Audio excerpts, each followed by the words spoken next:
I think that will do it for our first stream snack of 2025. In our first stream of 2025, here's looking forward to another year of this goofy shit, of this goofy ass show we put on.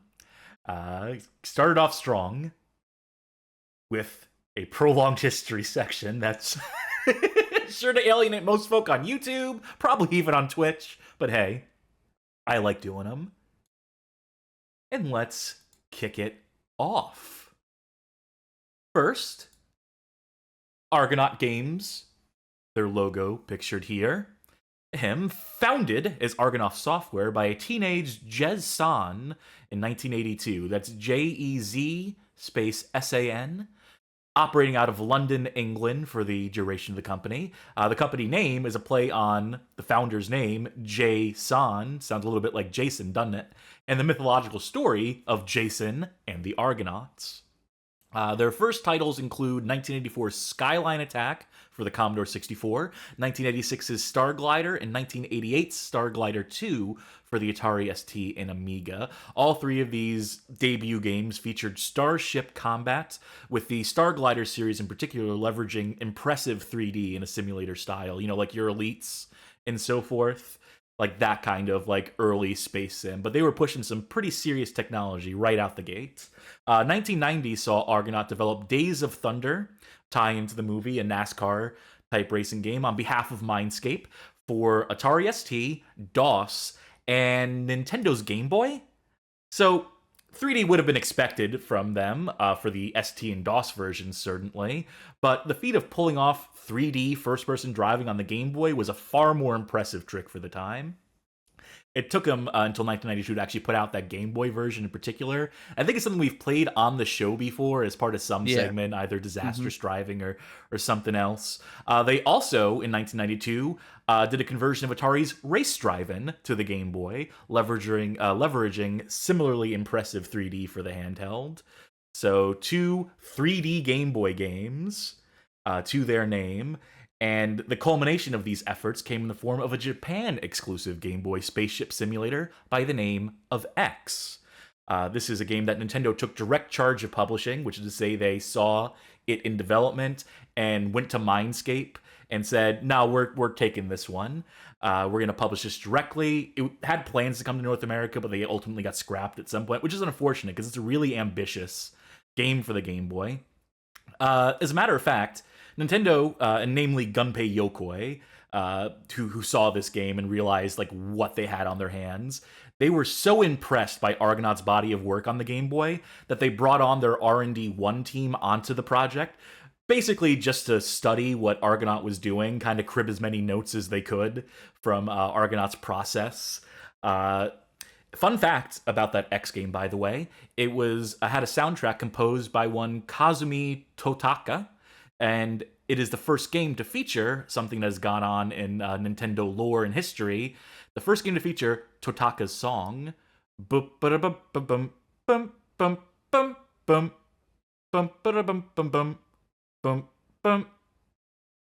and so forth.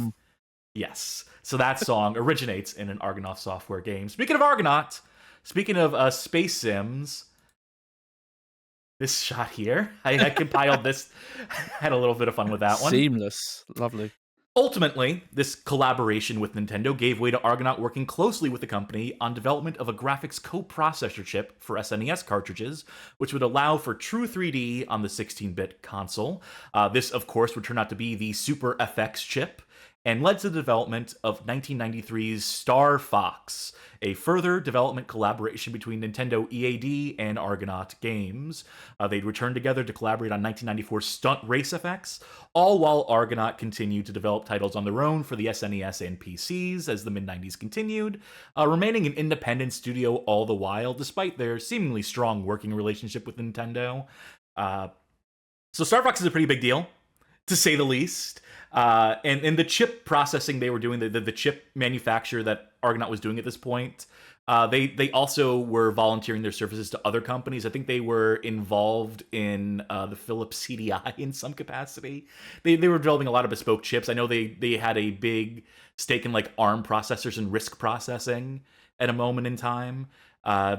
Argonaut's a really fascinating story, and ultimately, like, we're not getting into the whole details of Argonaut and their history and all the advancements they made in tech. History is going to mostly focus on Malice, but I'd be remiss not to mention this little guy on screen right here on the right-hand side of it. With the dawn of the 5th generation of console hardware beginning around 1994, don't forget the PS1 first launched in 1994, Argonaut looked to push the technological envelope once again and envisioned a title for Nintendo's upcoming 64-bit console that could star Mario's faithful sidekick, Yoshi.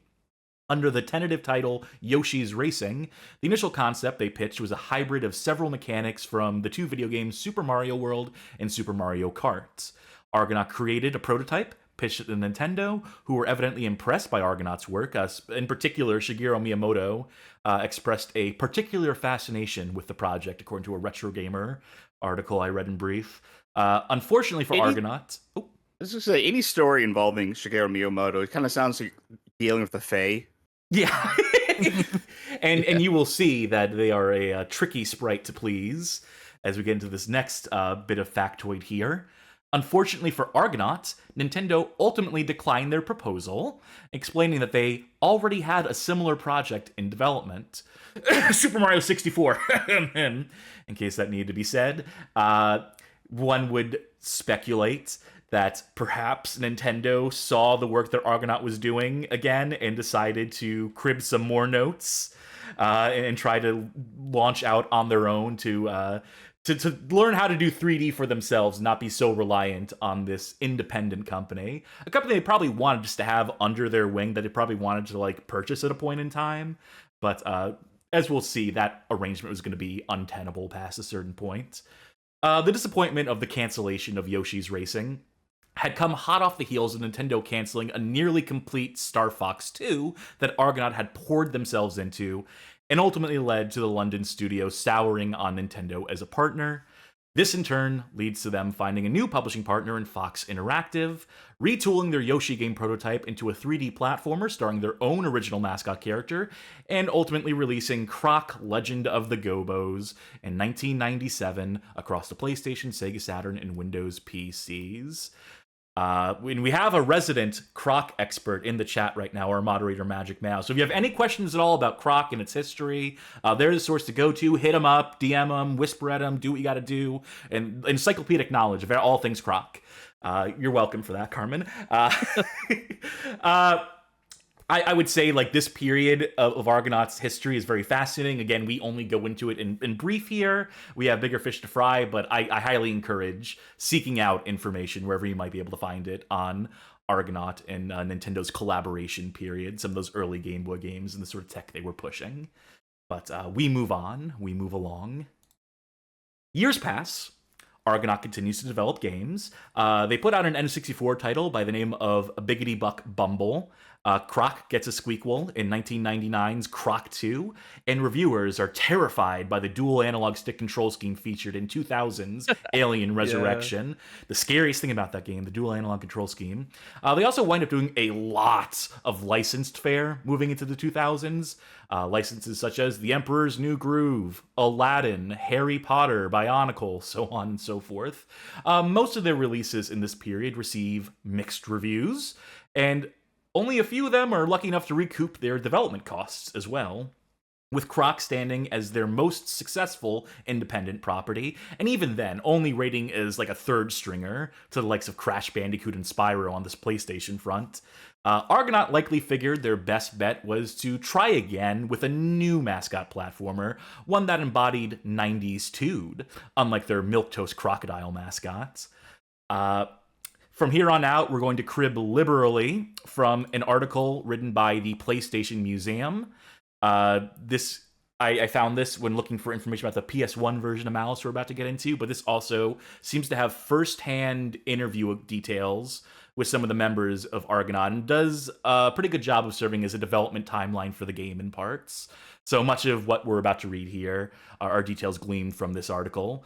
We'll mention when there is details gleaned from other pressers and in context and so forth. But great article. I linked to the archive.org version, even though there's a live page up for it because they broke formatting at some point in the past few years with the Web 2.0 to Web 3.0, and you're better off reading the archive.org version.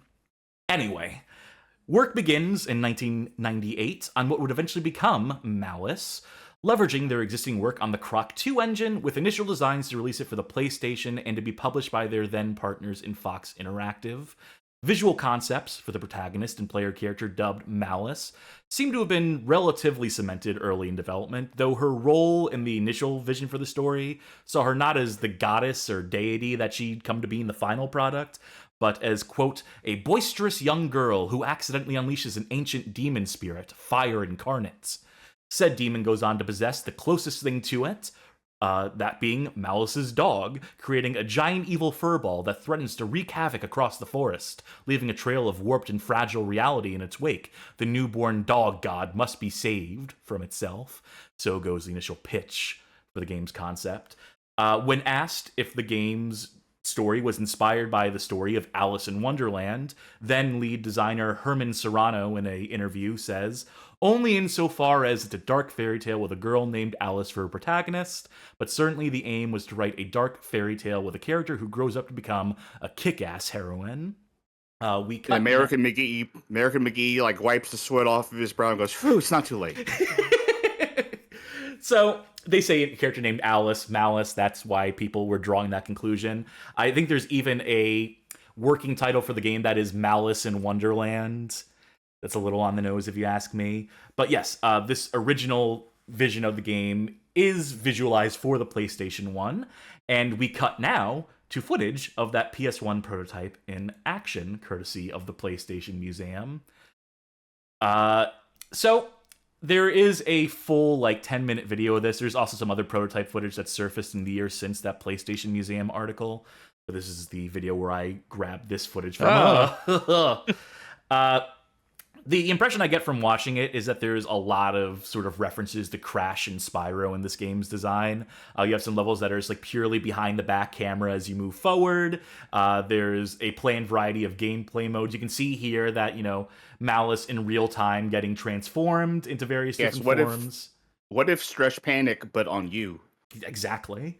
So they were aiming for that sort of market with the PlayStation in mind, hitting up that kind of rush, so to speak. There's even a moment in time where there was planned to be a playable cat version of Malice, appropriately named Cat, with a K though.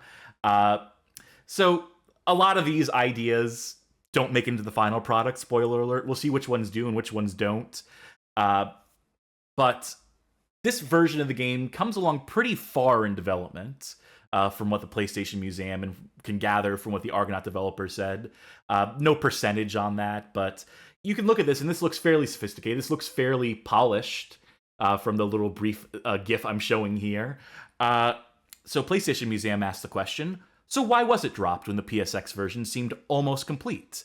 Two main reasons. The first, technical. The second was business. And they go on to outline a few of the sticking points that troubled the game's development and would continue to trouble it as it shifted in its design and moved from platform to platform as it would in the years to come.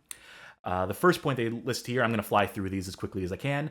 Engine legacy and work still to be done. The game engine was based on the Croc engine, and although a lot of gameplay had been put in it, it would still take at least another year to nail some really big bugs, plug in the cutscenes, and level linking code. World collision. The camera had a big tendency to get stuck on scenery. It needed to be completely overhauled to work with this world. Thanks in part to the tileset approach and the lack of camera consideration when the designers created the levels, this was a big task. Due to the tileset nature, Alice can fall through the tiny gaps in the tileset if pushed. This big problem was resolved by creating solid levels not based on tilesets. It would have been a lot of testing and proofing of levels to fix this issue if it were to remain on the PlayStation. Hey, this is a big one that we're going to come back to and have to hammer home again and again. Flawed team structure led to design fragmentation. The Malice team employed a large contingent of level designers encouraged to go off and design stuff independently, to the point where one designer soon lost sight of what the rest of the game looked like, and the poor coders soon were being asked for dozens of similar yet unique versions of the same type of game object. Very inefficient. Isn't that theoretically what they want you to think Valve works like? Yeah. Isn't that the mythos of Valve? It's everyone's doing their own thing and it all works. It turns out that's not a good approach. It usually doesn't fucking work. You need to have a team like communicate with each other, as it turns out. But more on that as the story continues. And now for the business reasons it didn't come out on PlayStation. The PSX console by 1999 was in its final stage. The PS2 was out, and Argonaut was already completing its last big PlayStation project, the glorious Alien Resurrection. I think that's a little insert from the PlayStation Museum writer. The movie tie-in took 5 years to develop and come out, remembering that was originally meant to tie into the fourth Alien film. Way after the movie release, but was still a great game. However, it proved to Argonaut executives that the console was at the end of its life, as the returns on this great game were small. So, Malice was still in the pipeline, and even though so much had been put into the game since 1998, it was still at least a whole year away from completion in 1999 or 2000. Fox Interactive also pulled out of supporting Malice, so Argonaut was left without a backer for this game. To that last point, Fox Interactive ended their relationship with Argonaut in around 2000. They handed the Croc license off to THQ when it came time to publish a version of the game for the Game Boy Color, not developed in-house by Argonaut, but by a studio named Virtuecraft. I'd hypothesize, I'd speculate here, that a lukewarm reception and sales for Alien Resurrection were probably the final straw in a business relationship that was never truly fruitful for either of the companies involved here, between Argonaut and Fox. Of course, this left Argonaut stuck with another near-finished game and nowhere to put it, a repeat of the Star Fox 2 situation. They don't even have a console to release it on, as they had decided the PS1 was becoming old news with the turn of the millennium. So for Malice and Argonaut to survive, they'd have to quickly pivot to new technology. We can finally move on from this GIF to another GIF. This time of a work-in-progress Xbox build of the game from 2001. This footage is taken from this video. Link in the chat, and of course links in the description for anything I link to here. Additional link, on July 13th, 2000, the public was first introduced to Malice by means of an Argonaut-issued press statement preserved on IGN. Here at this link, to quote IGN, Argonaut has confirmed its support for the Xbox. We're working on a game which is currently called Malice, developer-director Keith Robinson told IGN Xbox Today. Malice is a third-person adventure game with very bright, colorful cartoon-style graphics. It is a dark fairy tale that features a female character. Malice incorporates new technology originally developed for Croc. It makes use of our new graphics engine, which is called Shadowcaster, Robinson said. Among other features, the engine is able to handle up to 8 independent real-time lights. Ooh.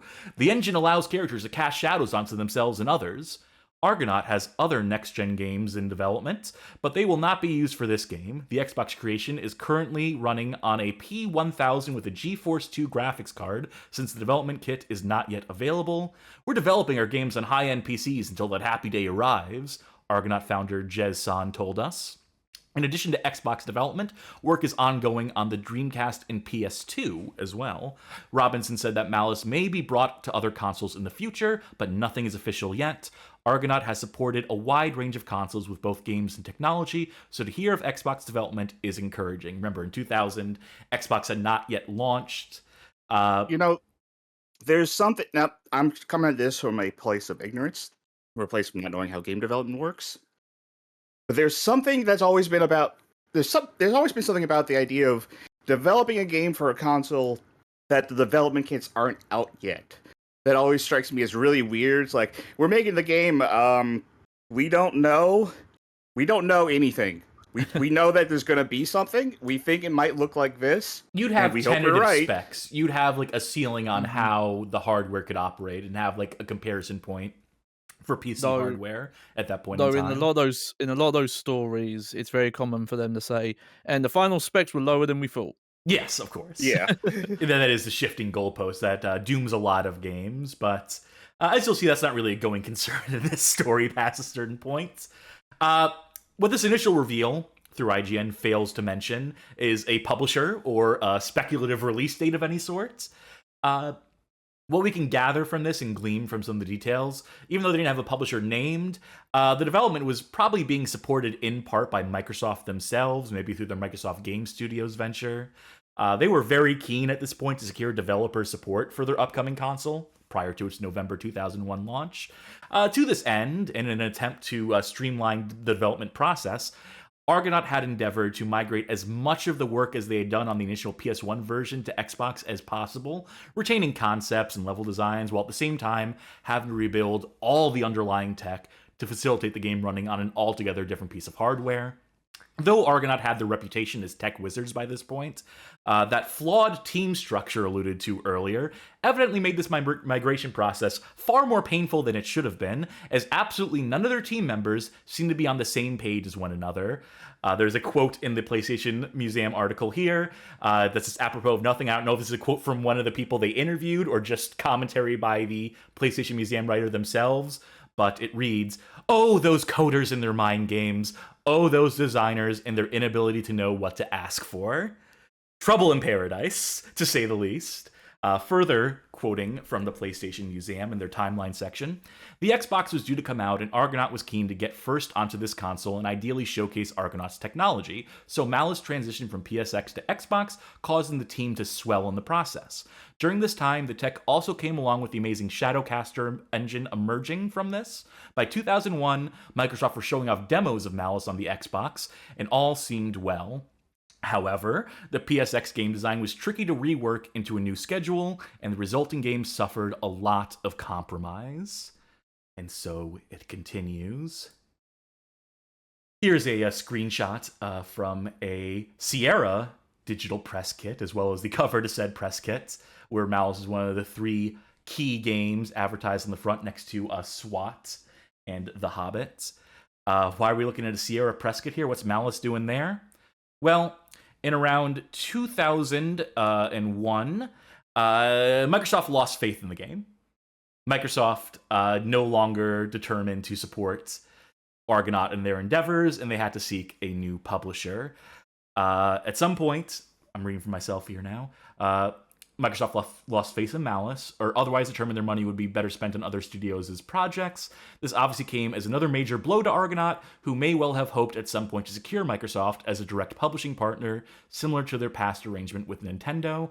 Luckily, they were quickly able to find a new partner in, Vivendi Universal Interactive Publishing. It's a hell of a name. And their Sierra Entertainment label. Because remember, they had acquired Sierra at some point and this turned them into a software label. It's turned them into a publishing label. This was all confirmed on August 7th, 2001, as per a Argonaut financial statement, as sourced and shown in this IGN article here. To quote the IGN article, "The wait is finally over. Malice is coming to a console near you thanks to Vivendi Universal Interactive Publishing." The announcement was part of Malice developer Argonaut's financial statement sent out on the wires today. In the statement, the company admitted that the transition to the next generation has been slower than expected, as was signing appropriate games with publishers. Fortunately, things seem to be moving forward for the company, because the development arrangement with Vivendi for Malice, which is now being produced for both the Xbox and PS2. The game will be published under the Sierra brand. Apparently now it's a brand now that the company has been purchased by Vivendi. That's commentary by the IGN staff, not by me. And should see release early in 2002. Listen. Always bet on Malice. The company has also announced a publishing deal with Xbox to create an exclusive game, though obviously that project isn't Malice. The game hasn't been announced, but it's being developed by Argonaut's Cambridge studio group, Just Add Monsters Limited. Put a pin in that one for later. As for Argonaut's other titles, Orchid, yeah. And Cleaners, spelled with a K instead of a C, no platform announced as of yet. Talks are still underway with publishers, though no formal announcements have been made. So, this is the first major transfer of publisher duties here, the first of several that we will cover. And Vivendi, for their role at this point in the industry, was taking on a lot of projects, looking to acquire a lot of studios. Lot of misses, some hits during this time. In addition to working on Malice for Vivendi, that SWAT game featured in this image here. I don't know the subtitle. I have it written later in the article. That's the PS2 version of SWAT. ETPC in chat says SWAT Urban Justice. That sounds right. Urban Justice never came out. It was in development hell for 2 years before being canned. No, I think I know for a fact I've played a version of SWAT for the PS2 and that it has an Argonaut credit on it. So maybe that was a speculative title seen here, and then it became something else. It became a different SWAT game, but it's a very consoleized version of SWAT. It's not particularly great. It's not very tactical, if you ask me, but it is a game that you can play. Global Strike Team, thank you, ETPC.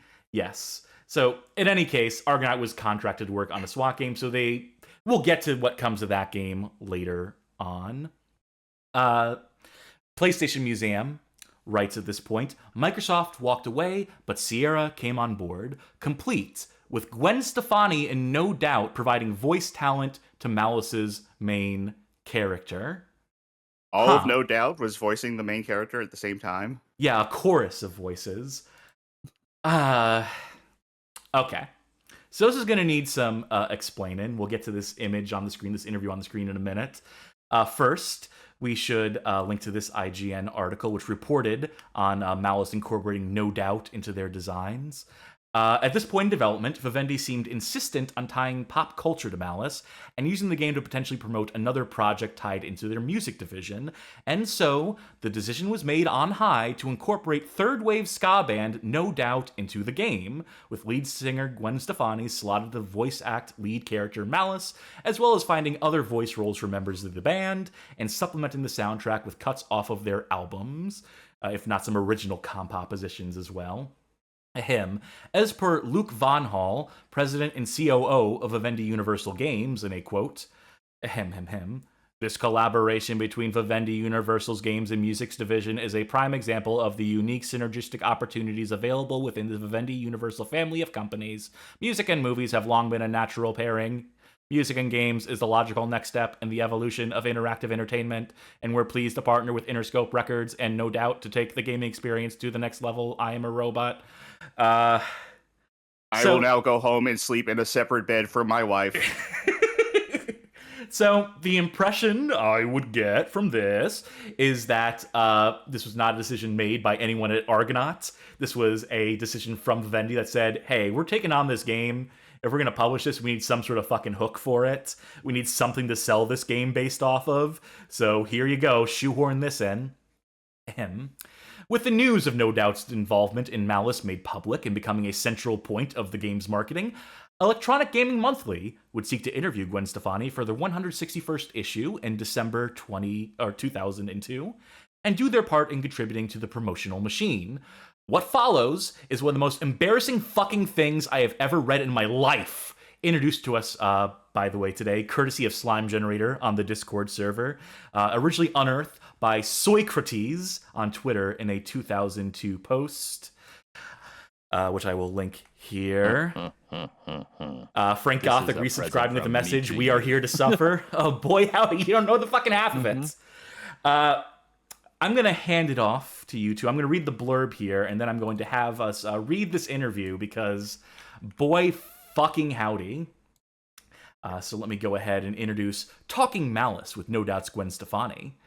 Celebrities are normal people too, just incredibly rich ones. You like games, they like games. Each issue, we talk to a different celebrity who plays games, is involved in their creation, or is lucky enough to be in one. This month, we caught up with No Doubt's frontwoman Gwen Stefani, who provides the voice of the heroine in Sierra's character-based action-adventure title Malice, pictured below, available early next year for PS2 and Xbox. No Doubters Tony, Adrian, and Tom play cronies in Malice, and the band also provides some of the game's tunes. Johnny will read for the EGM interviewer who goes unnamed, and Sharky will read for Gwen Stefani. Please to take it away. Acting. What favorite digital diversions do you groove to, little Miss Rockstar? Oh, and television's where it's at. I have to go old school. Frogger, Miss Pac-Man, you name it. Yeah. Think Malice will be the break No Doubt needs to hit it big? Maybe. Either way, it's an exciting collaboration. We see it as a great way to put our music out there for the public. Video games are the future. Yeah, just a girl. A bit now. A 3D rendered one. Is that bizarre or what? It's weird. Everyone says Malice and I are so much alike. Hearing that is flattering, but also kind of strange. Picture what it'd be like if it happened to you. Something of a transgender bender, we think. Uh, I see your point. The lead character's female. Very observant. Notice anything else odd here? Yeah, that Malice girl is bound to stir up controversy. The game's set in a fantasy world, but she's got a lot of pent-up aggression. Just like you, right? Not really. I've never even been in a fight. I relieve aggression through my music. Us too. The armpit trombone's a classic. Wait, that's that's disturbing. Uh, not as disturbing as how many hours people probably clock into the game. The dedication is amazing. You know what they say about too much of a good thing? It's simply orgasmic. Oh, no. Moving right on then. What makes Malice so unique? It'll interest females. Ask yourself why the only other games featuring girls are stereotypical stuff like Tomb Raider. I'm curious myself to see how many ladies want to give it a try. So, compared to your day job, is this gig a dream come true or what? Something like that. Playing the character of Malice was really exciting for me. Who knows, maybe it'll kickstart my career. And scene. Yeah, that's right. Ask yourself why the only other games feature girls are stereotypical stuff like Tomb Raider. Of course, that's not the most embarrassing line. The most embarrassing line is anything said by this fucking EGM goon. Holy fuck. I do not miss 2002. I was curious, by the way. I looked up like what songs and singles like No Doubt had by then, and stuff like Just a Girl, It's My Life, Feels So Good. That was all before this. Yeah, So they had apparently already. they hadn't hit it big. They hadn't hit it big. Yeah, apparently. No, Even this will though be they the had- big breakthrough. Finally, this fucking. Even though video they were game. they were at top of the charts for like months. Yeah, even though they were consistently in the top 40 for this period, this will be the big break. Though this will be finally the thing that breaks them through. Holy Devious fuck! vacuum. Devious vacuum chat says they thought that sounded good and normal. Yeah. I love the size. No, they had to include that. They put the I sigh love in that. brackets. They had When- to know. Ugh. And I was first- saying like I was saying I really wanted like the answer to the last question to be in brackets. Sound of empty chair swiveling. Yeah. So When I first saw this, I had the theory that this was like punched up. You know, like this is not a real interview. This is just like execs trying to come up with something. And then the bit where Gwen Stefani sighs was like, oh no, this actually happened. Because why would someone why would put that someone in there on purpose? insert that? Yeah. Yeah. Anyway, let's move along, please, to this picture here. Malice would continue to see support from Vivendi and Sierra, with a life-size statue of the protagonist serving as the centerpiece of Sierra's booth at E3 2002, and one LT Studios, a subdivision of Argonaut, being additionally contracted by Vivendi to convert the game to the PlayStation 2. Still, Argonaut just couldn't get their shit sorted out to save their lives, and seeing their other releases during this period continue to result in critical and consumer apathy was only eating away at their financials and their industry reputation. Despite attempts to standardize Malice's development and to streamline its design into a more achievable vision, let's say, gradually chipping away at the game's identity and unique selling points in the process, they were still failing to hit their scheduled milestones, resulting in announced delays. Eventually, Vivendi too lost faith in Argonaut and pulled out from Malice, though they still supported the studio in developing and publishing 2003's SWAT Global Team Strike, or Global Strike Team, as mentioned earlier. Going back to PlayStation Museum, but still the game design suffered and the tech failed to deliver on the ever-changing demands. Argonaut was also suffering poor returns on its other titles during this 02-03 period, and Malice continued to be downgraded until finally Sierra pulled out too. The team was downsized to a skeleton team. Even the project lead was forced out in 2002, effectively killing the vision forever. So, where does that leave us? Well, in 2003, Malice gets canceled. Yeah, they canceled this game, and what are we going to play later? Who knows? Who's to Oh, say? whoops. I didn't check that before putting this on the Patreon poll. Yeah, whoopsies. To quote this IGN reporting on Malice's cancellation in 2003, Argonaut Games today abruptly announced the cancellation of its 3D PlayStation 2 platformer Malice and its girl-powered Xbox action game Orchid. The English developer explained its finances will be significantly impacted by the cancellations. As a result of the cancellations, the company's cash flow will be less than expected in 2003, since final payments from both publishers would have been paid upon completion of the products.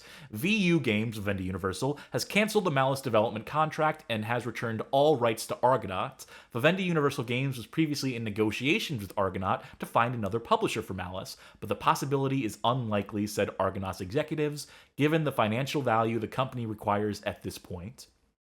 Malice has been in development for 3 years. Actually, it's been in development for 5, but no one knew about the PlayStation version, and originally began as an Xbox title, PS1, before moving to the PS2. Argonaut has also terminated its agreement with Namco Home Tech Inc. for Orchid. Namco decided that the potential returns would not justify the additional investment required to complete it in its new form.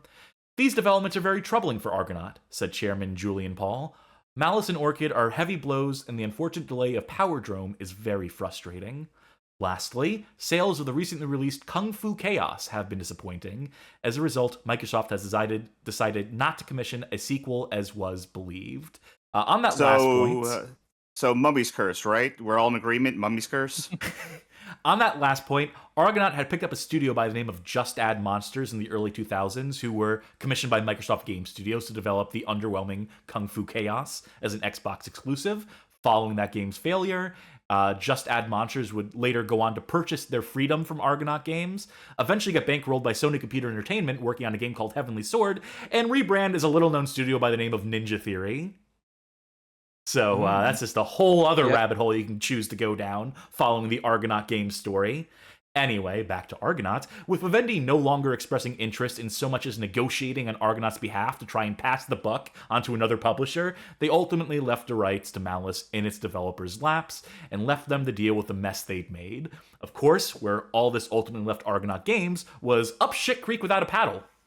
By this point, Argonaut were descending quickly into a likely bankruptcy, having sunk so much money into Malice and other projects that either failed to recoup costs or which never saw launch. About the only other project to note, and potential they had in the works at this point, was a contract with Electronic Arts to develop a console tie-in to an upcoming superhero movie, which they had dedicated 100 employees to getting that game off the ground out the door in time with the release of said film.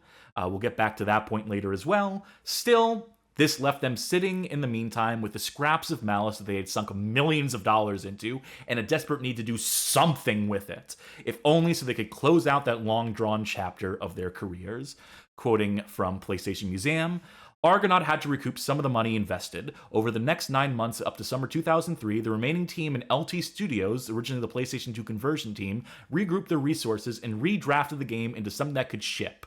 The final game was a compilation of the most complete levels, tidied up a bit, bundled together in a barely cohesive plot and shipped out, bug-free, but a shadow of its former self. It took a whole year to get the Gold Master and to find someone to distribute it in 2004. That someone would wind up being Mud Duck Productions, a budget label under the ZeniMax publishing conglomerate, mostly responsible for distributing bowling and ATV games. Needless to say, this was not exactly a prestige label, and yet this tepid investment being put forward by ZeniMax likely represented the best deal Argonaut was going to get at this point, having been bounced between 3 other publishers. Actually 4 if you count a speculated interest by Rockstar Games based on remnants of copyright text buried in the final shipping game. At some point, Rockstar thought they were going to publish this, and then they fucking said no too. So having bounced between so many publishers and completely annihilating their reputation in the games industry over the course of the previous 4 years. By this point, the sad thing is that Argonaut, their reputation was toxic. They were pariahs by this point, really. But the news of the revival was covered in at least some capacity. Again, we go to IGN, who reported on Malice's revival in 2004. Back in the early days of the Xbox, there was once a game called Malice. The game featured a red-headed female who carried a big hammer. The graphics at the time were incredible. The game, developed by Argonaut, was later cancelled, and so the story ended, or so it seemed. Argonaut announced that Malice has found a new home with Mud Duck, a subsidiary of ZeniMax Media. The game is scheduled to ship later this year for the Xbox and assumingly the PlayStation. It's unknown whether development has continued over the months or if the game's development has been on hiatus. Whatever the case may be, a batch of new screens have been released, and the game still looks just as good as it did almost 2 years ago. Also, it hasn't been announced that the game will still feature the voice of No Doubt lead singer Gwen Stefani, but unless the deal went sour over the cancellation, she's presumably still featured in the game. She wasn't! Which brings us to the final chapter of this sordid tale. Finally, after much ado and having been bounced around so many publishers, Malice released in Europe on April 30th of 2004 on the PS2, across PS2 and Xbox on June 2nd in North America, and finally made its way to PAL region Xboxes on August 6th of that year. And it was a flop. Speculated to have sold less than 100,000 copies in its lifetime. Ugh. Critics tore it to shreds for its obviously unfinished nature and uneven gameplay, as well as reveling in retelling the tale of its tumultuous development. Seriously, in any review you read from this period, they all retell the story of like how long this game spent in development, and they're all very mean about it, as Games Journo in the early 2000s was. And I'm going to be mean about it here right now. Malice's release after so many years spent in development effectively amounted to the cruel punchline of an excruciatingly drawn-out joke. What was once held up as one of the most potentially promising 3D platformers to be produced by one of the most adept developers in the games industry wound up little more than a laughingstock put up by a studio whose reputation had been thoroughly tarnished along the way. But the cruelest joke of all was still yet to be played on poor Argonauts. Unfortunately, remember that superhero movie tie-in game I mentioned before? The movie it was being tied into was 2004's Catwoman, starring Halle Berry. That would go on to flop like no other superhero movie had ever flopped before that point. This made for a nice bit of parody with the Argonaut game, which similarly underwhelmed critics and failed to fly off shelves. And so Argonaut games would go out not with a bang, but with one of the most pathetic, pitiful whimpers ever heard within the history of the business. Quoting PlayStation Museum, 6 months later, Argonaut Games folded. Malice and a few other projects snuck out while the whole company poured everything into Catwoman. It was a risk that did not pay off. Most of the Argonaut staff were laid off. There was a layoff that took out about 100 employees. Many of them flocked to Rocksteady Studios in 2004. The company itself enters liquidation in 2005, ultimately dissolves in 2007. And that would be where the story ended, if not for recent developments. While Argonaut got paid a bit of praise and reevaluation with the eventual release of Star Fox 2. Remember that SNES classic that launched in 2017? We finally got a glimpse of that game. Never mind the fact that a prototype had been floating around for years prior, but, you know, that's unofficial. And has since returned, Argonaut that is, as a boutique publisher in order to manage the remaster of Croc, Legend of the Gobos. It's obvious that the Argonaut Games that operates today is just a shell of its former self and likely has no ambitions of developing anything new ever again. What value would their name even hold at this point? You're just going to see some remasters of Croc and maybe a couple other games. You know, who knows? Maybe we'll get that Malice remaster. I don't think so.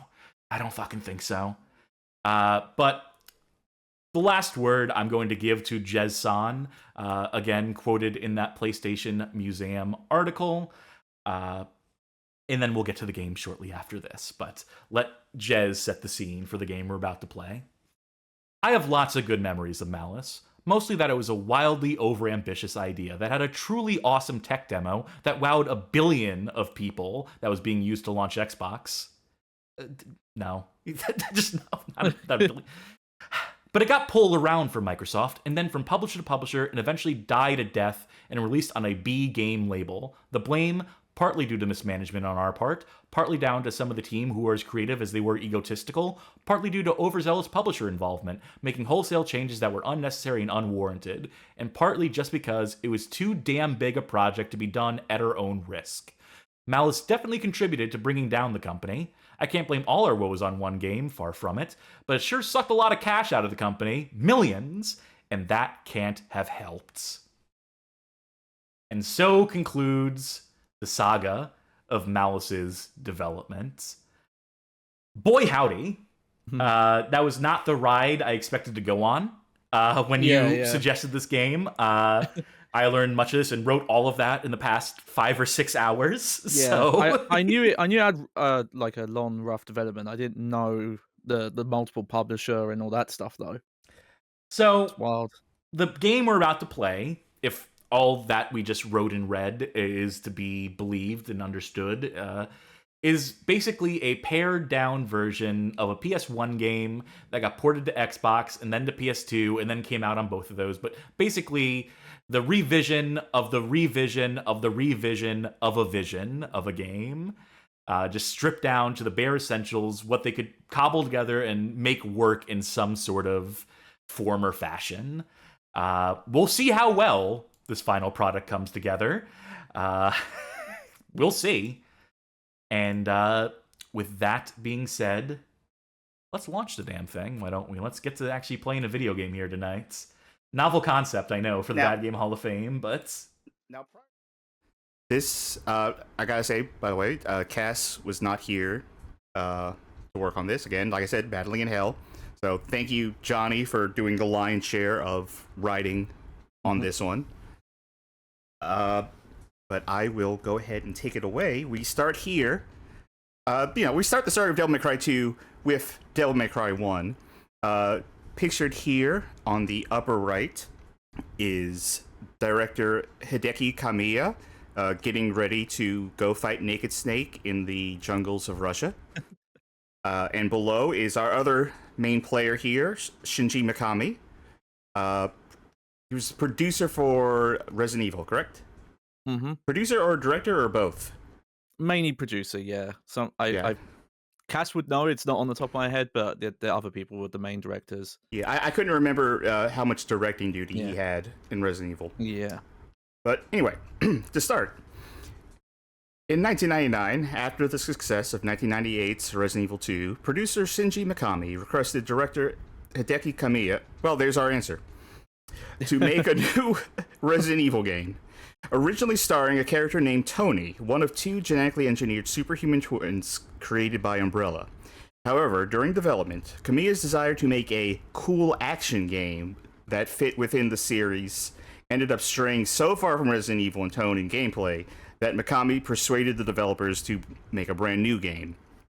Taking influence from a lot of Kamiya's favorite arcade games and manga, such as Cobra, the game would eventually take the form of Devil May Cry, released August 21st, 2001 in Japan, and October 17th, 2001 in North America. Devil May Cry was a fast-paced, hack-and-slash game with cool, cocky, devil-may-care attitude. There's the name, that's where it is. Players take control of the half-demon Dante, using his demonic powers to fight off the hordes of evil using stylish weapon combos and various firearms. The game was notoriously challenging, with systems encouraging players to improve their skills and take out enemies in more efficient and stylish ways that rewarded players the better they played. While not the first, Devil May Cry 1 helped popularize juggling enemies using sword or gun attacks, directly influenced from a bug Kamiya saw during the development of Onimusha. And I believe that bug is kind of what you would imagine would lead to juggling in DMC. It was just hitting enemies up and then continuing to hit them up in the air to keep them in like a stun lock. Mm-hmm. Devil May Cry is generally considered the father of character action and stylish action subgenre, which is a term coined in the back of the US box art. Releasing to critical acclaim and going on to sell over 2 million copies on the PlayStation 2 in its lifetime. Yeah, I can think of some other games that you could consider character action, like Rising Sun Samurai Gunman is like the first one that comes to mind. Johnny No More. But it was really with Devil May Cry that people really were like, "Oh, this is a thing. We all need to get on this thing like right now." So the game is released. It is received well. And in the summer of 2001, as Devil May Cry was winding down production, Capcom management greenlit a sequel. Not by the original Team Little Devils developers that Hideki Kamiya headed, but instead it was going to be made by Capcom Production Studio 1, who had previously worked on arcade titles such as JoJo's Bizarre Adventures, Capcom vs. SNK 1 and 2, and Marvel vs. Capcom 2. At the time, CPS1 had little to no experience making polygonal 3D games or home console games, but were chosen as Capcom were shifting away from the then dying arcade market, and the still dying arcade market, I guess, the slow, decades-long death march of the arcade market. And they needed their arcade studios to pivot to developing home console releases. Shinji Mikami, wanting to give Hideki Kamiya experience working with a smaller development team, instead assigned him to the game that would eventually be Beautiful Joe. And Johnny, if you don't mind linking, we do have a article here that we're going to quote briefly, an IGN interview with Hideki Kamiya. Actually, I say IGN, but it's 1UP, I guess. Yeah, IGN's assumed 1UP eventually. That is the source for the information about why Hideki Kamiya was not brought back for Devil May Cry 1. Okay, so the next link then would be what we're about to quote from. Mm-hmm. All right. Here we go. We got a lot of links tonight. Anyway, in that 1UP interview, they ask, were you hurt by that, or were you working on another project when Capcom came to you and said, hey, we're doing a sequel to DMC? Kamiya responded, it was a pretty big shock. So what was happening at the time is we were finishing up the localization of Devil May Cry for other territories, like North America and other last-minute details, when a planner from another group came down to talk to me and said, can you show me the scenario design doc for the first game? And I asked why. And he said, because I'm making the second one. I was thinking, I can't make the second game? What's going on here? I was almost afraid of getting fired. Devil May Cry originally started out as Resident Evil 3, but it turned into Devil May Cry because it was so different, and we lost a year of development time. So I thought maybe I was screwing things up, and that Capcom wanted to fire me, which would explain why I couldn't do Devil May Cry 2, because the news came to such a surprise to me. This kind of reminds me of like the story of Kojima finding out that Metal Gear 2, or specifically like Snake's Revenge, was being made. Mm-hmm. Like he just happened to be on a train with a guy working on it. He was like, "Oh hey, I'm working on the sequel to your thing," and he's like, "What? You're working on the what?" Very, very similar. I mean, I guess that is a fair like thing, I guess, to say is like, well, I'm fired, aren't I? I have goodbye, everyone. Yeah. But that would become another day, I believe. Let's see. Next up, Capcom Production Studios 1 were given full creative freedom, and the game was originally going to star an entirely new green-jacketed protagonist set in New York City. This was eventually scrapped to try and make Devil May Cry 2 closer in style and tone to the first game, though by the developer's own accounts, something they failed to do. We have an interview with Daigo Ikeno, the conceptual design for Devil May Cry 2. Is this coming from the... Yes. So all the developer quotes from here on out are all from the Devil May Cry 3142 art book. Which is also where our slide on screen currently comes from. Yeah. These are some drafts from Devil May Cry 2. Also, remember... you remember how they didn't know where to put 2 in the chronology for like a long time? Everyone was like, it's the last game. Like something had to have happened to Dante. Something got fucked up. Let's put it last. We'll get to it, but it was only until later that they actually said like, I guess it took place after 1. Sure. Yeah. Anyway, in the art design book, the interviewer asks Ikeno, so the DMC2 team had a lot of former arcade division staff then? That's right. More specifically, people who had mostly worked on fighting games. They were mixed in with a number of others who had worked on Devil May Cry 1. The producer was Tsuyoshi Tanaka, who had only just joined Capcom. Funamizu-san, which is Noritaka Funamizu, known for the Monster Hunter series, basically gave the Devil May Cry 2 team free reign, encouraged us to do what we wanted. At first, the protagonist wasn't even going to be Dante, but rather some guy with a green jacket. Looking back at the game's fundamentals, like the visuals and the overall design, we didn't take the parts of Devil May Cry 1 that the players really loved into account well enough. So the second game felt very artificial. I think our attitude was a little too much. We're going to make it how we want to. There wasn't enough recognition for the fact that 2 was only happening because of the success of 1. Dante's sudden change into a more taciturn character was the producer's decision because he didn't like the joke wisecracking wise ass character from 1. The team agreed, and that was the direction we went in. It was set about 10 years after the events of 1 and starred a tight-lipped Dante who was around 30 years old. His sudden silence also almost seemed to imply that something terrible had happened between the events of 1 and 2. Going along with that theme, we also designed him to look more grown up. So in the production of 2, I guess everyone sat at a table and looked at each other and was like, so we all agree, we don't like fun? We don't like fun, right? Right? Yeah. Yes, yes, yes. Handshakes all around. Yes, yes, yes, yes. No fun characters allowed. Inexperience with full 3D adventure and console games seemed to have come back to bite the developers. The team who were working off of DMC1's design document and attempting to make their first full console game were so poorly managed and were having such a rough time with development that roughly 8 months into DMC2's 15-month development, the only working part of the game was Dante's stinger move. Things were going so bad that Capcom elected to take the original director off the project, whose identity is seemingly still a secret to this day. At least we couldn't find it. And brought on experienced director Hideki Itsuno, who has worked on Rival Schools, Power Stone, and Capcom vs. SNK 2, to try and salvage the project into a shippable state in the last 5 to 6 months of development. Going back to the art book, in an interview with Hideki Itsuno, the interviewer asks, I should also mention that in this interview, they also talked to Motohide Eshiro, who is the producer of the Devil May Cry HD collection.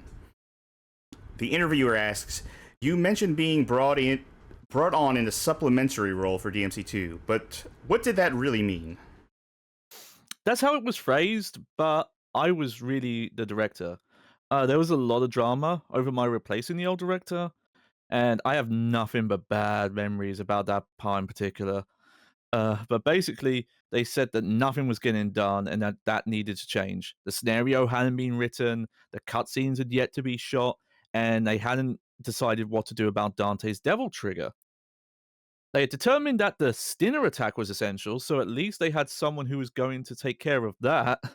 But none of the other attacks had been worked on at all. Eshiro's contribution to this was to say, hey, good job on getting all that done in half a year then. Yeah, great job getting that done in half a year. In another interview with Bingo Morihashi, the scenario writer for the game, the interviewer asks, Bingo-san, how did you come to be involved with the Devil May Cry series?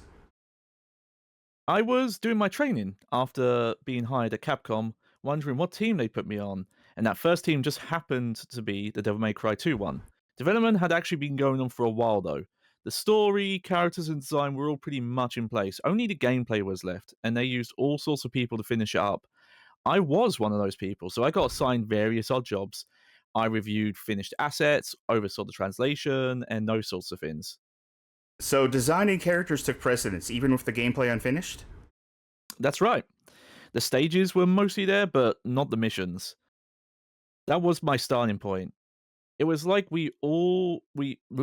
let me start again. It was like we had all the trappings done, but not the filling, which made things very hard. It was around that time that Itsuno-san became the director and started planning a complete overhaul. Itsuno-san actually wanted to make it an original non-Devil May Cry game, but his involvement with Devil May Cry 2 led to 3 and 4, so he never got to do what he wanted. The story of Devil May Cry 2 was already largely in place, but did you get to tinker with it at all? All I got to do was subtitles. They were already at the point of translating the script, so no more changes could be made. The stages and bosses were also already done, so making any alterations at that point would have been difficult. I believe the story of Devil May Cry 2 was outsourced to a non-company writer, so I'm not sure how it ended up like it did. Once we got the scenario, I was told I could fine-tune as long as changes weren't big ones. So I augmented some dialogue here and there, I was careful not to go overboard, given that it was still my first year at the company. Still, I wasn't sure quite how far I was allowed to go. The impression I get is that they brought in Bingo and said, okay, we need you to help fix this game up. Everything is done and you're not allowed to touch anything. Good luck. Yeah. And then lock the door from the outside. Yeah. Development in the final months was reportedly a nightmare of crunch and team members fulfilling multiple roles, with Bingo Morihashi recalling only sleeping 2 hours a night, sleeping at the office during lunch breaks, and only going home to wash and change clothes, working himself so hard he even started to cough up blood. Video game industry, it's always been great. Yeah. So this is a screenshot from a GameStop preview that claims Magic Johnson who? Dante will perfect the art of the no-look pass in Devil May Cry 2. Now, I gotta say, this is a screenshot from their preview in asterisks because we looked up the original image, and I don't know if maybe Internet Archive ate it up, or maybe if it actually was that bad in the original article, but it looked like this. Yeah. This was the picture that we saw. Crop like that, saturation like that. Like, I almost left it like this for the slideshow because I think that is hilariously crunchy, but I went ahead and found the actual screenshot and used that to clean it up a bit. Anyway, while being open about Devil May Cry 2 being developed by a nearly entirely new team from the first game, previews from September to November 2002 seemed highly positive, toasting many new features and enhancements, some directly influenced by a survey Capcom did asking what aspects of the first Devil May Cry game players liked and didn't like. Johnny, why don't you tell them about the features that were suggested in the previews? That's right, Chucky. We have a dynamic difficulty system, fully customizable controls, multiple paths through missions, wider areas and bigger spaces in levels, an improved camera system, improved enemy AI capable of ganning up and surrounding you in encounters, double resolution graphics, a fire-breathing dragon, and a vehicle to fight and move with, according to producer Tsuyoshi Tanaka, which, based on further research, might have been a motorbike. This is taken from the official UK PlayStation 2 magazine, issue number 26, and a brand new car! I guess it was a motorcycle. Now, when they say reportedly was to be a motorcycle, do you mean the vehicle to fight and move, or the fire-breathing dragons? Like, did they not know what a motorcycle was and thought it was some sort of metallic fire demon? No, the vehicle was a separate mention. Okay. And also, double resolution graphics is in quotes here because we don't entirely know what they meant. I'm assuming, like, the texture resolution was doubled. Yeah, every preview I read was very vague on what doubling graphics meant. I can tell you, having played both the first and second game on real hardware, it's not the output resolution. They both output at 480i. So ultimately, the vast majority of these and other features were either cut, poorly implemented, or not as grand as described. And highly questionable how many of these suggestions had gone beyond the planning stage, and if they ever had a chance to be implemented into a game that was roughly 2 to 3 months from release. And yes, we did link the article there, which Johnny does highly recommend that you read. Yeah, it's maybe after the stream, but yeah. Yeah. So, the game is released. Devil May Cry 2 is released for PlayStation 2 on January 28th, 2003 in North America, March 28th in PAL regions, to mixed reception. Most reviews were negative, citing the far too easy gameplay, shallow combat and weapon systems, sparse level design that left enemies spread far apart from the player and each other, and Dante's dramatically different brooding persona. The game, shipping on 2 DVDs with each player's character campaign on separate discs, was called out as a marketing ploy to make the game seem bigger, as each campaign shares most of the same enemies and levels, and could easily have fit onto a single disc. And both campaigns can be completed in just a few hours. However, there were some positives highlighted by some reviewers, such as Lucia's storyline, or some reviewers who prefer Devil May Cry 2's far easier difficulty level. Sales-wise, Devil May Cry 2 did well on release, cited as one of the top 10 best-selling PlayStation 2 games for the first half of 2003 in the United Kingdom, selling between 500,000 and 1 million copies in Japan, being rewarded the 500,000 yen gold prize at the 2003 PlayStation Awards, totaling roughly 1.4 million sales worldwide by the end of March. However, these numbers were considered to have not met expectations by Capcom, selling less than the first Devil May Cry and bottling out at 1.7 million sales on PlayStation 2. Devil May Cry 2's derided legacy may best be represented by Capcom's own treatment within the series in the future. The game has been repeatedly moved around the series timeline to try and divorce the events of the game from the rest of the series, and even considered to be removed from canon at some point. In Devil May Cry 5's video summary of the series timeline leading up to the new game, Devil May Cry 2 receives the shortest coverage, getting a one-sentence summary with no plot details and only 10 seconds of screen time in the 5-minute and 40-second recap. And we have this last bit of interview here from the art book, talking to Itsuno, where even the interviewer in this fluff piece for Devil May Cry 2 is saying, Devil May Cry 3 is sometimes seen as redemption for DMC2. Is that not only Capcom's position, but yours as well, Itsuno-san? And the one bit I want to highlight is at the very top, where he says, without Devil May Cry 3, I would be known as Itsuno, the director of DMC2. Yeesh. Mm-hmm. Yeah, and if you read more of this art book, Itsuno and some of the other developers go into detail about how much they wanted to prove they could do a better job and wanted to go on to do 3 as well. There's some amazing insights in that book. It's you have to buy, obviously, so if you want to go out and find it, you have to make that choice, but it highly recommended for all this history stuff. They are very candid about how badly Devil May Cry 2 went, which is refreshing to see. And speaking of all this history stuff, that will do it for all this history stuff. And I think it is time for us to get into Devil May Cry 2 and see why they felt they needed a redemption from this game. So let us get it started. Which means it is now time to get into the history of Drake. He of 99, not 98, not 97, not 100, 99 dragons. Let's get that count squared away. Let's make sure we... Idle Effects. As mentioned, they were a Swedish developer founded in the year 1999, though their first game release would have to wait until the year 2002, a forgotten PC adventure game by the name of Gast, spelled G-A-S-T. I think they forgot the H in there.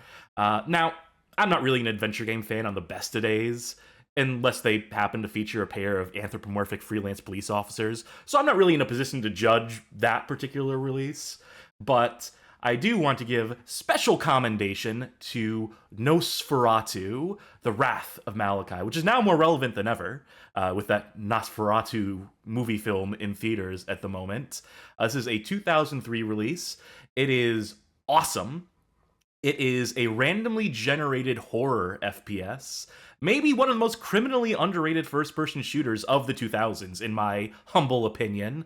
It's a game which absolutely, unequivocally nails its atmosphere. The shooting is fine. The escort missions that you're having to do are maybe not the best, but completely unique game for its time. You know what? Actually, Painticus on YouTube just released a half-hour video on this game today. Calling it great, I have to hope, I'd have to assume that I would assume no one is immune to this game's charm. Certainly not Civ 11, who gave this game a rough shots. So while Idle Effects was developing Nosferatu, they did in fact have another game in the oven as well. In March of 2003, publisher Majesco began showing a game to journalists which was then referred to simply as Drake. GameSpot seems to have been the first outlet to have reported on the news of the game's existence, and their first impressions were based on an early demo of the PC version of the title, early compliments paid to the visuals, which the developers credited to their rim light shading system, a method which helps create additional contrast between an object and the surrounding environment. Technical stuff. Combined with a cel-shaded comic book aesthetic, Drake seemed to bank a great deal on its visuals. This is funny because I think the game looks fine. I think it looks good, even. But for whatever reason, when the critic reviews come later, they all seem to, even people who are complimenting the visuals in these early builds, seem like, if the game's ugly as sin, this comic book aesthetic doesn't work, so fickle reviewers. As a matter of fact, that comic book style I just mentioned was more than just a graphic design decision. The game was planned from the start to tie into an actual comic series of the same name, produced in tandem with the game. So it wasn't a pre-existing property, but this was made to, in case Drake took off, they would have the comic book to pair. Now, I want to clear something up real quick. Mhm. This style and this comic they were playing had nothing to do with Bruce Timm, right? No, despite the similarities, to say the least. For the longest time, I always assumed that Bruce Timm was like working on this game or something, just because of the similarity. That's why I thought this game looked so cool. It's very Because it looked like that. evocative of that Batman style, but alas. The game was planned from the start to tie into this comic, and intended to launch a whole multimedia franchise. By June, a press release sent to games news outlets had announced the launch of a website dedicated to the promising new franchise. The drakegame.com website, long since defunct, obviously, but you can always get at it through the Wayback Machine, was loaded to the brim with lore dumps, preview media, and even a free PDF issue of the proposed comic book. That comic book, and because the site's no longer available, would be potentially lost if not for the efforts of one Chorps Away, friend of the show, who only went and preserved the comic, which you can read here, and if you're watching this on YouTube, we'll have a link in the descripto as well. You can also get the game on Steam at this point, and it comes bundled with a really low-res copy of the PDF, like a really bad-looking scan of it, and I think it's missing pages as well, so maybe not the ideal way to read the comic. Just stick with the lparchive.org link I posted there. During this pre-release period, the developers took to describing the game as something like, quote, a Batman-style comic book adventure. So there you go, there's your Batman comparisons right out the gates. Influenced by the John Woo oeuvre and married to elements of The Matrix. That is per a GameSpot interview with the developers. If I might explain these reference points, what they amount to, our protagonist can dual-wield pistols, slow down time, and run around in a dark and gritty graphic novel setting. Truth be told, far better point of comparison here would just be Max Payne. I mean, like, the similarities in the core gameplay, in the comic book aesthetic, that was probably the actual biggest source of inspiration here on Drake, which, hey, don't get me wrong, I'm not here complaining about games taking cues from Max Payne. As far as ripping off design ideas from other games, Max Payne series, just about one of the best wells you can possibly draw from, in my opinion. But alas, we proceed. Majesco seemed confident in this new Drake IP becoming something like the next big thing. This was in addition to a couple of other projects they also intended to spin into major multimedia franchises, most notably a little game by the name of Advent Rising. You see, Advent Rising in particular was planned to become a trilogy of games, inspire a run of comic books, and spawn a series of novels written by none other than famous author Orson Scott Card. As such, a great deal of money was to be invested in this project, and it could not be allowed to fail. This in turn meant that Majesco needed to put some cash into their pockets pronto, hence the want, dare I say need, to launch another fresh franchise in the meantime, with the potential for comic books and action figures and other such profitable collectibles. That's where Drake comes in. This was part of Majesco's multi-front approach to try and saturate the market with these cross-promotional, cross-media franchises, and it worked out perfectly for them.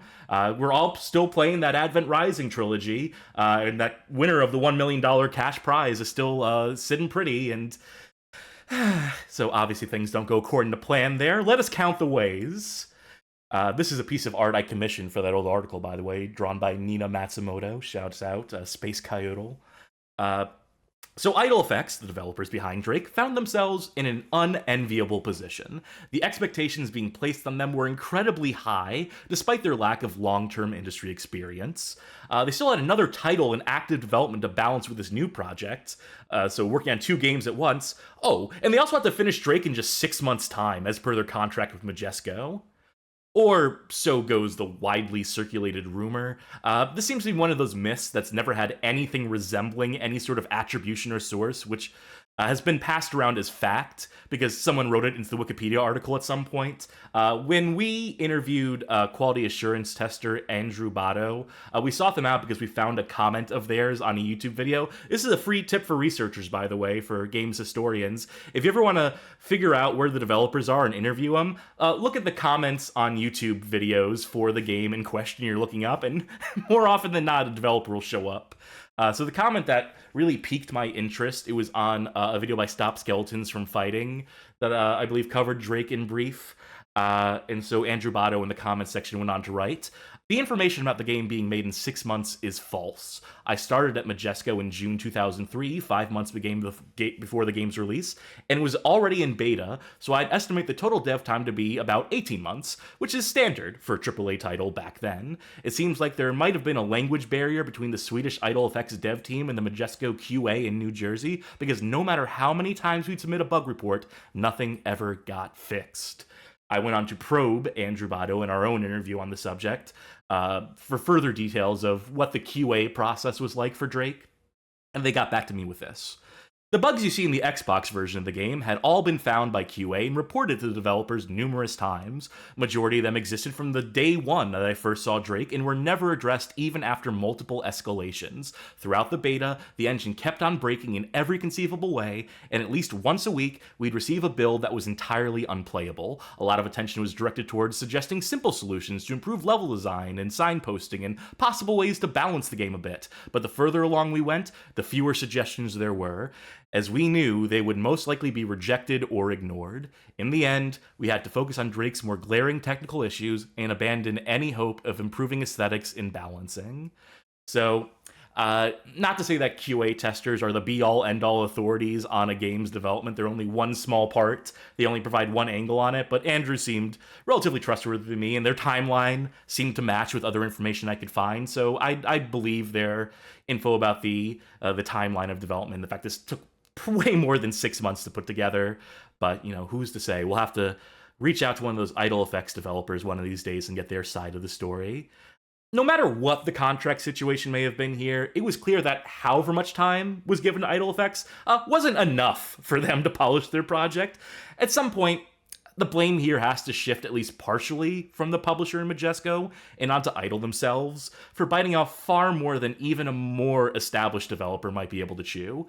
Maybe they were in dire straits and had no choice but to take the chance on something like a 6-month contract, or maybe they squandered a far longer length of time just to turn in what they did ultimately turn in.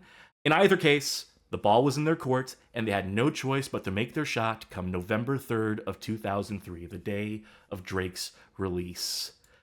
And it was thrown to the wolves almost immediately upon being released for Xbox. Given the timing of its November release, the critics quickly took to savaging it as one of the worst games of the year, if not a new worst game of all time contender. GameSpot in particular made sure to give the game plenty of coverage in the context of it being among 2003's worst titles, with one Alex Navarro leading the charge. First, in his written review, he closes his condemnations with a passionate plea. "There's nothing stylish or interesting about Drake, and to be quite frank, any time spent playing this game is an absolute waste. If it isn't clear up to this point, let us sum it up with one simple statement. Don't play this game," which would become something of a famous catchphrase around the GameSpot offices. It's famous so much that we actually wrote a whole article back in the day just tracking down every review from GameSpot that featured the phrase "don't play this game," which became something like an informal series, which I have linked to here. They end up giving the game a 1.6 out of 10, place it among the lowest scoring games in the site's history, somewhere in the bottom 25, in my estimation.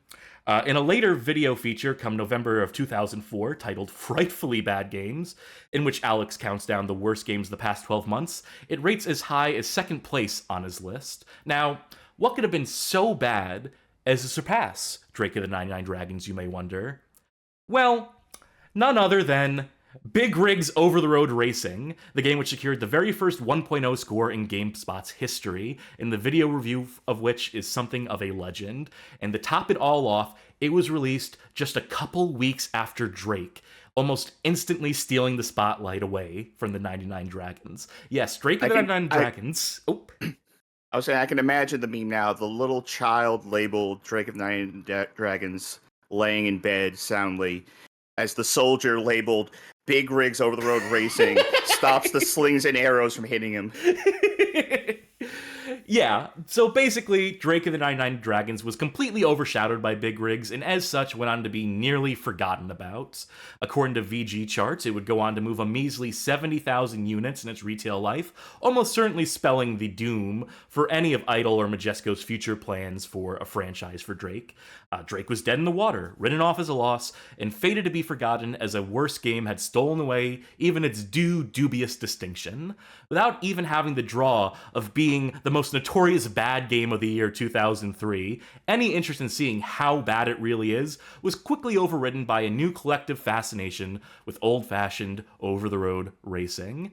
Truly, the only thing worse than being the worst is being the second worst.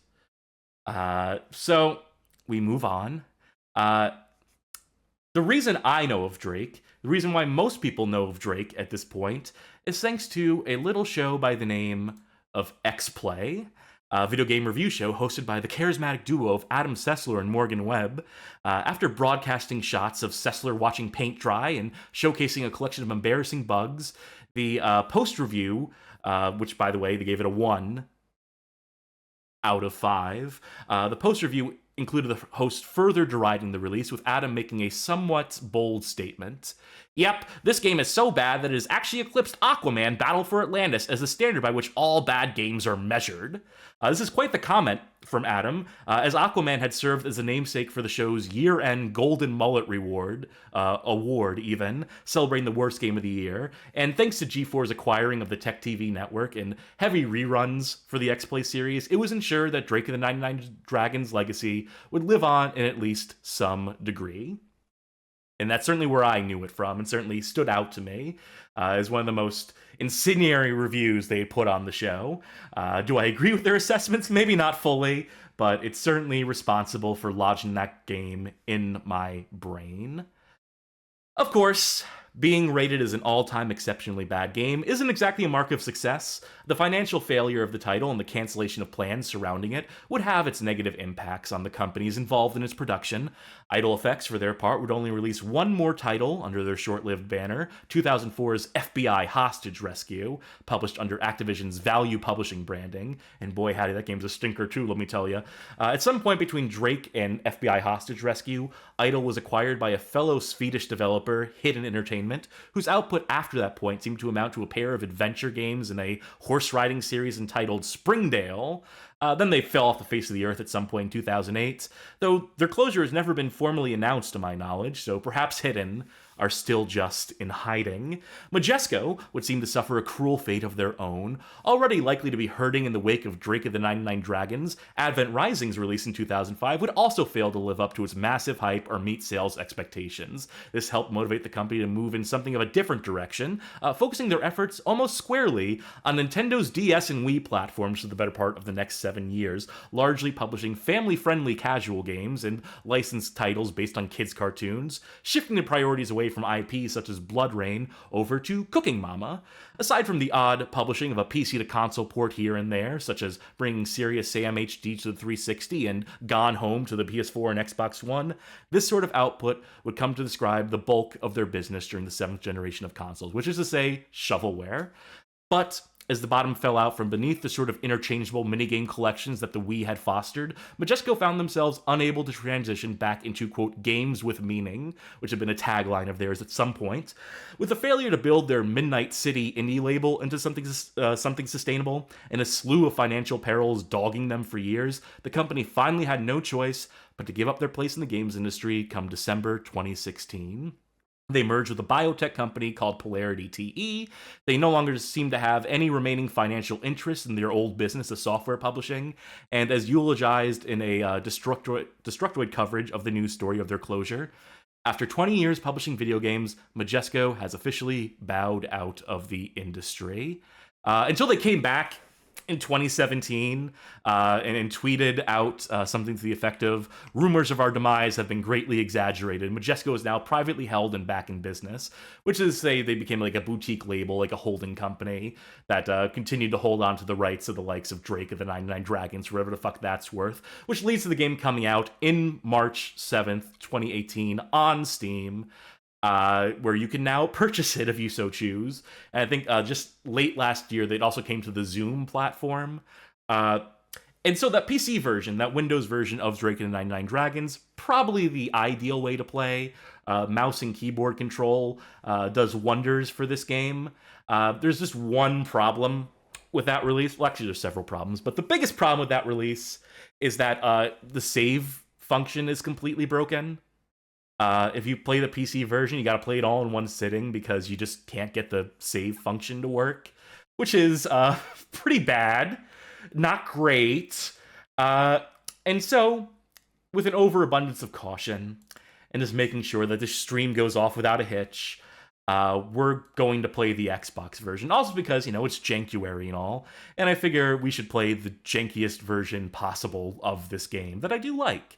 That even in this jankiest configuration, I still think there are merits to this game that should be highlighted, that should be commended. I still think this game does at least a few things right that I hope to highlight here.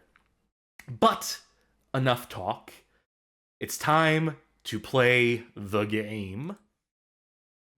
And let's set some ambient noise in the background because this is going to go a while. All right. First things first, some concept art. This is some early concept art for a game by the name of Bourgeoisie.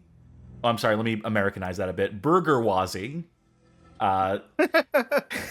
Development on this game dates back to 2002. The man seemingly in charge of the project, one Andrzej Intoxicate Kolaska, Intoxicate being his handle online, a resident of Poland. Additional credits to some other names that were involved in the project from this early conceptual period include one Jacob Gert, Maciej Prozinski, and Jacob Rokos. They seem to serve as the longest-standing developers on the project that would eventually become Afterfall. In fact, they are credited in Afterfall not as active developers for reasons we will get into, but they are credited as special thanks for starting this mess. Very special thanks to them. And what we're looking at here, the guy in the middle, I think, is the closest thing to a character that survives into the final version of the game. Believe it or not, of all the character designs here. This is a post-apocalyptic game, by the way. And we'll get into why that is, where the roots of this game idea originate from.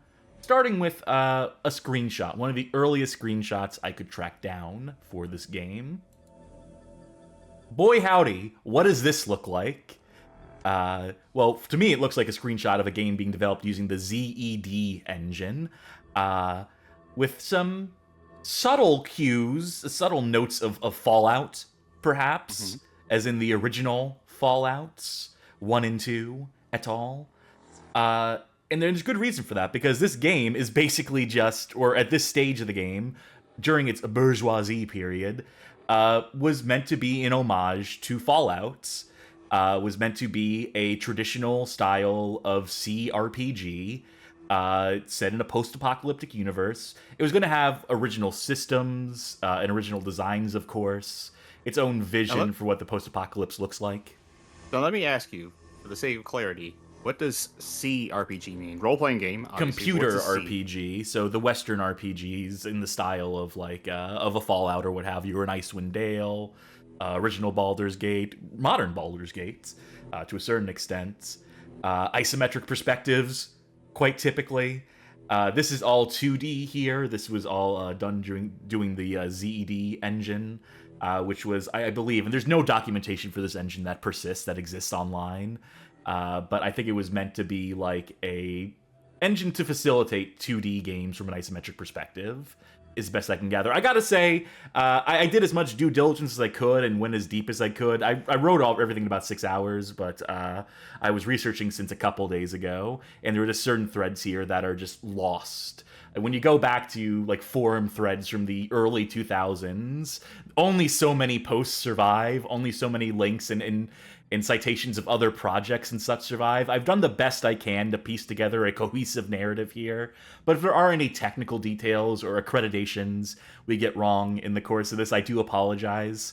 But also, no one has bothered to document this beside me, so at least let this be like a foundation for someone to look further into this and do a better job than I.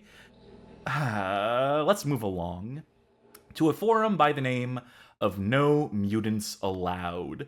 This is one of the original Fallout fan forums, originating in 1997, still operational to this day, and it became the hub for a lot of Fallout-inspired projects to go post in, to go update in, to go say, hey, Fallout community, you love your Fallout 1 and 2? Well, I'm working on my homage, or I'm working on a mod, or so on and so forth.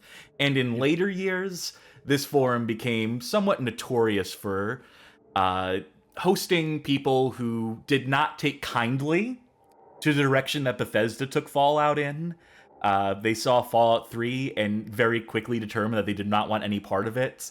These are the purists who wanted Fallout to remain isometric and continue coming out on DOS instead of on proper Windows machines. I don't know, that's maybe a slight exaggeration. But Fallout diehards. This is a forum that, in my experience online, I've only heard people talk about in the negative of being like, oh, those people. Granted, all of that was heard back when I was on Something Awful forums. So, glass houses. Yes.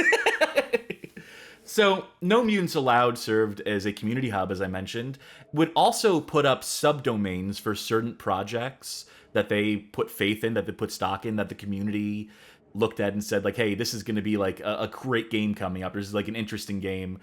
Give these people developing it some web space. And in the early 2000s, that shit came at a premium, was not as easy to set up as setting up a website in the modern web is now. And so a subdomain for the game by the name of Bourgeoisie, Pearl of the Wastelands, was formally introduced on June 18th, 2004. By providing this subdomain, they were providing web hosting, an English language subforum to discuss the game, and ostensibly immediate credibility to Intoxicate on the No Mutants Allowed forums, where he would often post to update people on the game, to talk about development, to try and recruit people from the community to help him work on it.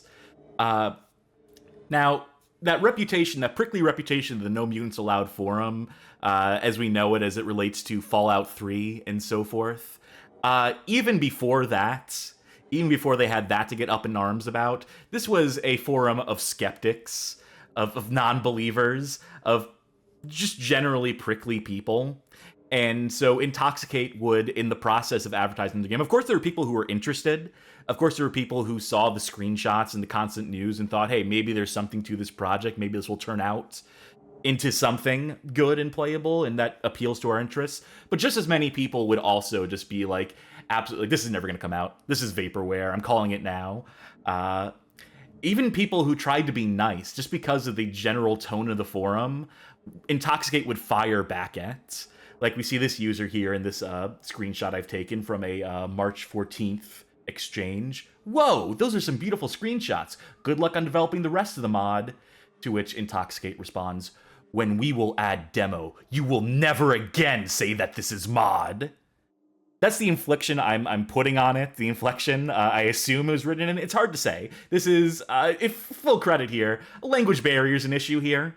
Intoxicate, hailing from Poland, English not their native language, so a lot of the things they say need to sort of be, you need to run them through your head a couple times.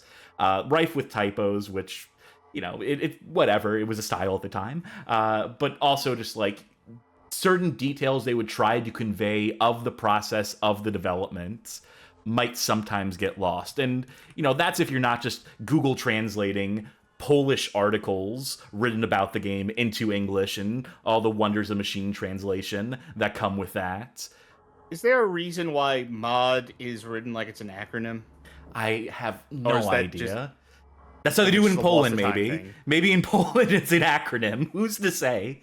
But what we can say is that screenshot of the game on the Z engine was quickly obsoleted, as for the first time in the development in around 2004, the game moves development to the Torque engine, another publicly available engine for game development, which meant an effective restart for development. Taking the studio game, now we're rendering in full 3D. Here's a collage of screenshots that had been posted to promote the game on the forums hosted on NMA. So clearly there's ambition here, and, to expand these screenshots, to look at the work that was being done. At a certain point, this team consisted of 40 people that Intoxicate had brought together, and doing some real work here, doing some impressive stuff. They were also constantly hounded by financial troubles, just from the word go. There is a forum thread entitled "Bourgeoisie Needs You," in which the forum moderators basically tried to put out a call for action to have people support Intoxicate as they continue development on the game. Someone in that thread goes on to ask Intoxicate directly, what other licenses do you have to buy right now? Because there's a lot of talk of licenses. There will be a lot of talk of licenses as this history goes on. And just a short list of the licenses that Intoxicate was looking to acquire or had acquired include a license for Visual Studio.NET 2003, a copy of Windows 2000 Professional, Milkshape, which I assume is some 3D rendering program, PaintShop Pro 8 for textures. Now we must buy Gmax, Torque, plus Addunes. I think they meant to type add-ons, but I see those two O's there and it's too funny not to mispronounce. They further go on to state, we are so far now and have 40 people working on it, so, like you see, we are buying licenses because I will search for sponsoring distributor when design will be ready. We are too far to cancel project, and project must have really big potential. I am definite that we gonna find some sponsor distributor, not only in Poland, when pre-production will be ready. I can't help but notice that in the licenses you need to buy. Now, granted, that's not saying that they hadn't bought license already. I noticed MP3 is on there, and I feel like there was a thing back in the day where people didn't realize you need to buy a license to MP3, and that tanked several games, especially coming out of Eastern Europe. Yeah, Parrish thought of paying for a license. Well, I think the thing is, a lot of people. I think the thing is, a lot of people just didn't know that MP3 was a licensed format.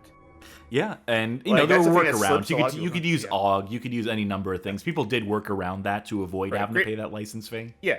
Granted, I don't know if they accounted for that. I don't know if that even plays a part in the story later on. No. I'm just thinking of, there was some game, someone in chat might know what I'm talking about. It was this Russian space trading game that was really, really deep, but you could not get it anymore because they just shipped it without the MP3 license.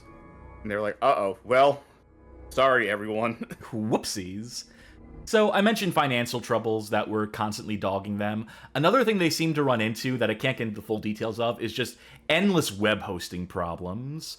At some point, early on, the host that was hosting their developer forum was due to shut down without any notice, and they had no means of migrating it. Their developer forum was so big that they couldn't just put it on NMA. At some point, they switched from NMA's subdomain to their own dedicated domain at anyswat.pl. And again, I apologize for any Polish mispronunciations here. That seems to have been an amicable split. The forum continued to advertise freely for Afterfall and keep tabs on it. Eventually, they moved to another host, afterfall.pl, in around 2006-2008. There's roughly a dozen changes of domain, which just an early aside here, that constantly changing the central hub of the game you are working on and also constantly changing the name, never good. You gotta try to establish that shit as early as possible and lock it in, because if you just keep changing the name of your game and where people can find out information about it, and development keeps dragging on, it becomes impossible to keep track of it. And it was certainly like impossible to keep any sort of like running idea of like where I would need to look to on the Wayback Machine, because all these websites are long since defunct as well, of course. I mean, that is part of the problem of just hosting things online, is that you're kind of at the whims of whoever's doing the hosting. So if something decides like, oh, we're not going to hold this anymore, then, you know, it comes as a surprise. Like, oops, got to move all of this stuff somewhere else. Folks, don't forget to back up your Twitch highlights in the next 2 months. So, money troubles, server troubles, all these things happening to a poor independent team who's just doing their best to not only, like, you know, make this game, this dream game, come to fruition, but also having to negotiate and navigate the world of companies and hosting and real world money. But there steps up an angel to save them at a certain point. A company that steps in and offers to take care of funding the game and hosting and managing. That company is one Nicholas Games, a Polish developer formed in around 2004 by one Tomasz Magica, prior to picking up the Afterfall, or Bourgeoisie license as it was at the time. They were responsible for the distribution of games like Half-Life 2 and Flatout in Poland. So they would publish and distribute those games, make the box copies, so on and so forth. They also developed their own original games, or not original, like they were licensed games mostly. One of note here is apparently based on a popular Polish adult animation series, Wretched, which is apparently some like Lord of the Flies type deal as an adult cartoon. The point is that Nicholas Games had some amount of clout in the Polish gaming industry, and when news of their acquiring Intoxicate came to be, people were optimistic, including Intoxicate himself. I'm going to post this link here. And by the way, all links that we're posting in the chat right now, all our sources will be in the description of the YouTube video as well if you happen to be watching this on YouTube down the line. This is from a forum thread titled Afterfall Finally Found Full Future Funding. I like the alliteration there. In summary, the post-apocalyptic alternative history role-playing game is not going to go down easily, as its developers, Intoxicate Interactive, were recently hired by Nicholas Games, a Polish interactive software publisher, and reformed into a fully fledged development studio, Nicholas Games Intoxicate. What does that mean for us gamers? Simply put, one of the biggest independent projects that has been in development for the past 3 years will quite probably arrive at its destination, and, according to Nicholas Games, it will feature ability to create and develop the player character, playing him using possibilities never before seen, an engaging, non-linear, and twisting plot where every choice has consequences, hundreds of quests to do, and several organizations to join, a dynamic turn-based combat system against people and vehicles, a random mutation system, and cybernetic implants and prosthetics, about 200 weapon models and over 1,000 items with the ability to craft and modify some of them, excellent graphics and realistic physics provided by the modern engine. This might be a me thing. It's probably a you thing too. But anytime I see a game like advertised like, we have over 200 weapons and 1,000 items, in my head I'm just like, oh. Yeah. No thanks. Never I mean, great, turns like out. 1,000 items could also mean like, there's a mug in this room, there's a photo frame in this room. But generally, when a game like starts advertising like all this crafting and all these millions of combinations of weapons, like I'm at the point in my life now I'm just like Instantly skeptical. Instantly skeptical, but also like, give me 7 weapons. One of them is a weapons that rocket work. launcher. I'll be good. Intoxicate himself came to the forums, posted in this thread to say this. Well, I'll tell you something. Afterfall is a CRPG made by fans of Post-Apopo for Post-Apopo fans. And we're making Afterfall for PCs, Linux accepted, not consoles. We got full funding and we're ready to rock. So calm down. There is a great game coming.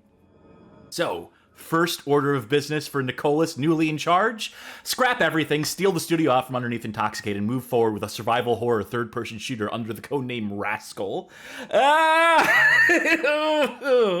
It's so quick. The way the tables turn here is so sudden. Okay. We move along. So, there is a new move to a new dedicated website in around November 2009, afterfalluniverse.com. It is archived on the Wayback Machine, and a post on the front page reads, "Welcome to the Afterfall universe. First of all, we want to thank you for your patience during the time since we disappeared from the web. Afterfall was never discontinued. We just have some problems with the website. Now, we are happy to tell you that we are closer to success than ever before. We are happy to introduce our new website and our first project, Rascal, draft title. This survival horror will prepare you for our amazing universe that has been built for almost 7 years by many people. News, screens, movies, and features of our universe and games will appear in time." That is a post credited to the Nicholas Intoxicate team. For Intoxicate's part, there was a thread on the NMA forums titled "Afterfall Still Coming." Still awesome, not written by Intoxicate themselves, but by one of the forum moderators, which Intoxicate felt the need to go into the thread and post his last ever post on these forums, by the way, April 8th, 2010. This game is an FPS without CRPG elements. Afterfall is dead, and they have stole Intoxicate Interactive Vision. It's business, and Afterfall lose the fight year ago. I'm not working there for a year, but I know that we need to wait 5 to 10 years for a CRPG. Cheers! So, what I think he means to say here is that he basically got laid off in 2009 from the studio that bears his fucking username. It's called Intoxicate Studios after this dude. And they just, like, got rid of him so they could own the ideas, so they could own the intellectual property to the Afterfall universe and do basically whatever the fuck they wanted with it. Certainly not a CRPG, because where's the market for that in 2010? Fallout 3, I think, is already out by this point. And so they quickly determined, like, no, the future is in third-person shooters, so let's just focus on that and put out something in this universe. And hey, if people demand a CRPG down the line, maybe we'll get to that later in 10 or 15 years. But yes, at this point, the original developers seem to leave the project or to be forced out. Who's to say? This post is basically all we get from Intoxicate to indicate the state of affairs. I mean, he uses the word "stoled." That he says it like he got basically like fucked on this deal. So this company that was meant to save them, secure full future funding forever, basically just poached their fucking idea.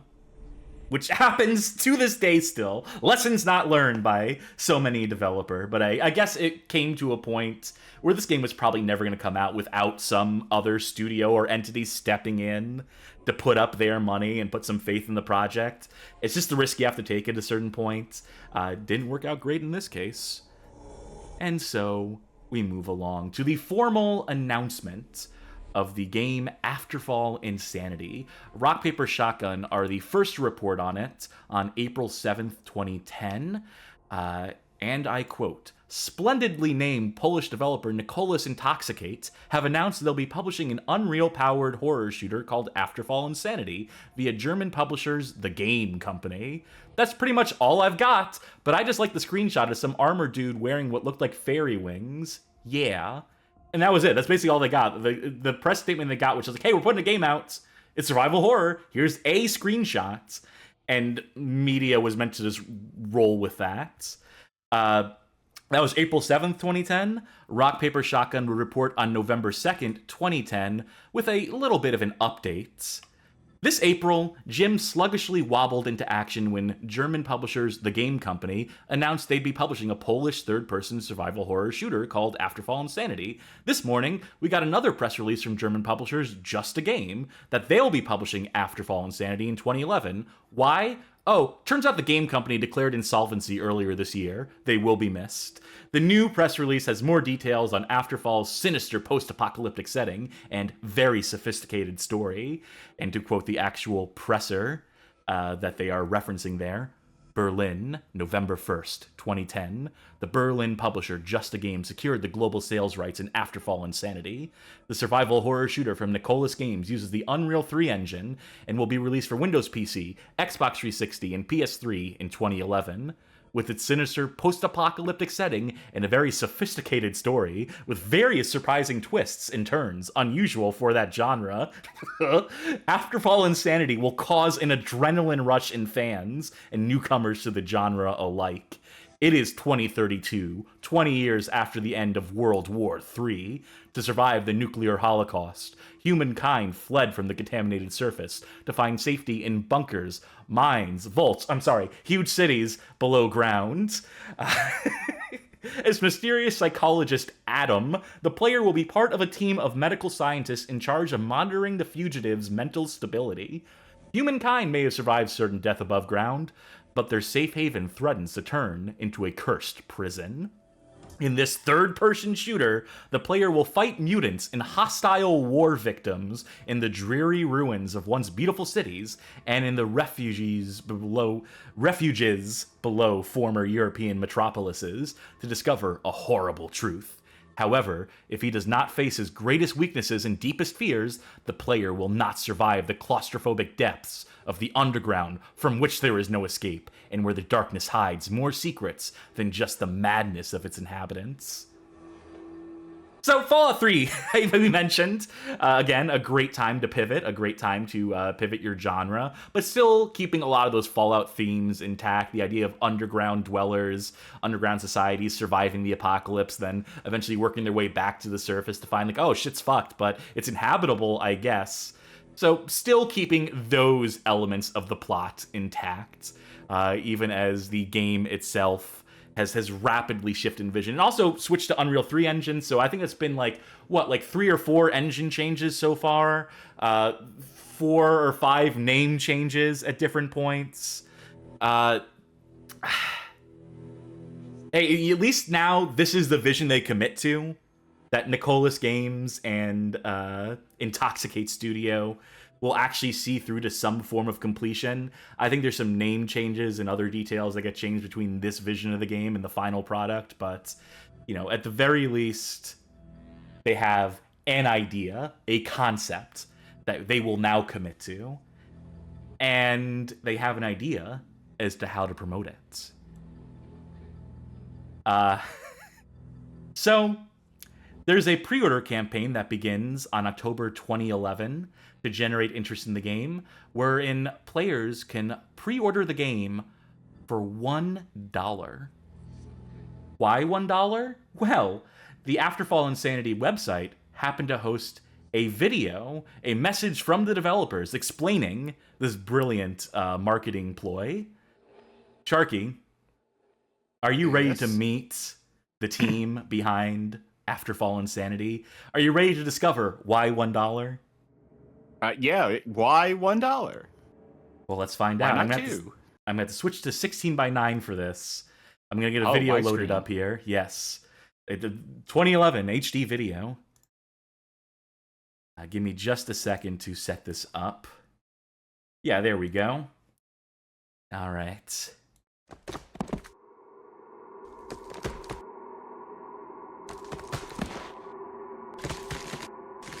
Hello there, my name is Patrick and I'm here to tell you why you can pre-order Afterfall Insanity for just $1. Don't look surprised, it's a real deal. In fact, you also get the original soundtrack as a bonus. So, the game and the soundtrack for a single $1 is the same price as the most Justin Bieber songs on iTunes. Good point of comparison. Oh, bye. Oh, hello. It's all about breaking the rules and stereotypes. We decide what game to create and how much we should charge for it. We're doing this as gamers for gamers. In short, we are creating the kind of the game that we would like to play ourselves. We're not completely out of the business sense, however, we want to avoid running in the red when making games. But the spirit in how we do it is the key to our particular vision. ChatGPT did not write this, believe it or not. Games coming out this November.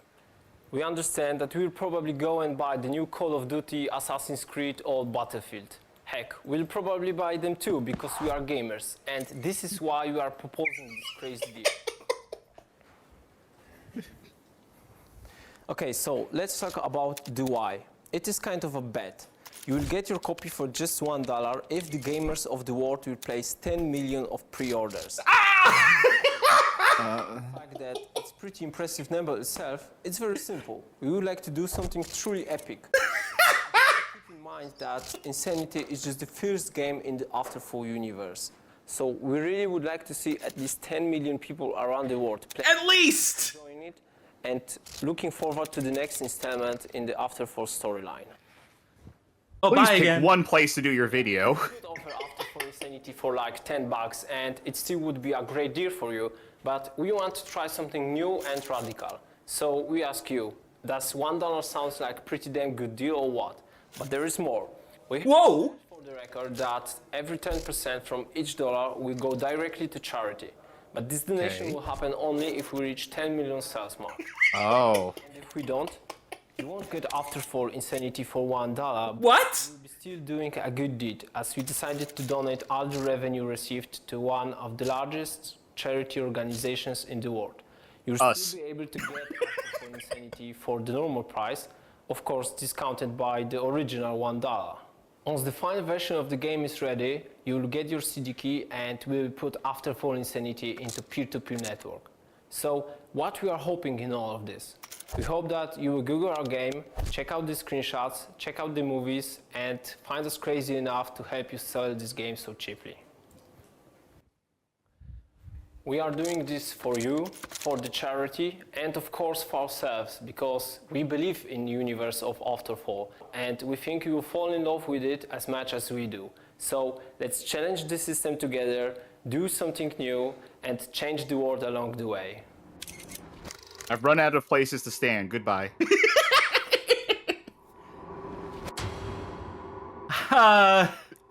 I feel like it's appropriate enough that that video had enough kinetic typography to contain a bunch of like fucking Steiner math.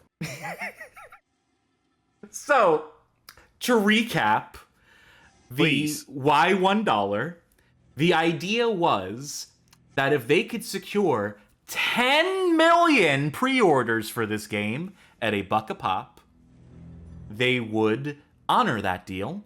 They would donate 10% of that $10 million, which would be $1 million, to charity. Which charity? They don't disclose in the video. It turns out they wanted to donate to Amnesty International. They were selected to be the recipient of the money. Turns out that Amnesty International, they declined. They said no. They said that the game's brutality isn't compatible with their ideology. So that wasn't going to happen at any point, I guess. I guess they just kind of made that claim without asking anyone. And, okay. So, first of all, let's just say that I don't think they ever intended or expected the game to get 10 million pre-orders. Let's just put that out there, put that on the table, that this is a publicity stunt. Of course this is a publicity stunt. Of course this was never actually expected to go through, and that all the money that they would have potentially gained from this, they did say that they would donate to charity, and I couldn't find whether they honored that or not. I couldn't find anything concrete on where that money actually went, however much money they managed to make. They didn't give that number out either, as far as I can vet, as to how much they managed to raise through this campaign. But the idea was that failing to meet that impossible number, that everyone who did pre-order, who put the dollar down, in addition to that money going to charity, knowing that they've done a good thing, would get $1 off of a discount code for the game itself when it launched. They'd be able to save that $1, or put that $1 towards the game, rather. Eventually, I think they realized that this promotional stunt looked bad, made them look foolish, made them look like kind of scumbags for basically bait and switching people. So at some point, people who did pre-order as part of this campaign were offered, instead of just getting $1 off, they got a 50% discount off, along with a free copy of the soundtrack. So they did at least do a little more to honor people who did take part in this stupid campaign. But yeah, just for the price of a Justin Bieber song, Sharky. Why? That's a crazy rate for a game that's going to be so content-packed. Any comments on this? Because I'm still flabbergasted by this. I'm still doing the math. 10% of $1 for every 10 million, with 100% of the soundtrack being and a 33 1/3% chance of winning. Then you factor in Call of Duty into the bunch. And you know that the new Battlefield is gonna not even going to pre-order it. try. And you know we're going to pre-order it because we're gamers. Yeah, of course. How many times did they use the word gamer throughout the promotional video? Oh, it's so good. That video is so good. I love every frame of it. Hacks, cheapskates, flim-flam men. But God, it's fun to watch, isn't it? Okay, we got to move along from this. We got to get to the part where the actual game comes out. And the game does come out on November 25th, 2011, across multiple digital distribution sites, including Origin, OnLive it comes out on. No Steam. Remember, this is 2011. Not every game came out on Steam at this time. You had to pay them a fee to get it on Steam, you see. So they just didn't launch it on fucking Steam to begin with. And reviews shortly after the release began to trickle in, and they were none too kind for this initially released original version of the game. Anthony Gallegos, on behalf of IGN, would score the game a 4.5 out of 10 in his review. I will link that here. And to summate, you need a clear, unified vision to shape a game into something that makes sense and compels the player to see it through to the end, but scares and gameplay in Afterfall fall flat, as scene after scene repeat the same notes, turning what could have been a spine-chilling adventure into a treadmill to an unsatisfying finish. The lesson to be learned here isn't that smaller developers can't make awesome games, but if they want to make something truly great, it probably shouldn't come from a consensus of people scattered. Multiple personalities in the mind or in game design apparently result in nothing short of madness, and not the good kind either. Yeah. Another review that I'm going to quote from here, the lowest scoring review was a 2.8 out of 10 from Game Chronicles, written by one Bryce Bombeke, who writes, I don't know. I guess I have come to expect something unique and interesting from my indie games, something that makes them stand out apart from the blockbusters. If you just try to take something that the big blockbuster games do, really well, I might add, and do it half-assed, I'm not going to be impressed. Even if it only costs $1, and you won't get my dollar, and neither will your unnamed charity. When it all comes down to it, this game makes me think of the old saying that if something seems too good to be true, it probably is. So, if you hear about a game that's being sold for $1, unless we're talking about Angry Birds, you're probably not getting the next big thing. What you're getting is $1 worth of gameplay wrapped up in a shiny package to make it seem like something more than what it is. I feel sort of bad ripping this game so badly, but I went into it really hoping to be blown away, and came away feeling like I, and anyone else unfortunate enough to have fallen for their ruse, had been duped. So, not the warmest reception. I think the highest scores registered in somewhere like the 70s. Underwhelming. And bear in mind, this is the original release version of the game, which basically, surprising number of reviews for a game that was not widely available. People had to search for this game. You had to order box copies of it or go to those lesser known, lesser established digital distribution platforms and know to look for it. They didn't really market this game. There's reasons for that. We'll get into those in due time. But even these people who went out of their way to try and track this down, that promotional campaign was the biggest thing. That $1 campaign was the thing that put it on the radar of people. I think it made the front page of Reddit at some point, for whatever the fuck that's worth in 2011. But yeah, this version of the game, though, would not last for long. Very quickly, Nicholas would say, okay, we recognize that this initial version of the game is getting ravaged. Let's vow to continue supporting it, update it, put out a 2.0 version of it. This leads to the announcement of the Afterfall Insanity Extended Edition. A March 5th, 2012 post on the AfterfallUniverse.com website would detail the changes to be made in the upcoming Extended Edition patch. To quote, in the third quarter of this year, Afterfall Insanity will undergo a revival, thanks to the Extended Edition, which will be delivered to the players by Nicholas Games SA and Intoxicate Studios, creators of the game. You will be able to revisit the sheltered glory and face the psychosis of the post-nuclear society one more time. The edition, symbolically called 2.0, will contain a lot of improvements to the basic version of the game. The PC version will be distributed in a form of a free patch for those who already bought Afterfall Insanity. The Xbox 360 version will include all of the improvements. One of the most important changes will be more dynamic and intuitive fight system. The protagonist of the game, Albert Tokaj, is much more deft now, both as far as his movements and attacks are concerned. Animations also underwent some changes, both in gameplay and in cutscenes. The game for Xbox 360 will already include all the improvements of the extended edition. Users of the Microsoft game system will receive a product improved according to gamers' expectations. Most important changes include new dynamic fight system, improved cutscenes, more elements of psychosis, improved facial animation, improved sound of environment and characters, better efficiency optimization, new weapon, new automatic save points, checkpoints, new AI variants, new light and special effects, new and improved sound effects, new balancing of gameplay, changes in the narration style, technical and gameplay improvements. I just want to say that I managed to track down at the very least footage of the original release of Afterfall Insanity. It's not that different. We're not getting a massively improved thing here. The biggest thing that I noticed was that there's more camera work in the cutscenes, that there's more like dolly shots and stuff.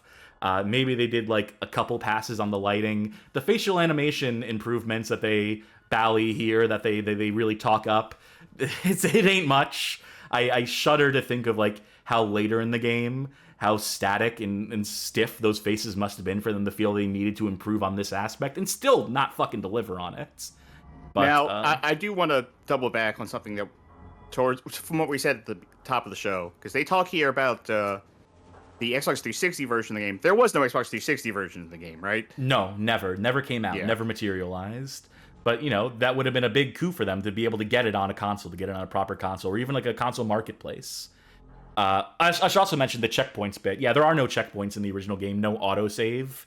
So that was something that they desperately needed to add for folk who weren't inclined to just constantly be quick saving. So it is good that we have that we get to benefit from that when we play the game later in the show. But yeah, mid-July, the release date of this patch, this 2.0, was revealed to be July 26, 2012. Came out a day late, whatever, no big deal. To get it on Steam, though, which was like really the biggest thing about this, they had to go through the Steam Greenlight process. Remember Steam Greenlight? Yeah, you remember how people were worried that Steam Greenlight was gonna like just let a bunch of trash through on Steam? Thank God we curbed that. Thank God we got in the way of that, huh? So the game was in fact greenlit on October 15th, 2012, and ultimately released on Steam December 3rd, 2012. A Greenlight success story! Hooray! Like air control. Folks, watch our playthrough of that, please. Alright, so this Enhanced Edition comes out, and no one cares. No one really covers it. And the few people who do, including one James Stephanie Sterling, writing on behalf of the Structoid, would only see fit to give it something like a 3 out of 10. To quote them in their review of this, specifically the extended edition of the game. Insanity was never going to be a great game. It would have struggled to be considered a good one. It did, however, have that certain special something, possessed of enough charisma to at least make me debate whether or not it was a bad game. That is, until the gear shift in rapid decline, at which point I gave up trying to be nice and settled in for an absolutely terrible time. It's a shame, because it had its hands on all the tools necessary for underground success, but failed to prove itself consistent enough to stand out from all the other obscure, low-budget, bottom-feeding action games on the market. Thank you for that classic bit of sterling hyperbole. They still continue to support the game, though, despite the fact that this comes out. Because remember, they still have the universe. They still have the Afterfall universe they wanted to develop more games for. This is always meant as an introduction to that universe, so they continue to want to try and make good at Nicalis games. To that end, they put out a free DLC for the game called Dirty Arena. It was announced and released exclusively for the Steam version of the game in February 2013. I guess you can gather it's just like a survival mode for the game, where you fight against endless waves of enemies and occasional like mini bosses and boss fights. Then they did something really stupid, which would make sense, like as I explained the concept of it. They released the DLC. They repackaged it and re-released it as a standalone game under the title Afterfall Insanity Dirty Arena Edition on May 9th, 2013. So they confused the SKUs there. So while you could briefly play it as like DLC for the game, they eventually broke it out into its own separate executable, its own entry on the Steam store. So people that wanted to like, you know, skip the campaign part and just experience the game, it was intended to put it in their hands that much cheaper, that much quicker, right? But ultimately what it does the arena is, mode that everyone was clamoring for, like everyone out there was going like, oh, you know what, I don't like Afterfall Insanity, but that horde mode though, I wish they released that as a separate thing. I want you to play the horde mode. I don't know why they thought that was the thing that was going to save the reputation of the game. It didn't. But they still have this IP. They still had their universe. They still had a dream. And they would commit to that as well. And begin work on a sequel game. October 19th, 2012, so this is before the game had even launched, they announced that a sequel to Afterfall Insanity was already in development. They created a Facebook page, a Facebook group titled Pearl of the Wasteland, harkening back to the original title of the strategy game design, The Bourgeoisie Days. This game that they were working on, cooking up, was to be titled Afterfall Pearl of the Wasteland. However, the title of the game was later changed to Afterfall Reconquest due to a change in the format of the game, which is to say that they promised it as being a strategy game initially, and then again decided to not do a strategy game, do another fucking third-person shooter. So they just, every time they tease, like, we're finally making the game that people actually wanted, like, 10 years ago. Remember 10 years ago? We're finally doing that, and we're not. And it's just another third-person shooter that no one is asking for. By the way, can I say the No Mutants Allowed people fucking detested all this shit. They, like, the second it was announced that the Rascal version of the game was announced, the third-person version, everyone simultaneously was like, well, fuck this. Why would we give a shit? You took away the thing that we were looking forward to, the thing that we were on the ground floor of, and, like, fuck you for doing this, and fuck the horse you rode in on. So they had no support from that community, fickle as they may be, for as little as that's worth. And of course, 2012, 2013, you know what game was popular around this time? That Walking Dead Telltale series. And so the decision was made that Afterfall Reconquest would be an episodic game, as was the style at the time, to consist of 9 episodes, each focusing on different overlapping scenarios. Cart before the horse. You love to see it. So How many games out there? How many major enough to be released like on a console or a Steam page? How many games out there do you think are episode 1 and that's it? I can think of a few. Ibn Battuta, which we played. Yeah. I remember a game by the name of Blues and Bullets, which made it all the way to episode 2 of a Plan 5. Oh, wow. Before they gave up. It's a big accomplishment on their part. Yeah, lots. Countless games that only made it as far as their episode 1. I think Blade Kitten actually ended up getting an episode 2 eventually. Yeah, like That a was one I decade thought- later. Yeah. So, July 24th, 2014, Intoxicate Studios released an early access version of Afterfall Reconquest, containing a small part of the game's first intended episode. This early access slice of the game continued to see updates through to December of 2014, culminating with a 1.5 update, drastically upending the game's art style. You see the screenshot here? You see the way this looks? Kind of moody, appropriately post-apocalyptic. Gray. Oh. And high contrast black and white with red, with notes of red. This is a comparison of before and after 1.5. That's a... It's like we're in the Saboteur with Bloom. What I think of immediately, and what they may very well have taken some amount of influence from, does anyone remember a game by the name of Betrayer by Black Powder Games? It was a game that also began, it was like a bow and arrow open world game. The bow and arrow was the primary gimmick, and also like some flintlock rifles and such. It was like a promising early access game that I played, that I got in on. And then at some point, just randomly, without any build-up at all, it switched to this art style, this black and white thing. It started off with like normal graphics, and then became a black and white with red type game. And it's around the time the game started to fucking suck. It's around that time that like every update they were making made the game worse. Funnily enough, in that version of the game still, you could turn a slider to bring the game back to the original visuals, and that's the way I preferred to play it when I tried it. A slider, you say? So you could have halfway between, like, original graphics and new graphics. Yes, somehow. As I seem to recall, anyway. I think the game got delisted from Steam at some point. It did come out, that Betrayer game. But I think you can get it for free on GOG.com right now, as a matter of fact, if you want to see what the fuck I'm talking about here. And then, this getting back to Afterfall, this came out. The first episode came out on February 19th, 2015. And it was officially released. I couldn't tell you how people reacted to it, because no one did, basically, on the critical end.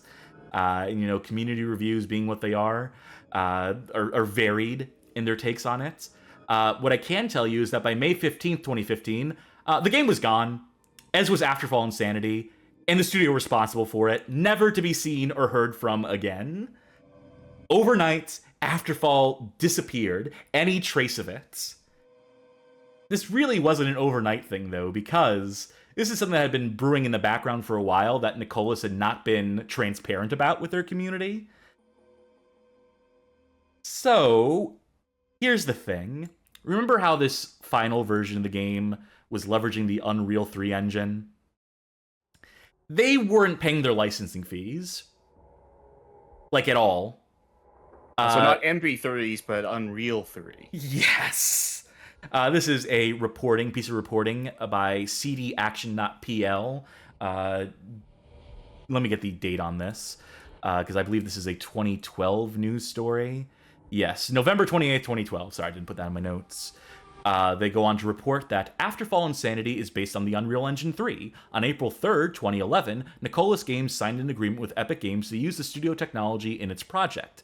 It assumed that the Katowice company, that's the location of their offices, would make an appropriate payment after completion of work on the game, and then, on the basis of sales data, it would pay a license fee every quarter. A few months later, on October 14th, 2011, another agreement was signed under which Epic Games pledged to provide technical support for the next 2 years. Unfortunately, it turns out that Nicholas Games had broken the terms of the contract without paying either for the use of Unreal Engine 3 or for that technical support. This was tantamount to losing the rights to use the Epic Games engine, which was associated with the obligation to withdraw the game Afterfall Insanity from sale and destroy remaining copies of the production run. Unfortunately, the Polish company did not respond to the calls, nor did it inform Epic about a change of address. They're literally trying to run away from Epic, literally trying to dodge them while continuing to sell the game past the point where they were told, destroy all remaining copies, take this off a sale.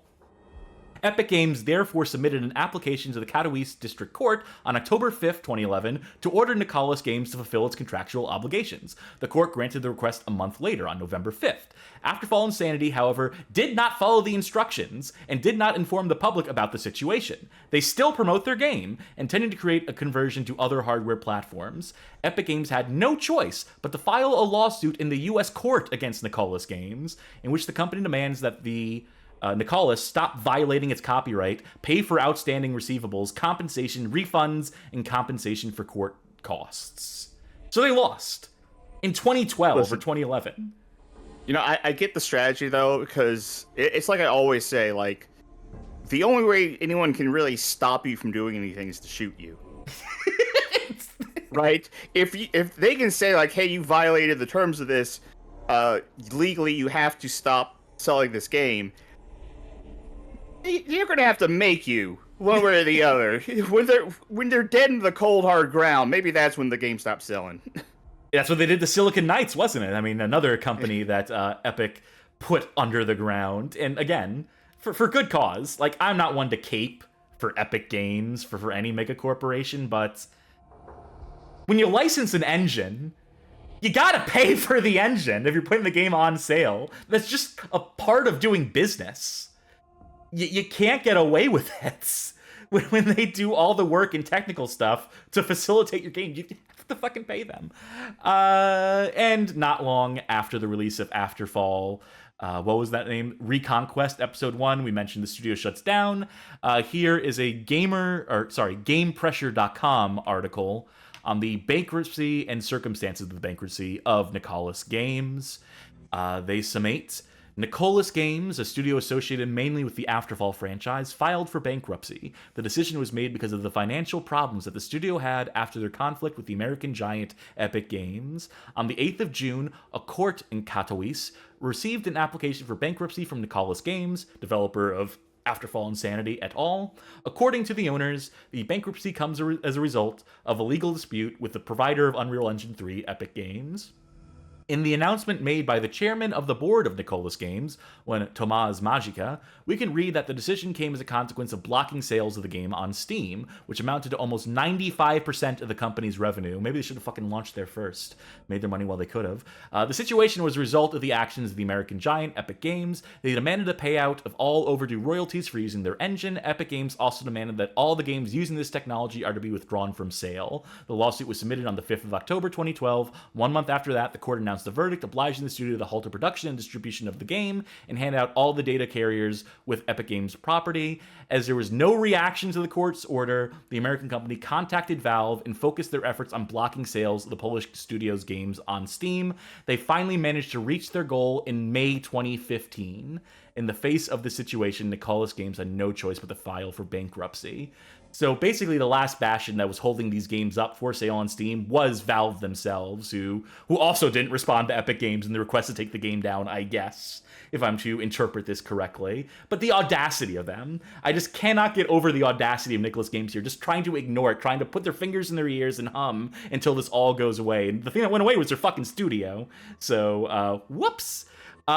And just in case you have any remaining sympathy, lingering sympathy for Nicholas Games, the article goes on to also mention that Nicholas Games had problems even before that. In 2012, a Polish website, Gadzetmania, managed to track down a few of the company's employees who claim that they have not been paid on time. At least 10 people had court orders for their overdue salaries. In total, the company owed about 500,000 PLN to its employees. The bailiff took over Nicholas Games' bank accounts, and the company's place emptied. Even though their situation improved in 2014, we now know that it was not enough for the company to survive. And I do want to quote a bit from that Gadzetsomania article, wherein the details of them failing to pay out their employees are brought to light, since it is good reporting. Since January 2012, there has been no salary at all, our inside source complains. About 40 people did not get on average 10,000 to 15,000 zlotys, which gives the amount of about 500,000 PLN, he calculates. The company's office in Katowice is empty. The bailiff seized all bank accounts and stated after checking in the city documents that no one does business there. According to former employees, there's almost no one in the company today. This is 2014, by the way. As far as I know, one person is still bound by a contract, although he doesn't come to the office. Formally, there is no contract signed, explains our source. CEO Tomás Magica tries to explain it away by saying, the offices are not empty, but there is certainly no such bustle as a year ago. In most cases, we try to find amicable solutions. We are signing settlements, and in other cases, we are simply implementing a roadmap to get out of debt. And that was the last anyone heard of Nicholas Games. Gone and forgotten. And all that's left is this digital copy I have of the extended edition on Steam. Again, I don't know how I acquired this, but I do have it. I think you can also still buy keys for this. I don't know how legal that is, but there are some sites. I think Fanatical still has keys for both Afterfall Insanity and the Squeakquel game, the first episode of that. Really? Yeah, I mean, they have overstock keys, and you would think that those things would have been destroyed or rendered invalid with the whole Epic Games thing, but... Reconquest is $7 right now. Whew, what a deal. I can't wait for that next installment, for that next episode. So, Afterfall's dead. I don't think they're coming back from this one. I don't think Intoxicate is taking back his studio and clamoring to continue working on these designs after they've been so sullied, so dragged through the mud. I wonder if he went on to do anything else, if he or if he came out of this being like, you know what, fuck the games industry. He has or a Moby Games like, profile. I think he's done some QA work. Last I checked, so I think he might still be in the industry. He might not at this point, because I think the last credits he had were like in 2014 or 15 for games that did not bear the Afterfall name. So who's to say? Here's what I gotta say: there's some lessons to learn from this debacle, if you ask me. First one I'm going to mention here, don't constantly keep moving goalposts to keep up with modern technology. That seems like a big one that people still don't follow to this day. I mean, you look at the case of like a Duke Nukem Forever and how many engine changes that fucking game had. And now you take that scale and shrink it down to the scale of like an indie developer. If I were them, in their shoes, I would have just stuck with that original 2D version of the game. That probably would have made more people happy than even the switch to Torque, let alone the switch to a fucking survival horror third-person shooter that no one was asking for by that point. you're ultimately better off sticking with old technology, sticking with old systems if you have a significant amount of work in them, especially nowadays where people will go for throwback style games, are willing to like downgrade graphics, are willing to take a not so technically impressive game so long as the gameplay holds up. That was not a lesson heeded by these developers, and unfortunately, we see where it landed them. Another lesson number 2, don't let yourself get bought out by bigger studios on buying sprees. This still happens a lot, as you may gather, and it never turns out well, especially now. It's only gotten worse in the decade since this debacle. But again, I understand the circumstances that lead a small developer into making that sort of deal just to make sure their game comes out, but never turns out for them. Third lesson, don't fundamentally change the core of your game on a whim to chase market trends. Again, these all seem fairly obvious to us as people who have observed this industry for any length of time. But Nicalis Games and their buying a license just to like get the rights to a Fallout-esque universe and then not deliver on a Fallout-esque game at all. Like, this final product resembles more like Dead Space than anything. Just to give a preview for the game we're finally going to get to in a few minutes. Yeah, completely bungled this, completely wasted the potential of these ideas that had been fostered and developed over the course of like 6 or 7 years when they first acquired the license for themselves. Just throw all that shit out to put out a game that, again, no one was asking for. And as a final lesson, and maybe this is the most important one, pay your fucking employees and pay your licensing fees. Otherwise, the game don't come out. Or if it does come out, no one wants it, because it's made haphazardly by people who are not getting paid, who are not the most motivated of employees, as it turns out.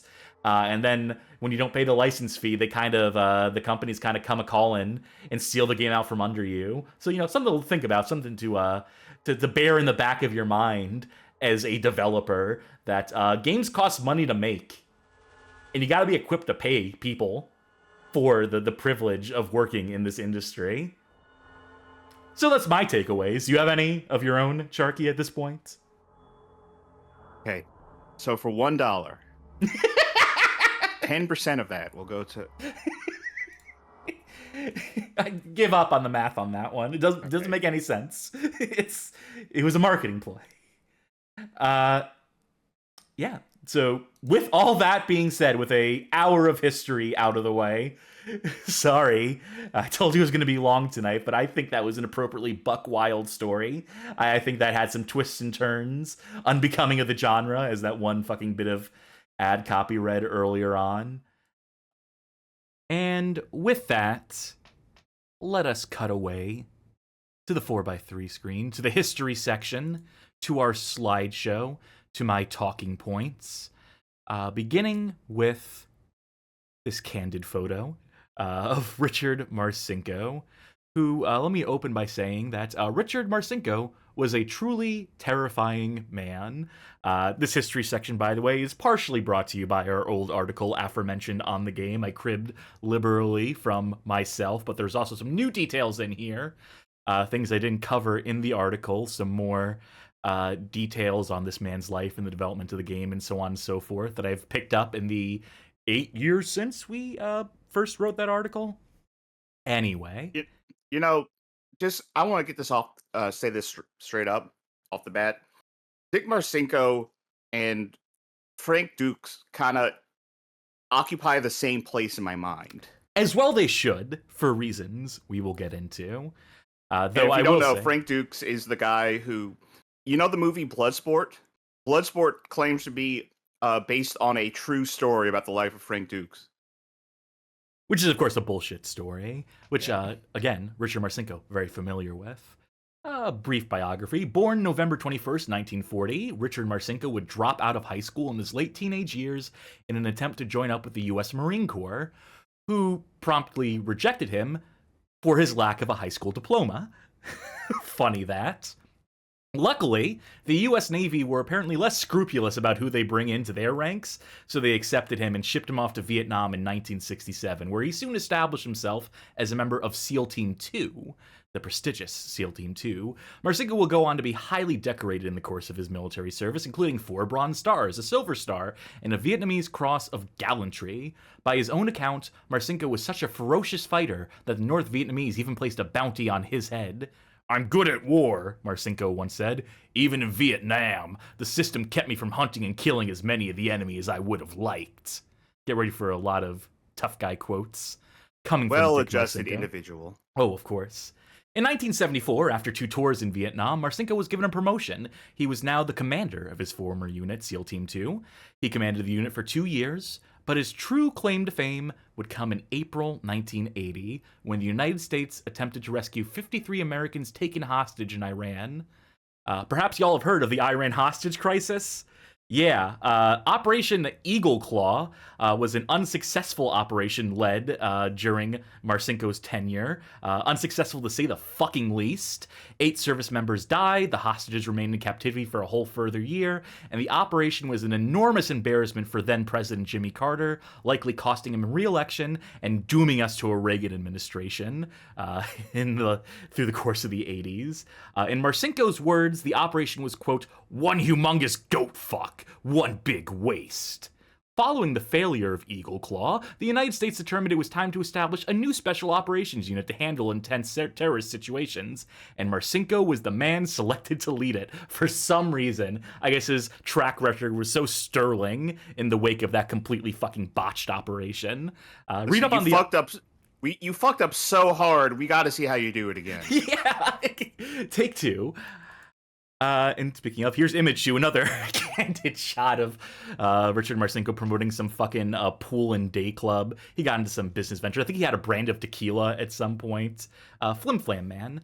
Anyway, likely Dick's greatest military accomplishment is as the first commanding officer of the U.S. Navy's Naval Special Warfare Development Group, also abbreviated as DevGRU, but better known as SEAL Team 6.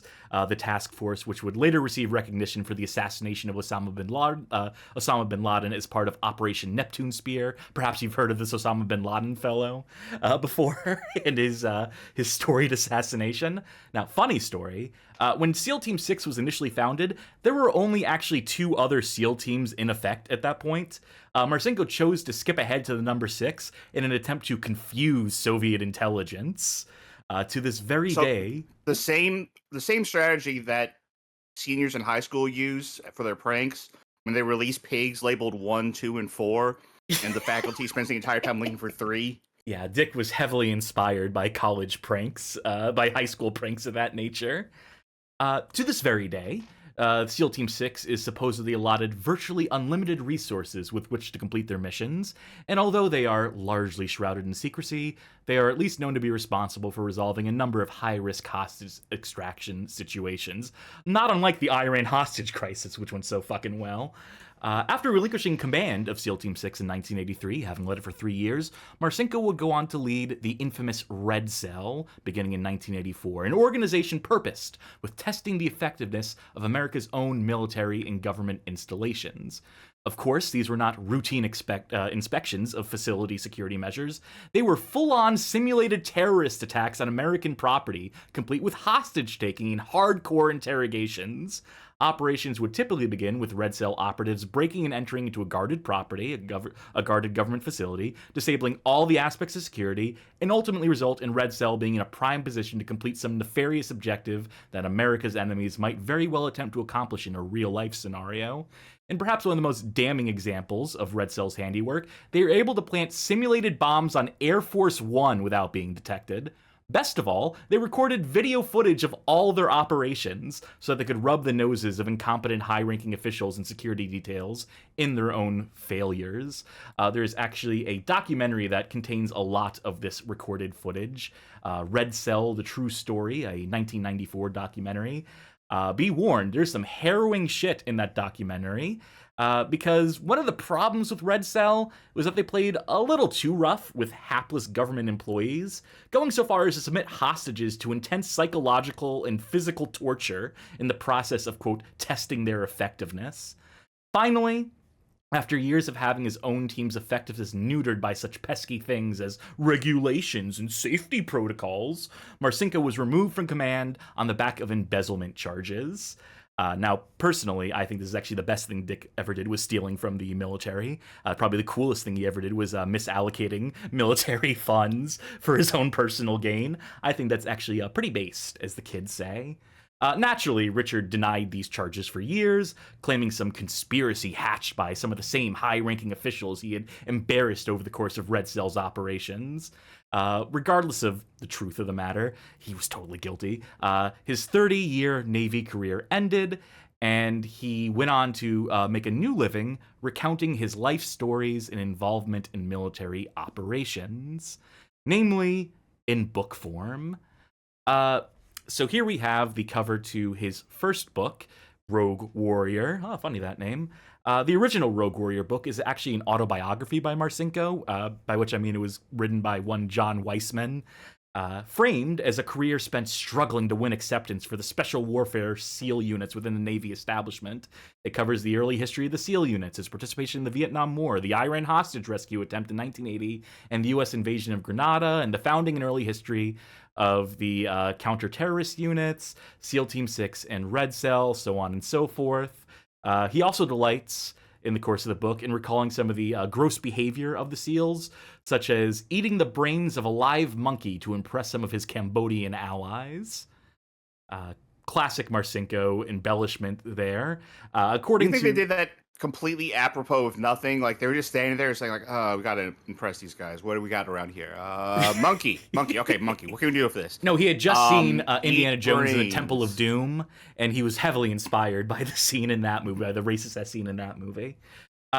Speaking to Marcinko's embellishments and tendency to lie, Rolling Stone investigative reporter Matthew Cole would publish their own book, Code Over Country, The Tragedy and Corruption of SEAL Team 6, which basically debunks a lot of Marcinko's own myth-making, gets into some of the real history, interviews some of the people who served in SEAL Team 6, and ultimately paints a very unflattering picture of Marcinko and his time leading SEAL Team 6. One of the major sticking points is how he was a immense alcoholic and forced everyone on his team to also be an immense alcoholic. Let me take a sip of my drink real quick.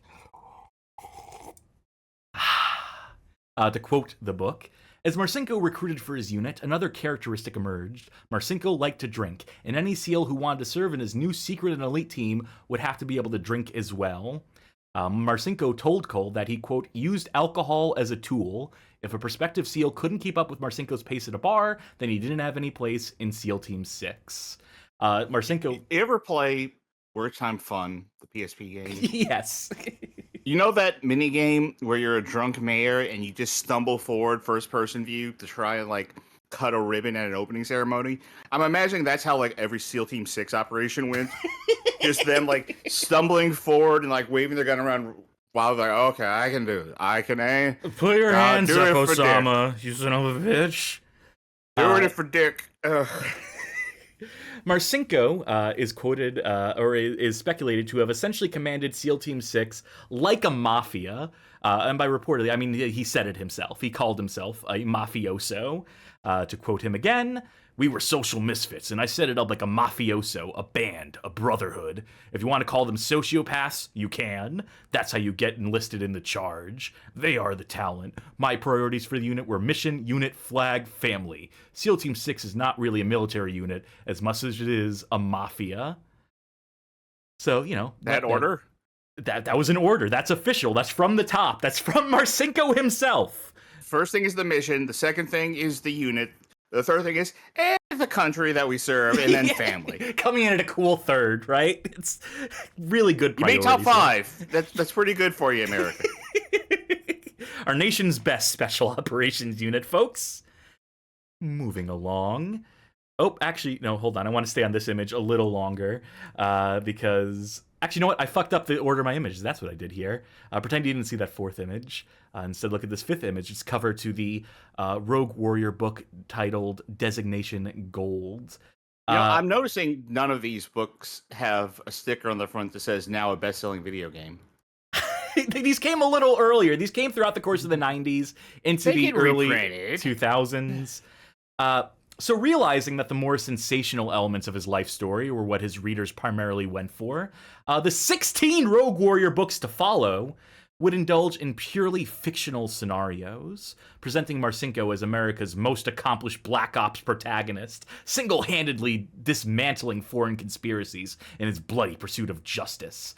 In an era of book publishing dominated by names like Tom Clancy and Robert Ludlum, Marcinko and his ghostwriters slotted in quite nicely. And just to give an example...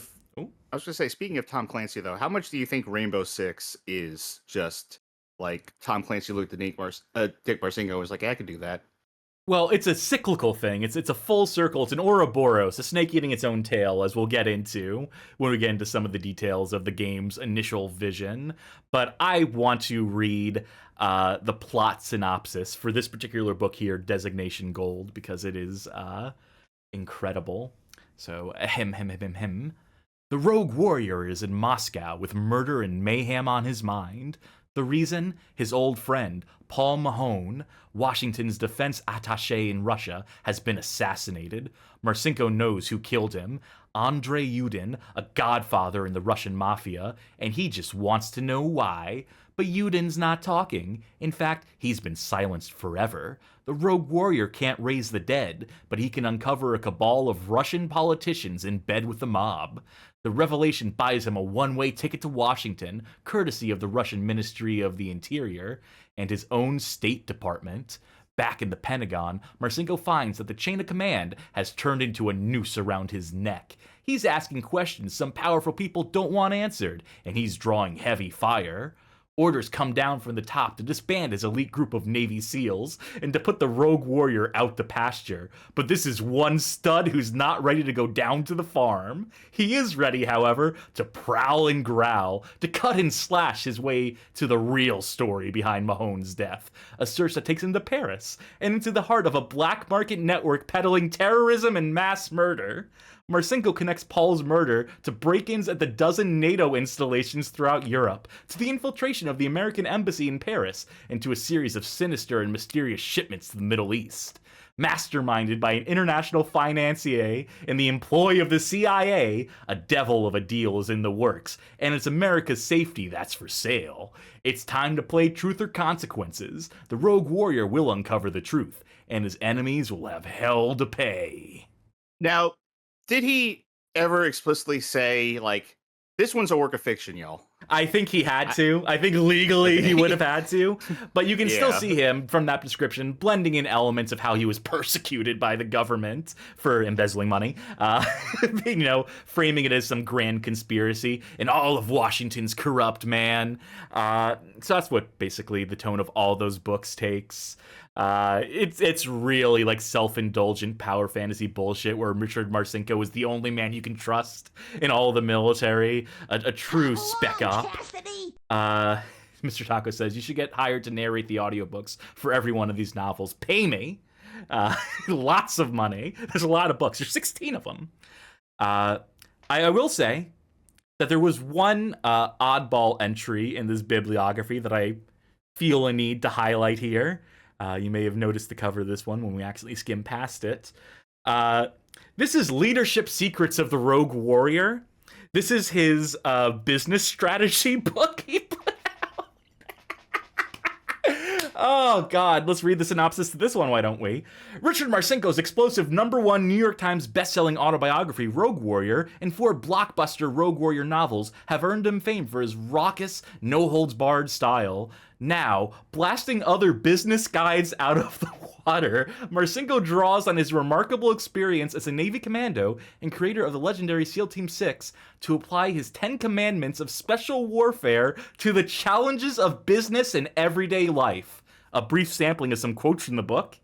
I will always lead you from the front, not the rear.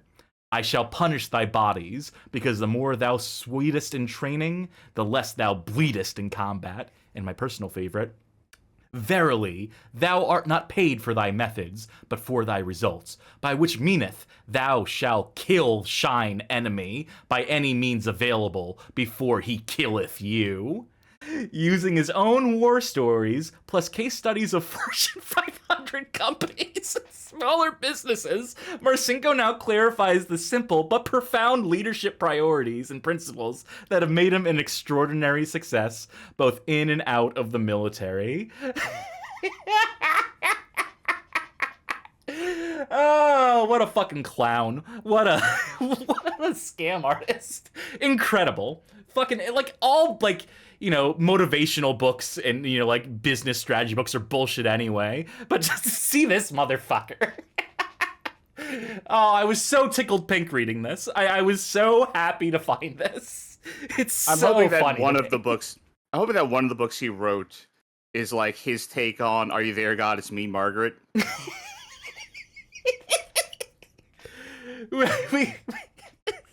Sorry, it's still funny to me. We have to move along, though. We have to move along. I'm so sorry. To the video game, to the reason we're all here, ostensibly. Even though I could go on for hours reading his fucking stupid business ideas. Okay, all right. So, 2006. This is the year in which Bethesda Softworks saw themselves ready to announce an upcoming video game based on Marcinko's Rogue Warrior license. To this end, they enlisted the services of developer Zombie Studios, then best known for their Spec Ops series of military tactical shooters, as well as their involvement with the development of the military-sponsored America's Army, as well as a handful of training modules for the US Army that were more discreet, that weren't published games, but were training simulators that were used internally within the Army. This game, tentatively titled Rogue Warrior Black Razor, was slated for a 2007 release. Development was soon underway. The original design concept for Rogue Warrior was actually an ambitious thing, set in a present-day North Korea, present day for 2006 and 2007, obviously. The game would have seen players control a squad led by Richard Demo Dick Marcinko as you relieve the country of their nuclear launch capabilities. This campaign would have provided optional 4-player cooperative play, presumably allowing each player to take the role of one of the squad's individual members. This would have placed the game in something like direct competition with Ubisoft's Tom Clancy-branded Ghost Recon and Rainbow Six franchises, which ruled the tactical shooter roost at the time. I told you Tom Clancy would come back into this. IGN were given the opportunity to sample a stage demo of the game at an event sponsored by Bethesda, in which reporter Eric Brudvig described the game as looking fairly impressive and freeform in its approach to level and combat design. Here we have some screenshots of that version that was in development, and if you have an astute eye, you may notice that some of the settings and scenarios here, in particular that submarine in the bottom right corner, some of these concepts do survive into the final product. I think the game was also at times described as a third-person shooter and a first-person shooter, which, funnily enough, that also applies to the final product, which is primarily played in first person, but when you're in cover, or you switch to like aim down the sights from cover, it does take a very similar perspective to what's seen in the 2 screenshots on the right here. Again, you'll see when we get into the game itself, folks, if you're somehow not familiar with Rogue Warrior already by this point. That was describing the single-player campaign and co-op campaign, I guess. But there was also a multiplayer mode to be attached to this, which also was going to be somewhat ambitious and unique. The big selling point was that maps were to be generated by a combination of terrains and structures picked by both teams, as well as randomly by the game. So in concept, a map that you'd be battling it out on, the 2 teams, would consist of the 2 team zones on either end of the map, with the layouts having been selected and voted on by each team prior to the match. Then the game would decide randomly on a center zone that both teams would have to traverse on their way to infiltrate their opponent's base and complete whatever objectives might be involved in the course of a match. This reportedly... I don't know if you know the answers. So does that mean that each team was voting on their own base layout, or were both teams voting on what the map as a whole looks like? The implication would seem to be that each team votes on what their own forward operating base is, where they spawn, and then the center of the map was to be randomly determined. And so you'd have like basically 3 distinct sectors of the map, which are like... in my head, that kind of sounded like drafting in some online games where like you pick like a character and then the other team picks a character or stuff like that, or picks a character to ban and your side picks a character to ban or something like that. So like in my version of this, in my head from how you're describing it, It'd be like a multiplayer map that both teams go back and forth saying like, well, okay, we don't want sandbags on this map, but we do want automated, mounted turrets. And the other team's like, okay, you can get your mounted turrets, but you don't get trenches or something like that, Yeah, sure. I think it was definitely like the idea of having some degree of this is our advantage, and we know what disadvantages we're going to set ourselves up with, and we're going to choose to impart this onto you as well. So, some degree of like having a counter pick based on what your enemy is operating within, and then based on the randomly determined center of the map. Luis is saying that Siege does that. Does it? I'm not super familiar with Siege. I'm not very familiar with it either, so I couldn't attest to that. I think they mean the drafting in particular, because I don't think it has randomly generated maps or the committee determined maps. So as I was mentioning, the game would randomly decide on its center zone. This reportedly would have allowed for, quote, up to 200 different maps. So you can maybe math out like what the combination of stuff would be vaguely, on which a capacity of 24 players could compete against one another in various different game modes and configurations. Ambitious concepts, to be sure. Perhaps a tad bit too ambitious, as a matter of fact. I honestly see that like breaking down within the first month. Like people figure out the meta immediately. Yeah. Go like, no, this is the map. This is the map that everyone plays forever. Well, you'd still be sort of the center of the map being randomly determined might have some impact on that. But again, this game never came out, so to speculate on it is a fool's errand at some point. Let's move along. So Rogue Warrior's development fell under something of radio silence for the next couple of years to follow. 2007 came and went, and 2008, as far as news on the game, only saw a brief mention from Richard Marcinko himself, confirming that the game was still in development as part of an interview with the Virginian pilot, which I will be linking here. And also for folk on YouTube, we always have links to every source we do in the description of the video. And to quote Marcinko as part of this interview, there would be a, quote, lot of blood and guts in there in the game. So that's always good to know. Despite having what seemed to be a pretty well-defined game plan, Zombies going so far as to have working names and descriptions written for each of the 10 planned multiplayer modes within the game, actual progress being made on the game was apparently not up to Bethesda's standards. So, as development rolled over into the year 2009, Bethesda announced that Zombie Studios would no longer be involved in development of the game, and suggested that the progress made on Black Razor would be scrapped in favor of a new direction by a new developer. We'll get to that in a moment. I just want to quickly cap off the story of Zombie Studios here. They landed on their feet for the most part. They developed the moderately successful 2009 Saw tie-in game, the fucking exceptional Blacklight series, which I will always love for Blacklight Retribution. Tango Down's okay. That was a cool game. I played it. Oh, it wasn't just cool. It was the fucking best. Blacklight Retribution, man. Bring it back. One of my favorite multiplayer shooters of all time. I was one of the best in the world at it for a period of time. I could still theoretically download it on my PlayStation. Can't play it, but I could download it. So they had that to their name, and then there was 2011's Blackwater for the 360, specifically with Kinect in mind, which firmly planted Zombies' feet back in the field of military ghoulism and propaganda. Zombie would disband in 2015. Some of their staff would come together to reform as a support studio under the name of Hardsuit Labs. And have seemed to largely languish in the years since. I actually have some inside sources on this, and it's rough goings over there. Hearts out to all the people working for Hardsuit Labs right now, and I hope things get better for you soon, but it seems unlikely.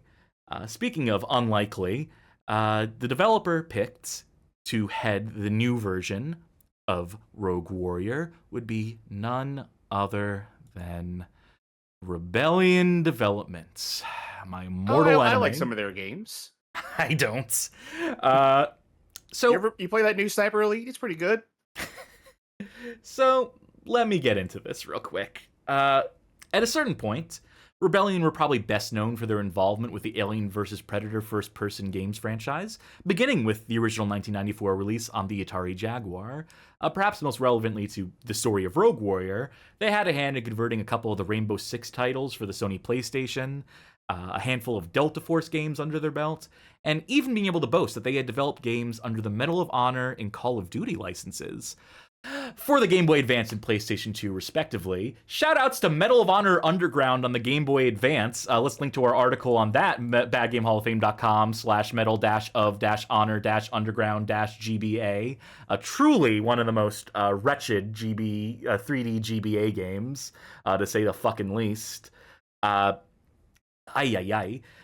Perhaps best known these days, Rebellion. They are best known as the Sniper Elite developers, as you mentioned, Sharky, and for the recent release of one Atomfall, which I hear is okay. I'll never know, because I refuse to buy any Rebellion games ever again. So, here's the thing. Most of Rebellion's releases up to this point in time in 2008 or 2009 seem to settle at around mixed or average review scores, with exception given to their pair of hideously overrated Alien vs. Predator games. I like that Alien vs. Predator game. The newer one of the three. The 2010 one? Yeah, I like that one. I don't know if we can be friends anymore. not as good as 2, but you know. Well, nothing's as good as 2. That's the one that he didn't fucking develop. That's the one that fucking Monolith took care of. So it's the only good one of those games. I can get way too deep into this stuff. Let's try to keep on track here somewhat. Sure. I'll have plenty of time to shit talk Rebellion during the actual game. So, while Rebellion perhaps couldn't and can't boast consistent critical acclaim to this very day, they do have several other bragging rights to their name.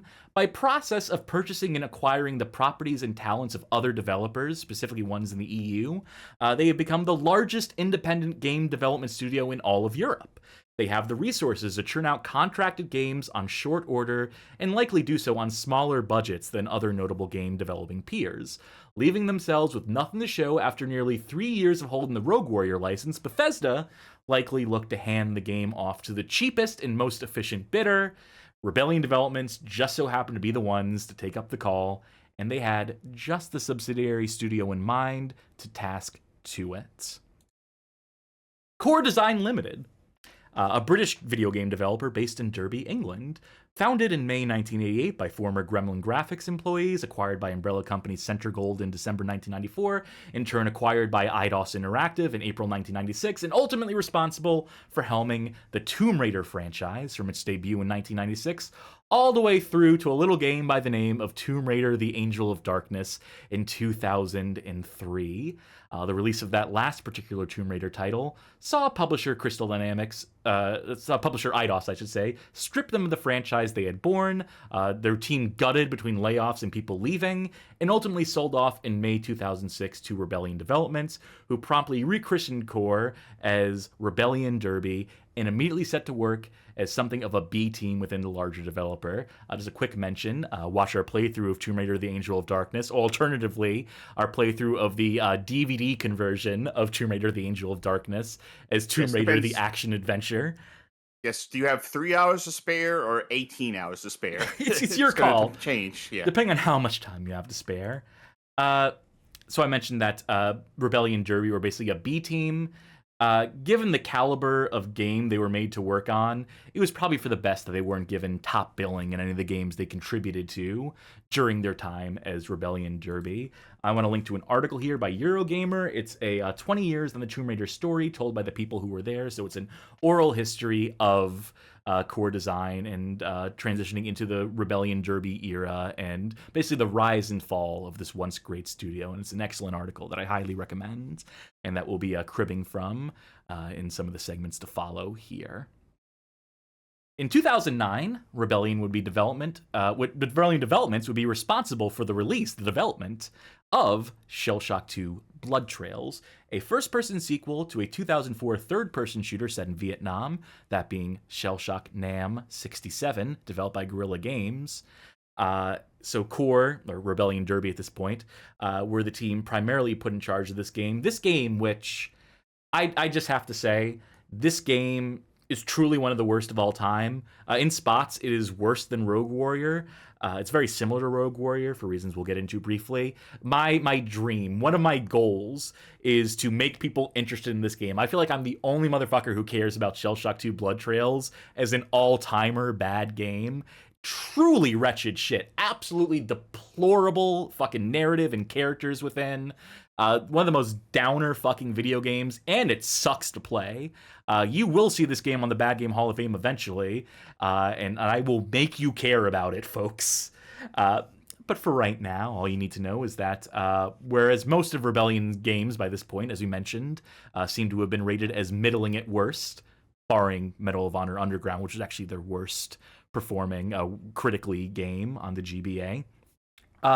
Shellshock 2's reception can only be described as aggressively bad, averaging something like a 30% aggregate score while taking reviews of its releases across the 3 different consoles, PC, PS3, and 360, into consideration. I have written in my notes here, a truly terrible game, and surely something worthy of future induction into this particular Hall of Fame. And I have here some quotes from that Eurogamer article mentioned earlier. We had to put Shellshock 2 on the Xbox 360. We just got the new technology and we were trying to understand it, and we were trying to push out a AAA game with a studio of 50 people, says former core developer Andy Sandom. We knew as experienced developers that we couldn't do that, so there was a feeling of malaise. One Neil Boyd, also of core design, remembers his time working on Shellshock 2 with a grimace. It was meeting after meeting after meeting. It was going nowhere. They settled on the theme, and I thought, oh my god, I'm going to be working on this for 3 or 4 years, and it's got 4 out of 10 written all over it. Pretty generous of him, actually, when you consider the final product. I don't want to be associated with a game like that, I thought. If I could change it, I would stay, but I didn't have any say, I was told. No, we've employed a writer, and we're going along this route. Again, truly despicable product released into the market. Shortly after Shellshock 2's near catastrophic release, the team was set to task on Rogue Warrior, leveraging the same Asura engine, proprietary to Rebellion, and many of the same gameplay hooks. It's clear that the turnaround time was envisioned as being ridiculously quick, seeing as both Shellshock 2 and Rogue Warrior were made to release within the same year as one another. If I didn't know any better, I'd almost be inclined to believe that Rebellion acquired core design with the intention to task them with projects that nobody else in the studio wanted to touch with a 10-foot pole, basically condemning them to doomed projects under unfathomably small timelines, and effectively setting them up to fail. And it's here... All right, everyone, listen in. I'm going to whisper this. I have some inside information on this one. At some point after writing our article on Rogue Warrior, I was reached out to by someone who worked at Rebellion Derby, who worked at Rebellion during the time that Rogue Warrior was in development, who basically fessed up to me, who basically said, like, great article, game was a total goat fuck. Here's the thing, you made fun of the script for that game. They happen to know that the process for writing the script to Rogue Warrior, the person who wrote that script basically had prepared a first draft, a very loose outline for what the game was meant to be, with like some placeholder dialogue that was made to be like, you know, intentionally campy, just to sort of get across like, yeah, you know, and Dick will say something like really obscene here, and we'll sort of like go to this place, you know, you insert some details here between what happens here and there, basically presented as a very rough outline for what the game was meant to be.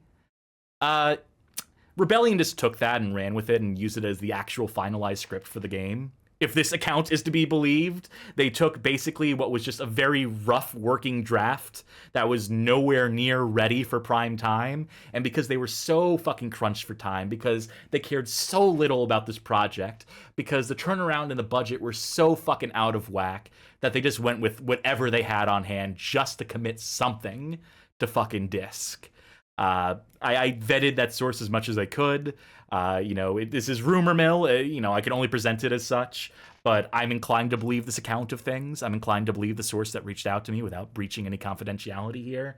And I was very giddy to hear that when it was first sent to me, because it confirmed something I had believed in my own heart, that I had assumed as much about Rogue Warrior, but to have it vaguely confirmed for me was a joy. And even if it can't be absolutely 100% confirmed, it's still the funniest thing, which I'm willing to believe. Yeah, absolutely. We have to have some law. Sharky's law. If it's the funniest possible outcome, it's probably the realest outcome. It's probably the realest potentiality. So Bethesda, for their part, knowing that they had basically sold off the rights to this doomed project to the lowest bidder, and basically acknowledging that they were sending this game out to die, had exactly one idea in mind for the game, one promotional hook for it that they hoped would distract people from the fact that this game was being turned around so quickly and so cheaply. The role of Richard Marcinko would be portrayed by actor Mickey Rourke, fresh off his Academy Award-nominated performance as Randy the Ram Robinson in 2008's The Wrestler, the film by Darren Aronofsky. Great film. In a press release put out by Bethesda in collaboration with Blind Light LLC, an organization established to facilitate the involvement of Hollywood actors in video games, the game's executive producer Todd Vaughn is quoted as saying, "Mickey Rourke absolutely 100% captures Marcinko's raw and gritty personality." And I quote, that is a quote from a press statement that I'm linking to here from released through IGN.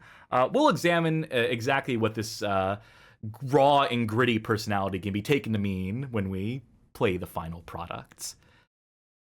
So, by late 2009, by December 2009, Bethesda were finally able to publish a finished Rogue Warrior video game, finished in quotation marks there. Averaging the Metacritic aggregate scores across all three platforms, Rogue Warrior lands itself somewhere around a 28 out of 100, with so many aspects for critics to potentially lambast. Most complaints seem to land on either the outdated graphics or the underwhelming enemy AI as their primary points of contention, and of course, nearly every critic takes the time to address the ridiculous level of profanity present in the game, with some pointing to it as one of the game's only redeeming features. My personal favorite take comes courtesy of a GameSpy review penned by one Rory Mannion, which concludes with this following gem. In condemning this game, I can't help but feel like an opportunistic hunter pouncing on the most pathetic zebra in the herd, but Rogue Warrior is a hobbled, wheezing creature, stumbling around so far away from its peers that not going for the jugular could be seen as an act of cruelty. Now, for a conflicting take, and this is where I get to get real petty, the only sign of a seemingly positive press review that I could find was on the back of the box itself. A quote from one Blast Magazine, who praises the title as the year's best multi-platform game and as being full of pure action. I had to track this attribution down to the source in Blast Magazine. I found the sole article written on the subject of Rogue Warrior on Blast Magazine's website, which was an admitted hands-off preview of the game as seen, but not actually played, at E3 by writer John M. Guilfoyle. He goes on to gush about how the graphics and sounds are beautiful and makes the bold prediction that Rogue Warrior will be a winner when it comes out in the fall for Xbox 360, PC, and PlayStation 3. Link to that Blast Magazine article here. And again, this is not for the Zombie Studios version of the game. This is, in fact, for the Bethesda published, the fucking Rebellion Developments developed version of the game. So you can't even give him credit for, like, trying to call his shot when the game was still in competent hands. When I cited this review on the Bad Game Hall of Fame website in the article, I had a little line here, a little sneak diss I put in here, which reads, "I have a bold prediction of my own. The future of Blast Magazine is bright and promising, and after 10 years of their website wallowing in relative obscurity, 2018 will finally be the year they turn their ship around."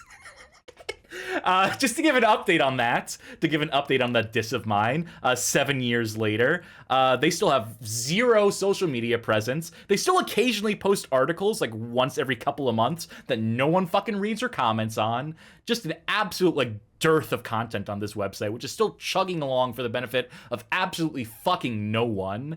Just an absolutely useless publication that probably should have been put out of its misery at around the same time that Rogue Warrior came out, if we're being honest and really petty here. But yeah. Although the fact that they're still open does put them above a lot of other game journalists. Like GameSpy, I suppose, which we mentioned earlier. Anyway, that's the Caspian Petty Hour. Prepare for more of it as we get into the game, too. I guess it's the Caspian Petty 3-hour stream. But let's get to our last slide for now before we get into the game proper. Here is some art that was drawn for that article that I commissioned from one Tofu Plus Beast.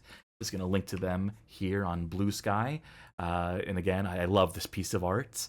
I just want to take this opportunity to share what my first exposure to Rogue Warrior was, because it wasn't through any marketing, that's for goddamn sure. It was via Giant Bomb, who had a quick look video of the game in question, in which Jeff Gerstmann and Ryan Davis swore their way through a half hour of absolutely miserable gameplay and technical issues. It remains probably the most amusing content to come from the game, as well as providing an important note of historical insight. As early as the game's release week, the online multiplayer mode was already completely vacant. Apparently, nobody else knew the game had come out either until Giant Bomb's quick look, and even that only serves as a giant stay away sign for consumers. Giant Bomb in the news today for reasons that'll immediately date this video, but shouts to Dan Reichert sticking it to fandom. And then one more note here, one more bit of trivia I would like to present to the audience at large here. So our article on Rogue Warrior on the Bad Game Hall of Fame was published December 25th, 2017, as a little bit of a Christmas gift to our audience. Richard Marcinko died at some point, specifically on December 25th, Christmas Day in 2021, aged 81. So he died on the anniversary of us posting that article. Coincidence? I think not. That's right, folks. We took him down. We finally got revenge on behalf of the U.S. military against Richard Marcinko. Oh, what a bastard. Richard Marcinko's lasting legacy is as a consummate bullshitter and flim-flam man, by measure of those with military and special ops backgrounds. Among the general populace, though, this game that we're about to play may well be Demo Dick Marcinko's most notorious legacy. End history section. I love that one. I loved every detail of that one. I'm not too proud to admit.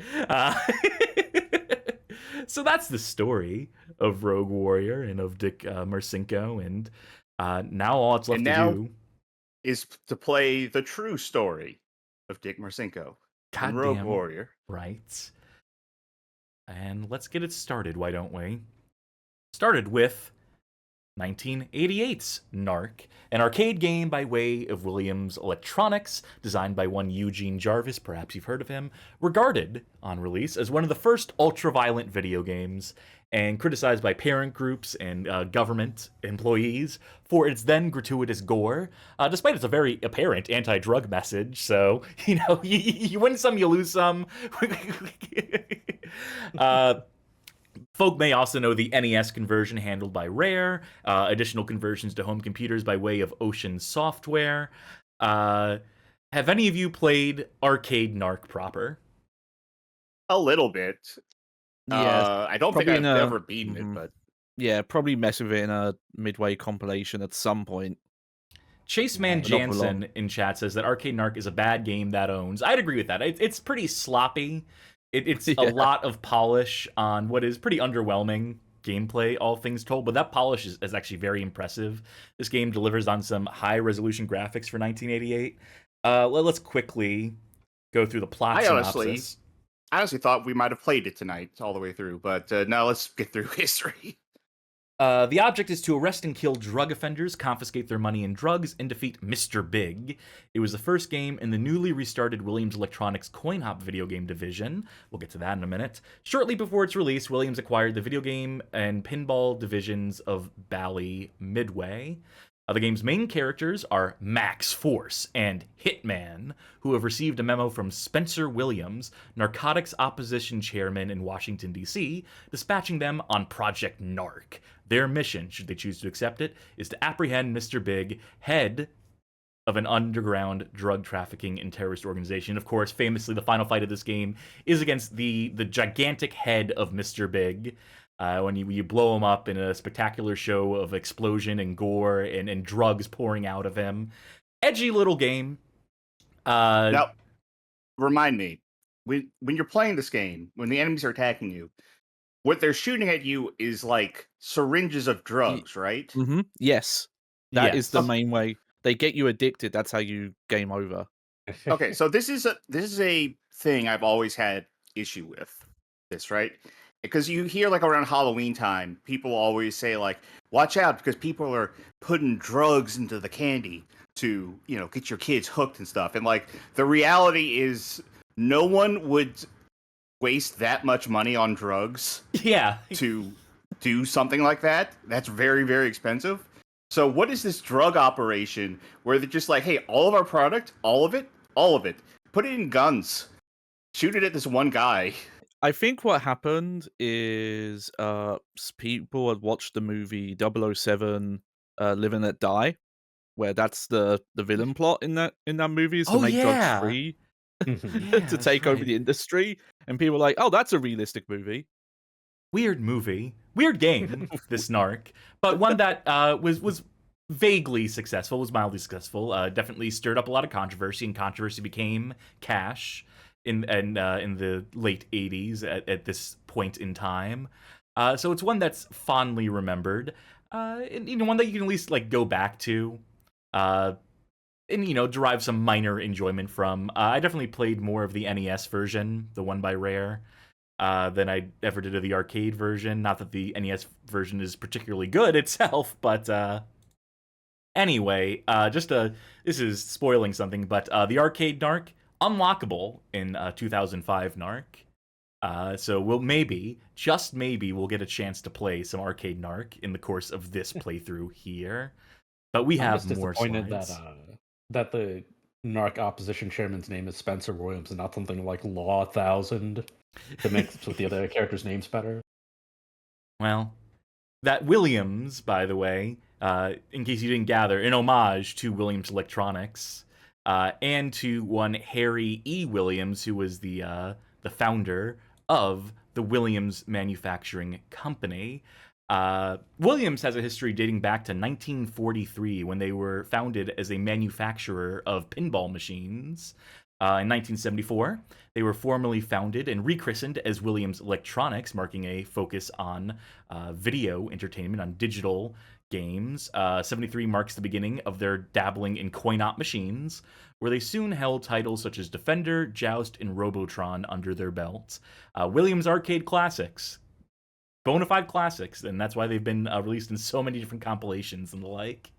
It was in 1988 that Williams acquired Bally Midway, the amusement games division of the Bally Manufacturing Company, who, for their part, Bally was looking to get out of video games in pursuit of operating casinos.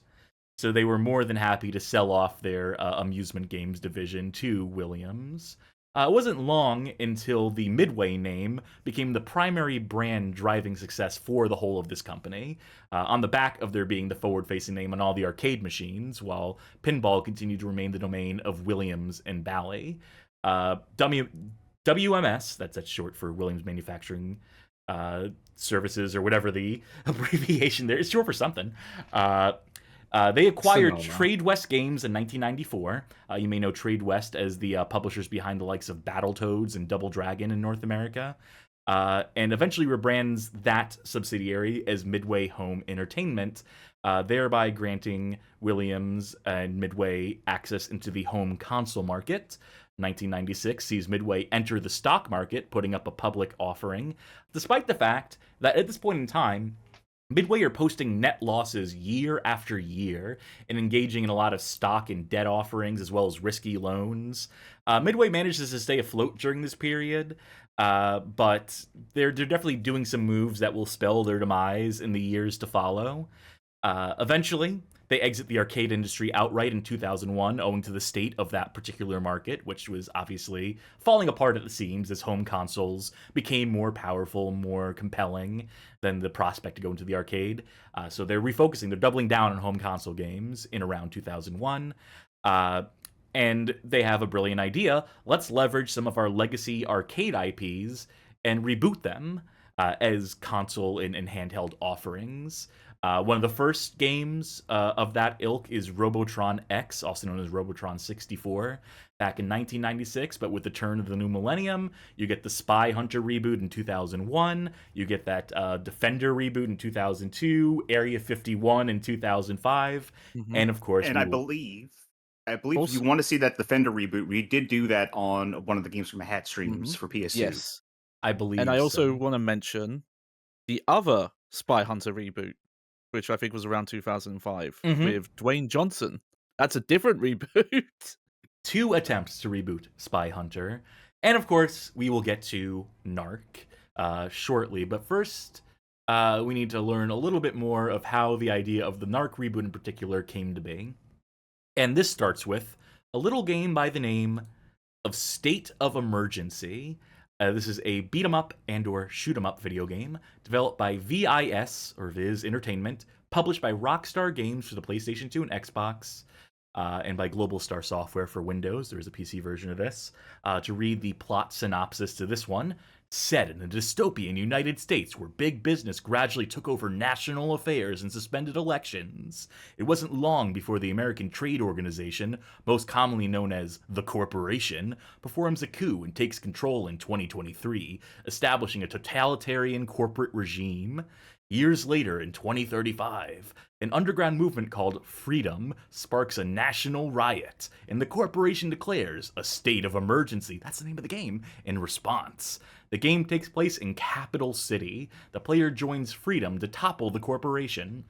They must play as one of a selection of 5 characters, each with their own unique backgrounds, including one's like a cop, one's a former attorney, one's a former gang member, but ultimately all of them riots. That you take part in these large-scale riots where you're destroying property, knocking the shit out of the cops and the corpos.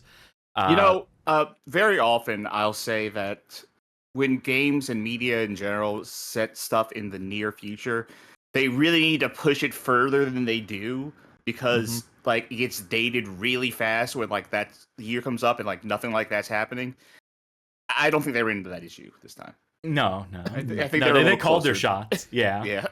Has anyone here played State of Emergency before? It is sitting in my PlayStation. I am waiting to play it. I've been meaning to play it for a while. I just keep forgetting to play it.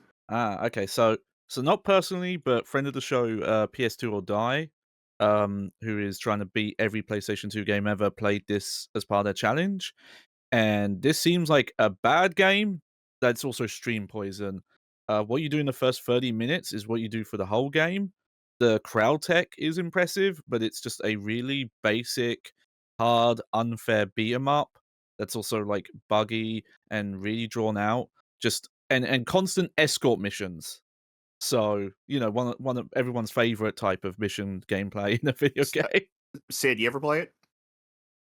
No, I think I was especially biased against it ahead of time because the kid I hated in middle school said it was really badass. So I'm like, oh, it's gotta be terrible. gotta be shit. There's a lot of like pre-bias.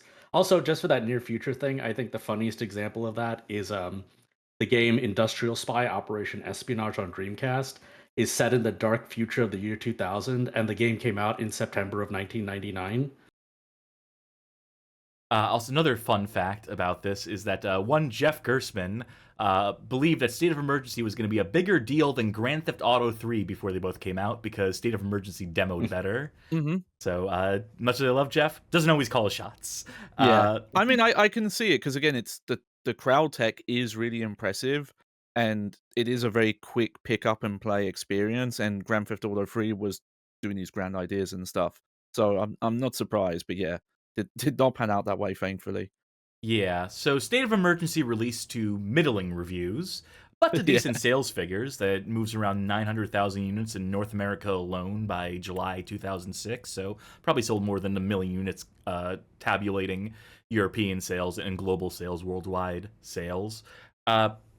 So perhaps recognizing a potential here in Viz Entertainment and their game engine, which, as we mentioned, allowed for densely populated environments and wanton destruction, Midway approaches Viz with a proposal for a new game leveraging said foundation of State of Emergency, this being a reboot of NARC.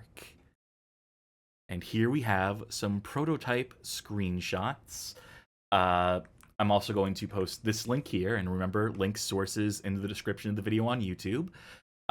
It's on July 11th, 2003, that Midway formally announced NARC as, quote, a remake of the same named 1988 arcade game for the GameCube, never came out, PlayStation 2, and Xbox. The game will ship in 2004 on all 3 consoles, according to the company, according to a press statement published by IGN.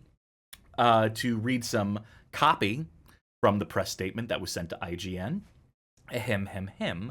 NARC is a third-person action shooter that revolves around themes of drugs and violence. Players assume the role of Hitman and Max Force, ex-partners reluctantly reunited as members of the elite NARC squad, and take to the streets to do battle with an international drug cartel called Crack, spelled K-R-A-K, and prevent the spread of a dangerous designer drug known as Liquid Soul. Hitman and Max Force must travel around the globe, from the United States to Eastern Europe and Asia, and finally to the hideout home of Crack's leader, Mr. Big. Gamers can duke it out with enemies in the streets using a variety of punches, knee strikes, headbutts, grapples, and throws. And when fists just won't cut it, Hitman and Force can pick up and use a variety of weapons on their scumbag opponents. According to Midway, the armed combat system features a dynamic camera that zooms in when players are shooting at foes for, quote, the perfect shot. Some bullet points. Be a good cop or bad cop. It's up to you how to play the game. Arresting and busting criminals. The arrest procedure will be fast, arcade-like, and will feel like a real tussle. Ease of arrest will depend upon the criminal's health, criminal rating, and drug use. Combat. Both unarmed and armed combat. I think we already covered those bases. Worldwide drug locales. Players embark on an over-the-top adventure that will take them around the globe in pursuit of the evil drug lord Mr. Big. The 5 game locations are USA, based around a crime-ridden district of an East Coast American city. Asia, set on the dock and downtown areas. Eastern Europe, an industrial complex and drug lab. Private Island, the private island of the evil drug lord Mr. Big. Another big feature, another big bullet point here, ambient crime. The world found in NARC is extremely violent and crime-ridden. Occurring outside the main missions, gamers can hone their skills and build a reputation by choosing to stop the many random crimes ranging from purse snatchings to bank robberies. And final bullet point I'm going to highlight here. An eclectic soundtrack spanning a wide variety of musical genres add to the drug-ridden street flavor of the game. That drug-ridden street flavor. Yum, yum, yum. So some of those bullet points come to fruition. Actually, a lot of them. I think a lot of the concept of the game was solidified in this early period. Some features do get dropped, and some new features are added along the way. To look at these screenshots, these are very early screenshots. Very subject to change, these character models in particular. You can tell that's the State of Emergency engine for sure. Yes. It looks a lot like that.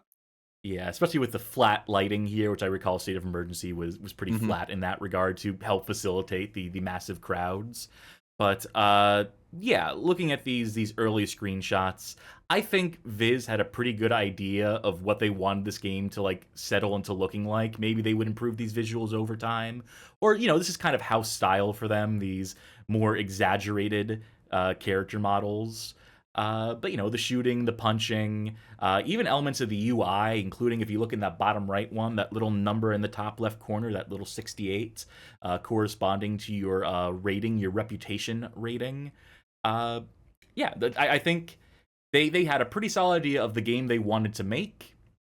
And this would be subject to change due to factors outside of their control.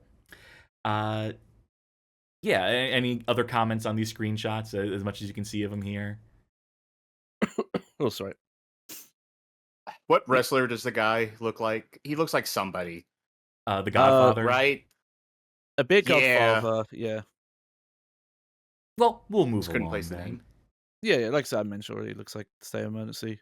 Oh, hell yeah. So this is a screen grab from a GameSpy interview conducted with one Wayne Klein, a producer of NARC, from the Midway Game Days 2004 event. You can watch that video on the IGN YouTube channel, since IGN acquired GameSpy at a certain point and put up a lot of their archives. So this Wayne Klein fella, he served as a producer on NARC. He was formerly a LucasArts producer and was brought into Midway in around 2002. There are some further interviews that were conducted as part of this Game Days event. Specifically, there's a interview conducted with one Edward Tucker, who had been a Midway producer since 1996, who, funnily enough, left Midway to work for LucasArts in 2006. So these two sort of traded roles in the industry. I couldn't get the video on that Edward Tucker interview. The archive.org page just doesn't have those videos archived, unfortunately. I couldn't find them on YouTube, on the IGN YouTube. They upload a lot of their stuff, a lot of their archives, but just couldn't find this one, unfortunately. So here's the deal. Original game concept for NARC Reboot was credited to one Frank Arnott at Viz, with Andy Findlay as a producer. Those are two faces that don't show up again in the story past the game's initial staging point, outside of their special thanks in the credits, where the rest of the original Viz Entertainment team are also credited, but not credited as, finalizing the game, and those faces certainly don't show up at this Midway Game Days event either. So clearly there was some trouble in paradise brewing here. Unbeknownst to the general public, a major shift had already occurred behind the scenes come this 2004 event, with development duties having been transferred to a new player, one Point of View Incorporated, who Midway had previously worked with on 2001's Spy Hunter reboot and on 2003's Freaky Flyers. So there is a major change here where all the development duties are taken from Viz and passed on to this new studio. So anyone who still credits Viz as the developer on this game is utilizing old information or taking their special thanks in the credit to mean that they were, on the project longer than they actually were. In reality, they were probably on this project for less than 6 months. The final product does still use a heavily modified version of the State of Emergency engine, has a lot of the same code base. So you can definitely credit them for that. But for Viz Entertainment's part, they were floundering financially at this stage in early 2004. One of their last major moves they did was acquiring BAM Entertainment in 2003. And immediately after that, they started failing to pay back investors in the company, which further led to their inability to finance active projects in development, massive layoffs across all their divisions, their executives all leaving the company, and one of the final death knells for this company, one of the final nails in the coffin, was their failure to launch a, quote, interactive virtual horse racing product under the working name of iRace. So they just could not get a lucky break. BAM Entertainment turns around, acquires Viz in February 2004. They establish a subsidiary studio dubbed State of Emergency Development, which develops 2006's State of Emergency 2. And ultimately, this allows Viz to enter into administration in April 2005.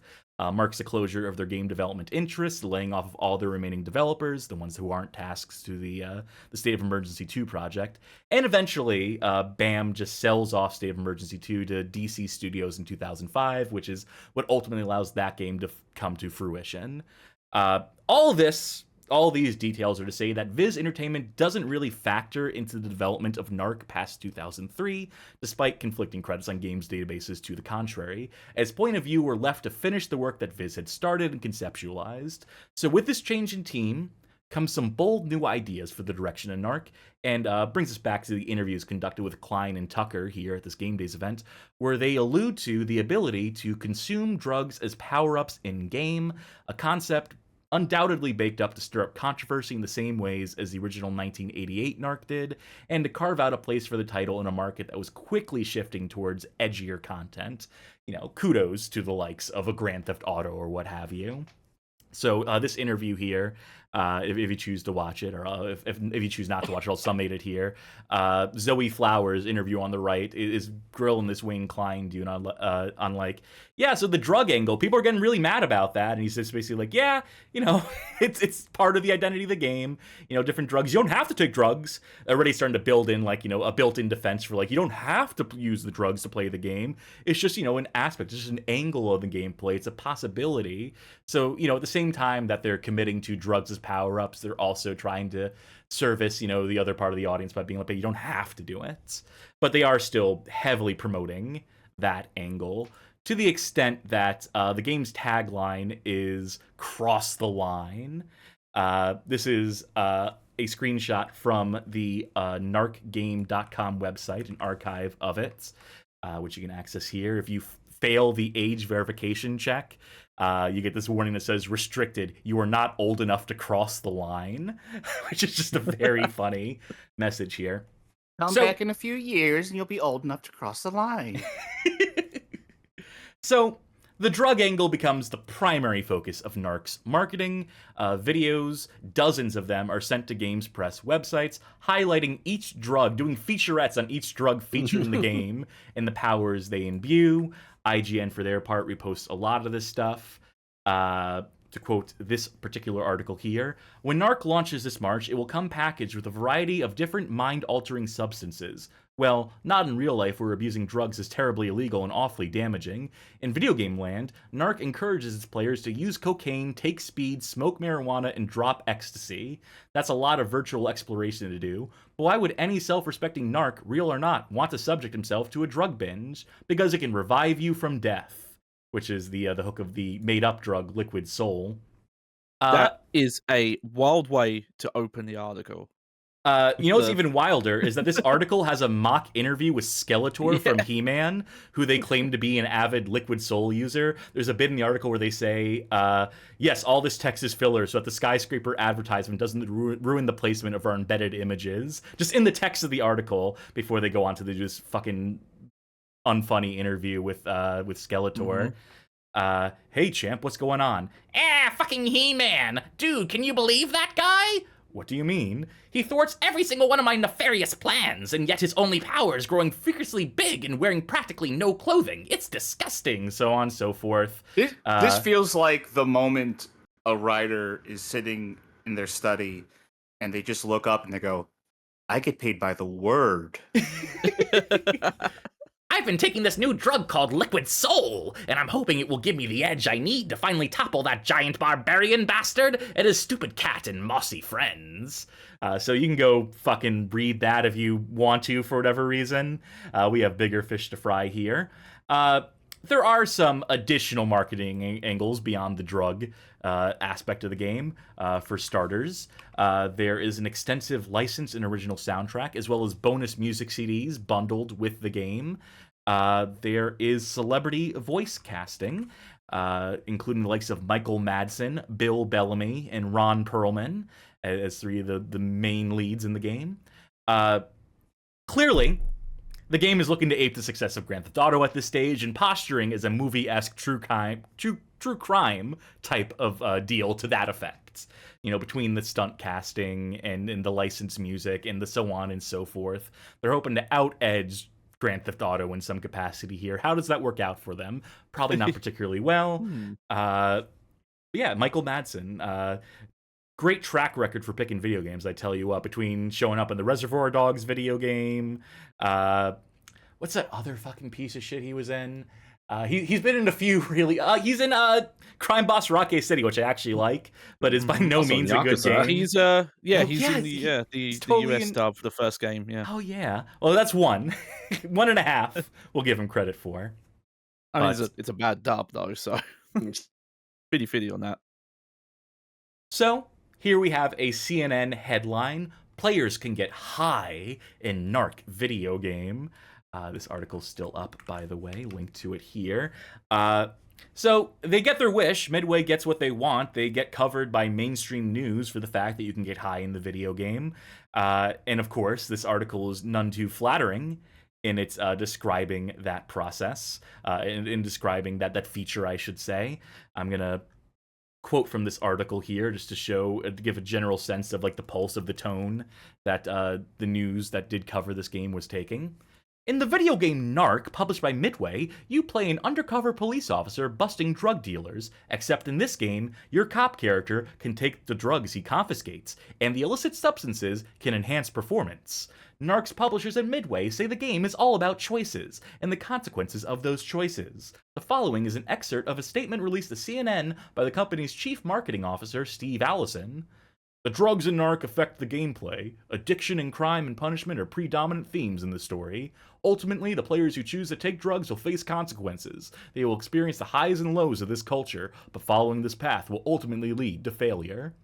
Family groups that have fought against violence and sexual content in video games for years say this new high in gaming is an all-time low. Psychologist David Walsh, spokesman for the National Institute on Family in the Media, does not buy Midway's choice consequence justification and says drug use in the game creates curiosity and allure for players. They, Midway, do portray the extreme that the use of drugs can lead to bad outcomes, and the game penalizes you for misusing drugs. But the flip side of that message is that some drug use actually enhances play and enhances your performance. That's the glorification part. That's the dangerous message. Drugs are okay, just don't overdo it.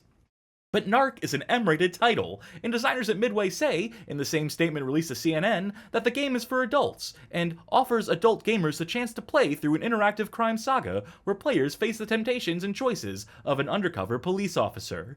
Walsh concedes Midway is not promoting the title to children, but says he knows from experience that teenagers gravitate towards M-rated games that generate a lot of buzz. Popular titles such as Grand Theft Auto and Halo 2, both rated for 17-plus gamers, are enormously appealing to teenagers, says Walsh. He says chances are that a game like NARC could end up in their hands and warp their minds. Games are interactive and psychologically powerful. We have to watch what our kids watch because the teenage brain is a work in progress. The experiences we have during growth spurts in the brain have a greater impact on the formation of attitudes, values, and norms than at any other time in our lives. We want our young people going into adulthood with a healthy set of values and attitudes towards health and toward how to treat other people. A lot of these games glorify violence. Now we have a game that glorifies drug use. Where do we draw the line? NARC has been banned in Australia, and Illinois Governor Rod Blagojevich has denounced the game in his push to pass the Safe Games Act in his state. I would normally just say no to drugs, except in this case, they've been replaced for power-ups. If you were playing Super Mario Bros., a magic mushroom would make you bigger and more powerful. Here, it's the same kind of theory, says video game reviewer Scott Steinberg. Hell of a comparison. This is where those Mario parodies started. This is the originator. Thanks, CNN. Oh god, okay, I gotta do this one. Marijuana, as you light a virtual joint and take a long drag, causes the screen to become a hazy green. The drug slows time for criminals in the game, allowing your cop character to chase down and arrest them. LSD helps differentiate friend from foe, so your character knows whom to confront. Allies grow wacky court jester heads, and enemies become devil-headed cartoons. Trippy music and psychedelic colors accompany your computer-generated acid trip. Other drugs in NARC include speed, ecstasy, and crack. Crack, after the distinct sound of someone huffing on a pipe, gives players a one-shot, one-kill skill. Your crackhead cop character suddenly becomes an expert marksman. Drug use may... I'm sorry. I'm just imagining a universe in which, like, that whole paragraph there, that leads to, like, some senator talking about this game on, like, in, Congress and saying, this is why we need to let our cops use drugs. Look at NARC. Look at the edge that these drugs give them. We need to legalize LSD specifically for cops. Hallelujah. Drug use may give you superpowers in the game, but abuse can cause addiction. Protodone, the game's version of methadone, can curb your cravings. Otherwise, addiction can lead to withdrawal. But unlike real life, you can kick your virtual habit after a few skillful clicks on the game controller. You don't click a game controller. Least of my issues with this, but players can avoid all of this, however, by adopting a just say no attitude in the game. The illicit activity is all a matter of choice, says Steinberg. It's essentially up to the player. You can be a good cop or you can be a bad cop, but there are consequences. I can use drugs or sell drugs to the citizenry. The thing is, there are random drug tests. I can get busted, develop addictions, or my fellow officers can come chasing me. There's more to that article, but that's as much as I see fit to read here. Again, this is what Midway wanted. This is press. This is marketing. This is like what gets the word of your game out there. So everyone wins in this scenario. Let's move along to one more angle on this game that we'd be remiss not to mention here. Let's take a look at this magazine ad here. A big bust is about to go down. Look at this lady leaning in with her big bust. Oh!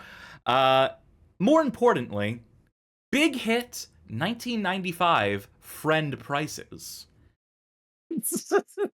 So, we're going to quote another IGN article here.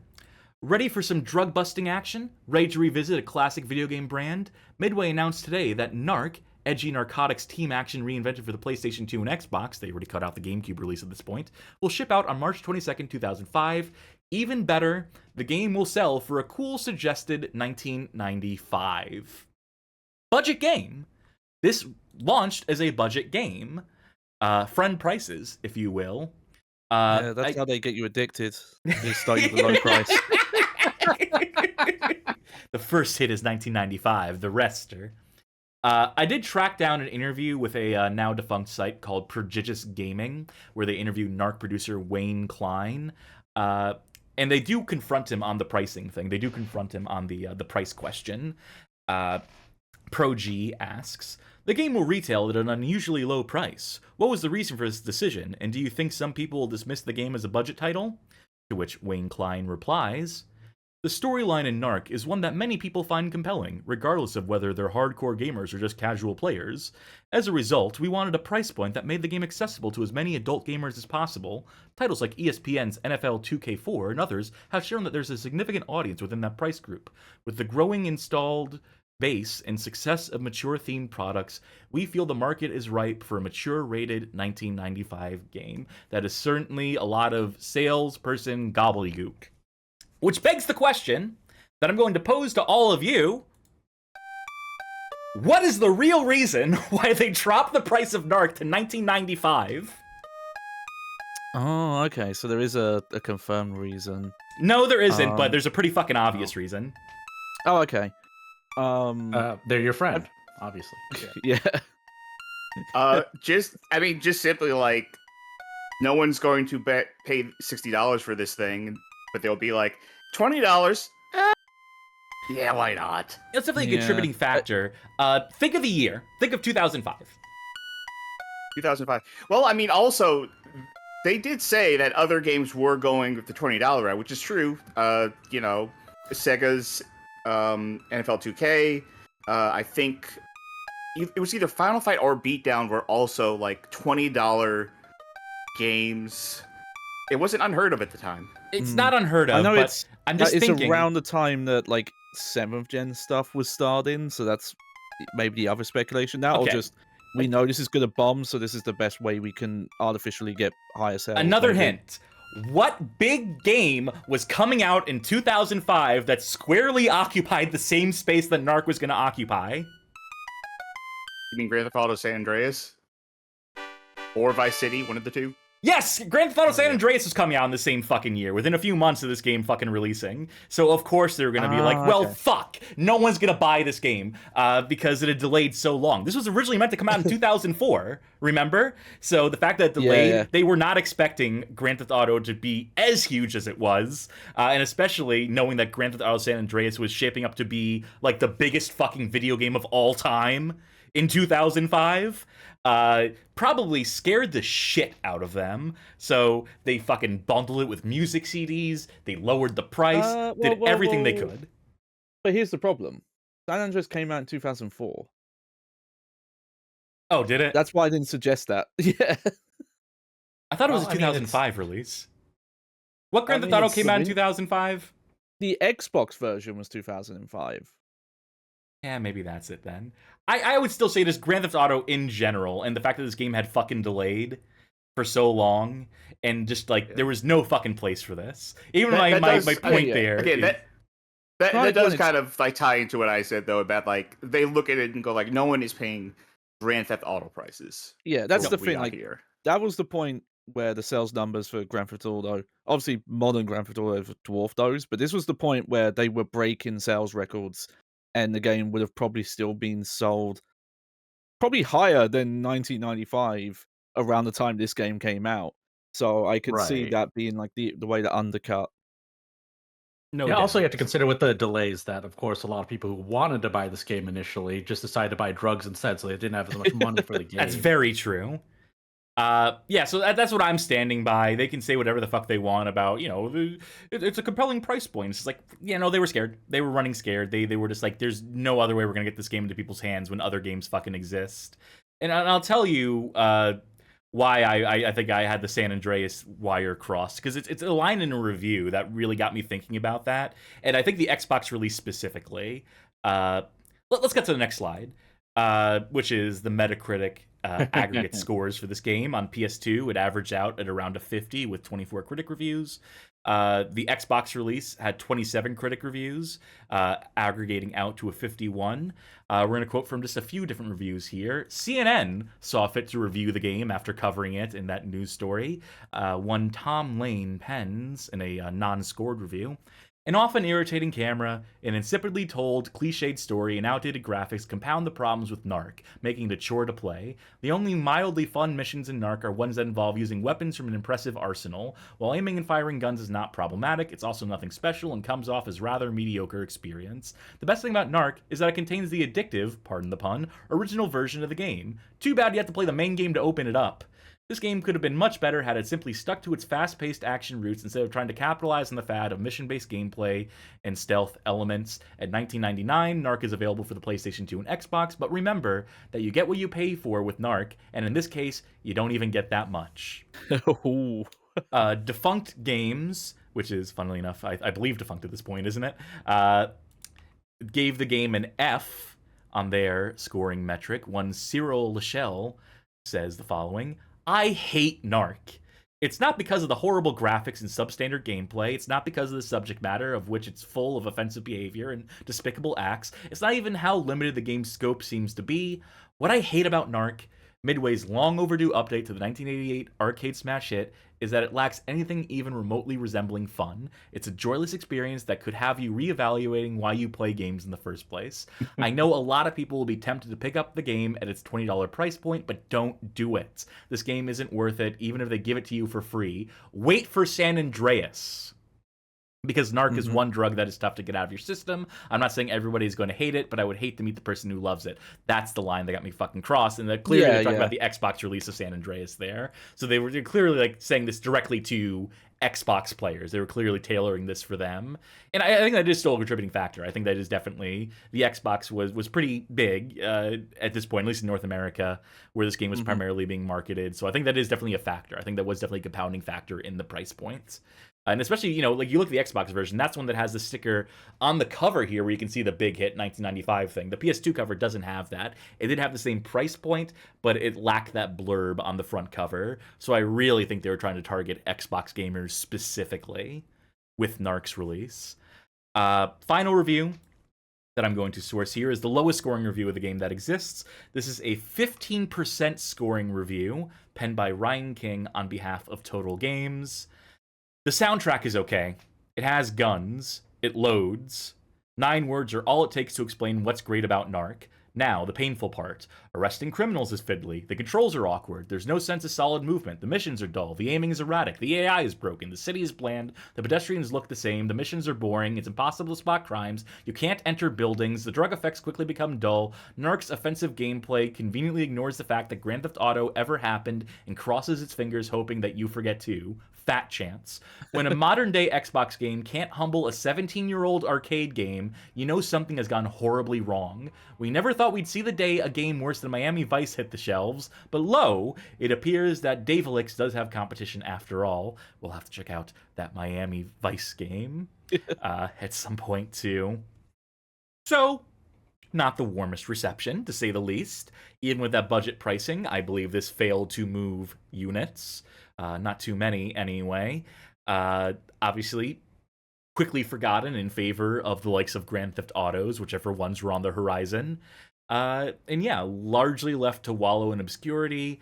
It did make its way to PC in 2008, as mentioned, the European exclusive. And I think there's also a Russian release of NARC in around 2008 as well. But yeah, so they thought enough to port it later down the line, but ultimately, this game was dead on arrival. I think Midway knew that just as well as anyone, just as well as consumers and critics did. And yeah, quickly forgotten. There's a reason why it's a footnote in the history of NARC. Despite NARC being a 2-game franchise, this game only amounts to a footnote in that history. And I guess with all that out of the way, with all that history covered, there's little else left to do than to play it for ourselves. I think that was an interesting history. I think there's some interesting insights there. I think there's a lot of speculation on our part, but also a lot of factual basis. I think a lot of reasoned hypotheses there. Yeah, let's get this damn game underway, why don't we? Mm-hmm. I want to say, before we get into the history, that my first exposure to this game, to this particular piece of software, came as I was researching an article for the BadGameHallOfFame.com website. I did an article about the top 5 games canceled after release. BadGameHallOfFame.com/top-5-games-canceled-after-release, or just click through it in the description or in the Twitch chat. And discovering it in the process of that, playing through it for the first time in the process of that was certainly an experience, and this game has been lodged in my brain ever since. I think it also made me partially deaf. We'll get into that. Disclaimers for the gameplay. This has some of the worst audio mixing ever. Obviously, context of the stream, we have it capped for the safety of our viewers, but to get across just how bad the mix is, I had to really dial in the levels, but we'll get to that when we get to that. Like I said, we got some history to get to, starting with Afro Samurai, the manga, because Afro Samurai did begin life as a manga penned by one Takashi Okazaki. This was his debut self-funded work as a mangaka, debuting in 1998, spanning through to 2002. In 2007, it was adapted as an anime by the studio Gonzo, they of Hellsing, Full Metal Panic, Gantz, personal favorite of mine, and Welcome to the NHK. And interestingly enough, they also have done a number of video game to anime adaptations, including anime adaptations of The Tower of Druaga, of all fucking things, and the Phantasy Star Online 2 anime. Johnny, I think you watched that one. I like the Tower of Druaga. I like the Tower of Druaga anime, except the fact that I couldn't figure out how to get to the next episode unless I talked to everyone in my classroom and we all kind of figured it out. Yeah, post-it notes on the DVD case as you pass it around. Which Fancy Star Online 2 anime? Because there is 2. Oh yeah, that's right. There's 2. Well, never mind that point, because I'm assuming they're both kind of trash. But Gonzo, they're okay. Talented studio, and Afro Samurai's anime adaptation is certainly stylish, to say the least.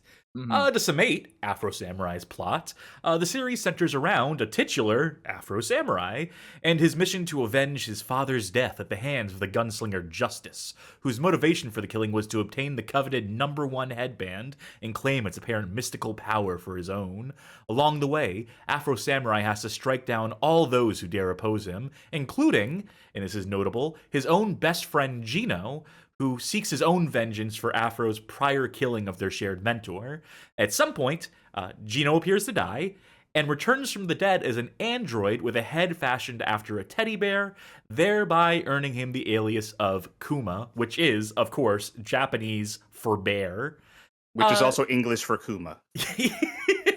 Now, naturally, I'm not doing the series any favors by running through these plot beats so sloppily and haphazardly in the context of the show, but trust me when I say that it's worth a watch and or read. Oh, and it's also got Samuel L. Jackson hamming it up as Afro Samurai's sidekick, Ninja, not to mention playing the title character for as many lines of dialogue as Afro has. Yeah, maybe like a minute of dialogue in both the original series and the movie combined. And also of note, an original soundtrack composed by the Wu-Tang Clan's own RZA. This will be a recurring contributor to the Afro Samurai franchise.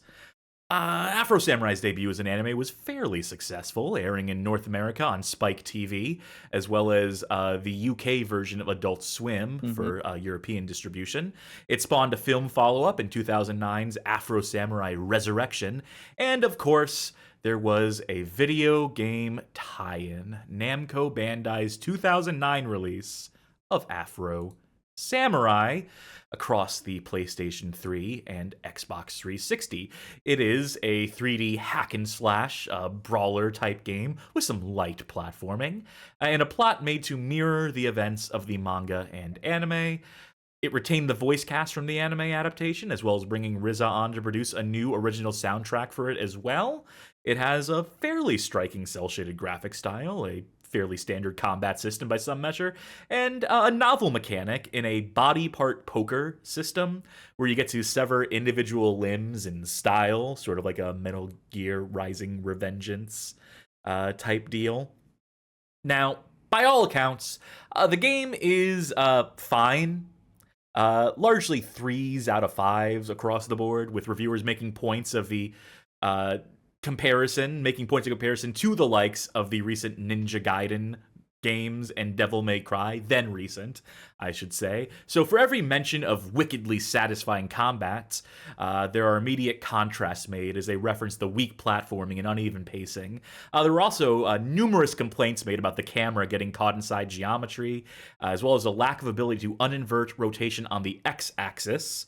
So right is left, left is right. Though you can toggle y-axis toggle, so why one, not the other, who knows? Despite this middling reception at large, the game did manage to move somewhere in the neighborhood of 420,000 units across North America and Europe, likely making it a moderate success for Namco Bandai. Not quite enough of a success to warrant their greenlighting a sequel, though. For that, the developers on the original project would have to take matters into their own hands. So, a couple years after the release of Namco Bandai's Afro Samurai game, the game's senior producer, one David Robinson, pictured right here, left the employ of Namco Bandai in order to form his own studio, Redacted Studios, as an independent venture. With him, he brought the rights to produce further Afro Samurai games, as well as a small handful of other developers associated with that previous installment. And before we say anything else, yeah, Redacted Studios is just about the most ironic name I can possibly imagine for the developer of a game that would effectively wind up being erased from history. They might as well have gone with Blink and You'll Miss It Limited for the name of the studio at a certain point, because that basically reflects their industry lifespan, their contributions to this industry. The game, Afro Samurai 2, Revenge of Kuma, that is, was formally announced through Polygon on June 25th, 2014, in this article I'm linking to here and in the description, through a press statement acknowledging the Bandai Namco lineage and noting the new game's publisher as one versus evil, as well as advertising a small set of features to be included in the game, including the opportunity to play as characters that were unplayable in the first game, as well as a co-op mode. Just to spoil things, not present in the final products. Further selling points revealed in time included some of the names attached to the project. This is a game banking on big names. Its story to be written by Jim DeFelice, the co-writer of American Sniper. A fresh soundtrack courtesy of the RZA, and still image cutscenes illustrated by original series creator Takashi Okazaki. Is American Sniper, I know that was a book, but the movie for American Sniper, was that the one with the really fake baby? Yes. That the guy was holding? Not Clint Eastwood's finest hour as a director, but I have a litany of complaints about American Sniper, the book and the movie and the man himself, but probably not the venue for it here. In an interview with Game Reactor TV at Gamescom 2014, conducted by one Bengt Lemne on October 2nd of 2014, David Robinson was interviewed, spoke on his time developing the original Afro Samurai video game as part of Bandai Namco, and revealed his studio's ambitions in getting to develop a sequel on their own terms. Link to that video here, and I'm going to quote just a little bit of what David Robinson has to say in said interview. We're making Afro 2, Revenge of Kuma. For a long time, we were wanting to make this game. We've been wanting to take Afro in another direction, and as Kuma playing in the story of trying to find Afro, we think we found a sweet spot. For a lot of reasons, we weren't happy with the outcome of the original game. The gameplay wasn't as polished as it needed to be, there were a lot of bugs in the game, the camera was just subpar. We spent a lot of time focusing on a quality game, but in the end, there were just a lot of bugs that we couldn't get fixed before we finished. So, we want to get back to that. It's always been our mission to get back to Afro and fix that, and make it right. When we left Namco about 2.5 years ago, we had this this great blessing from them, and that is the use of their tools and technologies to continue with Afro. A lot of the guys from the original dev team have always said, no matter how far away we go in the world, if this happens, call us home. And that's exactly what I did. I said, Afro's coming up. Are you going to come home? And they all said yes, so they all came back. So clearly a labor of love, this game. Clearly a passion project for one David Robinson and for people associated with the original project who did return to work on this sequel, to join Redacted Studios, to roll the dice with David here. All that being said, the bulk of the team at Redacted Studios would actually be comprised of industry newbies, which is perhaps where the problems began for their debut title to be. All I can say for sure is that the assembled team clearly weren't cut out for the task at hand, and that Revenge of Kuma is nothing short of an unmitigated disaster. Let us count the ways. Between clumsy storytelling, mind-numbingly dull gameplay, an all-too-easily exploitable progression system, and what I can only honestly describe as the absolute worst audio mixing I have ever suffered in retail software, it's clear that while the game may have been a labor of love, that love is matched only by how utterly laborious the game is to actually play. I hate to be so negative about it, given that people were clearly passionate about it, but the state the game released in is downright negligent, straight up unfit for consumption, given the very real potential to damage a player's hearing here. I'm not exaggerating. The mix in this is heinous to an extent never before seen in a video game. Screamers, like old flash cartoons that existed to blow out your eardrums, have better audio mixing and leveling than this. How much of that we can get through the medium of video here, given our technology, given our audio leveling, and so forth, you have to play it for yourself, or actually don't if you value your hearing as one of your senses. But again, we'll get to that in the game. So, Polygon called it one of the worst games of 2015. Giant Bomb called it the worst game of the year. And it was the second worst reviewed game of 2015 across the aggregate reviews hosted on Metacritic. To put it succinctly, the immediate critical consensus reached was that Revenge of Kuma was launched in a borderline unfinished state, and that 2 planned upcoming episodes, dubbed as volumes in promotion, that were apparently in development, the devs are going to have to put in some serious work to make up for the damage done by this initial release, initial outing. Unfortunately, Redacted Studios would never get the chance to redeem themselves. The game's publisher, Versus Evil, would pull the game from distribution across PlayStation Network and Steam on November 9th, 2015, just 48 days after its launch. It took another week before Versus Evil general manager Steve Escalante would issue a statement to Comics Gaming Magazine providing the reasoning for their decision. To quote Steve Escalante, "The game was a failure. We could not, in good conscience, do Volume 2 and Volume 3, so we've begun the process. It's been a long process to figure it out because Sony has never really had to do this in this way, but we're returning all the money. So across the board, we're putting out an apology saying sorry about this." Escalante would further add and argue, "If you look at the reviews, it wasn't that the game was broken or buggy, people just didn't like it."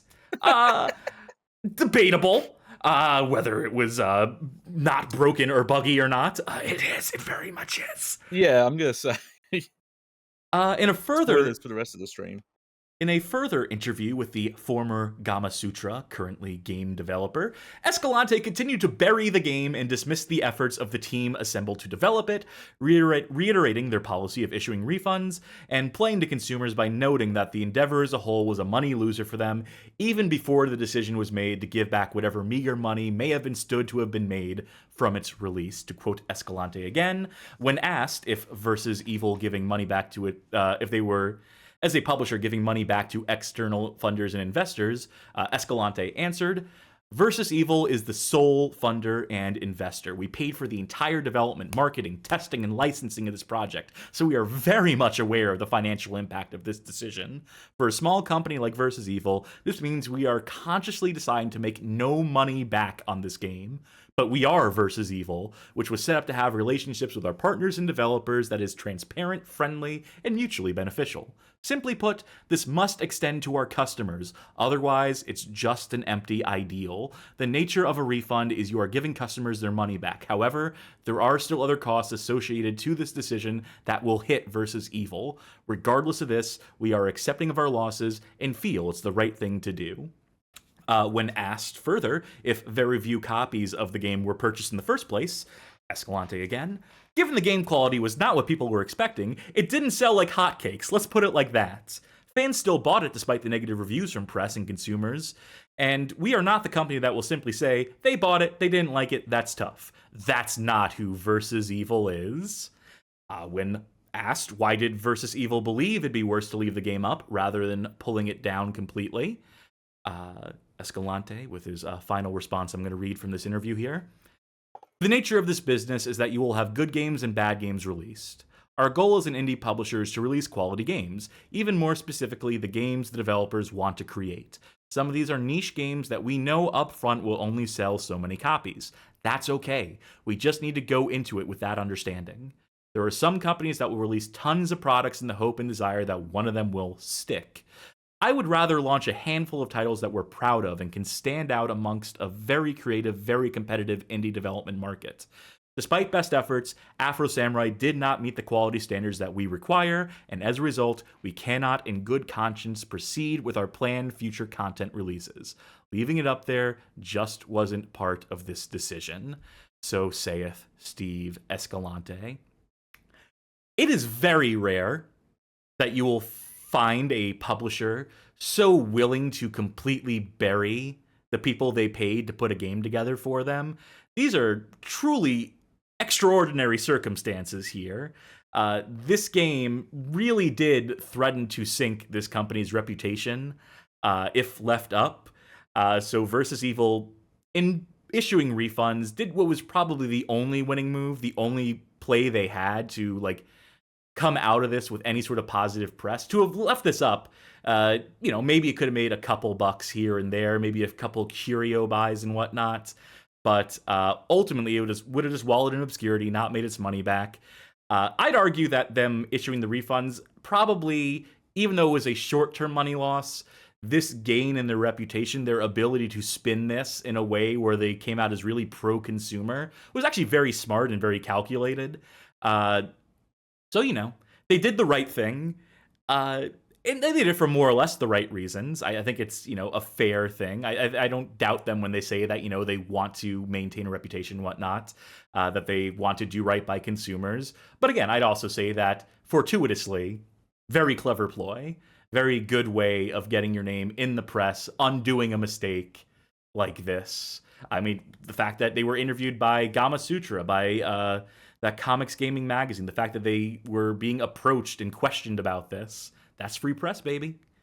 But of course, the casualty in all this was the complete burial of the developers of Redacted Studios. But we'll put a pin in that for now. We'll get back to that in just a second. Let's talk about what happened to Versus Evil first. So, just to reiterate, the messaging on Escalante and Versus Evil's part, I should say, was clear. They were wiping their hands clean of Revenge of Kuma and had no intention of investing any further time or money into the endeavor. To that end, a planned Xbox One release was also canceled, signaling the complete cessation of work on the maligned title. For their transparency and relative promptness in refunding purchases, Versus Evil were more or less forgiven by consumers, and were able to quickly return to business as usual, going on to publish titles the likes of The Banner Saga, Pillars of Eternity 2, and Mother Gunship, a personal favorite, I believe, of mine and Charky's.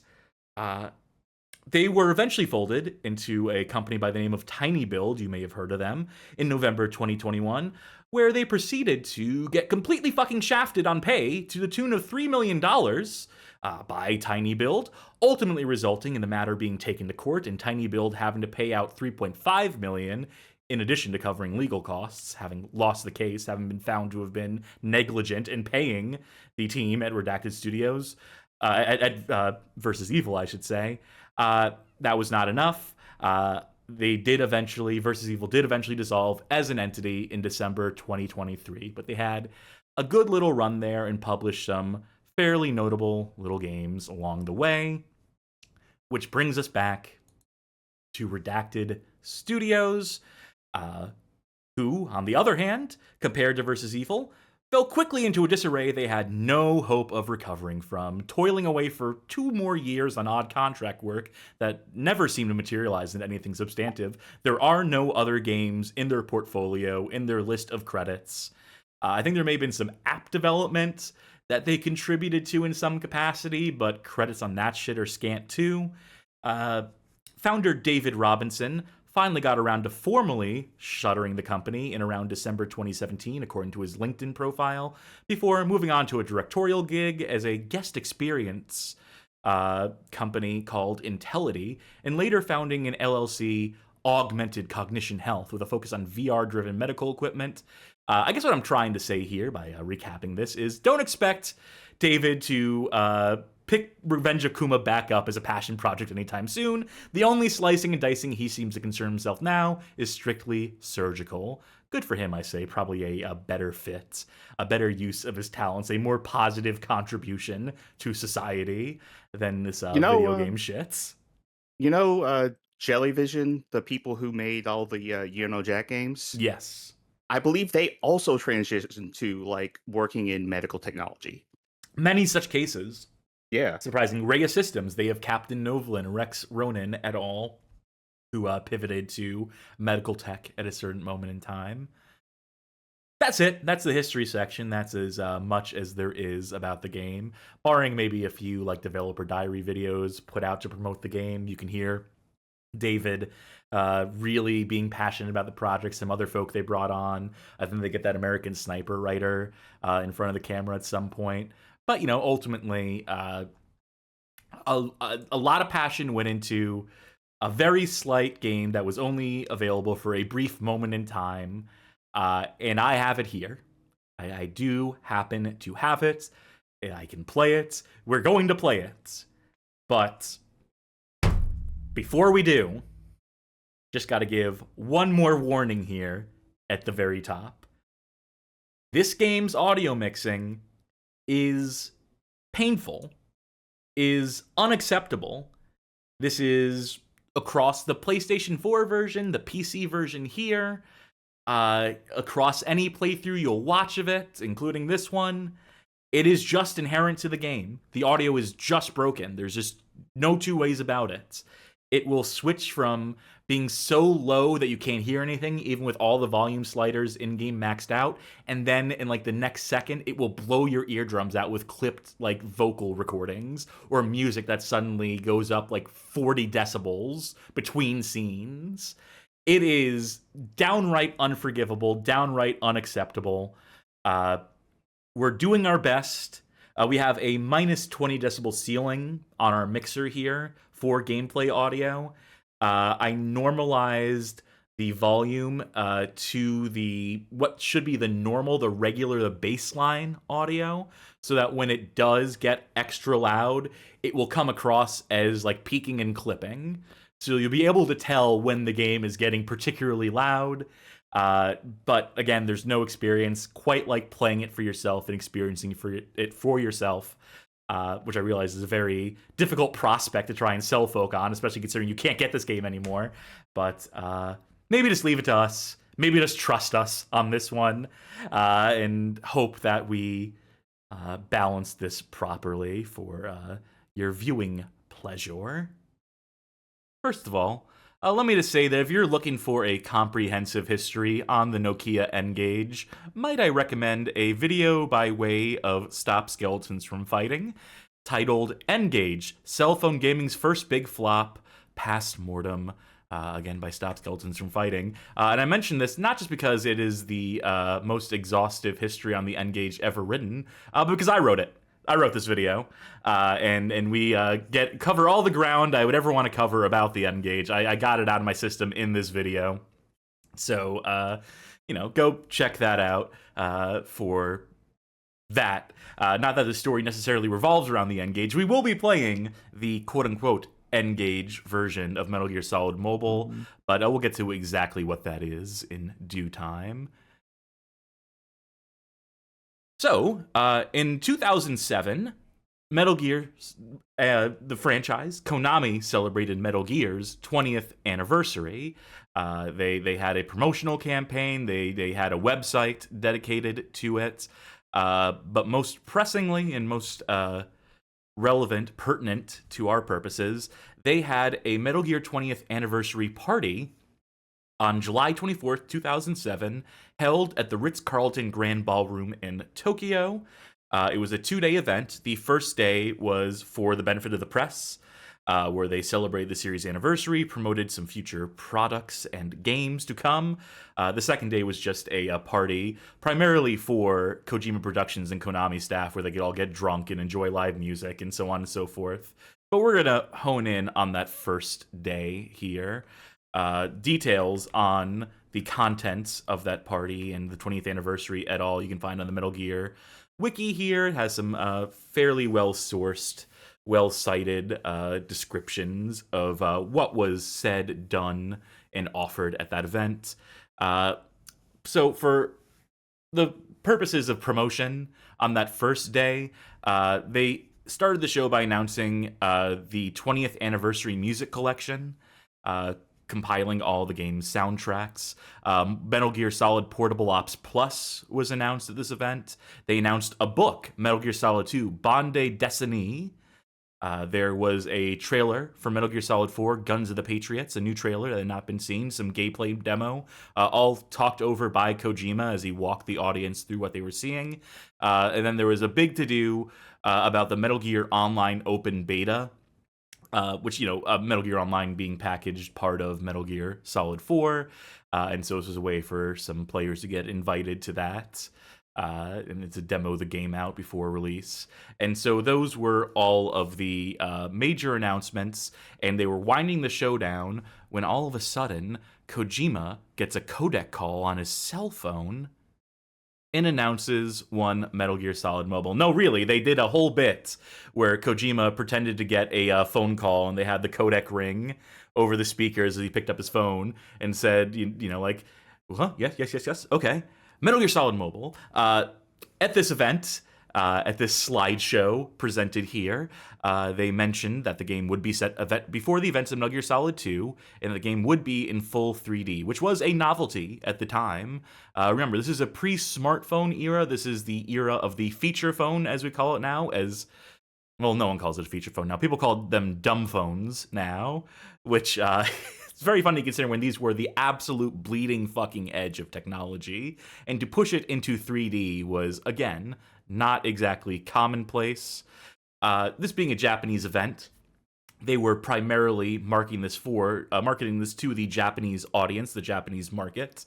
They announced that the game would be sold through EasyWeb, which I believe is a specifically Japanese portal for downloading and purchasing digital licenses for phone games, or was at the time. I doubt it's around anymore. I doubt, even with feature phones still being around in Japan to some capacity today, I don't think it's through EasyWeb at this point.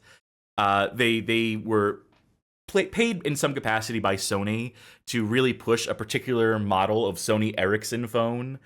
In fact, there was going to be some sort of special edition Metal Gear branded Sony Ericsson that would have the game pre-installed on it that they talked up at the event as well, tried to push. This was the formal announcement of one Metal Gear Solid Mobile. It would release, as mentioned, across Japanese phones in its capacity as a brew game. And I'm trying to pull up the date here because I realized that the first page had the release date and I forgot to actually. Stalling. Here we go. January 31st, 2008. There we go. Took me a minute, folks. And then the game would come to North American cell phones that were equipped to render it, to play it, in March 19th, 2008. I believe that version actually was made to run on Java. I think it was still 3D. It's very hard to find info on these versions of Metal Gear Solid Mobile, despite being like the debut versions, really the original versions. Because the version we're going to talk about, the version we're going to focus in on, the version we're actually going to play momentarily, is of course going to be the N-Gage 2.0 release of Metal Gear Solid Mobile, released December 11th, 2008. So when Nokia secured this license, when they secured the rights to publish it to the N-Gage 2.0 storefront, they put out a press release going into the details, parroting Konami marketing lines and so forth. In fact, I can read from this a little bit. Nokia and Konami, a leading global developer, publisher, and manufacturer of electronic entertainment properties, today announced that Konami mobile titles will be added to the N-Gage mobile games platform. The mobile version of the award-winning Metal Gear Solid will be the first title in the game's lineup. Metal Gear Solid Mobile has received top honors at the 2007 International Mobile Gaming Awards, taking both the Grand Prix and Operator's Choice Awards. We get into them trying to describe the game and its features here. The new version of the classic game features original content that can only be found on the mobile platform. Metal Gear Solid Mobile includes never-before-seen dramatic 3D art displays and camera work. The detailed in-game graphics capture the atmosphere of the Metal Gear Solid series and create a depth that completely draws the player into the game and pushes the capabilities of the mobile platform. Players face the extreme tension of solitary infiltration in this version of the tactical espionage action game developed in conjunction with IdeaWorks 3D, put a pin in their name, and utilizing its AirPlay 3.5 SDK. An in-game camouflage system utilizes color samples from the scenery of the real world captured by the handset's camera. Moreover, additional controls are introduced that are made especially for mobile devices. We mentioned, and they mentioned, the N-Gage mobile games platform. You need to remember that at this point in time, the N-Gage as a platform, as a standalone device, had already flopped, had already been discontinued. When they talk about a mobile platform, they are talking about a marketplace that was available on certain models of Nokia phone, where you would log into this games app, they would flash the N-Gage logo, and you'd be offered a limited selection. I think it was maybe like 30 games total on the N-Gage 2.0. Slightly more than on the original N-Gage, if I have my math right, if I'm remembering the numbers, the counts in my head. And yeah, Metal Gear Solid Mobile was arguably one of their key apps in advertising that platform, one of their killer apps, if you will. And we mentioned IdeaWorks, who, if you're familiar with the N-Gage, you should be familiar with them as well. Here is their logo. They were a British video game developer, not a Japanese one, despite Kojima Productions going directly to them. What they specialized in were, in fact, like mobile games, mobile adaptations and tie-ins to full-fledged console series. You may be familiar with their work on the N-Gage 1.0. They're the folk who brought Tomb Raider to the N-Gage, along with Tony Hawk's Pro Skater, arguably the two most impressive games, just being PS1 conversions, but, you know, most impressive nonetheless, most remembered, certainly the top sellingest and most marketed games for the N-Gage. They would also, before the release of Metal Gear Solid Mobile in 2008, they did a quote-unquote lost episode of Final Fantasy VII Dirge of Cerberus in around 2006. Johnny, you said that you found something on this game, that you have some idea of what this is? Yeah, a little bit of footage. It does sound impressive. Apparently, it has the original voice cast from the game voicing over it, and the gameplay looks shockingly similar to the main console game, which is, it's both impressive and also a downer because it plays like that console game. But I wouldn't call it lost media because there's a video of it, but I don't think you can play it right now unless you maybe have a really old Japanese phone with it pre-installed, because there's no download on that Yes. shit. There's no servers to host that shit at this point, I imagine. And I should also mention, I'd be remiss not to mention, that I believe after the release of Metal Gear Solid Mobile, or within the same year, within 2008, they would also put out a Resident Evil Degeneration, which is another game that I helped contribute to the Stop Skeletons from Fighting, documenting, preserving, which you can watch that video here. Resident Evil 4.5, as they call it. And then later, I think 2 of their last games ever, but it's to show you like how long they were able to persist in the market, and the fact that, you know, they were continually getting contracts from bigger publishers and studios to do adaptations of their games. They're only the folk who brought Call of Duty Zombies to iPhone, first with Call of Duty World at War Zombies in 2009, and then again with Call of Duty Black Ops Zombies in 2011. So if you were one of the millions of folk who played those games on iPhone back in the day, you got IdeaWorks to thank for their contributions, for their hard work in doing inferior versions of real video games. If we can just be dismissive, if we can be really mean to them, to a studio that really did like fill a hole in the market, that were mercenary to be sure, but like clearly had some eye towards quality, and especially towards the tech end of it, of doing impressive things with phone hardware. For being specialists at paring down these full-featured games to something that could work on these, you know, seemingly compromised platforms and make them, like, relatively acceptable. That version of Tony Hawk's Pro Skater on the N-Gage, like, probably, like, besides the wonky resolution and controls, probably, like, a really good way to play Tony Hawk's Pro Skater, the original, on the go. Again, I would play the PS1 version at home rather than play any sort of version of mobily if the compromises made are the compromises that were made and bring it to handheld.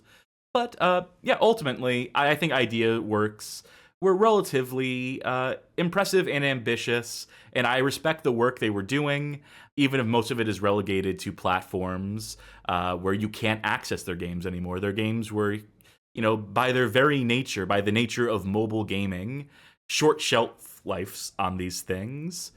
But we move along to the release of Metal Gear Solid Mobile.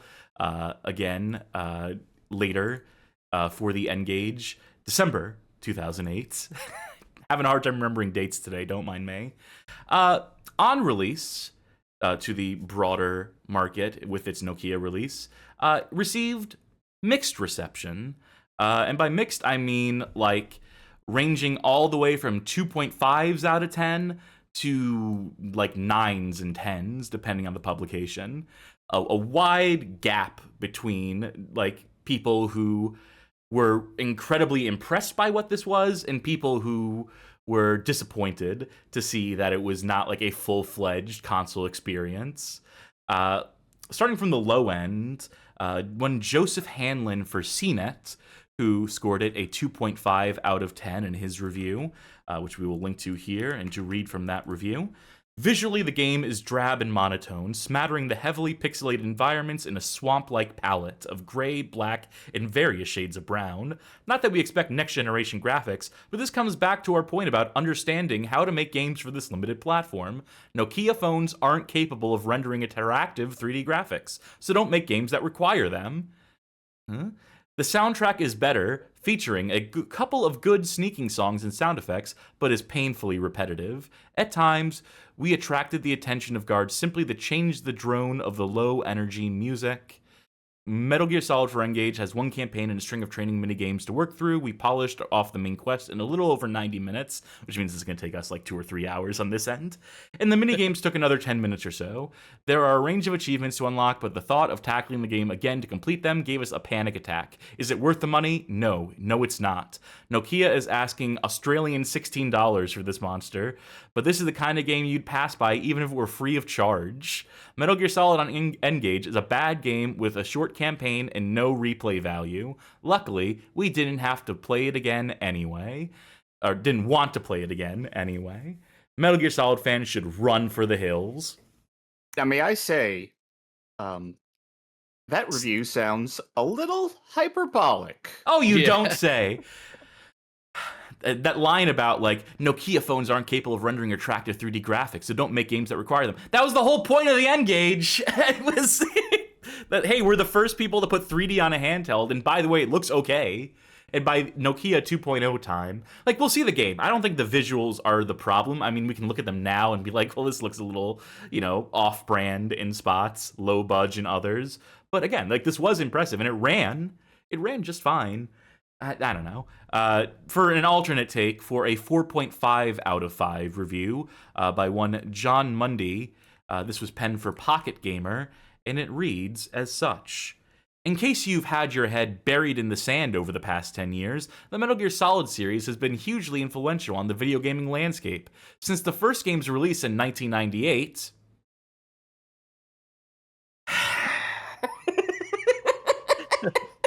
Oh. Since the first game's release in 1998, fucking whatever, a whole raft of Me Too stealthy action games have found their way to market. Indeed, few action-adventure games released since have failed to include sections where sneaking around is preferable to going in all guns blazing. While not flawless, the lack of a walk button means that sneaking up on guards is a bit hit and miss. The best thing I can say for it is that I soon forgot I was playing it on a phone. I was simply playing it.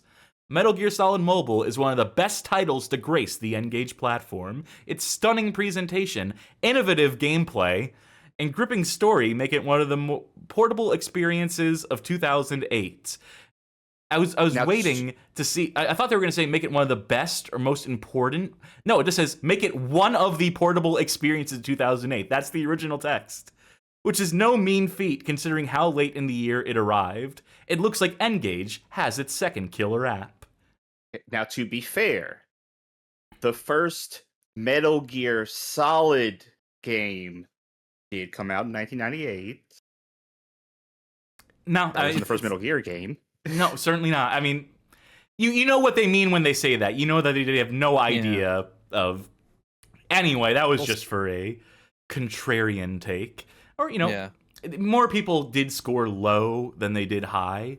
But I did want to point out that there were people who were impressed, who were compelled, who were utterly fascinated, dumbfounded by this Metal Gear Solid mobile game. And that means that it's our job to go and play it and decide who was right, who was wrong, who history will favor. The arbiters of truth here at the Bad Game Hall of Fame. So, first of all, I just want to point out this issue 163 of Retro Gamer magazine, published December 2016. This article written by Paul Drury, titled The Making of Area 51, interviews with the developers behind the original Area 51, a wonderful compendium of knowledge on that particular arcade release, and about that arcade release. Let's retrospectivize on that for a second here. In 1994, Atari Games, which was primarily at this point focused on their arcade interests, since the Jaguar had come out and was already floundering by this point. Atari Games were in desperate need of a hit, needless to say, having gone years without a single profitable game and losing most of their talented developers to a rival publisher you may have heard of called Electronic Arts, which was coming into prominence, taking the top spot at this time. So, within Atari, they directed one Ed Log, he of a few games to his name, including Asteroids, Centipede, Gauntlet. They tasked him with creating a light gun shooter, which at that point in time was one of the most popular game genres in the arcades. Unfortunately, Ed also left to join Electronic Arts.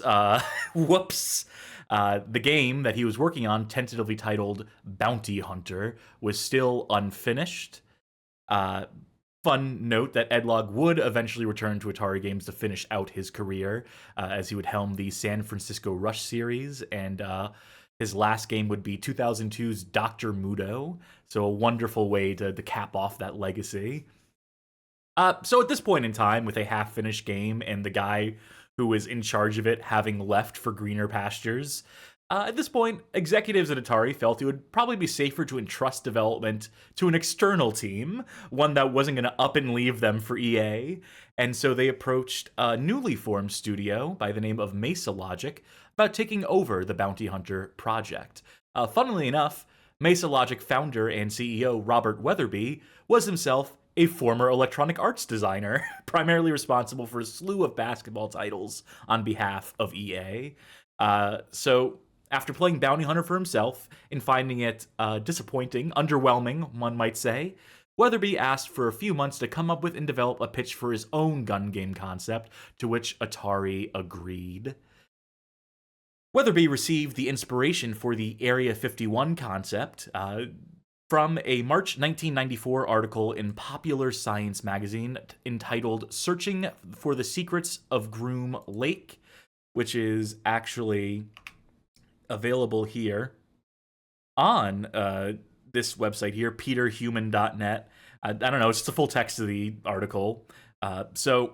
Originally the data from the game was to be streamed from a CD player using Cinepack MPEG compression.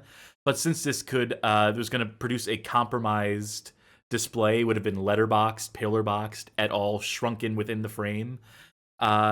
Lead programmer on Area 51, Charlie Grisoffi, opted instead to run the game on a Kojag, which is a modified Atari Jaguar used for a handful of arcade games at this time. Because, yes, they managed to make some use out of the Atari Jaguar, since they certainly weren't flying off the fucking shelves in their consumer capacity. So put them in arcade cabinets. And then later dentists' offices, I believe, was that the Atari Jaguar shells that got recycled for that? Yes. Yeah. So the Jaguar would interface with a hard disk drive, and using Grisoffi's compression algorithm, would load that data off of the hard drive and stream it in real time, which gave it the ability to load faster, more consistently, and in higher quality than the likes of running it off of a disk, possibly even a laser disc at the time. Grisoffi actually has some quotes here in the Retro Gamer article, and this is a wonderful article. We can't get into every detail of it here. There's a fun anecdote about how the main guy in Star was just a guy they saw at a theme park. That one of the Midway employees was just or not Midway, one of the Atari employees was walking around Six Flags, and he's like, "Hey, you look like you could be in a video game. We're making a video game. You wanna come with us? Come into our motion capture studio." I feel like that's the story of a lot of video games in the 90s, especially in Japan, actually. Yeah. I know this is not a Japanese game, but... Even 2000s, that's where most of the face scans for Half-Life 2 were just random people Valve found nearby or worked in the same building. I think that's actually... Oh, I might be misremembering it, but I think that's the story of how the voice actors for Meg from the Ring Terrors realm got hired. Just some guy found her, was like, "Hey, you want to come to my apartment and do voice acting for a game?" And she was like, "Yeah." And then stupidly she said yes. Yeah. Different times. Anyway, Grisoffi, Grisafi, he recalls, "The amount of rendering required was a huge obstacle. It was originally done by Robert Weatherby's team in Texas, but as time went on, the raw horsepower required to do it all became more than they had. I realized that the Silicon Graphics workstations of all the different teams at Atari in California could be a huge resource for doing this. Atari helped us coordinate getting access to all the systems in the building after hours when the other teams weren't using their systems. So every night, we would take over and turn all the SGI systems at Atari into a large render farm," which I just found to be a very interesting detail, a very fun one. Different times where digitized actors in FMV were very expensive and very resource intensive at that as well. But it was all worth it, as Area 51 did release in 1995. I probably should have had the date for this on hand. It was a major hit in the arcades. It sold over 20,000 cabinets in its standalone capacity. It took the #1 slot in the December 1995 Player's Choice chart of Replay magazine, which was one of the early 1995. Yes, one of the early magazines dedicated to tracking coinage and sales numbers and figures and things of that nature for arcade games. So an invaluable resource if you ever need to get data on an arcade game.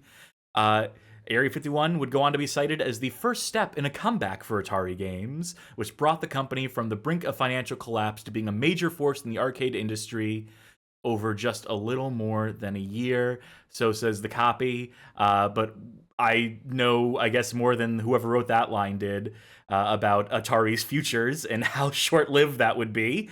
We'll get to that when we get to that. Now, I have a review here from Next Generation magazine, issue number 12, published December 1995, who covered Area 51, reviewed the arcade game, who, their unnamed reviewer states, Area 51 provides shooters with what they want. And it stands up better against shooters of the past like Virtua Cop 1 and Mad Dog McCree, and not the current crop. Basically, the critical consensus was that the game was kind of cruddy. Everyone said it was pretty antiquated, despite the cutting-edge digitized graphics. And they were right. As I mentioned earlier, as I alluded to, my personal opinion of Area 51 is that it is a bad light gun game. It's not particularly fun. There's too much density of shit on screen. A lot of it is hard to decipher because of the way that it moves and jostles and gyrates and so forth.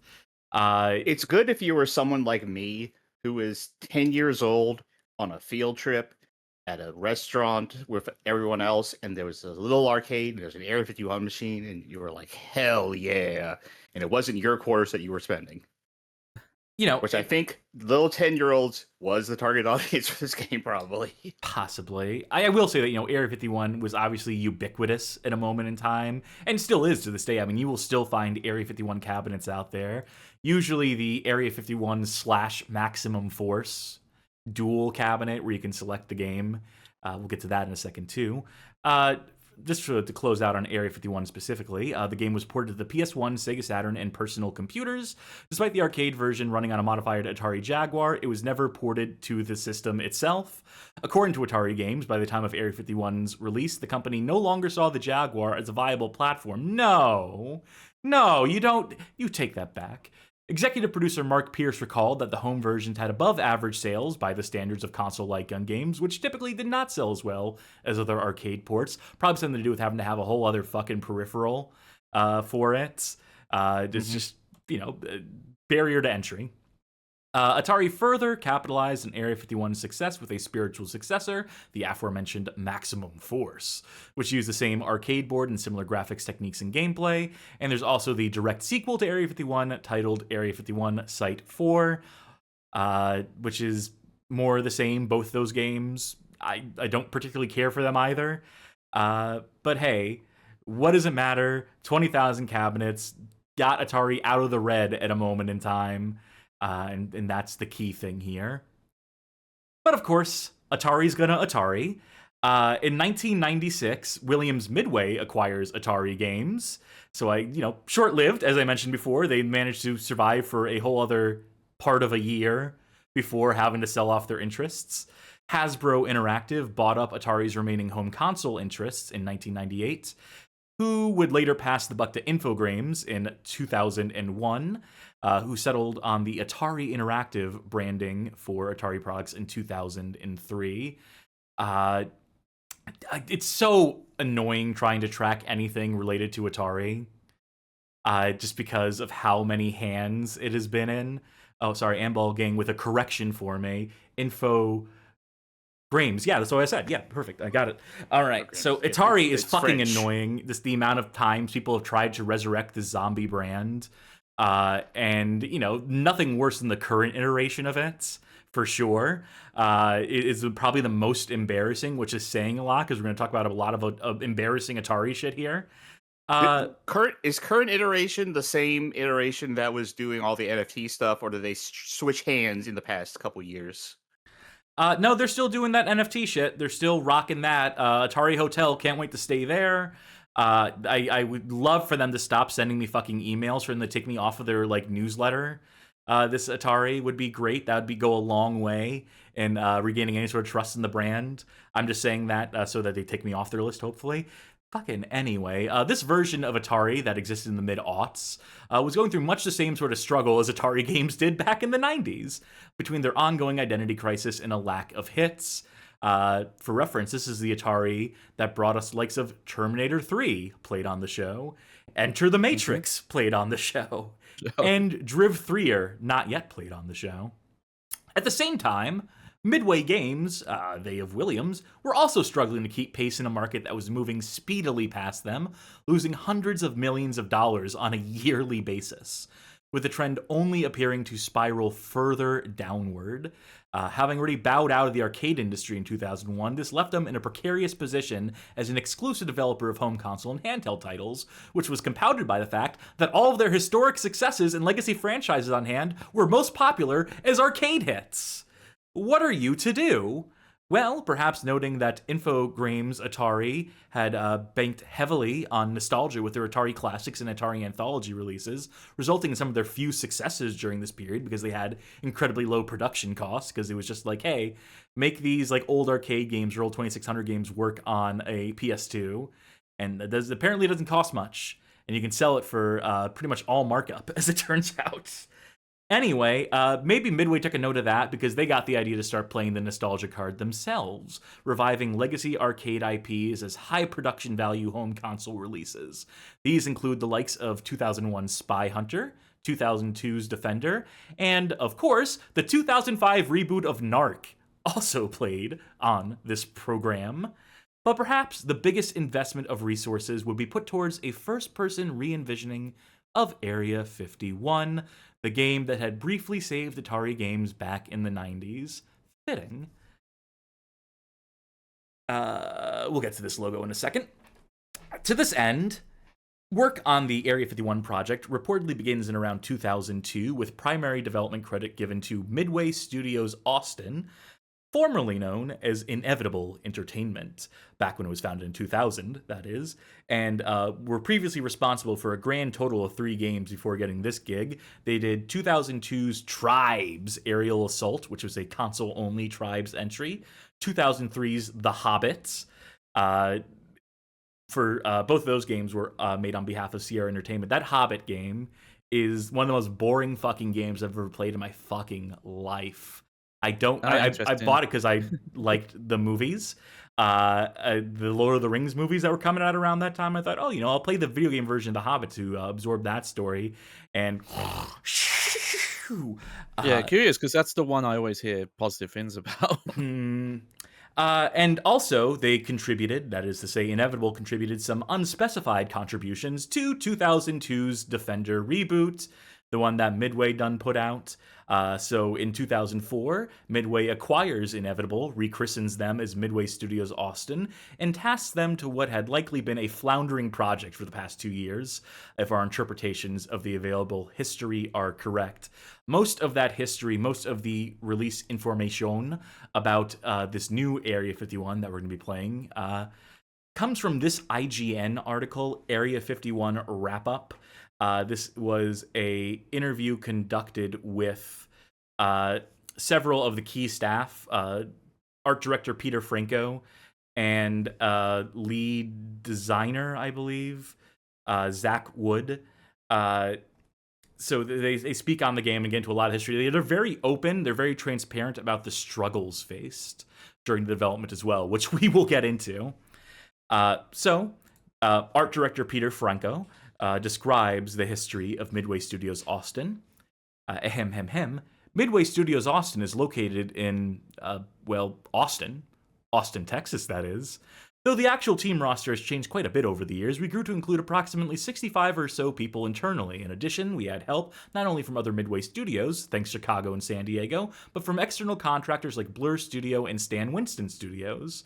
The initial core team consisted mainly of ex-Acclaim Studios employees from the early Turok days. Those were the employees that helped start Inevitable Entertainment, which is what we were called at the beginning of development. Then, along the way, the company grew and picked up a wide variety of people with backgrounds too diverse to get into here. So that is the story of how they got the gig. And a key decision is made early in the development of this 2005 Area 51 reboot, that the team weren't going to worry particularly hard about staying true to the original game.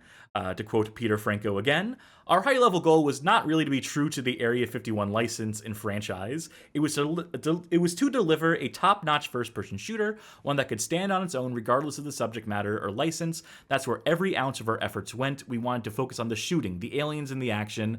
That was how we gauged every step we took. We did not feel the pressure to have it be true to the original light gun game. That being said, we did end up with quite a few similarities to it, seeing as both address aliens in the Area 51 base. No, you don't say.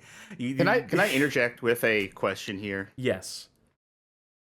Let's say we live in a world where people are like, oh, I can't believe that they're betraying the original Area 51. Go back and make your game more true to Area 51. What would a true to Area 51 game even be? I think it, like what they're saying, would be like the Star team would be like the lead team. I don't think Star features in this version of Area 51. It doesn't follow the same progression. It is very much its own thing. It is, yeah. It has basically nothing to do with the original Area 51. But if we're I would bury want to the lead believe here. I would want to believe that in the world where they said we're going to make it as faithful as possible, that all the enemies are just like scanned claymation models rotated in 3D sprites like Doom enemies. If fucking only. We cut now to producer Zach Wood. That's Zach Wood's role. Zach Wood, who goes on to say, a lot of people have asked why we decided to bring Area 51 back as an FPS. Certainly there is a lot of competition in the genre, true, but it was really the best way to allow players to explore our game world. We didn't set out to one-up Halo or Half-Life. Okay. But rather to make a solid, great-feeling FPS that explored a unique world and offered a few new twists to make it a different experience for fans of the genre. So, to that end, we didn't try to reinvent the wheel when it came to the feel of the game. The controller setup, analog movement, and targeting of console shooters have somewhat solidified, and our audience expects a certain comfort level. So here, we borrowed from the best of the genre and put our effort into a rich visual look, great new tech to fully realize that look, and sets of weapons and alien abilities that fit the world and offer a bit of a twist from a gameplay perspective. What would be the opposite of a Halo killer then? What, it's like a Halo respecter? A Yeah, Halo, I guess so. We found the world's first Halo respecter. Slime Generator in chat says Halo symbiotic. Coexist. This screenshot, by the way, from a 2004 preview, a first look at Area 51. Ah, yeah. I know that level, actually. So, we mentioned that they are very candid about the difficulties with the project. First of all, it was initially planned to release in 2004. Zach Wood, on the note of that, says, we started this project about 3 years ago with an 18-month initial schedule, so I'd say we were a little off our targets. With the game releasing in 2005. Let us count the ways, starting with Zach Wood. I believe the questions asked by IGN, the prompts were something effective, like, what were the challenges, what were the struggles you faced in developing the game? And Zach and Peter both have different answers here. So Zach says, I think every project starts off with a very broad focus. They're all very big and overambitious, but that's the dreaming part that is necessary for success. Our initial design had 12 distinct stages of alien mutation for the player, each with pluses and minuses. Great idea, but it also opened up a whole host of balance issues that would have taken focus away from other core elements of the game. On the flip side, the original design didn't include any squad combat, which we found to be very effective and a lot of fun. Our storytelling could have been better, because we went through so many design iterations throughout the course of the development, the plot points and key story elements had to bend somewhat to level design. The main thread of Cole's journey is good, but we never fully explored the other players the way we could have. Also, our cinematic camera tool came online late in the development cycle, so it was something we couldn't fully take advantage of due to the schedule. Cutting to Peter Franco. The lead designer position changed several times over the course of the project. We finally ended up in good hands, but the constant changing definitely hurt the momentum of the project. It led to the project being redesigned multiple times and work being thrown away. Our multiplayer team did a great job. We were initially slotted to be just a campaign game, but later on we were given the directive to add multiplayer. You'll love to see it. And in relatively short order, we had a great multiplayer portion of the game with several gameplay modes. We are also targeting overtime. Area 51 was like many games before it, built from the hours of 10 a.m. to 2 a.m. This overtime has had a negative impact on our team and on the industry as a whole. This is why we are looking very closely at our processes, again with a goal of being an industry leader with respect to development process and lifestyle. So to summate those points, one, they had way too big ideas at the beginning of development that they had to whittle down to something that was actually manageable given the team, the budget, and, their talent level. The storytelling was sort of an afterthought by not their own admission, but that is what I read into here, is that, through so many design iterations, keeping the story stable was probably like one of the lesser priorities versus like just making the gameplay actually fun. The fact that there was constant team changes, which, hey, when a game is in development for 3 fucking years, I guess that'll happen. When you miss your deadlines and have to keep getting them extended, they'll keep putting new people on the team to try and like solve those problems, and it rarely ever works. Tacking on multiplayer, this was the era of, or getting into the era of, yeah, no, we can't sell a campaign only game. We can't sell a single player only game. So you're gonna put a multiplayer mode in there, whether you like it or not. And they can say that, oh, it's great. It was a great value add the last second, but like it takes away resources, it takes away time, it takes away disk space, it takes away a lot of things to include something like a multiplayer component. And yeah, of course, crunch culture never ended. They wanted to be industry leaders in trying to diminish that, trying to reduce that. Wishful thinking. Are you sure that was the takeaway? You're sure it wasn't like, the hours are from 10 a.m. to 2 a.m. We think we could be an industry leader by changing this. There's so many more hours of the day that we can have them working. 24-hour work days, 7 days a week. I'll say for the time, that's kind of ahead of time, because I feel like 2004, 2005, crunch culture was still mostly romanticized by the industry.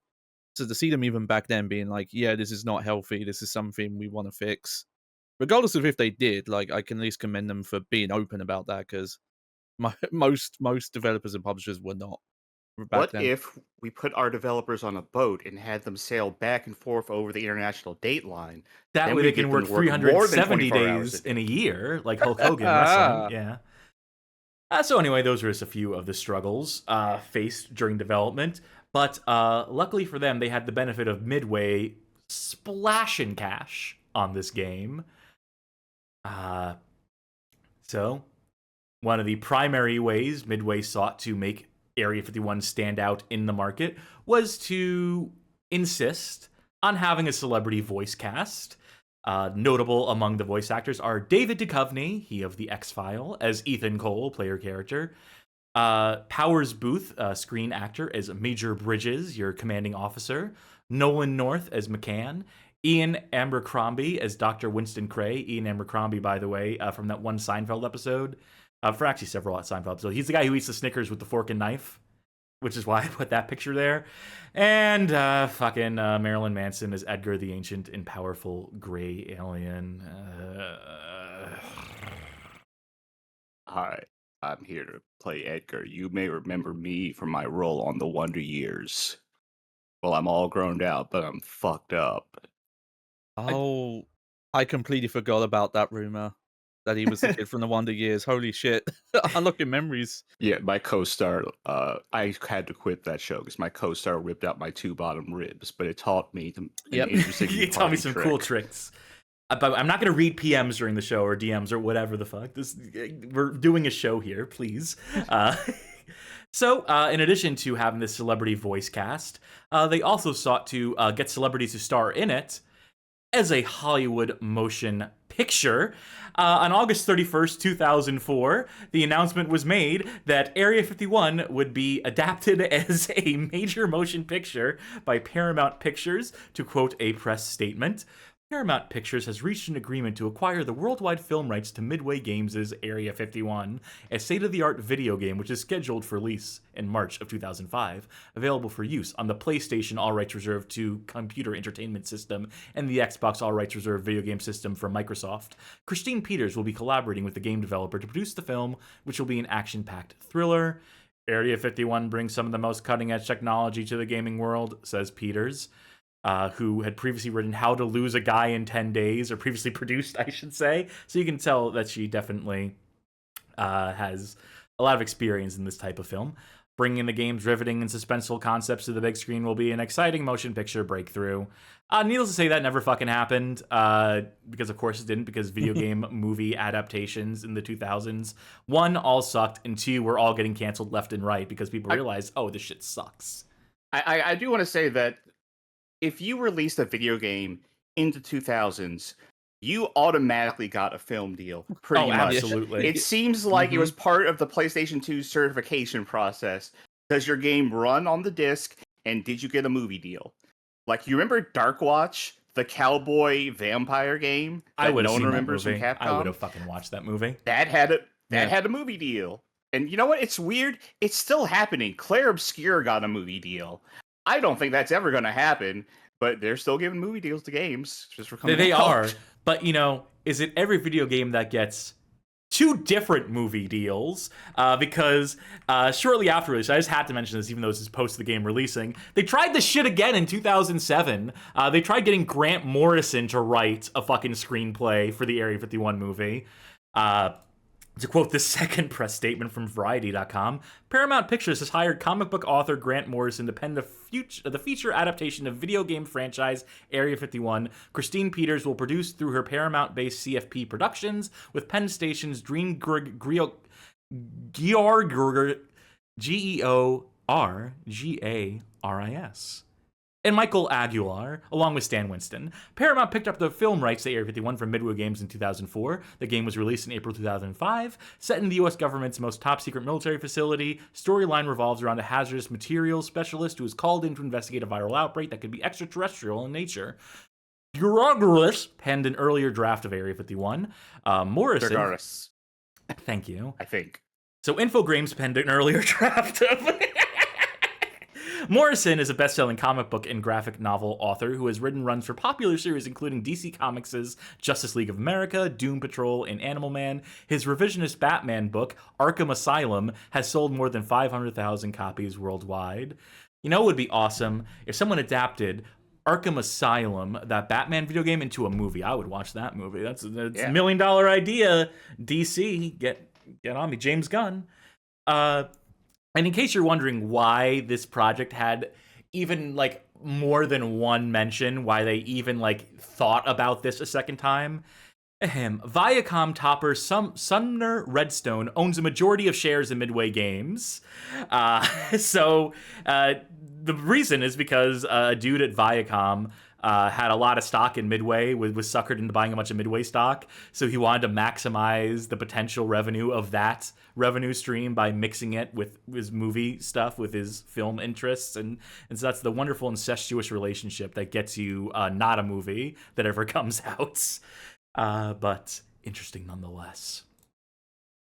So Area 51 does come out in 2005, as mentioned earlier, and receives largely middling reviews, averages something like a 70 out of 100 across platforms that it released for. There was going to be a GameCube release that just never happened, just was quietly canceled, so we averaged that score across the Metacritic scores for the PC, Xbox, and PS2 releases, and I'm going to pull from 3 reviews here just to give some various different perspectives on the game we're about to play.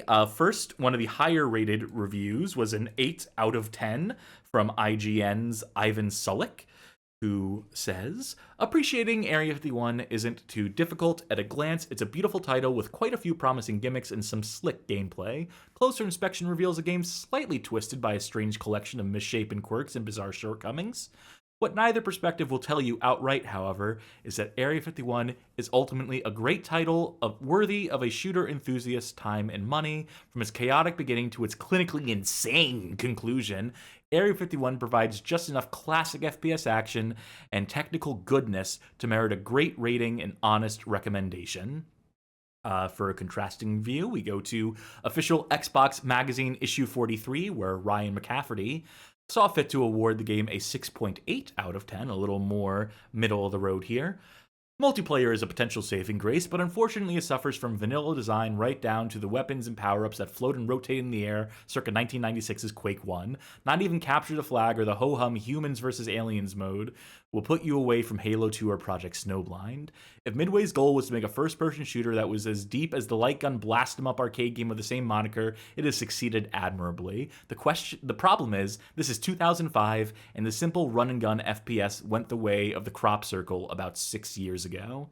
And for one of the lowest scoring reviews, we go to ag.ru, reviewer Nomad, who saw fit to award the game a 43%.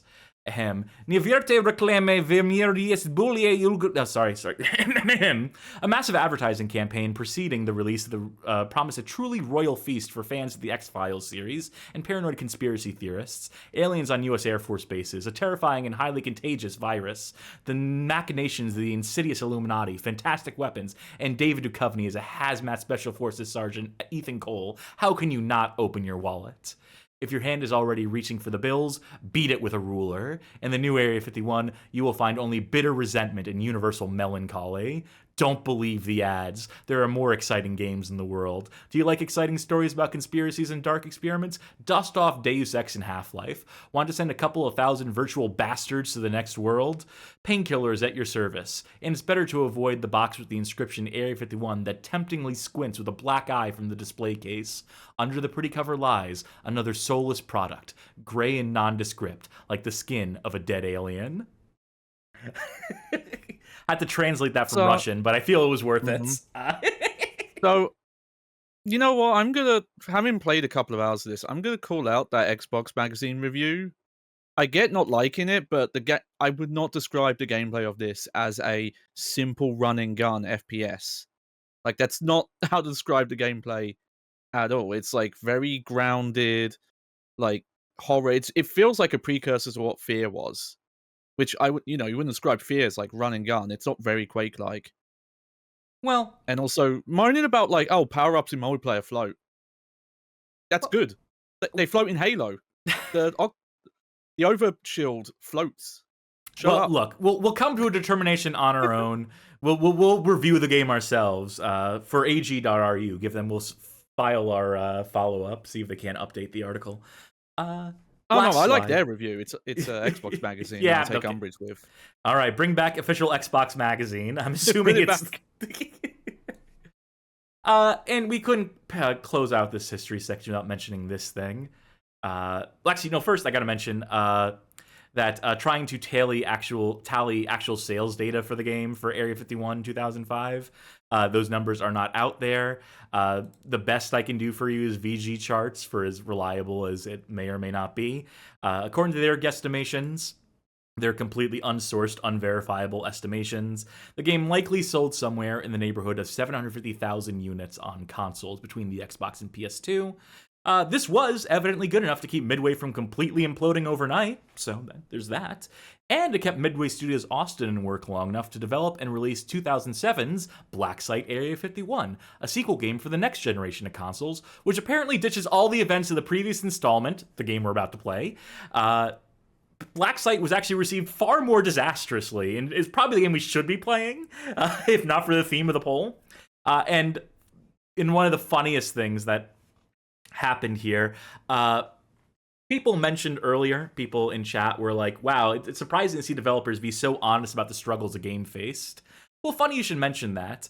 This game cost someone their job, that someone being lead designer Harvey Smith, who got let go from Midway after he spoke to the press about how the project was quote-unquote fucked up and accused the soon-to-be former company of gross mismanagement. We'll have to get into this when we do get to Black Site Area 51 on the show. In the meantime, read this Eurogamer article, which just lists all the litany of complaints that fucking Harvey had about his company that led to his getting fired. Man holds nothing back. God bless him. So, not that Harvey would have really had a job much longer at Midway anyhow, considering that the company never stopped losing money and signing themselves into bad credit arrangements and stock deals to try and keep afloat. So they wound up filing for bankruptcy in February of 2009, sold the bulk of their assets and IPs to Warner Bros. Interactive in July of that year, and ultimately spawned NetherRealm Studios in 2010 in order to facilitate the one thing Warner Bros. Were actually interested in acquiring Midway for in the first place, that being Mortal Kombat. And so ends the Midway Games saga, so ends Area 51, unless Warner Bros. Bring it back, make it one of your tentpole franchises, right there with fucking Harry Potter and the other Game of ones. Thrones? Yeah.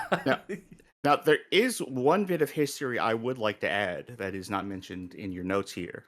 Please. Which kind of goes along with them selling the bulk of their assets, because I think it might have been around 2009. I don't have the exact date on this. But at some point, the U.S. Air Force released a free version of Area 51 that you could Oh, download yeah. from them. Fuck, this is what happens when you Uh, do your research while at work, while you're on the job and you're doing it on your phone. Yeah, I totally forgot about that, but yeah, please.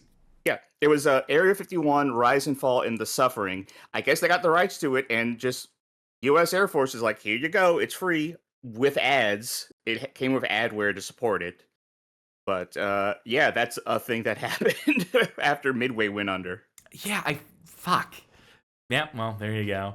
Po Buddy's nerfed, and yeah, that is a fun little detail. And I believe, on that note, where I acquired Area 51, this copy that we are about to play tonight, was on itch.io, where it's just available for free.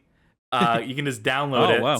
The disclaimer on the page says this account is not affiliated with Midway Games or Warner Bros. Interactive Entertainment. Please note that the purpose of the account is to utilize itch.io as a medium for distributing Area 51, a game which was officially designated as freeware in 2008, owing to the U.S. Air Force or whatever deal allowed that to happen. So there you go. This game is technically freeware. You can play it for yourself. Why watch us? This has to have been like someone's conspiracy theory, right? Yeah. That's like Area 51 is being released by the U.S. Air Force to throw you off their trail. They're hiding it in plain sight. I mean, that would line up with the actual US government's history of purposely spreading alien conspiracy theories to cover up what they did at Area 51. So, And I'll confess, I did not have the time to put together a history section for this game. Plus, I wanted to go in kind of blind. But Sharky came through. They just sent this to me. Haven't had I knew a you were chance busy. and it's greatly appreciated. So let's take a look. Mm-hmm. Yeah, it's pretty thorough. Thank you. That covers all the bases. I'm trying to learn how to write in your style since we're both back in Hall of Fame. And I think I got your talking points down pretty much correct. Yeah, That sounds like something you would say. No, I mean, I'm honestly kind of in awe of this right now. You even had the link. You even cited your source, olivegarden.com/home. Yeah. So, yeah, greatly appreciated. Thanks for coming through on that. You're welcome. I'll mention just a couple things at the top. For one, the developer, 7 Studios, they were founded in 1999, put out their first game in 2002, that being Legion, The Legend of Excalibur in 2002 on PS2. They worked on that Defender reboot, the 2002 Defender. Then they started a streak of licensed games, including the Fantastic Four game, Pirates of the Caribbean, Shrek the Third, and Napoleon Dynamite the game. Across I played that one. DS and PSP. Their last game was contributions to DJ Hero 2 in 2010 after being acquired by Activision in 2009. So not really any real hits to their name. no. Not the main anything. thing with them, especially in this, remind me, this is the studio that was making a competitor to DJ Hero that Activision brought out to kill it. Yep, that's precisely why. That explains the acquisition Yeah. by Activision in 2009. Like, we're talking about gangster shit, like, that's Activision. So, weird Absolutely. correlation there.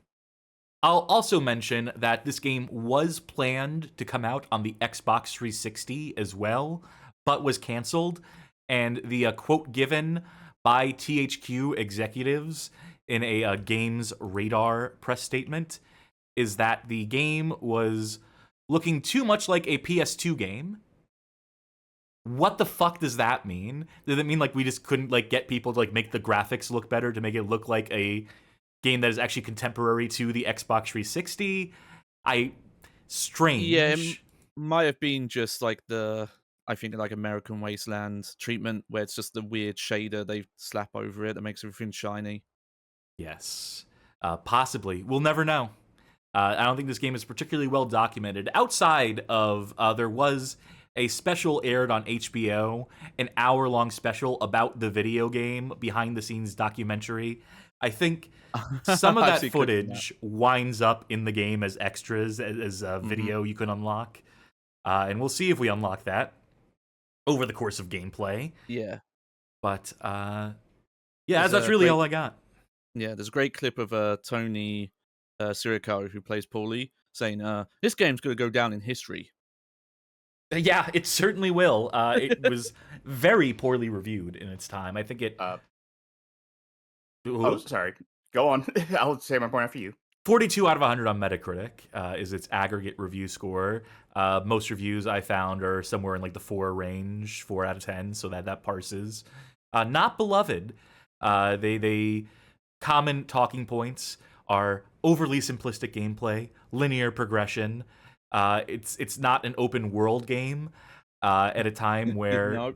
for a game that is, modeled in a sort of way that is cashing in on the success of like a Grand Theft Auto and its simulations, if you can call it that, of crime, it probably compared pretty unfavorably to the GTA games that were coming out at around this time. But people would highlight, the presentation as a highlight of this game, the faithful recreations of locations from the show, the casting of actors from the program, the television program, reprising their roles, the performances, perhaps. We'll be the judges once we get into the game. And I have a little bit of information. I'll keep it very brief. That, for context, the story of the game takes place between the 5th and 6th seasons of the show, although it is, as mentioned earlier, non-canon. And the writer, Alan Rutger, famous for the Sopranos family cookbook, did not write on the show itself. Nope. But did put out some books on The Sopranos, including like The Sopranos: A Family History. Yeah, he did tie-in about books. Yeah. So I assume that's all sanctioned. Yes, that stuff is. I mean, like, he's a writer who had familiarity with The Sopranos, probably had, like, the show Bible in front of him. Yeah. Made some contributions to the lore, but ultimately was not a character writer, was ultimately not writing the dialogue or the storylines that made the show what it is. He was like the master of lore in terms of like keeping track. He was the bookkeeper, I guess. So what fancy titles can we give him? He's the guy in the back, keeping the books in order, cooking the books, if you will, cookbooks, if you will. That's all I got. That's all you got. That's all we got. I think that's all I got. Yeah. I don't need to go into a whole history of his career, but he sounds. Yeah, I mean, like you a already very covered it in the interesting fellow. Google Doc, so Yeah. Yeah. I want that cookbook though. Let's talk for just another second about Aeon Flux. When it first debuted, it was part of a 6-part serial on that Liquid Television programming block, that animation block on MTV, which is the same block that gave birth to Beavis and Butthead, funnily enough. These episodes had no spoken dialogue, were very surreal in their ways, in their animation. A science fiction future, avant-garde science fiction, or no, that's not the word for it. Like, I think it's like, there's a specific word for this kind of sci-fi where it's like socially conscious science fiction or something. Well, I'm not to allowed that to say extent. any more Aladdin tonight. That pisses you off. Anyway, Aeon Flux, I should mention, was the brainchild of one Peter Chung, who is a American animator and director. Though I would describe Aeon Flux as being very like French Nuevo in its ways, in how abstract it is. The animation is deeply unsettling at times. The world. If I remember, I was supposed to say, if I remember correctly, the plot isn't also necessarily consistent between each episode, right? Well, it there's kind of like shifts and ebbs and flows between what's happening. There's an overarching sort of thesis. There's like a driving, Yeah. There is 2 city-states that basically are centered around in this surreal future. Monica and Brenya.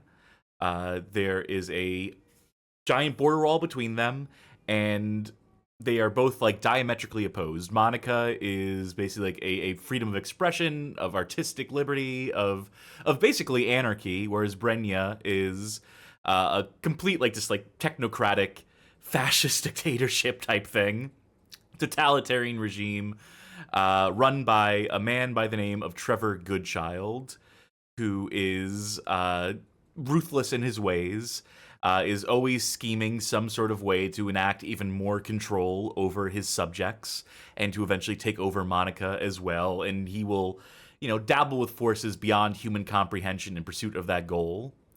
Think Lex Luthor. But if he was a little more romantic, let's say, because the other character in the show is Aeon, she of Monica, who is basically like a secret agent type who is constantly doing infiltrations, constantly trying to thwart Trevor Goodchild's plans. But here's the rub. They're in love with each other. So despite being like diametrically opposed on the political spectrum and in terms of morality to some extent as well, they just can't help but fall for each other. They see something in each other. And, the story, the episodes are very much about like, I hate you, but I love you, but I love to hate you, and I hate loving you. That sort of dynamic. It's like Mad TV's Spy vs. Spy. Yeah, sure. Why not? And here's the other thing, is that once this got out of the original like serial stuff and into the proper produced like 30-minute episodes, Aeon Flux dies like all the time. In like more than half of the episodes of the show, she's dead by the end. Usually that's what I was talking about the plot being sometimes like she'll just die and then she's back, right? So the conceit is that, well, depending on, because they leave this mostly open-ended, in its surreal ways. So she's either got clone technology, which is complete within the realm of reality for the show and is probably the more likely outcome, or you can go with the idea that these are all different versions of effectively the same story, that these are different ways that this encounter between Aeon Flux and Trevor Goodchild could have happened, ways that this thing could have played out. And so every time she dies, that's, one potential ending to that potential universe or what have you. But really, it's probably just the clone thing. Really, it's probably just the cloning thing, if we're being honest here. But anyway, yeah, this show's great. You have to get over the art style. If the art style unsettles you, because it's meant to be like slightly upsetting to a certain extent. People move like spiders, is the way I've seen it described. I have one thing I want to add while we're talking about the style of the characters, and while we have our lady on screen here. I picked up this little bit of trivia on Aeon Flux, which is Peter Chung, previous to working on this, had worked on Rugrats. Yeah. And was, a quote here, extremely frustrated by the limitations of the characters. So in my mind, left completely unfettered, his idea of what Rugrats should be would be Aeon Flux. That is how I interpret that. There's babies melting into one another, crawling across ceilings, and guns. Lots and lots of guns. Yeah, that's a very, funny note. You can almost see it. That almost makes a sort of sense, though, doesn't it? If you've seen Aeon Flux, you've seen Rugrats. I mean, the way I said that, if you've seen Aeon Flux, you've seen Rugrats. You've basically got the gist of Rugrats. You don't need to go watch that shit. But, there's some animation through lines in whatever capacity Peter Chung was able to actually contribute to that show, knowing, these are all animation houses, and so on and so forth. But anyway, that's just to put cards on the table and say that Aeon Flux is pretty cool. And what do pretty cool things in the 90s get? Why, video games, of course. Enter Cryo Interactive Entertainment, a French studio founded in 1990, defunct 2002. Their first major game was Dune in, what would that have been, 1992, I believe? An adventure game take on Dune. And funnily enough, their last game would also be Dune, PS2 version of Dune, that flopped so hard that, it killed the company.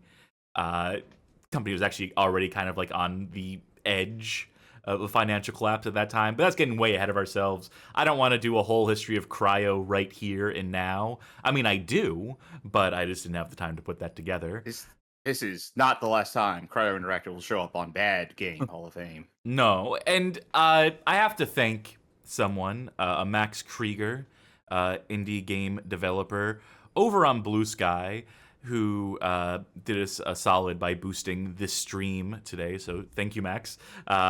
Who, in their quote retweet, said that Cryo Interactive rules and you should watch this. I hope people do. And, you know, Cryo, for as many times as they've popped up here and given us occasion to make fun of them, were, like, doing some cutting-edge stuff with their adventure games.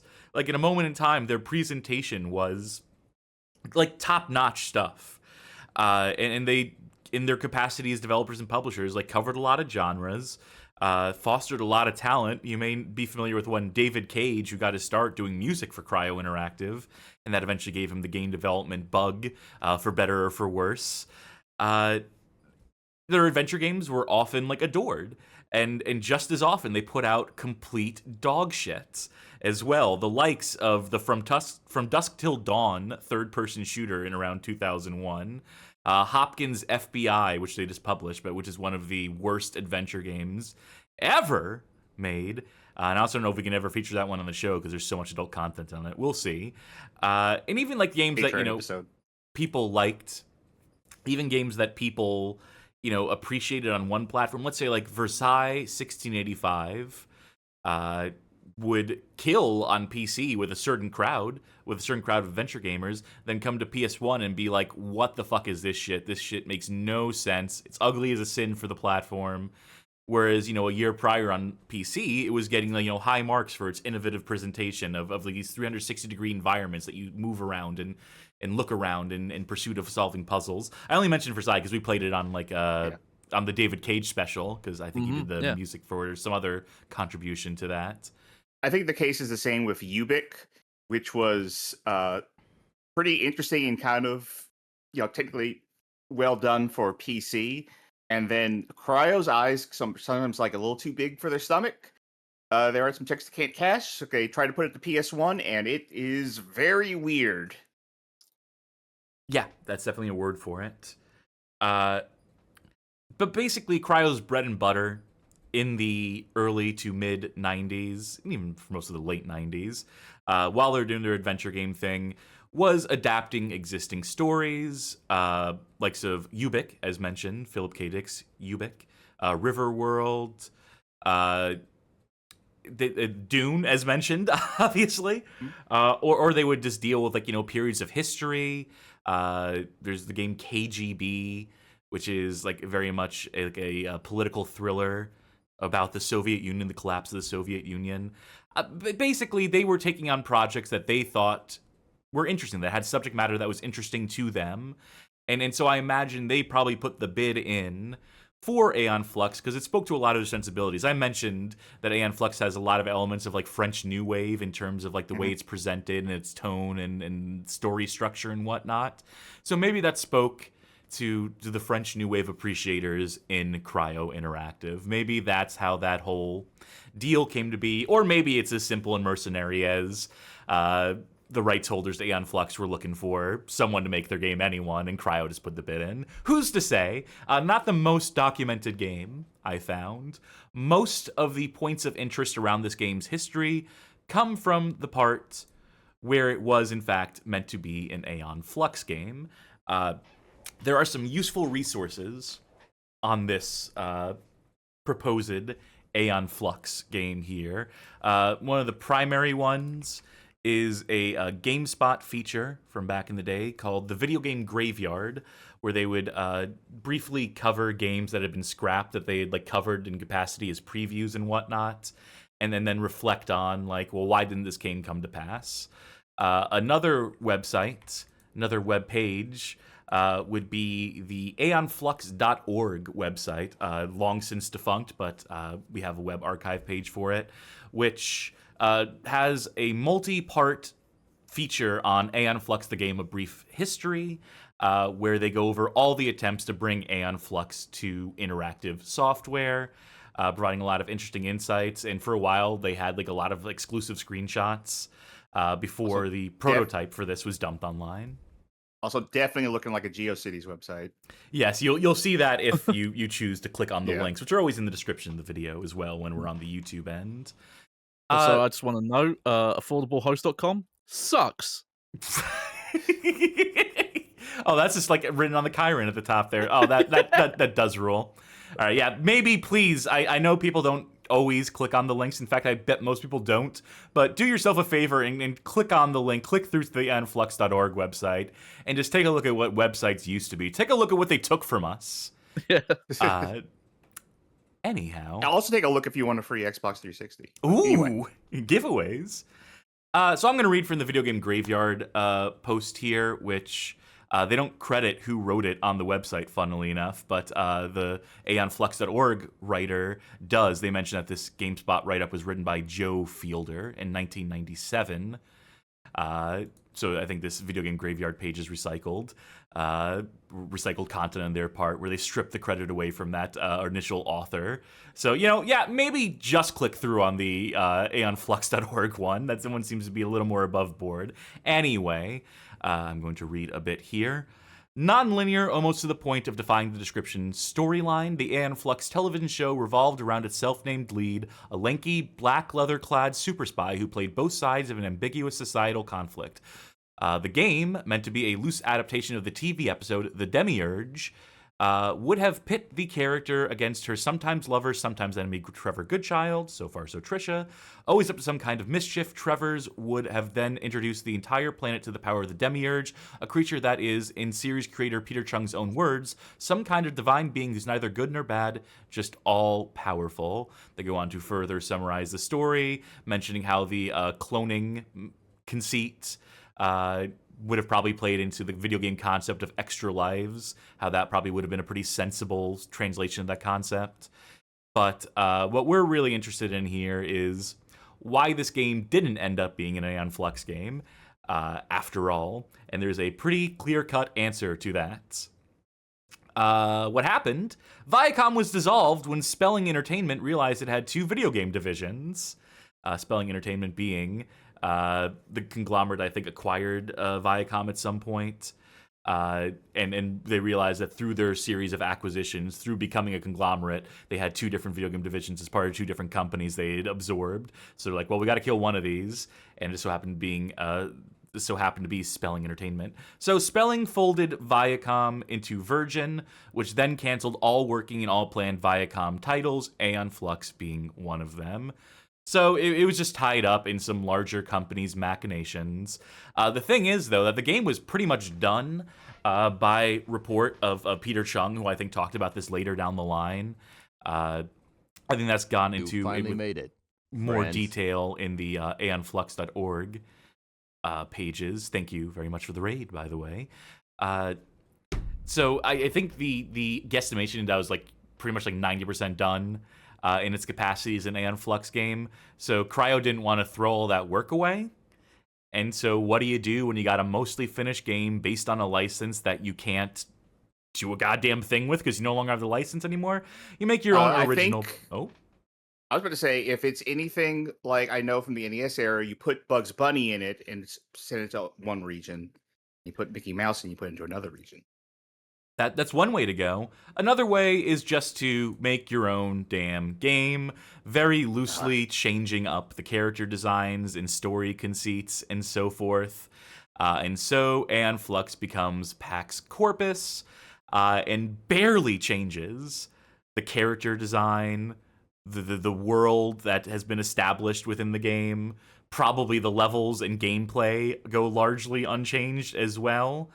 And for their efforts, for their attempt to salvage this game from the depths, from the brink of disaster, Pax Corpus was met with unanimously negative reviews, with some platforms straight up calling it the one of the worst games across all gaming platforms for the years of 1997-1998. That's by way of Australian magazine Hyper, who chose it as their third worst game.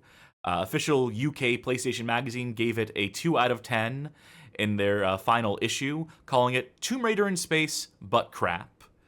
And you can just go down the list. Extreme PlayStation Magazine, 19%.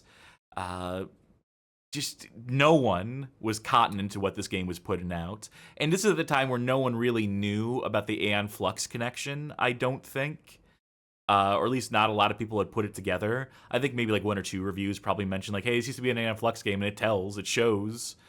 But I think people were just willing to burn this game on its own merits or lack thereof. I just think it's a situation where the game doesn't control particularly well. That seems to be the primary criticism, is that, especially in a post-Tomb Raider world, because God knows how great Tomb Raider fucking controls, right? Yeah.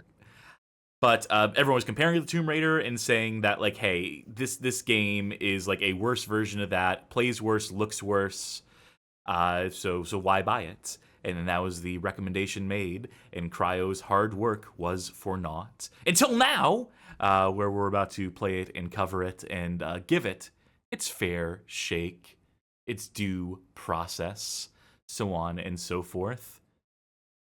Edward Ettore ed Annunziata, a game developer whose career began in the 1980s, initially designing games for microcomputers the likes of the Atari 800 and Apple II, before being picked up by Sega of America in the 90s to work as a designer and producer on their behalf.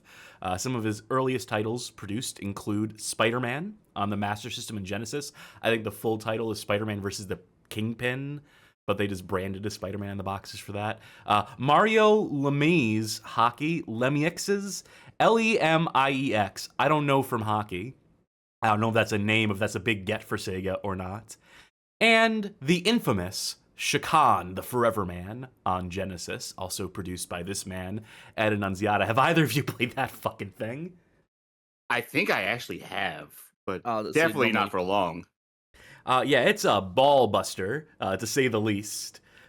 From Ed's work on Shakan, you can begin to gather what kind of producer Ed was, which is to say, an unorthodox one, whose interests lied in building atmosphere and experimenting with unorthodox mechanics rather than simply subscribing to the standard conventions of game design. Even when approached to produce licensed fare the likes of 1993's X-Men on Genesis, he couldn't help himself but to incorporate out there ideas, such as mandating that players reset their consoles with the game still active in order to progress.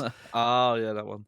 Of course, where Ed was most likely to shine was in bringing his own original game concepts to fruition and in being given free rein to experiment with the form.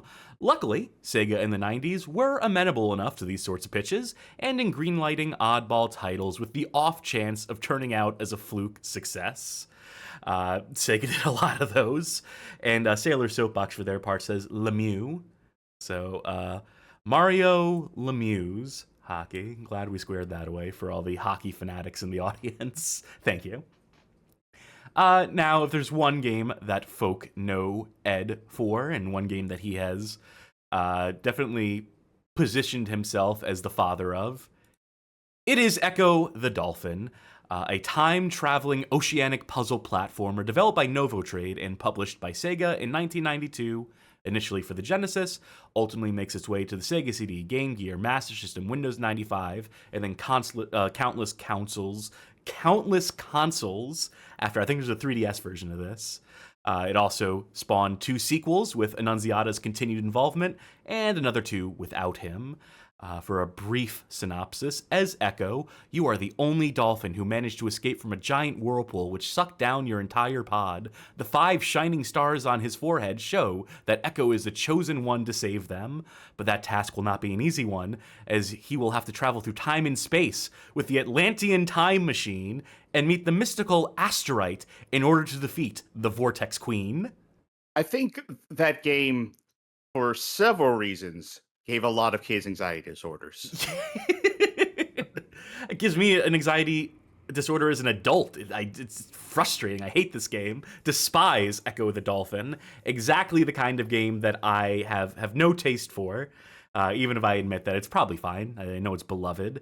And it had been a success for Sega in its time, where despite its out there narrative and seeming lack of edge, putting it slightly out of line with Sega's then current brand identity, it did release to critical acclaim and commercial success to the tune of roughly 600,000 copies sold.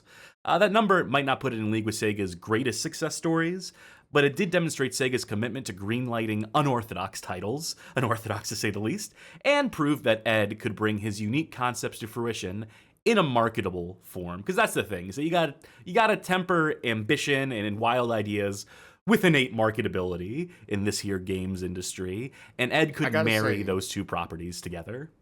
Yeah, I gotta say, at the time, granted, I was very young, but I do remember seeing Echo in a lot of places. Oh no, he was So, yeah. inescapable, this dolphin, I tell you what.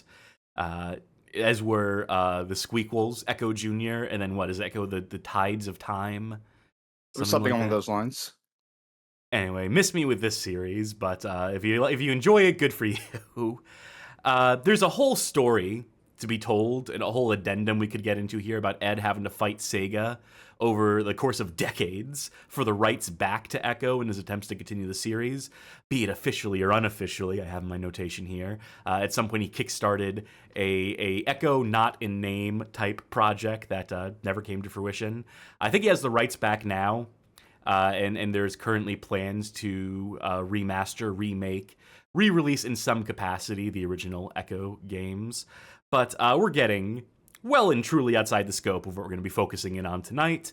For now, we return to another one of Ed's out there ideas, which he would convince Sega to bring to market once again, likely on the back of his cachet established with Echo. What we're looking at here is one of the first pieces of concept art for the game that would become Mr. Bones. This is illustrated by comics artist Ernie Chan, who I believe did a lot of work on Conan, worked for Marvel, DC, and the likes of. It's also the ideal male form. Yeah, Whether you may like it not or like not. it.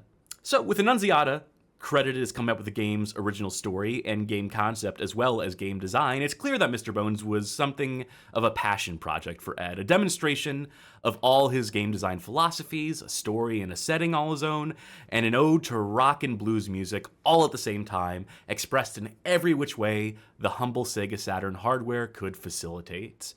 Development on the game would begin in December 1994 in collaboration with Costa Mesa, California studio Zono Inc., previously attached to 1993's Technoclash and 1995's X-Men 2 Clone Wars. So game development's chugging along, keeps on chuggling. Ed has his duties as a producer for Sega of America to balance as well as his ambition and his aspirations for this game. Past a certain point in the development timeline, it becomes clear to him that Zono were falling short of expectations. Company founder William Novak, company founder of Zono that is, would admit in a 2020 interview conducted by his university, Woodbury University, that Zono could only afford to hire inexperienced people, so the new people coming in had to be taught how to perform their work, whether it was on the design side, game art, or programming. It was this experience having to teach new hires that apparently set Novak on the path to becoming a professor of game design at that Woodbury University.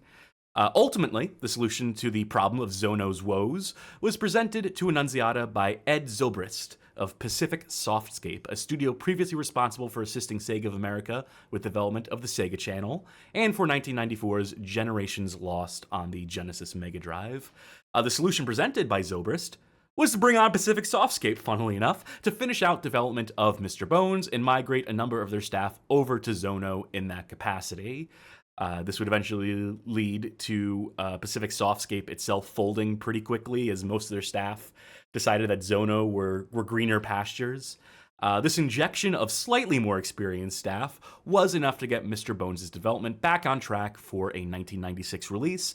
Of course, this anecdote only accounts for so much of what actually went into Mr. Bones, and doesn't represent at all one of the other primary contributors and collaborators to the game's tapestry. With Mr. Bones intended as something of a musical adventure, Annunziata wanted to collaborate with a proper credited musician, in particular, a guitarist who could serve as an inspiration and a partial source for the title character's own guitar playing. Specifically, the guitarist Ed had in mind was David Gilmour of Pink Floyd, who would go on to politely turn down Ed on multiple occasions as he continued over a course of months to pester Gilmour into not only contributing to the game, but who also, quote, and this is a quote direct from Ed Annunziata in DMs that were exchanged with the YouTube channel Boulder Punch. You can see those in this video here. Ed goes on to say that David Gilmour refused to give me free tickets to the Momentary Lapse of Reason concert in Oakland, California. So, dead to him, ruined Pink Floyd for the man. He won't work on my game and he won't give me free tickets? What a fuck. I don't think he actually held it against him. Never meet your heroes, folks. So, having been turned down by his dream pick in David Gilmour, Ed licked his wounds and began the search for a new guitarist, who would ultimately be introduced to him by fellow Sega producer David Albert, who just so happened to know a guy. That guy, pictured here, would be Ronnie Montrose, he of the rock bands Montrose and Gamma, and also a prolific studio musician, session musician, further responsible for a prolific solo career, and credited as one of the most influential guitarists in the history of hard rock. According to Ed, the two immediately hit it off, and Montrose would reportedly bring Annunziata to tears with a demonstration of slide guitar playing. Clearly, Ed had found a new muse and began to involve Ronnie in every facet of Mr. Bones' production that he could get away with. He composes the game's original soundtrack. He's the motion capture for Mr. Bones' guitar playing. He appears as a live-action cameo in the game. He further contributed to the story that Ed had already written, and even helped come up with a few Easter eggs.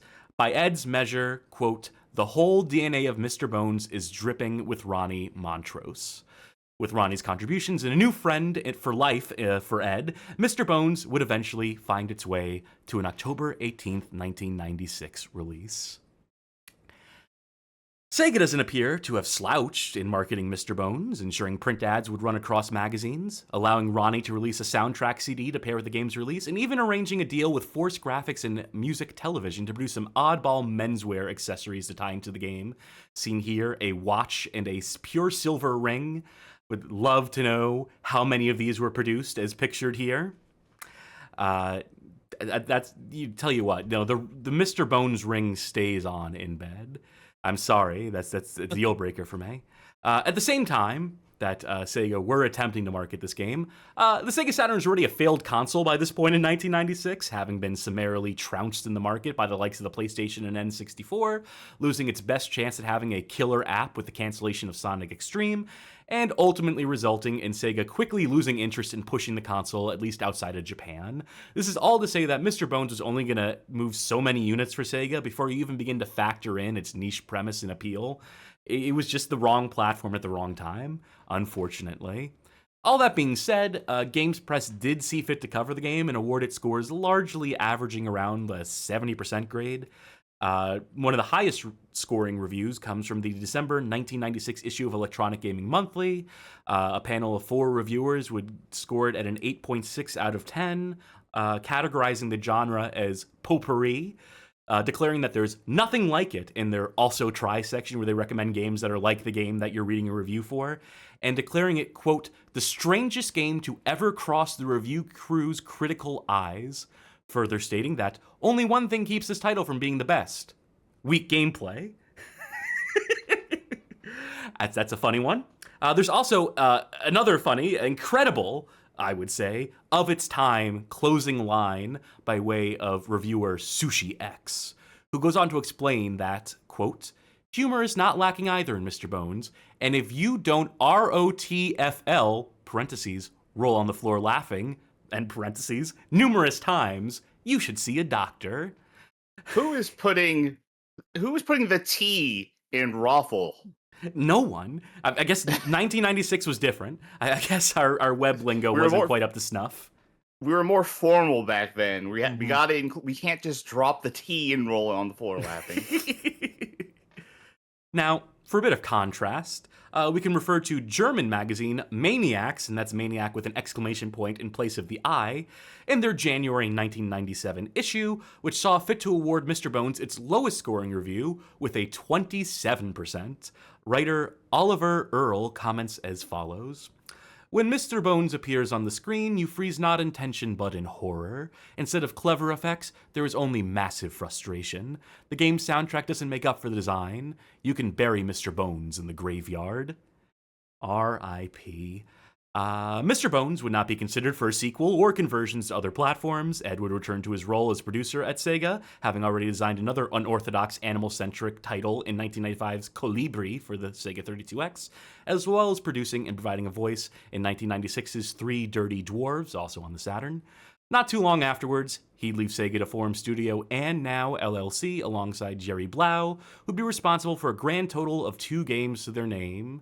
1999's Tiny Tank on the PS1, and 2000's Mort the Fucking Chicken, also on PS1. During this time, they also attempted to get a Shakan the Forever Man sequel off the ground, to evidently no avail. Zono, for their part, would release their signature title, Metal Fatigue, in 2000, contribute to a couple of History Channel games, and eventually be acquired by Mumbo Jumbo in 2005, just 2 years before their Mumbo Jumbo LA offices would be shuttered in 2007, and their employees scattered to the winds of the games industry. Just for a little bit of the post-game, the post-release update. Let's cut to this screen. Let's cut to this last slide here. This is some art I commissioned for that article that wasn't back in the day, Ides of Merch. You can find them at Ides of Merch on Blue Sky. And I thank him for this. You can even see the date in the bottom left. This is July 24th, 2018. So again, been sitting on this one for a minute. Had nothing I could use this for because I never wrote that article, but I'm doing it now. I'm showing it off now. I'm getting my money's worth now. And I'm just going to share a personal anecdote on the screen. I haven't pre-written this one, so let me try to relay the story of why this article never came to be on the Bad Game Hall of Fame. Okay, so it's 2018. I'm putting out an article basically every month, which shudder to think about those days. And I get turned on to the idea of writing about Mr. Bones. And I decide, because it was easy enough to find Ed over on Twitter, that I'm going to reach out to him. I'm going to see if I can interview him. He hasn't given many interviews by this point in time, but I figured, nothing ventured, nothing gained. I message him, say, hey, I want to write about Mr. Bones. Any insight you can give me would be much appreciated. It's going to be respectful. Ignore the name, ignore the Bad Game Hall of Fame name. We're going to give this game as fair a shot as is possible. He gets back to me, and he says, that sounds great. He starts telling me, yeah, I'll start prepping. I'll start digging into some of, the old materials I have, see if I can't scrounge up anything. And I'm thinking, well, hot damn, I've got the exclusive here. This is going to be a kick-ass article. I commissioned the art for it.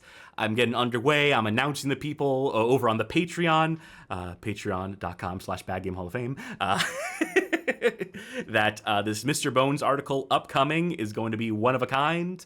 I get a follow-up message from him saying that he no longer wants to participate in it, saying that he finally flagged and caught on to the name Bad Game Hall of Fame, and that he doesn't want to be a part of something disrespectful to the memory of Mr. Bones, and specifically to the memory of one Ronnie Montrose, who had passed on March 3rd, 2012, following a 5-year battle with prostate cancer, a lifelong battle with clinical depression, and a combination of personal tragedies and personal demons. If you want more on the life and times of Ronnie Montrose, there is this article over on Mercury News. So, what can I do here? Clearly, Ed is remembering his friend who has passed. Clearly, I stirred up some memories for him that were unpleasant to deal with at the time, and made him not want to participate in my goofy little article, and that's fine. I don't begrudge him this. It's not sour grapes so much as it's a case of I feeling bad that I clearly... obviously unintentionally, but clearly brought something up that made him feel bad, and I don't want to be responsible for that. I didn't want to push it any further. I didn't want to push the issue or try to say, no, it'll be respectful. It'll be in memoriam for him. I'll do whatever. I'm just I'll drop this.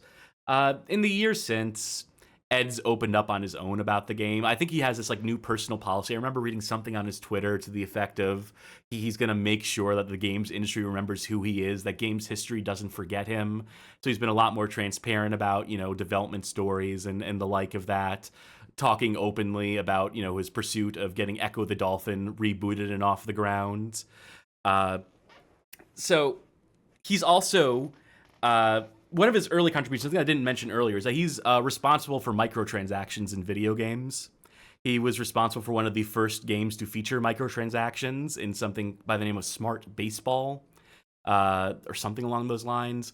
And as of 2018, he's been working with a company that is pushing blockchain bullshit and in pushing some game that will never materialize about having a perpetual, persistent character across games thanks to the power of the blockchain.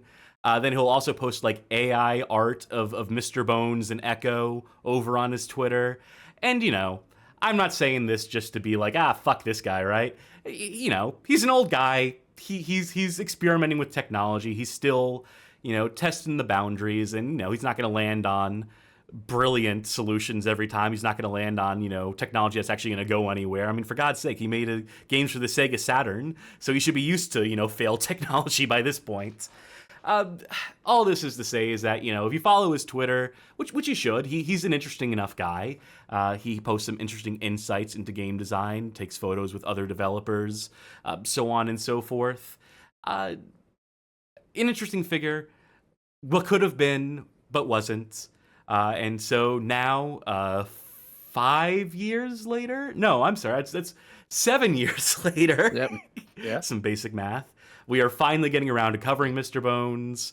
I did consider, another tweet he posted that I saw at some point was something to the effect of, hey, if you're ever going to stream one of my games, let me know, and I'll see if I can chime in or provide something. I decided not to bother him. I decided not to reach back out, just on the odd chance he remembers who we are. He remembers the Bad Game Hall of Fame name. So in the event that he manages to catch the stream, that he manages to catch this archive or what have you, hey Ed, no hard feelings. Hope we do your game some amount of justice. Hope we covered the history. And if you happen to have any other insights you'd love to share with us, Cassidy at badgamehalloffame.com.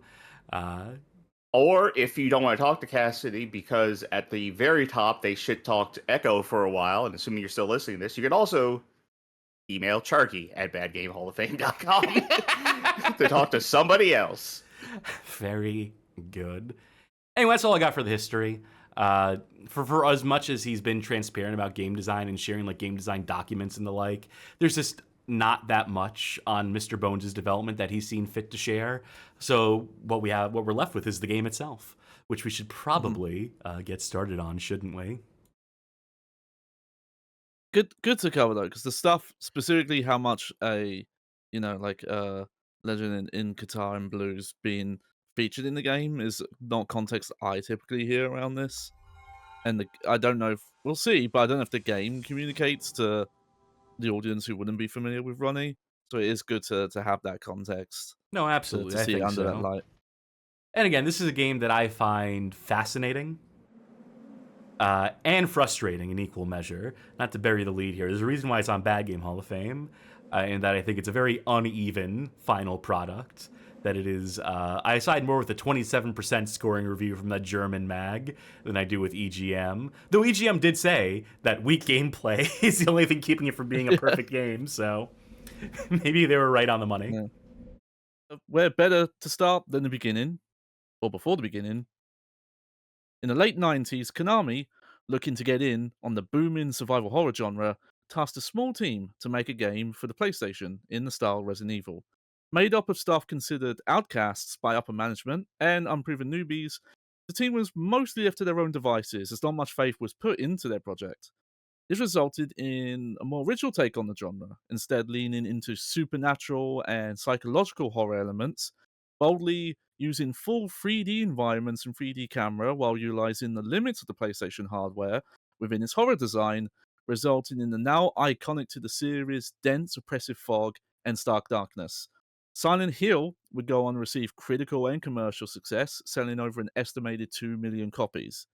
This was then followed by 3 sequels, with Silent Hill 2 and 3 in the decade since release being considered the peak of the psychological survival horror genre, and Silent Hill 4, while having a more mixed reception, has a cult following in the fandom. These 4 games were helmed by a small team in Konami who would become known by as Team Silent.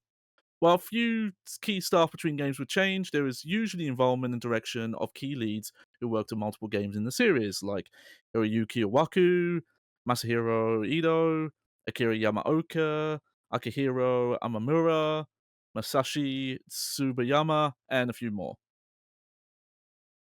Now, the next section here This was all sourced from various sources, but I have to give credit to this reset era thread that compiled all this information. So give that a check out. Plus, there's a few more references there if you want to see them. But before we get into that, while highly regarded to this day as the pinnacle of psychological survival horror, when originally released, each sequel to the first Silent Hill had received lesser critical commercial reception. Notably, Silent Hill 3 at the time was criticized by some as too mechanically similar to Silent Hill 1 and 2, and for not radically changing up or advancing the genre. To note, survival horror fatigue had set in with most of the gaming press at the time. After years of Resident Evil oversaturation, with multiple releases a year, and various attempts by other teams and studios to capitalize with their own attempts to break in the survival horror genre with more mixed results. Seemingly in response to this, the game that started development during Silent Hill 3's development, Silent Hill 4 The Room, took massive departures in its gameplay, mechanics, and design. The team ended up throwing out the baby with the bathwater, though, with the end result lacking most of the series' polish, with new, less defined controls, camera, systems and mechanic, and somewhat less polished writing and presentation. This resulted in Silent Hill 4 The Room having the more mixed critical reception and possibly the weakest sales in the series up to that point. Though it's kind of hard to say, Konami is rarely forthcoming with individual game sales in the series, but we'll get to that later. While a number of key Team Silent figures had left the series or Konami altogether at this point, remaining staff at Team Silent had started work on a potential Silent Hill sequel. And first, we have an interview with Akihori Imamura and Akira Yamaoka with GameWorld. This is, I believe, a Japanese-only publication that has been thankfully archived by Silent Hill Memories. And if I can have our co-hosts read the quotes here for us. I'll be We'll start with- Imamura. Johnny, you Yep. can be Game World, and I'll be Chucky, Game World, yeah. You'll be Yamaoka. Okay. Mhm. All right. So, in the words of Akihiro Imamura, after the underwhelming response Silent Hill 4 got, we've been gathering opinions from everywhere to make sure we come back strong with the next installment. Sometimes the most vocal opinions, for example the desire for more battles, are not always the best ones, especially for a series like this. We wanted more melee combat in Silent Hill 4, but realized from fan reaction that there was just too much action, regardless of it being melee or not.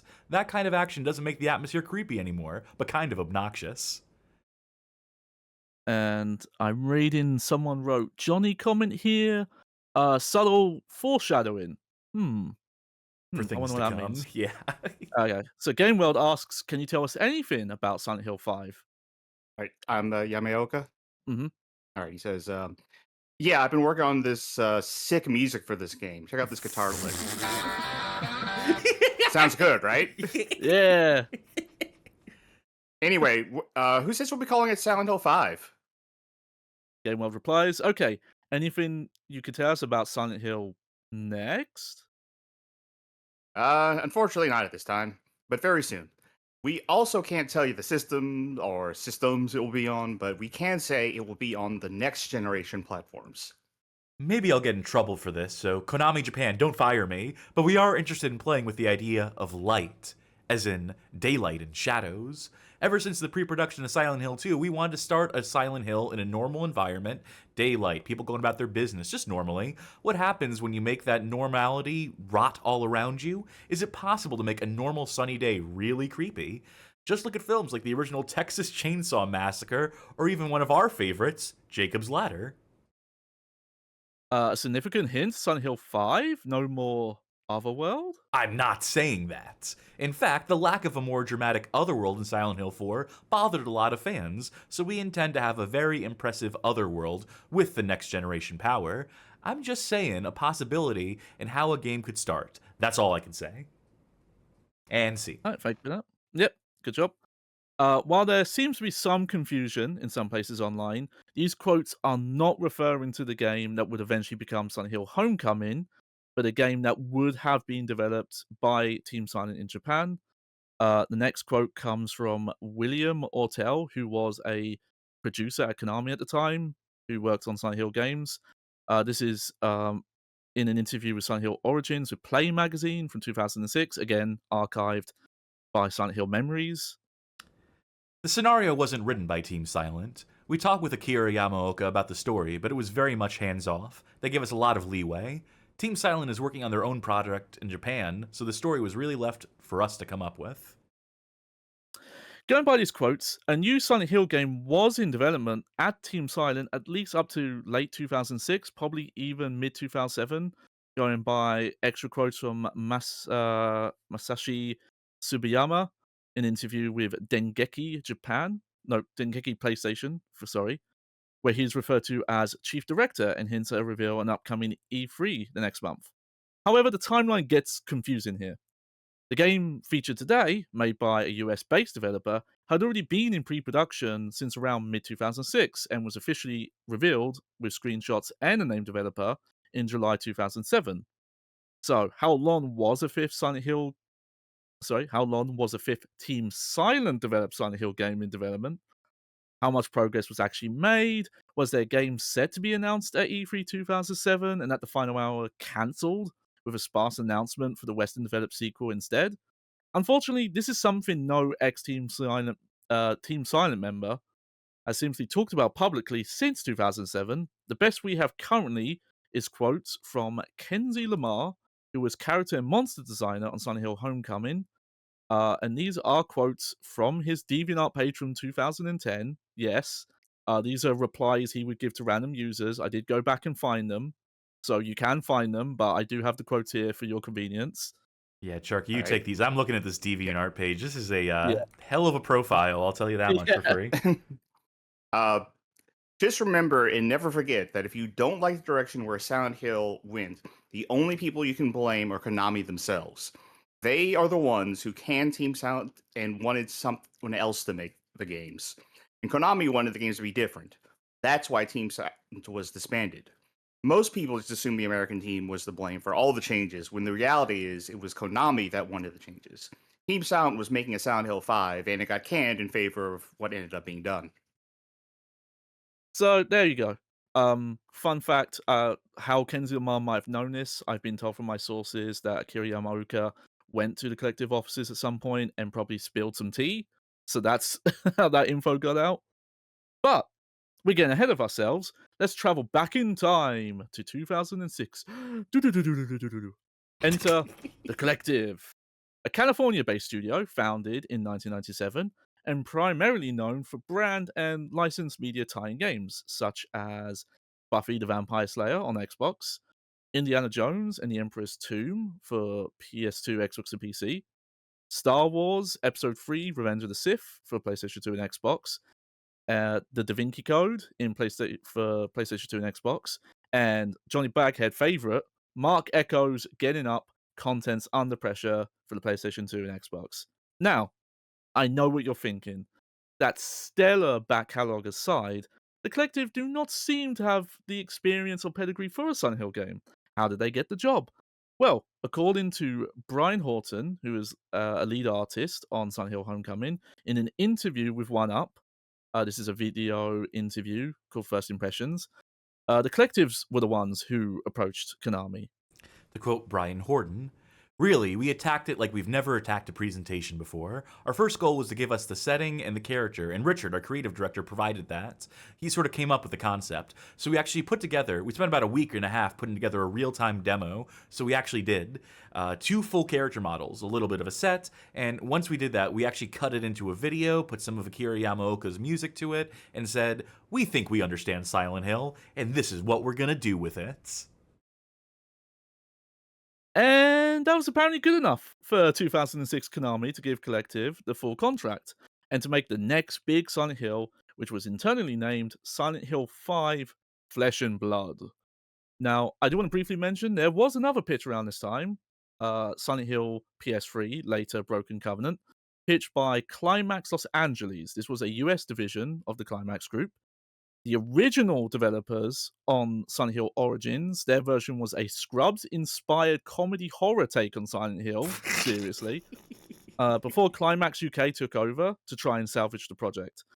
Not sure if it's known why Konami passed on this, possibly because they'd already greenlit the Collective's project, or because this was pitched around the time Climax UK intervened on Origins, which was the death for Climax Los Angeles. But if you'd like to learn more, check out this video by P2P Online. Great channel, covers a lot of cancelled and unreleased stuff.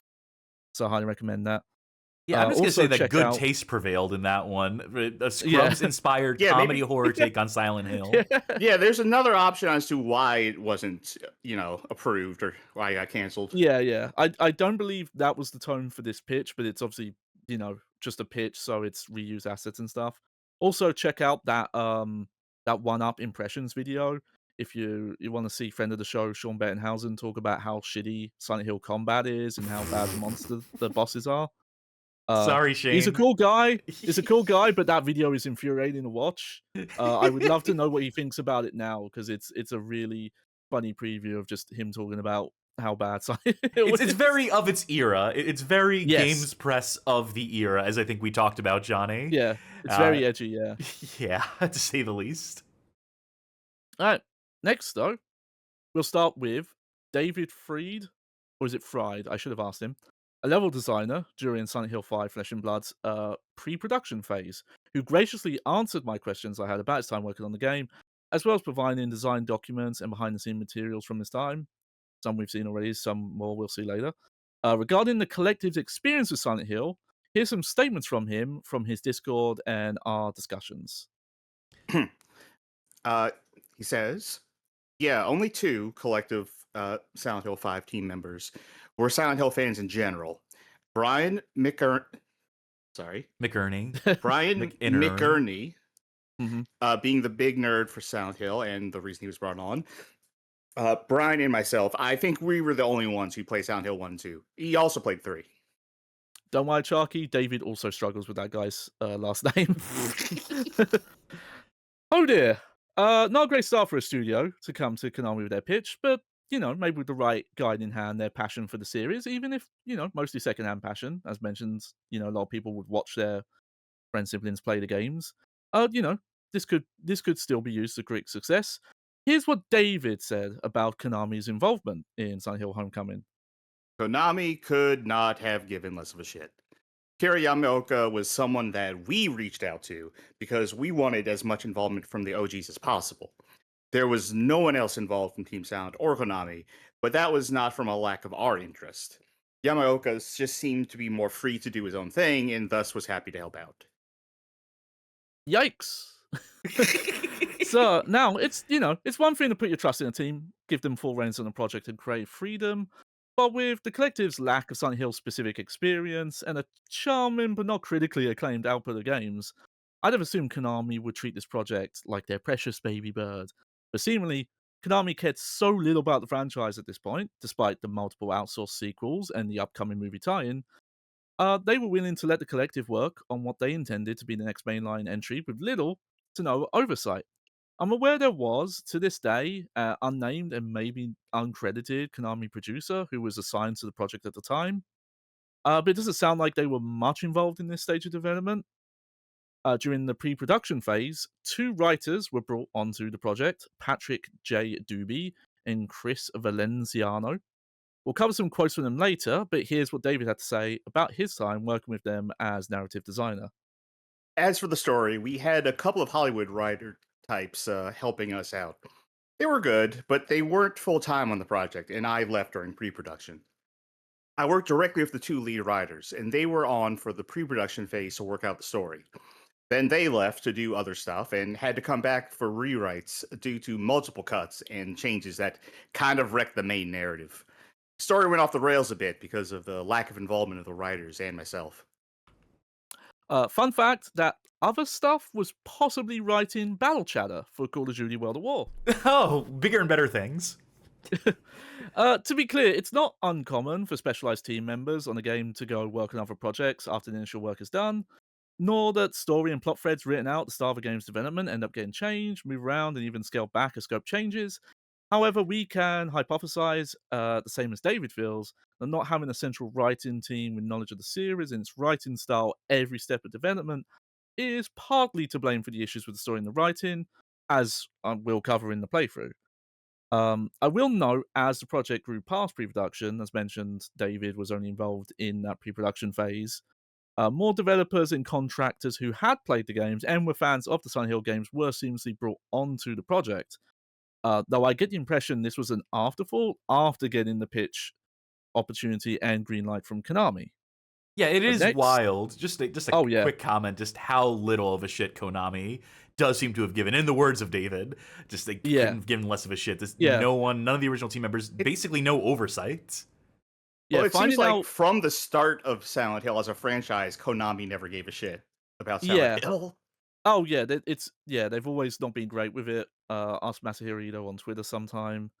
But finding out specifically that Akira Yamaoka was someone that the studio had to contact, not Konami, it was like the big revelation for me. That still surprises me. And good on you for reaching out to David Freed and Yeah. get him to get back to you. It's always good when we can Yeah. break the exclusives in that way. Exclusive. World premiere. Next, we'll cover some quotes and information from Tom Hewlett, who was one of the producers on Homecoming in its late stages of development. Just want to say, Tom's had a very contentious relationship with the fan base. He's a nice guy. I've talked to him on Twitter. He's done tremendous work with Way Forward. So we're not here to start any beef or anything like that. He's a cool dude. But and we've got some good quotes from him. So these quotes come from a interview he did with a podcast called Voices in the Static. I don't have both the host names down, but we've got a link so you can look that up. Yep. But if someone can do Tom Hewlett, I don't know if anyone knows what Tom Hewlett sounds like. So if you got a good impression, hit I me was with it. technically an associate producer. Sorry. I was technically an associate producer. My impact was kind of limited. I got involved just the day I was put on Silent Hill. They kind of gave me the plot synopsis for Homecoming and asked for my feedback, and I reacted similar to some fans reacted to the game, but at the end, I guess. Being a big fan myself, there were some issues. Pyramid Head was pretty involved originally, sort of throughout the game, and one of the first big meetings I had at Konami with the developer was to sort of try and get rid of him in Homecoming, and I got pretty angry. I probably sounded like a lot like the fan messages I get. Originally, he was all over, and there were a bunch of sequences with him, and it was really cool. It was just sort of like, why Pyramid Head? Why not someone else? So there was a lot of really cool sequences with him, but just some technical problems came up and they couldn't make it into the final game. So then we had a tough situation because now he showed up, but there wasn't really a compelling reason for him to show up, whereas originally it was, shut up, Tom, it's cool. Now it was just kind of like, shut up, Tom, he shows up. So, we tried to make it fit in. Double Helix weren't trying to just blindly create a Silent Hill game. I know people assumed they didn't care, but they really did, and they were given maybe not the best direction at first, so we ended up with Homecoming. Mm-hmm. There we go. And the next quote, this comes from VG247, but this was originally from a piece that he guest wrote for US Gamer, I believe on the 20th anniversary of Silent Hill. But this is a quote relating to the development on Homecoming. Worse, I could be pulled from the series. It had happened once already when I attempted to argue Pyramid Head out of Homecoming with all the subtlety of an internet message board.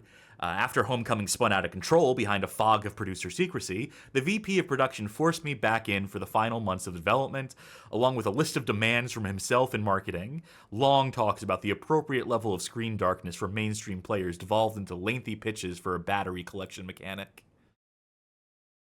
So Tom's accounts here seemingly back up how off-hands Konami were for most of Homecoming's development, and when they did have hands on, were misguided or focused on elements not typical of a Silent Hill game, like the battery life stuff. Next, though, we do have to cover an often believed rumor about what Homecoming's original plot and alleged plans trilogy were, which possibly started from this back and forth from Tom and host Whitney Chavis on the aforementioned Voices of the Static podcast episode. Continuing as Tom Hewlett. So one of my biggest contributions, I guess, I went through and made sure that things fit into canon, but originally the producer of that game intended to be the first in a trilogy, so we could have had 3 games with Alex Shepard, and Heather Mason would come back to Silent Hill and join up with him and such, and the big end scene that they were planning was a sort of big showdown between Josh, who represented water, and Alessa, who represented fire, and they sort of have a Super Saiyan battle over Toluca Lake, and then one day I said, the Alessa storyline was kind of tied up in Silent Hill 3. If you want to do something cool with Josh, by all means, but Alessa's kind of done. Whitney Chavis asks, wait, why are they fighting? For control of the town. Why? I couldn't tell you. So things like that. I tried my best to get rid of them. Well, thank you for stopping it from being a trilogy and having some sort of Super Saiyan battle at the end. And this is another Same. quote from the US Gamer article that you've included at the end here. Mhm. I debunked an attempt to bring Alessa back as she fought for supremacy in a pitched psychic battle above Toluca Lake. Yeah. So doesn't sound great, and this is a rumor that I'd heard for a long time as well. However, having looked into this, seen comments from developers who worked on Homecoming, plus my own discussions with one, and even having the pre-production story synopsis as reference, I can confirm this alleged original intention was never actually seriously considered or part of the original story synopsis, and was at most a vague what if pitch from the original Konami producer, who was later removed from the project. Had Homecoming hypothetically been successful enough to merit greenlighting a sequel, that was the idea of this pitch. And first, and we'll cover more of these quotes later, but this specific quote is from Dead Domain's Inheritance Making Silent Hill Homecoming, which is a making of documentary they made on YouTube that I highly recommend you watch after our stream today if you have time, or anytime you have time. But here's our first quotes from the writers Patrick and Chris.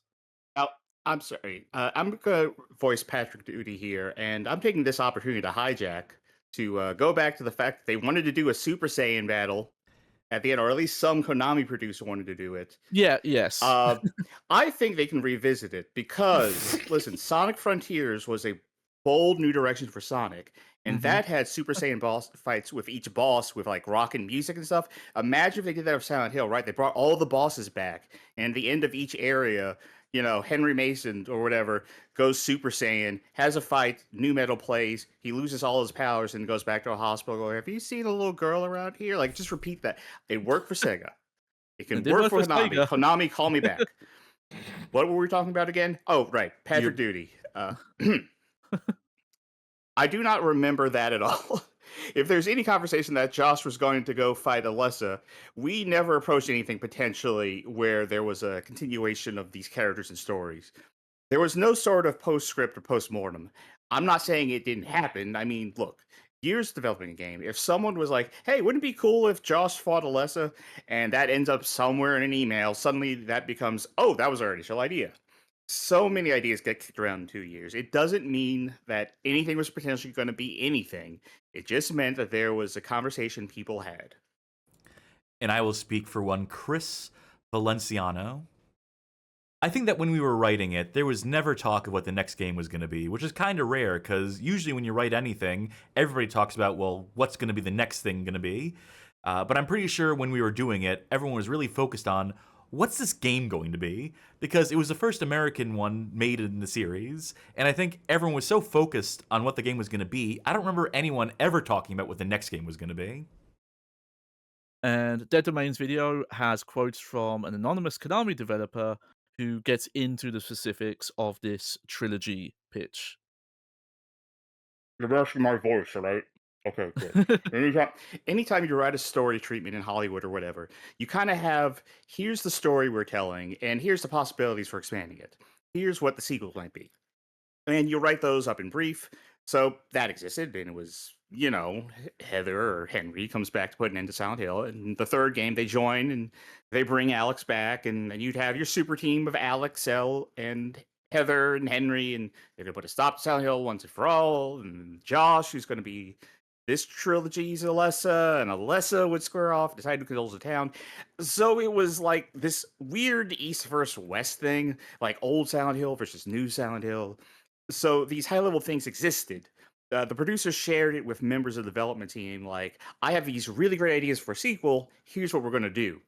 But this game was always a self-contained game because it would have been the first in the trilogy. And if you're writing the first in the trilogy, you write it like it's a standalone thing, because it might be the only thing that gets made, and you don't want a weird loose end. Can you, real quick, Johnny, this producer character that keeps popping up? Yes. What's their deal? Is there any idea who this guy is? I mean, you would assume their name is in the fucking credits. Yeah, well, okay, so he's a 12-year-old with his Dragon Ball Z toys, and he keeps mashing them together and saying, I got an idea for Silent Hill. Yeah. Yay.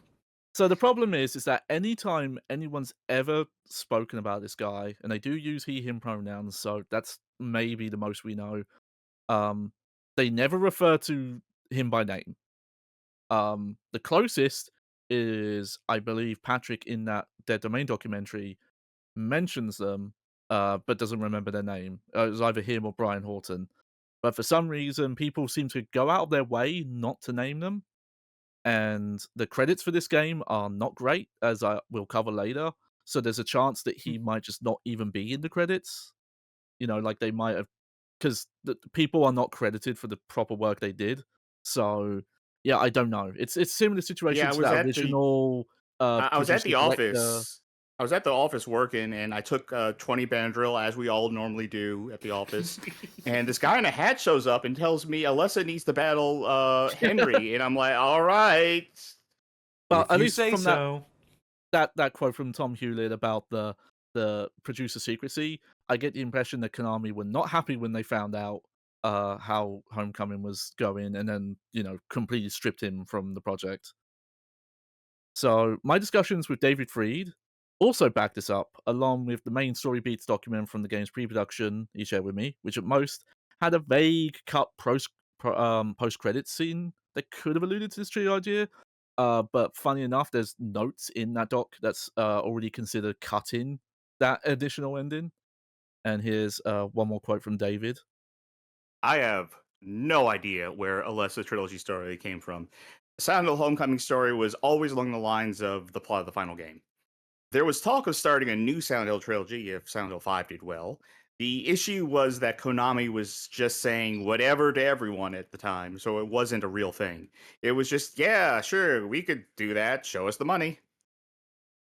So, considering this belief regarding Homecoming's originally planned story and potential sequel is quite common in the fan base, I felt important just to correct the record here that, again, it was floated, but never seriously. It was never a part of the plan. It was just some producer with grand ideas, um, you know, didn't really know what was going on, but, oh boy, big ideas. And one more thing to note is the developer on Homecoming, the collective, was merged with Shiny Entertainment in October 2007, eventually being named to Double Helix Games in March 2008, who are credited in the final game. As far as I know from my contacts, this didn't actually have much impact on development or what team was working on the game, but may explain why the game's end credits often miscredit developers, having a lot of the leads who worked on the game from day zero even listed under additional development or even special thanks. Purgatory in the credits, the purgatory section, Yeah. where I've seen too many cases of that, and it's Yeah, it's never not tragic. Again, Brian Horton, lead artist, was in those initial reveal things. He's in additional development.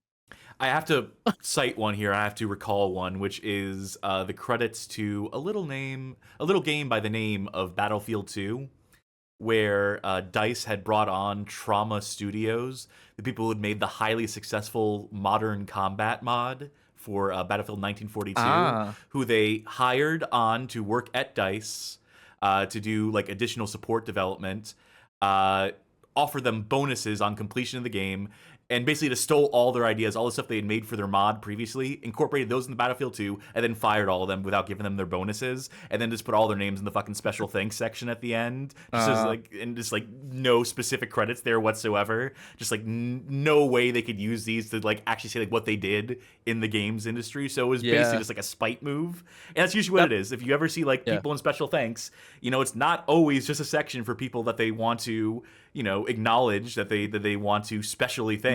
Sometimes it is just like, well, we can't put these motherfuckers anywhere else because give the production babies their proper credits. They need it for their jobs. That also might have happened with the PlayStation 2 version of Half-Life, having the cancelled Dreamcast developers listed in like special thanks. Rebecca Ann Heineman for one. Yep. Yeah. Another friend of the show who, by the way, just could use your help right now. At the time of recording, they actually have a GoFundMe up. Just a quick mention since you brought them up. Of course, yeah. Shout out to Burger Becky, a real one out there on the OGs.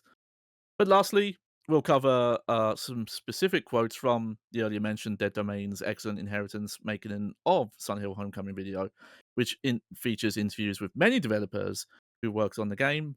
While we cover these quotes, we're also going to play in the background. This is from the pre-production assets from David Fried. This is called Silent Hill 5 Mood Trailer.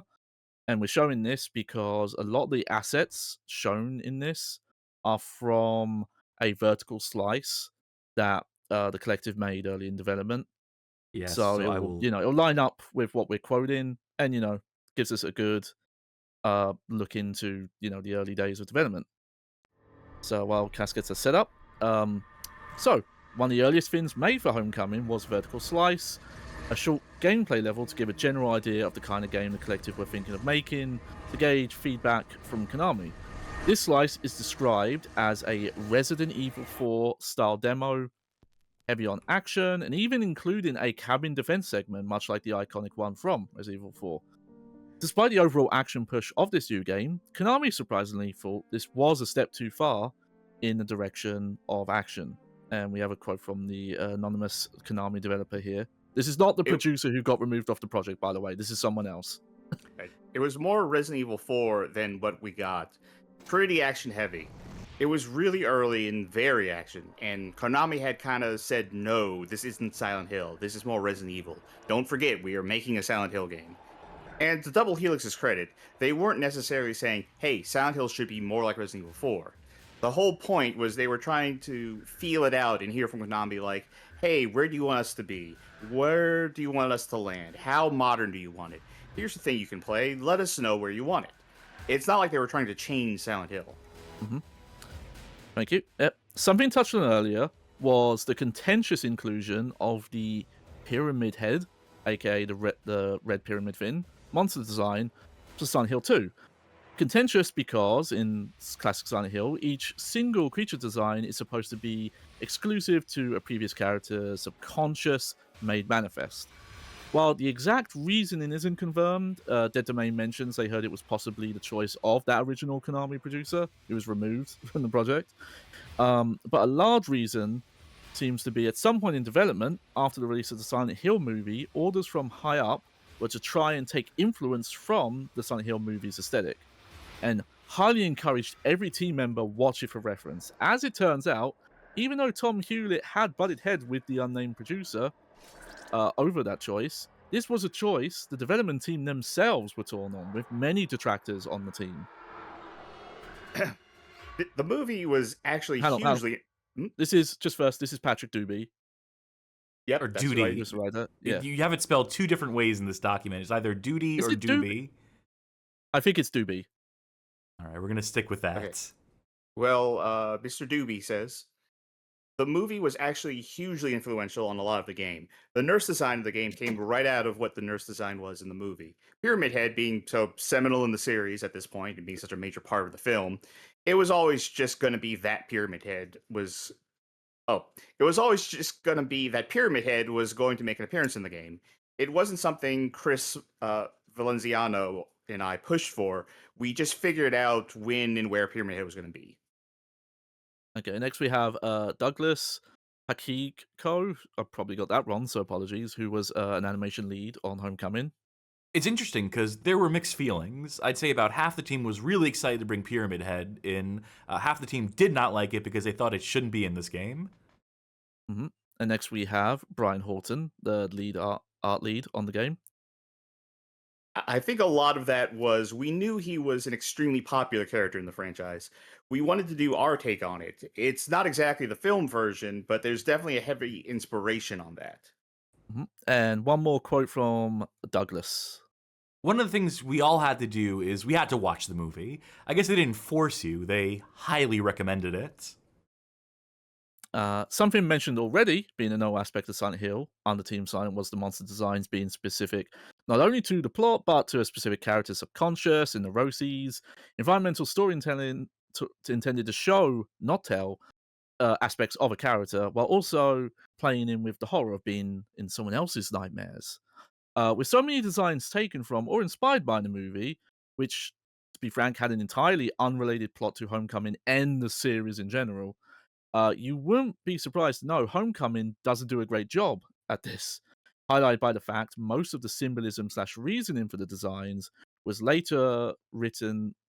written late in development after the designs had been finalized, with most of this written lore being sequestered to a promotional website with in-universe diaries.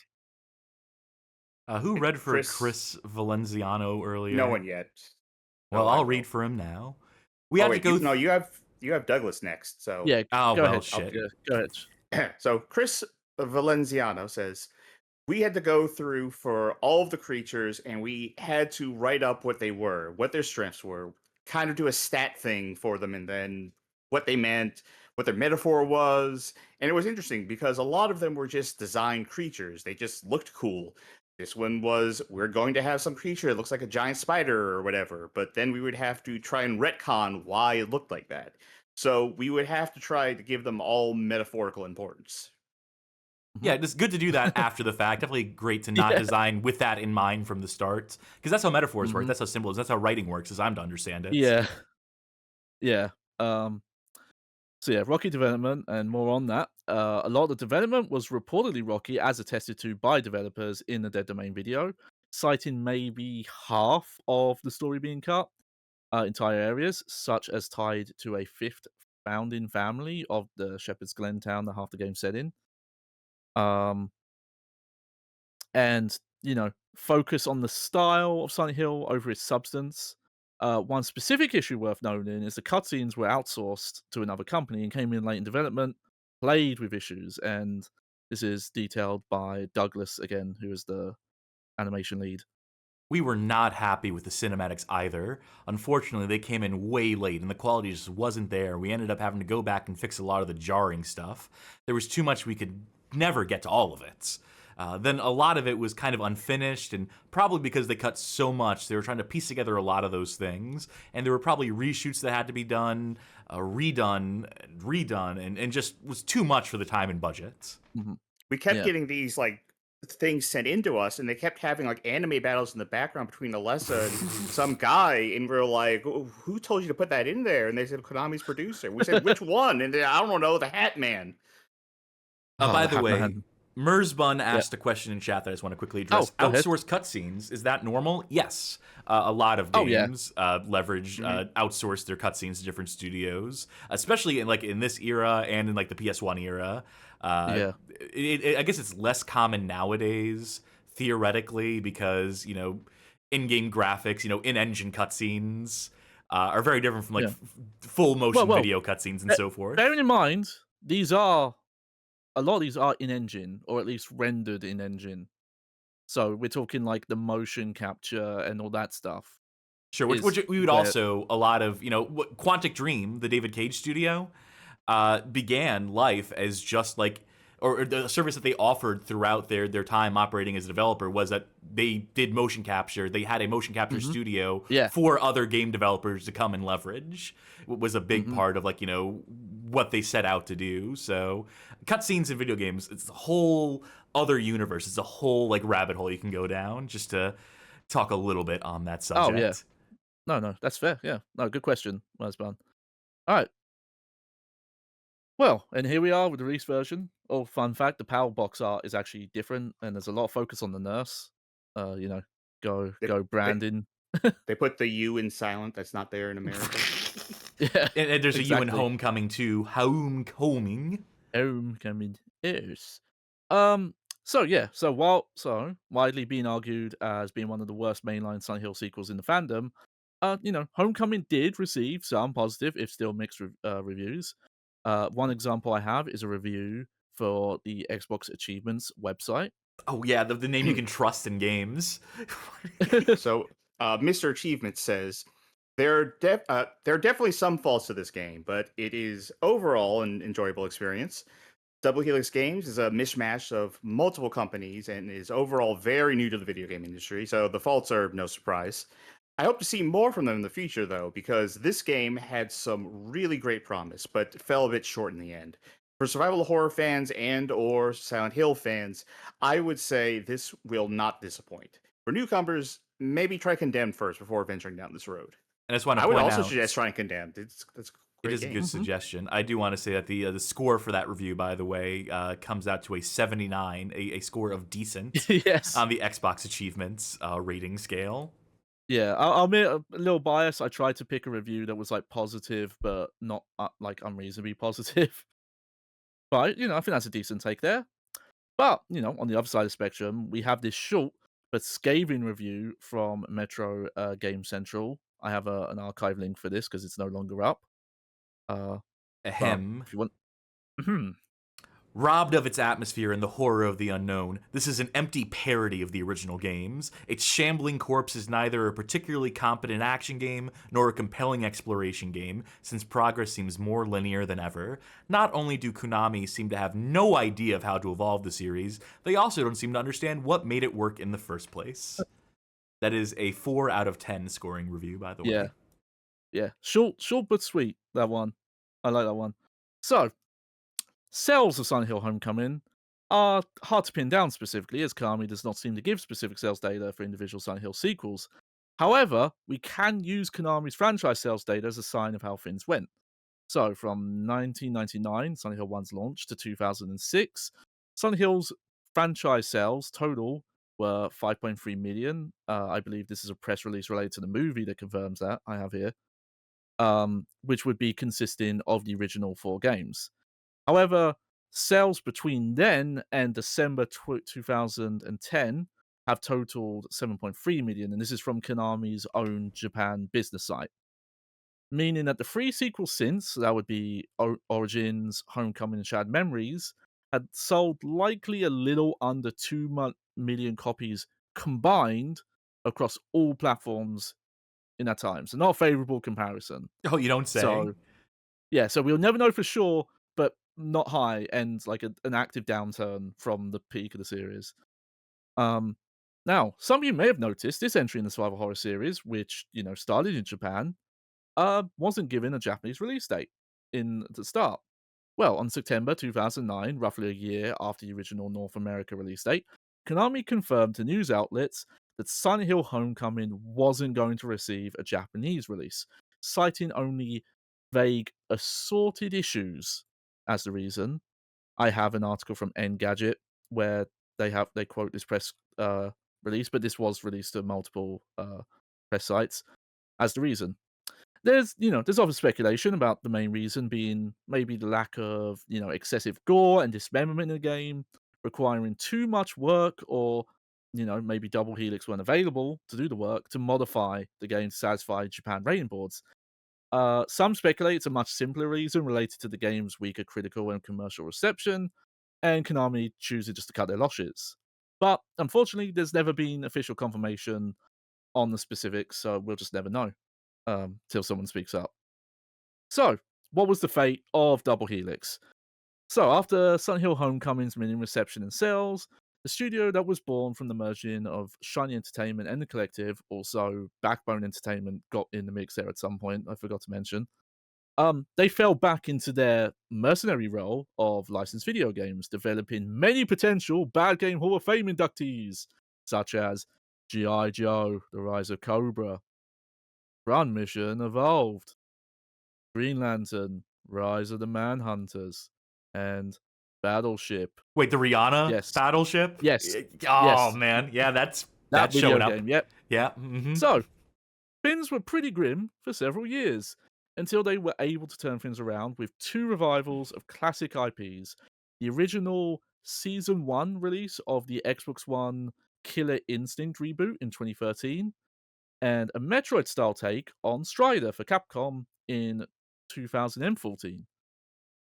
Double Helix seemed to suffer from their success, though, as just after the release of Strider, Amazon required the studio, as part of their budding... At the time, budding. Yeah, sorry, thank you. Yeah, at the time, budding Amazon Game Studio, being renamed Amazon Games Orange County. This was reportedly a huge moral blow to the studio, according to some of the Killer Instinct player and content creator scene who knew the developers at the time. With reportedly some even leaving the studio not long after. I couldn't find the quote, but I believe Maximilian Dude has commented on this. I believe it's in that Killer Instinct documentary you can find on YouTube. Yeah, where they quick cover some of aside. this. What's this graphic? What is Lord of the Rings games? Aha! We'll get to that. Well, it's not Lord of the Ring games. It's Amazon Games and Lord of the Rings together at last. So, much like the rest of Amazon's attempts to break into the video game market as a developer, Amazon Games Orange County did not have much success. The studio's output has consisted of Breakaway, a game cancelled before it released, an massive multiplayer online game called New Worlds, which got mixed reception but is Ooh, still yeah. trucking along. It's still live, and currently in the works is a different MMO based on the Lord of the Rings franchise. No release date on that currently. That New World MMO, by the way, is a fucking trip. The issues that game has had. So if that's what the studio's up to now, then Yeah. woof. And what of Silent Hill, you ask? I didn't actually look into this stuff. I assume they just saw the writing on the wall. They're like, yeah, we'll leave Sleeping Dogs Lie. We'll just stop making Silent Hill. We'll make new ones. We won't make any we won't do remasters. Nothing. But I will double check that after stream just in case I'm wrong on that. That producer is waiting in the wings for one game developer to take too much Benadryl one night. Yeah. So that's the curious case of the unnamed Konami producer and Silent Hill Homecoming. Well, thank you very much for putting that together. That was an exhaustive one, and I'm going to be exhausted having to put all the links in the description for the YouTube video for that, but I'd rather be well-researched than not. So, again, thank you, and thank you for caring about this and enough to put this together, because, as much as I like Silent Hill, I don't know if I would have put the effort in to this one the way that you did. Yeah. So. No, it's great, because half this stuff's been rattling in my brain for like a decade or so it's great to just get it all down and put out. And again, I learned stuff, which was the great thing. Like all the This must be a cathartic playthrough for you, just to get embarked on, to get this started on, because I mean, I've known you for 15 years. I think you've been talking about this game for 15 years, give or take. Oh yeah, talking to me about it. I know too much about Silent Hill Homecoming. And now the audience will know your pain. On April.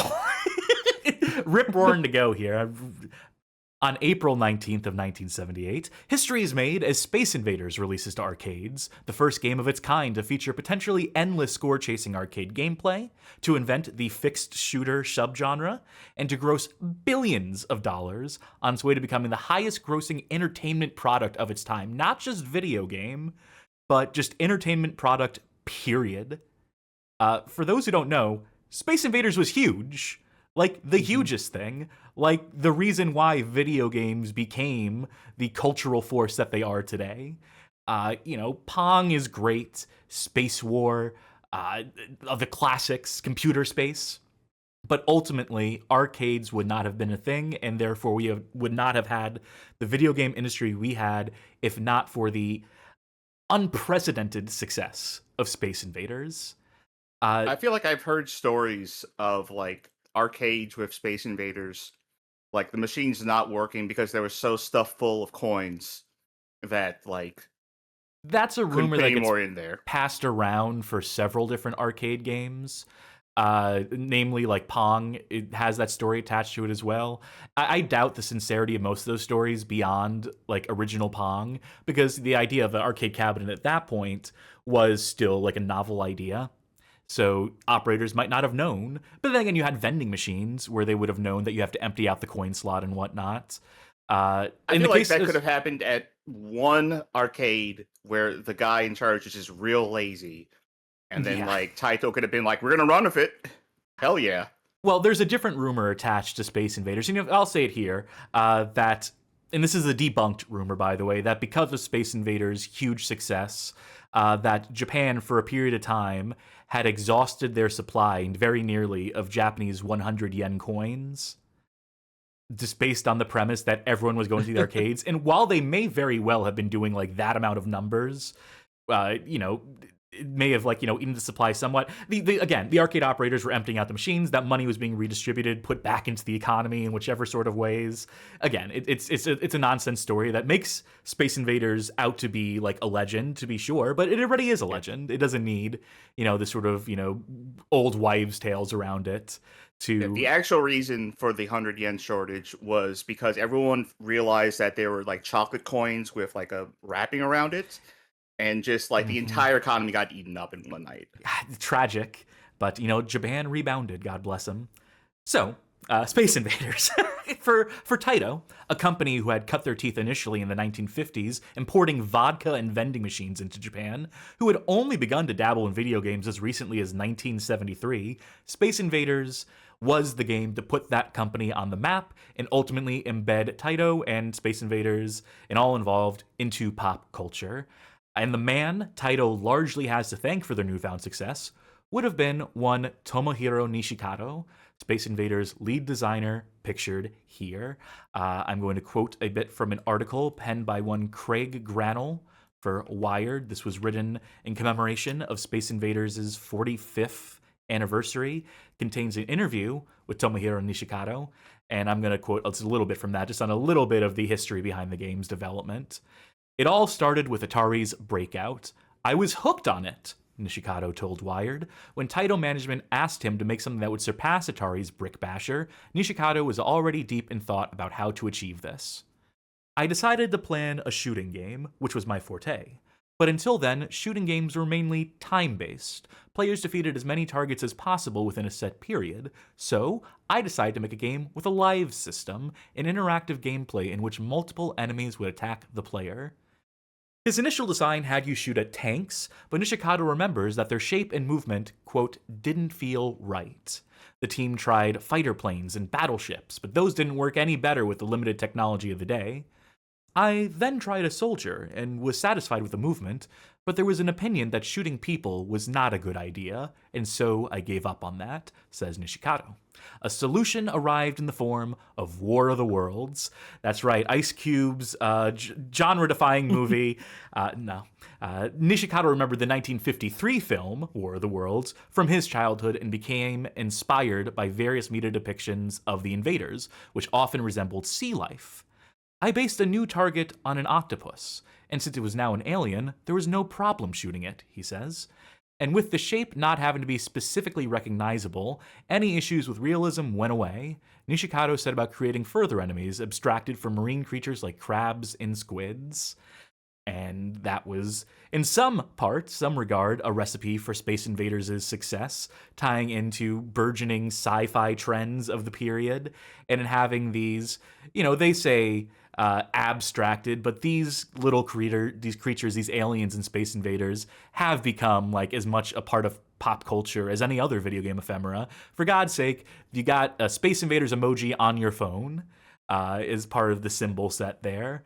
So, to say that this man and his design inspirations, and he was also like a technical whiz, he designed the bespoke chipset, the Z80 stuff, the integration of that stuff into the arcade cabinet. So he was very forward thinking in those regards. He had to, I believe, attend American University for a bit. Don't quote me on that. To get some of that technical know-how, when he was taking tours of fabrication facilities, all in pursuit of developing this. What would ultimately become his masterpiece game. He had worked on some games previous to this. I think he worked on Gunfight or Western Fight, depending on the region you're from. So it wasn't his first ever video game. Not like a Miyamoto situation where the legend becomes that, Donkey Kong was the first game he worked on, even though it really wasn't. Anyway, this is all to say, Space Invaders, kind of a big deal. And with Space Invaders generating enough profit to bankroll Taito for lifetimes, the company would not rest on their laurels. Other companies might have just continued to cash in on Space Invaders, release 100 different versions of it. They only released a couple.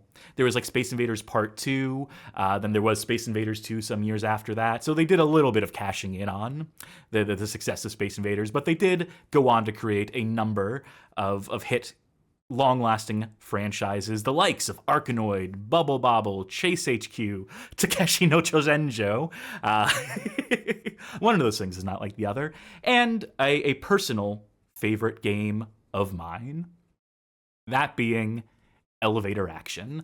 Elevator Action made its arcade debut in June 1983 and quickly ascended to the tops of the Japanese arcade charts for a period of at least 3 months. In the first month of its North American release, the game was said to have, quote, surpassed all expectations in terms of popularity and sales. So saith Keith Egging, the vice president of product development at Taito America at the time. I love an Elevator Action. I love a classic Elevator Action. I love some of its sequels as well, but there's just something about it. Something about that original game. Even its NES conversion by way of Micronics, released 1985 in Japan, 1987 in North America. It's probably the best game Micronics ever made, the best game they ever converted or what have you. And it's because it's just such a solid game at its core. It's got guns in. It's got elevator action, true to the title. And there's just something about it that, I don't know. It is just one of those games that, like, from the golden era of arcade games that well and truly holds up in my mind in terms of just, like, the gameplay loop. Either of you fans of Elevator Action, Urban by the Spelunky. way? Urban? Yeah, you know, sure. Why not? Or Spelunker, rather. Sorry. I gotta say, honestly, I'm not really a fan of Elevator Action. I don't have a Brutal. hate of it or anything. I'm just not like a fan of it. Not so much the first one, but I'm definitely a fan of Elevator Action Returns. Oh, yes, we'll get to that. In fact, let's get to it right now.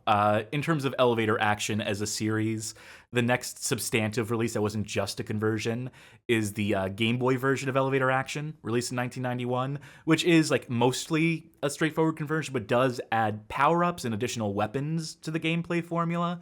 Then in 1994, we get Elevator Action Returns, which takes the series in the direction of sprawling levels with action set pieces, helicopters crashing through windows, and so forth.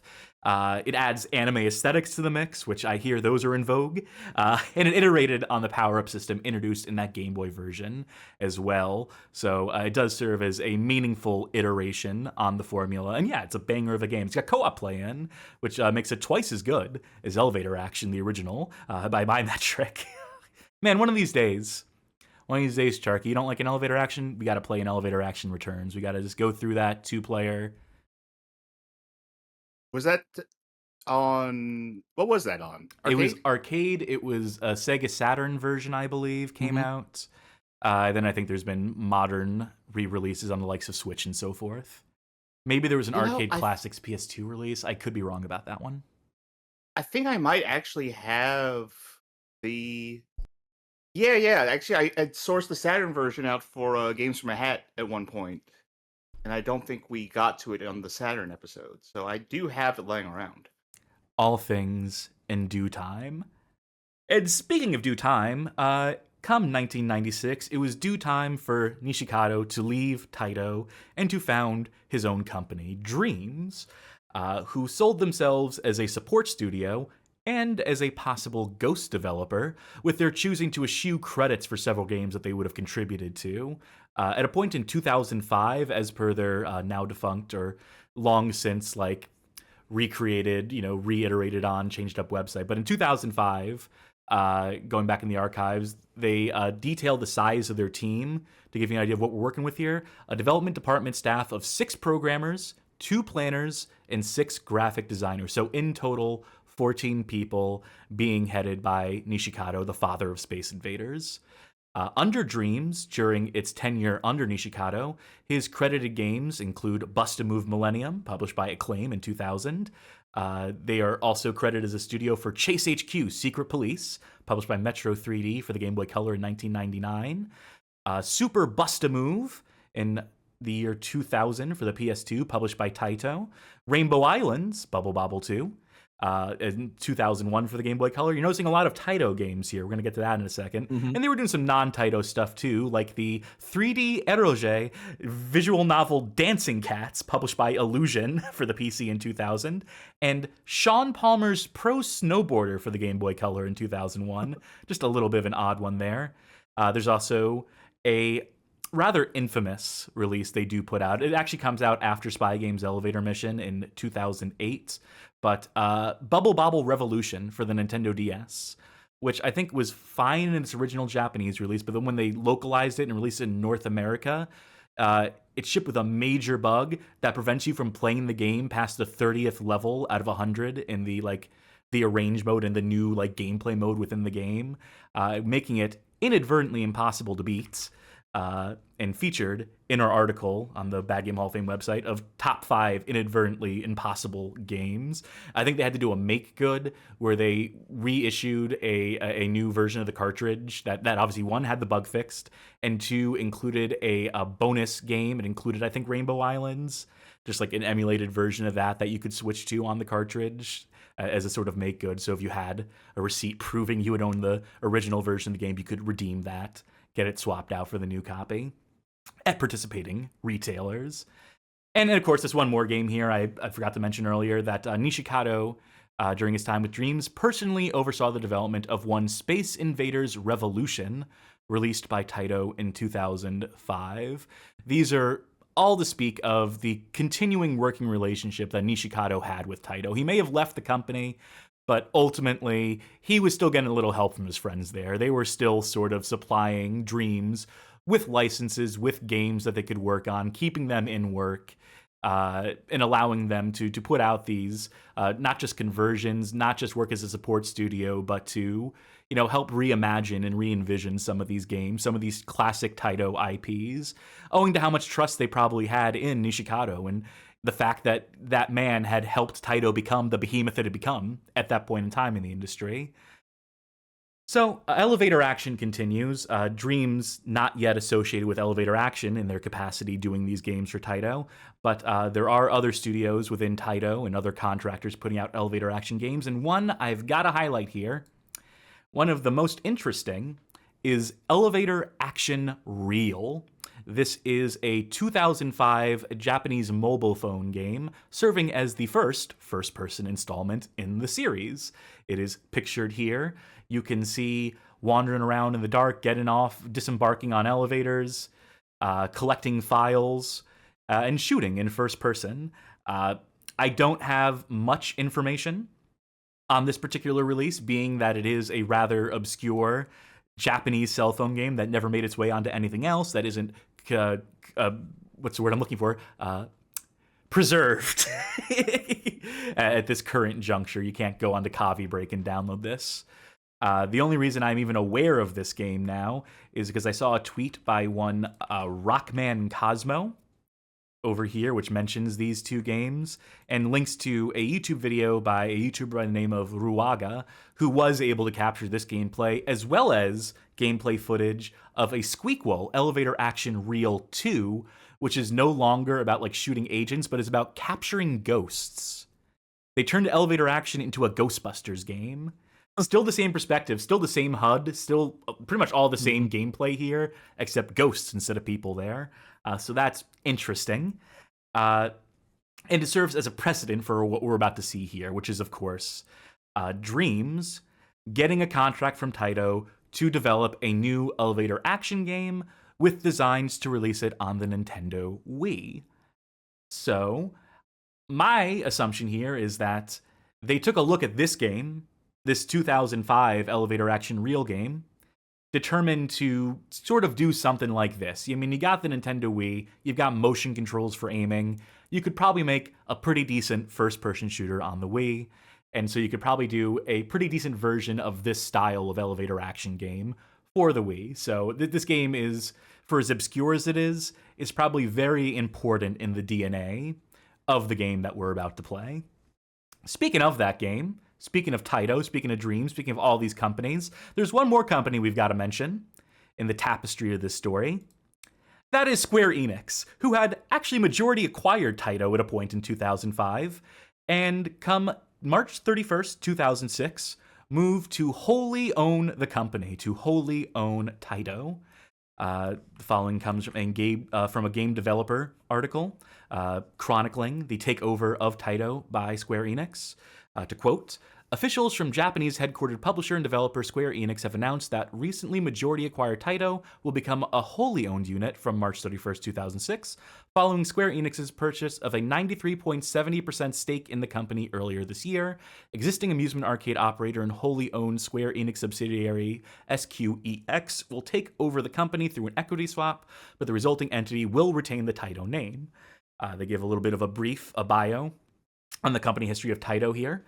The Taito Corporation was founded by Russian Michael Kogan in 1953 and began by importing and distributing vending machines and jukeboxes before manufacturing its own titles and eventually moving into the arcade and home video games market. The company's games have become popular around the world, with the most recognized including the Space Invaders, Quicks, Arkanoid, Bubble Bobble, and Chase HQ franchises. Missing elevator action there, but although always a prominent force in Japanese arcades, Taito's home console efforts have never been as concerted, with last year's sales of 158.5 billion yen, or 1.45 billion USD, being primarily made up of revenue from their arcade centers, pachinko machines, karaoke hardware, and other areas peripheral to the home video games market.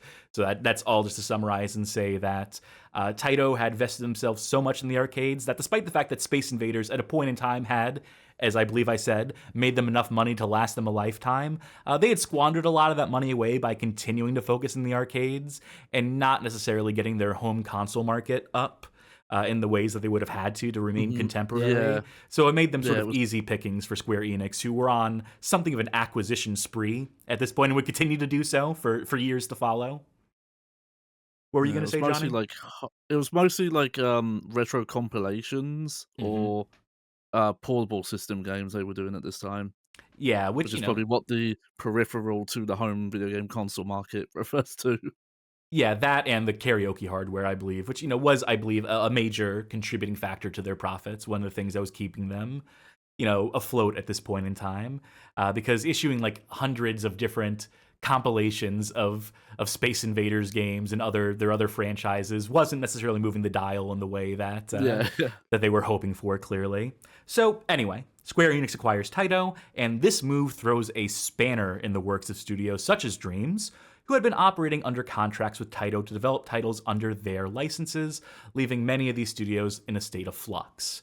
So basically, the old deals aren't going to be honored by Square Enix. Anything that has to do with lending out a license, that stuff has to be renegotiated, and Dreams is no longer going to have the preferential treatment on the back of Nishikado and his prior relations with Taito. Now that Taito is a corporate-owned entity, that relationship starts to not necessarily deteriorate so much as it is just like, well, we got our own studios now, we got our own bottom line, and you're on your own, kid. In the case of Elevator Action, which, remember, Dream's working on a version of for Wii right now, they would no longer find themselves the benefit of that particular license, and would have been forced to repurpose their game already in development if they were to recoup any of the costs associated with it.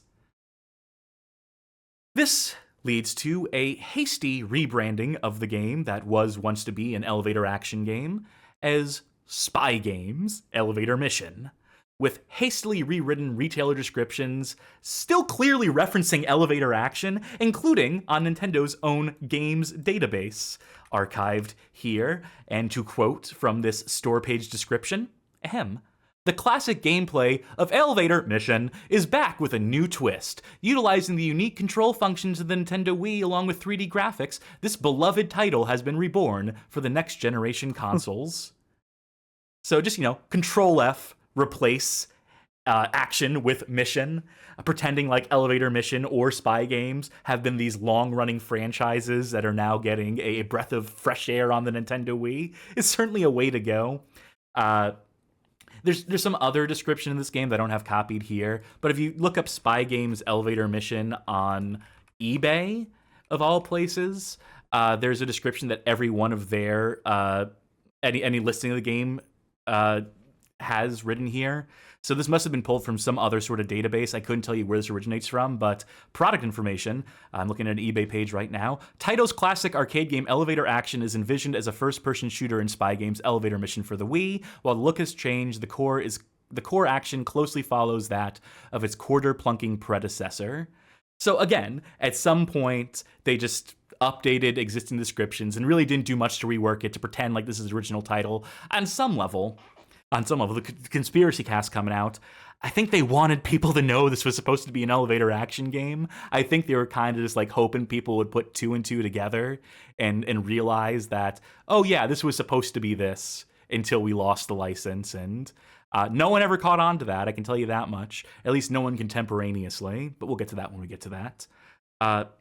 So the game's publishing rights, Spy Games Elevator Missions rights, would have probably had it originally published by Taito for the Wii, but because the whole license mixed up in the Square Enix and all that, they end up having to get those rights back, balls back in Dream's court. They end up selling those publishing rights to one UFO Interactive, a prolific force in shovelware publishing. Across the Wii and DS alone, they've published nearly a dozen entries in the Smart Boys and Smart Girls series of party games, a range of Chuck E. Cheese licensed minigame compilations, and the straight-to-discount rack classic, Heavenly Guardian, which when I wrote the original Spy Games article, I wrote, I swear I have seen at least 2 copies of Heavenly Guardian in every game store I've ever visited since 2007. That game, for whatever reason, that particular Wii case was just inescapable. Anywhere where games were sold and there were bargain bins, you'd find like a dozen copies of Heavenly Guardian just like piling up out of it. Funny story about Heavenly Guardian.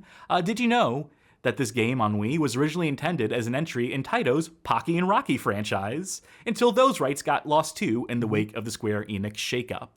So, that's interesting, Also, isn't it? That goes I believe this was featured on a past episode of Games from a Hat, if Chalky can confirm. I believe so. I think it was one of the PS2 ones, if I had to hazard a guess. Because I'm looking up now, I'm like, oh, I think this one got played. I know I played Pocky and Rocky like, and someone in chat was saying like this was originally supposed to be Pocky and Rocky. I don't remember the name, but if it was that, then yeah, it makes sense. I believe you did play Heavenly Guardian in that capacity. So that's another case there. What's interesting about that is that's another game that was by a different developer, another studio that Taito had contracted out to develop, a spin-off of Pocky and Rocky of, I believe the Japanese name is Kiki Kikai. For that franchise, and then at the umpteenth minute, at the last possible second, because of that Square Enix acquisition, they lose the rights and they have to pivot. They have to make a more generic style of game and try to repurpose those assets and sell it on their own. And UFO Interactive ends up being the publisher to pick up those rights. So they must have been like acutely aware of the Square Enix Taito situation and probably moved to swoop up the rights to like several of those types of games. They were pretty poised to like jump on that opportunity. So I guess good for them.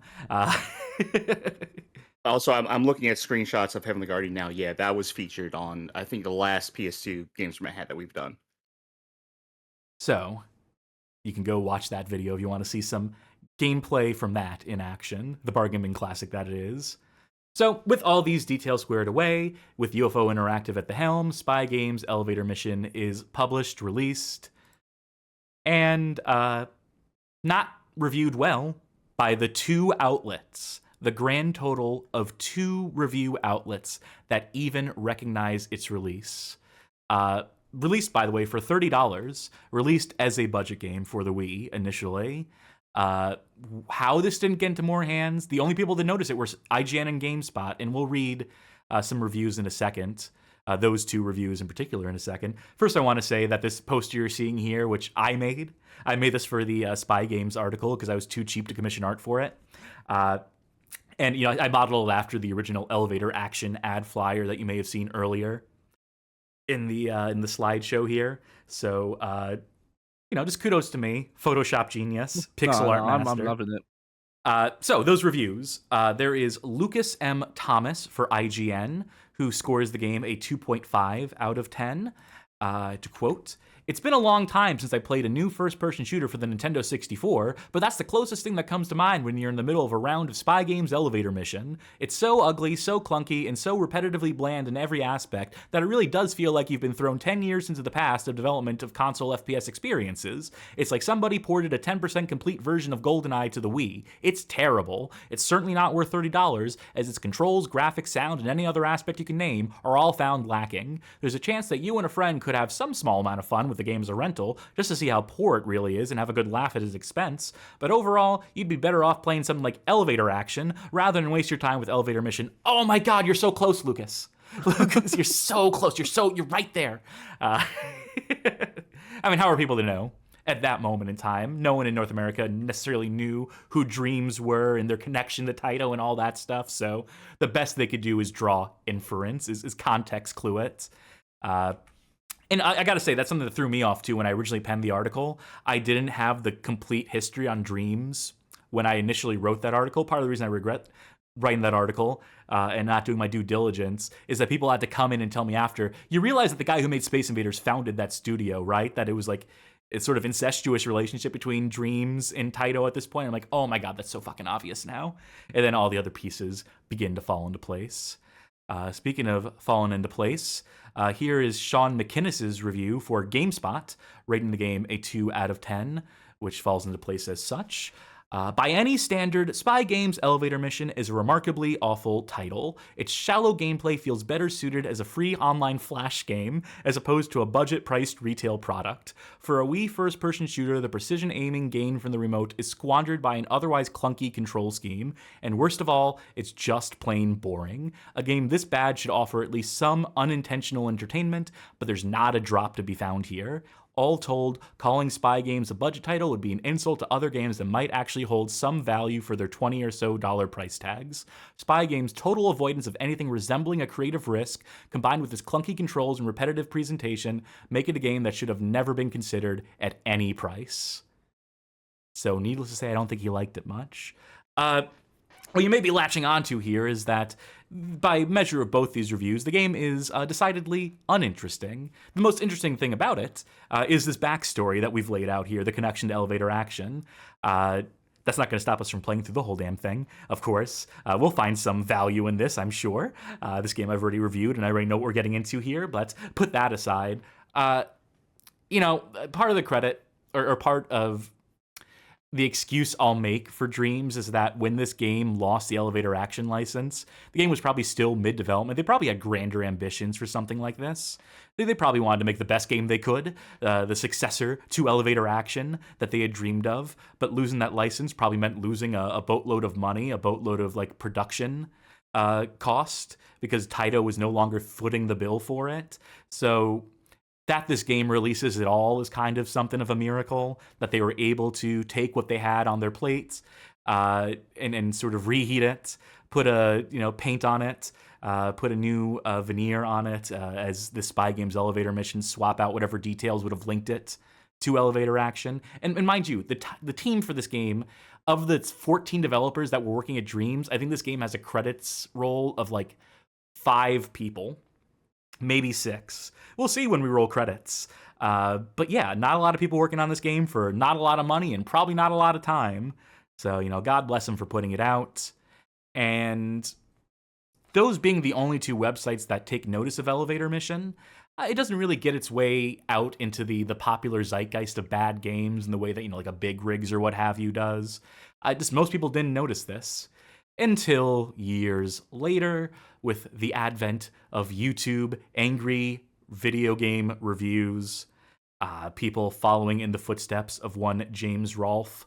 This is a screenshot I took in writing the article of just a small sampling of YouTube videos which do cover Spy Games Elevator Mission, calling it such things as a bargain bin game, the worst game on Wii, check minus, worst game ever, so on, so forth. So what makes this amusing to me, why I'm highlighting this, is because the reviewers for GameSpot and IGN basically laid out, this game's pretty unspectacular, but people looking to be the first to latch onto a bad game to make their reputation off the back of a bad game, hoping to follow in the footsteps of the nerd, that didn't stop any of them from trying to cover the game and trying to paint it as the worst ever and trying to roll with that. And it's a hustle, it's a grind. I get where they're coming from, but clearly none of these videos really took off. None of these videos really blew up. Most people do not know about Spy Games Elevator Mission, but it was from videos like this, noticing videos like this, that I first discovered Spy Games Elevator Mission. Not to say that I enjoyed any of these reviews. In fact, I'd say that all the ones listed here, I seem to distinctly recall being pretty bad watches. But all right, 5 names to check off the list. Yeah, sure. Assuming any of these people are still in the game. Anyway, seeing that sort of stuff, and back when the Bad Game Hall of Fame's mission statement was giving bad games their due process, that's what ultimately inspired me, seeing this content around this game, to play the game for myself, to write the article, badgamehalloffame.com/spy-games-elevator-mission. And that ultimately brings us back around to here and now, where we're going to play through this game one more time, with the benefit of co-hosts, of people who I can bounce off of, who can keep the conversation going while I endeavor to get this game started.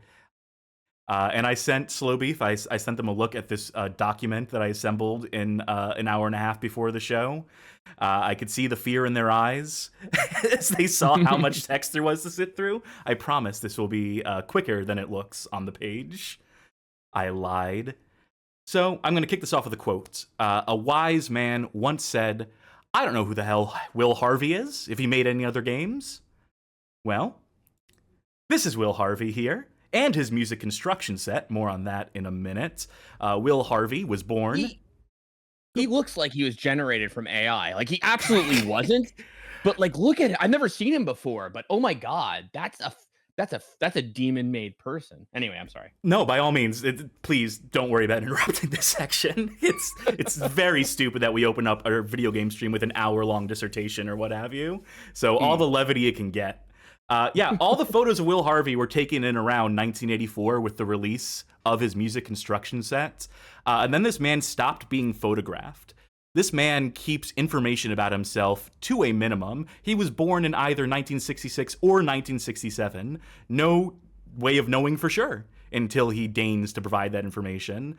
But yeah, there's a lot of photos of him looking like a dweeb at, I believe, this would make him like 20 or 17 years old, give or take, when he took these photos, when he did this photo set. And believe me, there's a few more photos of him. I was asking if this was like 17 or 12. One of the two.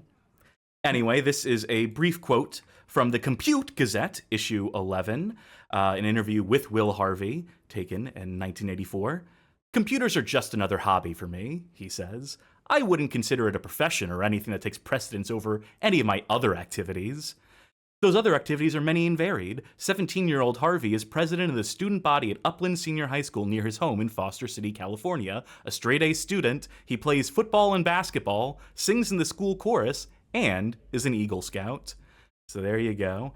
I think they go on to ask him some follow-up questions, like, so are you very popular in school? And I'm like, dog, he's a straight-A student, he's in the chorus, and he makes computer games. He's probably the talk of the town at his school. So in 1979, he acquires a Commodore PET, his first computer, which he paid for with earnings from a newspaper delivery route, and as well as splitting the cost of his parents. The first program he developed was a project for a mathematics class to implement Wythoff's game, which is a classic like computing experiment. So he managed to write that for a Commodore PET. Then he wrote a program called Grade Base Manager for his mother, who was a teacher at Menlo College. It was a program to automate norm reference tests. So really exciting stuff right out the gate for this man. You could tell his passion for games was clear. But, ultimately he does come around to this video game thing. If you got a computer in the late 80s, mid 80s, you're going to do some amount of gaming on it. He does sound like the nerd character from an 80s movie, like escaped from the theater and came to life, right? Like at some point he's going to stand up to the bully of a teacher they have and give an impassioned speech that like gets everyone to clap. And then gets promptly swirled. So, if there's any justice in the world, I mean, so Harvey. Are we anti him tonight? Or is this the stance we're taking? We don't like him. Well, we're gonna get to some details about him, some projects he's involved with later in life that may raise some questions. I don't know. I mean, he seems fine. He doesn't seem like Hitler or anything. So it's. Yeah, like I wouldn't compare him to like, let's say Jeffrey Epstein, right? But his game sucks, and it makes me want to be really vindictive, but I won't. All right, that's not true. He does really mean. You're going to see some really mean things in the Immortal that make me kind of like, grimace a bit. But that said, I'm sure he seems like a fine person or whatever, outside of his gaming designing life. We will let history be the judge of him. The history section, that is. So, Harvey trades his pet in for an Apple II within a few years' time. Shortly after that, he begins work on what was to be his first video game, Lancaster. He said the game's name was derived from the logo's design. I was designing a logo and I didn't know what to call it. The letters LANC fit together pretty nicely, so I had to think on what on earth began with Lank that I could call the game, per an interview with Microtimes Volume 1, Issue 2, archived here. So literally just like found 4 letters that looked kind of cool together and then had to build the title off of that and then build a game off the back of that too. It's just a generic shmup type thing. It's just kind of abstracted. It's got some pretty enough visuals, but nothing special, nothing to indicate what was to come. Next bit of snippet is from a 2004 interview conducted with Will on behalf of ACMQ, which I believe is like the American Computer something or other.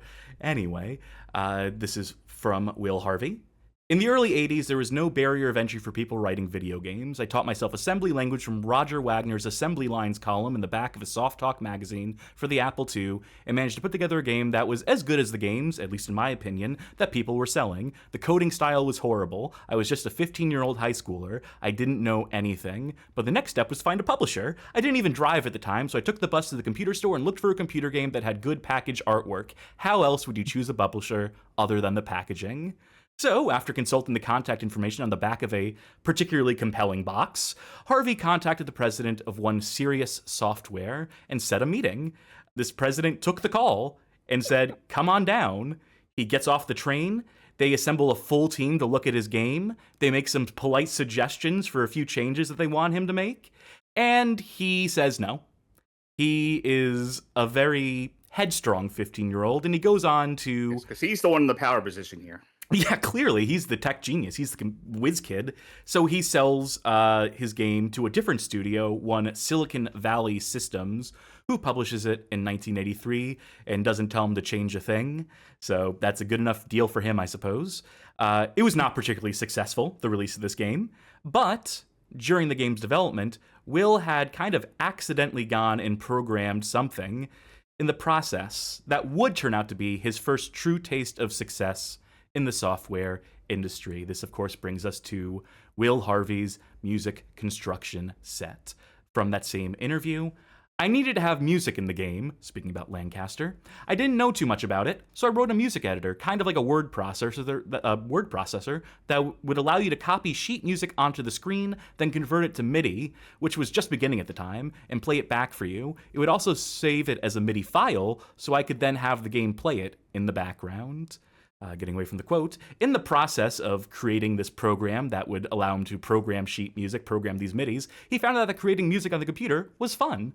So having completed Lancaster, sold it, been done with that, he set to work on a program that would allow people to learn about and have fun with music for his next piece of software. This comes from a issue of Compute Gazette, issue 11, which I believe he actually did reference earlier. Will goes on to say, I didn't know much about music beforehand. I went up to people in the school chorus and asked them questions. The more I learned and put into the program, the more I realized that this was a fun thing to do. What the program could do for people was to provide an environment where they could learn about composing and playing music without having to learn an instrument.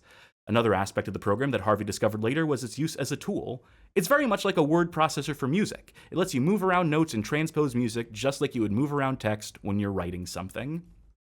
So Electronic Arts, maybe you've heard of them, go on to discover Harvey through one of their programmers and took up publishing rights for the music construction set in 1984, a naming convention established previously with EA's publishing of Bill Budge's pinball construction set back in 1982. Big piece of software for the Apple II and for other home computers. Many a pinball was made and played. Music construction set, for its part, would wind up releasing across the Apple II, Atari 8-bits and ST, C64, IBM PCs.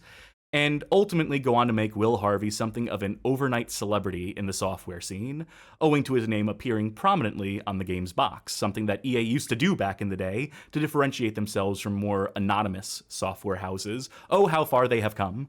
Oh, how... Yeah, the only game creator they put on the name of a box anymore is John Madden.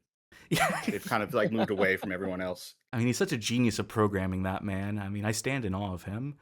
So yeah, this is where all those sort of interviews start to come from, all those photos that got taken of Will Harvey, because newspapers really latched onto the story of this 15-year-old kid who had developed a million-selling piece of software and was poised to make a career in this burgeoning computer field. But he was not the only whiz kid of his era. 2 years after Music Instruction Set's original release in 1984, in 1986, this is to say, Will Harvey released a port for the 16-bit Apple II GS, utilizing its advanced sound capabilities. It's likely during this period where Harvey learned to fall in love with the 2GS, which would become his primary platform of choice for development over the course of the next several years. It was also during this time that Harvey began to assemble what was to be his dream team, a small circle of like-minded game designers comprised of Ian Gooding, Michael Marcantel, Brett G. Durrett, and occasional contributor Douglas Fulton. This team would call themselves Sandcastle, not to be confused with the LP Sandcastle, and eventually go on to form a company all their own. But for the time being in our story, they are simply a group of computer whiz kids, barely adults, the lot of them. Some of these kids still in high school or just getting started in college at the time they are entering into this burgeoning games industry. So this page is actually from the Genesis manual for the Immortal, which EA, another thing they used to do was have like bios on their developers written in the instruction manuals. Imagine that now. Imagine if every developer on like a Madden had their own like paragraph, their own snippet that you had to sit through and read. The 2,000-page tome of who made Madden this year. I owned this too. Wow, and I totally didn't realize. Oh, here's another one of his games. I see. Yep. Well, you can see because he's got a name on the box. He won't let you forget that this is Will Harvey's Zany Golf, but more on that in a second.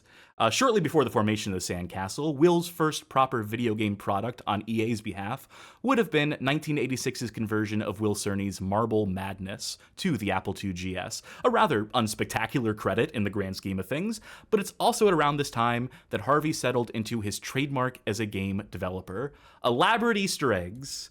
The following comes from a Frank Cifaldi interview, shouts out Frank, with Will Harvey for Game Developer, conducted back in 2005.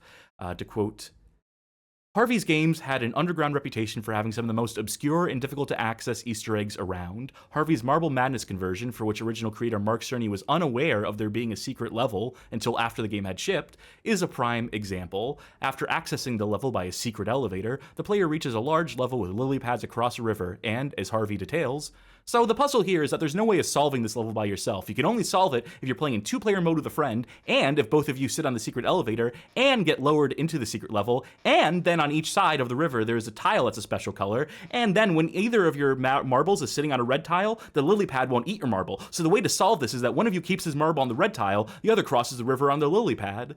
I'm sure that makes sense to someone. I'm sure that makes sense if you've played this Apple II GS version of Marble Madness. But I mean, who hasn't? 2 years later, in 1988, Sandcastle would convene to develop 1988's Zany Golf, or as it is more formally known, Will Harvey's Zany Golf. Hence the title graphic there, for home computers and later for the Sega Genesis. This simulation of miniature golf spans 10 holes, features 4-player alternating play, and of course, hides another elaborate Easter egg from that same game developer article. As Harvey explains of the electricity hole, there were a couple of small mouse holes in the cement wall of the laboratory. Occasionally, you would see little mouse eyes blink inside the hole, and if you shot your ball into the mouse hole, the mouse would kick your ball out. But if you got right in front of the mouse hole, and then watched very carefully for 2 to 3 minutes, bloodshot mouse eyes would peer out for just a fraction of a second, and if you hit the ball in the hole in that exact fraction of a second, then you'd be taken to the secret hole. This man sounds like the most tedious man in the world in terms of his game design. These Easter eggs sound like they suck. I know they're whole levels he hit in his games, but my God, man.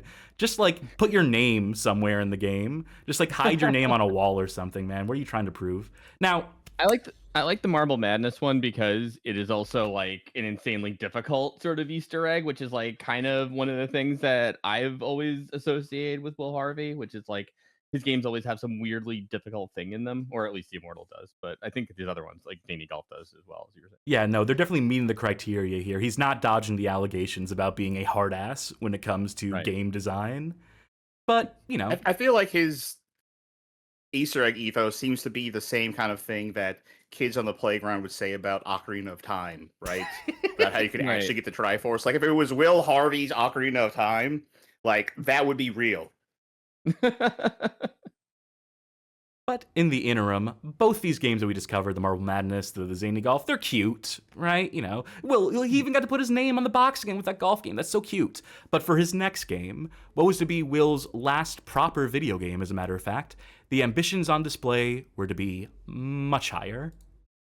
Hey, there's another photo of our whiz kid typing away on his Apple there. It should be a mentioned. Benjamin Button. That way we don't have newer pictures of him. Yeah, he's fully regressed at this point. He just doesn't want the world to see his condition. It's tragic, really. So I guess we do feel bad for him now. If you want to, like, you know, be impressed by him in some capacity, it should be mentioned that all this time while Harvey was plugging away developing software for EA, he was also simultaneously pursuing his PhD in computer science at Stanford University. I guess computers wound up being a little more than just a hobby for him, huh?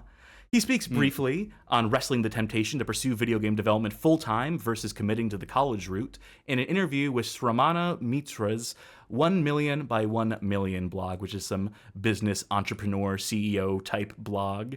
But hey, they got an interview with Will Harvey, so. Will says, there was certainly the temptation to leave college and pursue game development. The popular video games I had written paid more than $1 million. To a college student, that's a lot of money. I stuck with school thinking that in the long run, that would be important. And it was. I was very eager to finish graduate school because I wanted to continue in the area I was working. I was motivated to get through school that much faster. Now, being so heavily vested in the world of computers at this point in the late 80s meant that Harvey would have been there on the ground floor of the early internet, able to see the future that laid in internet connectivity and eager to capitalize on it. The following comes from NowGamer's article on the making of the Immortal. It was around this time that Harvey began to brainstorm the concept of a fantasy role-playing title, but with a twist that would have been tremendously unique for the time. I wanted to make an online graphical adventure, Steve remembers. This was a tall order, or Will, I should say, remembers. Steve, Will, same name, right? This was a tall order and a bold move when you consider the fact that the internet was still very much in its infancy back in the early 90s. Nevertheless, Will Harvey persevered with his grandiose plan, assembling a crack team of artists and programmers, which included Brett, Michael, and Ian Gooding, two of those names mentioned earlier. Harvey set about crafting what would eventually evolve into a wholly unprecedented fantasy epic. The project was initially christened Campaign, which gives an indication of where Harvey was headed with his original vision. Initially, it was playable with others over a modem, which was very cool. The idea involved each player selecting a different fantasy role, an elf, warrior, wizard, so on and so forth, and setting off into the uncharted wilderness of the World Wide Web for fame and fortune. The name was later changed to the Immortal, and Harvey discovered that as he and his team tinkered with the project, it began to shake off its online aspirations. Over time, the focus became the storyline instead of the online plan, he comments. Eventually, the team realized that if they were to incorporate an arresting plot, the online multiplayer would have to be sacrificed entirely. The focus was duly altered, and as a result, the Immortal became a resolutely single-player adventure. Harvey didn't want his new game to blend into the crowd and nurtured definite ideas regarding the kind of experience he wanted to create. Rather than follow the cliched route of pitting good against evil in a fantasy environment, the team decided to force players to think carefully about what course of action they took. We had a theme to the storyline. That is to say, the story had a point, or a moral. The moral was, think before you act, be aware of the consequences of your actions. This moral is supported by the plot.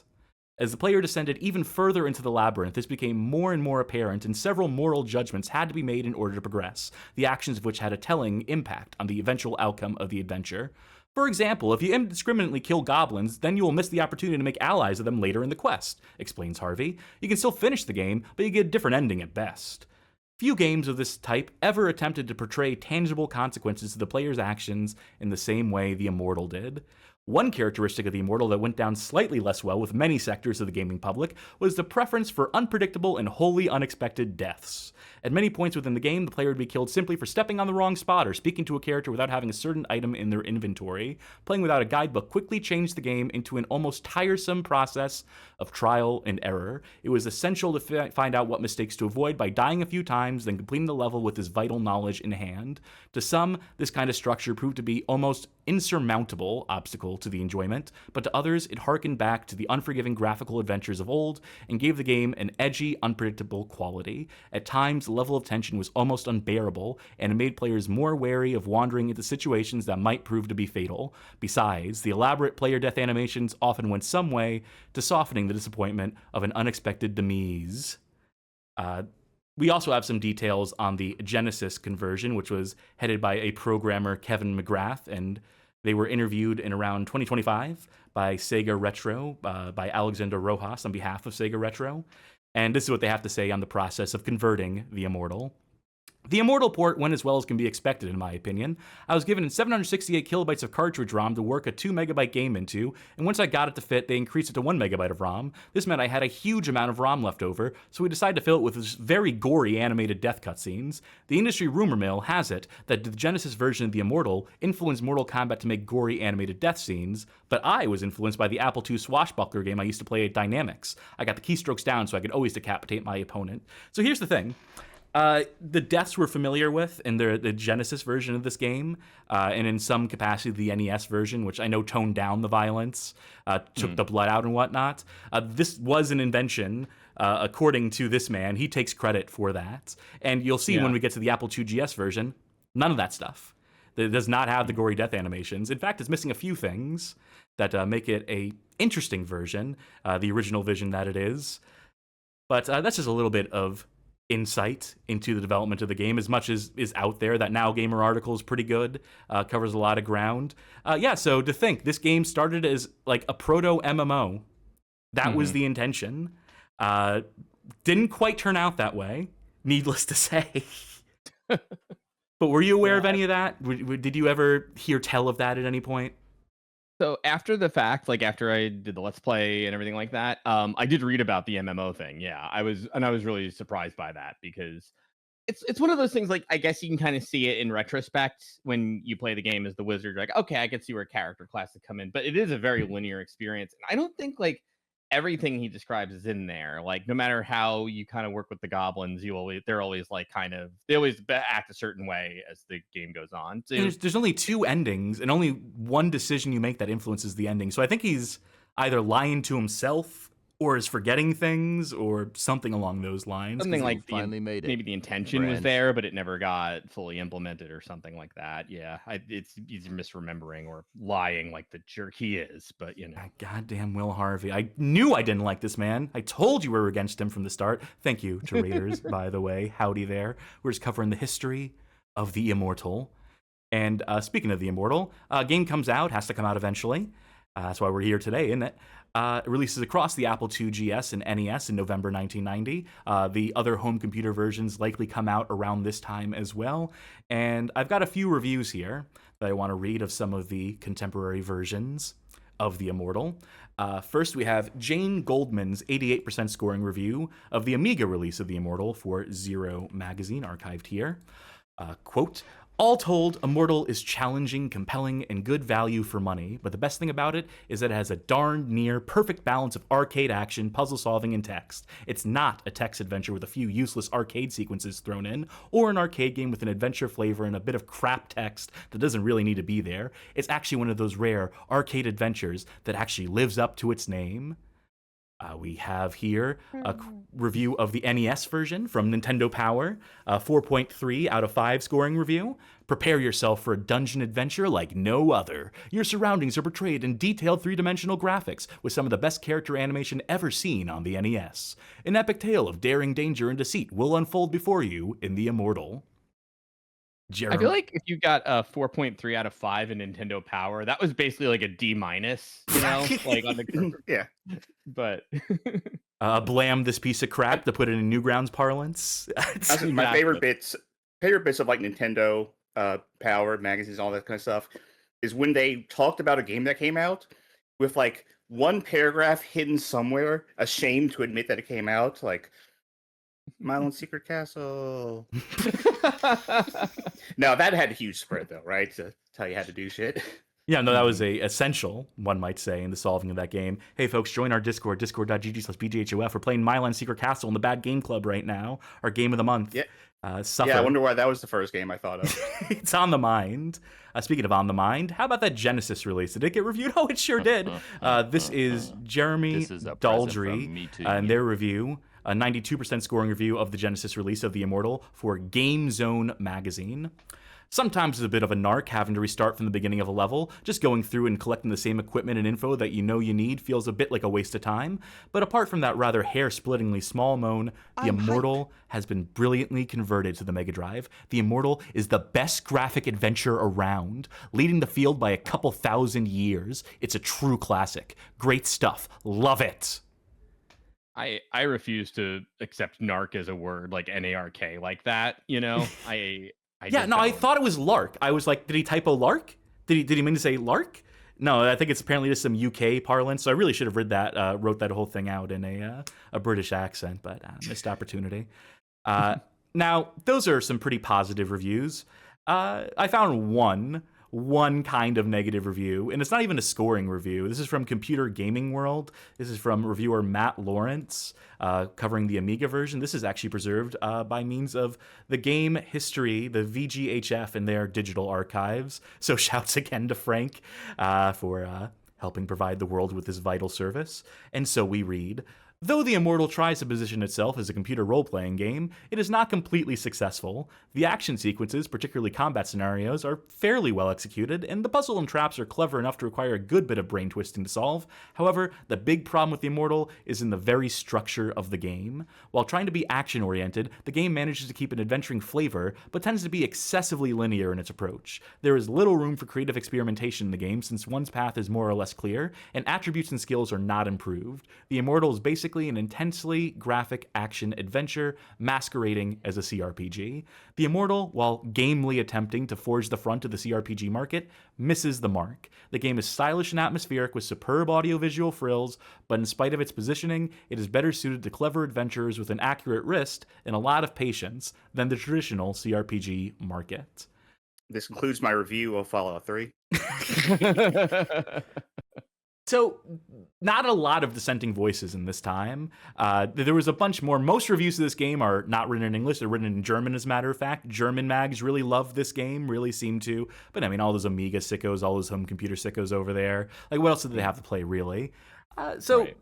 I think the sort of opinions of this game now exist because of a certain Let's Play, and also the AVGN video having come out about, I think they do the NES version in that, and that sort of modern retrospective has overridden, the actual contemporaneous reviews of the time. Isn't that the one he did all in one take or something?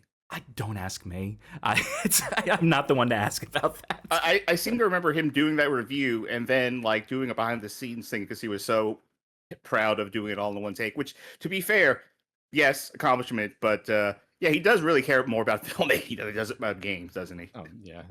Well, you know what? We do all these streams in one fucking take, so That's balls true. in your court, James. So how about that Will Harvey fella? What'd he get up to after this game came out, after the Immortal's very mortal shelf life in the year 1990 and 1991? Well, here's my favorite picture of him, for starters. God.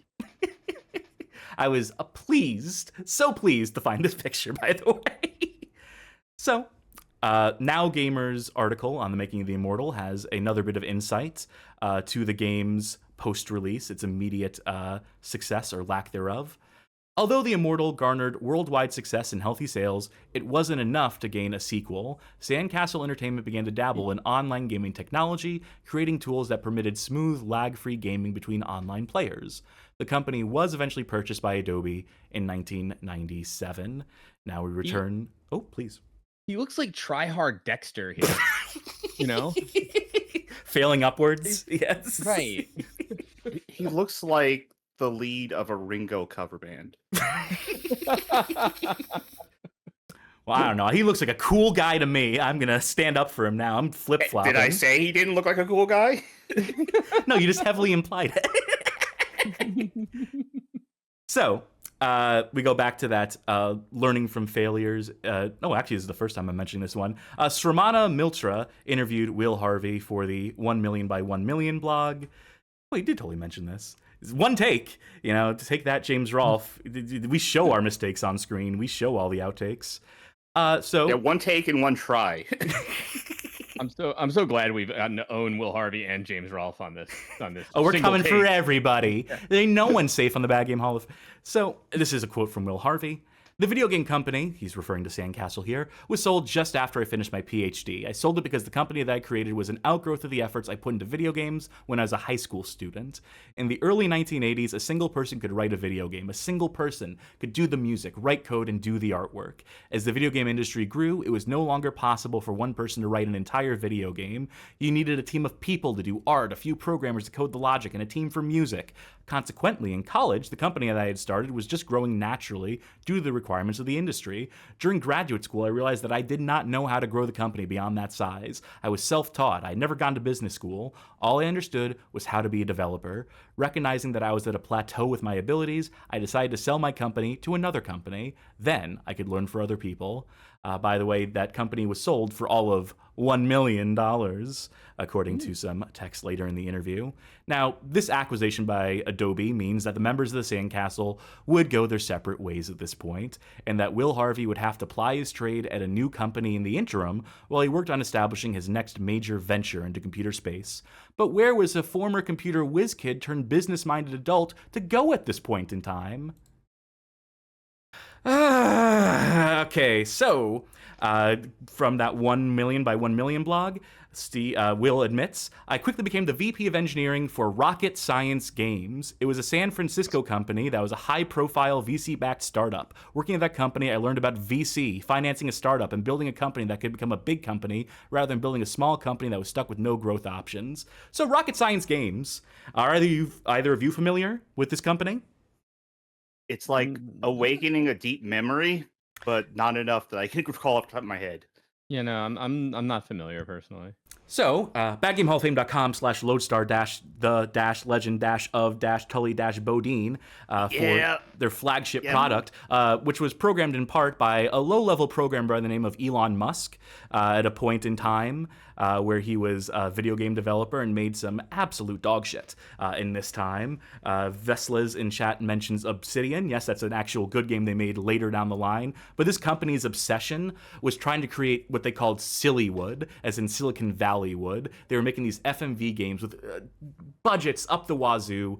There's a whole story behind it. And when Will here is talking about learning about VC, it's because the founder of Rocket Science was this fucking guy by the name of Steve Blank, who is called the father of modern entrepreneurship. And he ran this company into the ground. Like, make no mistake, this company, huge failure, burned through millions of dollars. By the time that Will was hopping onto the company, they were already like in their death rattles. They were already spiraling down the sink in a failed contract with Sega to produce games on their behalf. And it's just a whole that's what you want mess. to learn from. So, but father of modern entrepreneurship.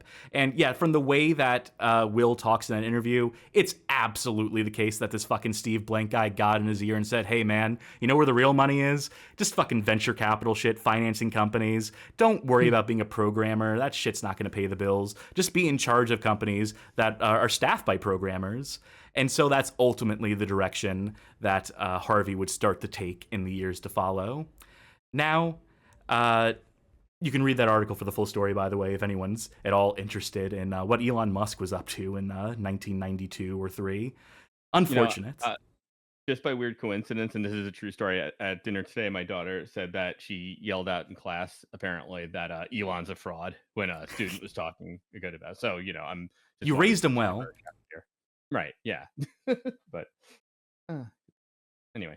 So, Harvey established There Incorporated in 1998 from a room in his parents' house, working alongside artist Jeffrey Ventrella to create the immersive and open-ended virtual 3D world There. This serves as his next project down the line. A 2004 interview conducted with Will Harvey on behalf of ACMQ. I started there in 1998. I funded it myself for the first year and hired a brilliant prototyper to work with me in creating what there would be like. When you're building something like there, you want to get everyone on the same page for exactly what you're building. It's very easy to describe something and then have 4 different people have 4 completely different ideas about what it is. Our general plans are to get it to work with everyone's computer and ultimately on devices that aren't computers. There's a virtual world that exists as electrons on a bank of servers in our data center, so you can imagine logging into that virtual world through many kinds of devices that have different display capabilities, a cell phone, television set, game console, or computer.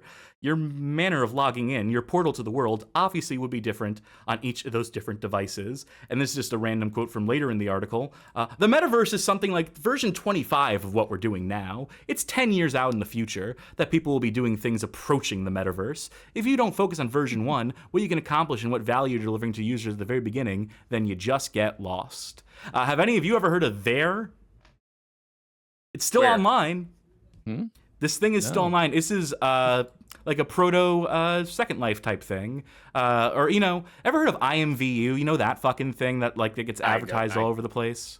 I definitely know that thing because I was on the internet. Yeah, so as a teenager. So it's like, kind of like one of those, right? Funny I should mention IMVU. Oh, brother. So, further details from that Now Gamer article.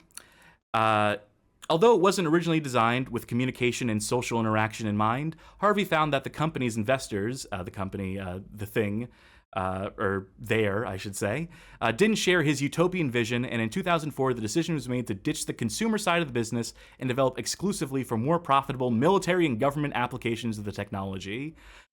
Now, Harvey had left by this point already. He wasn't there for the military and government stuff. He wasn't there to see it co-opted in that way, so he can at least have that to his name.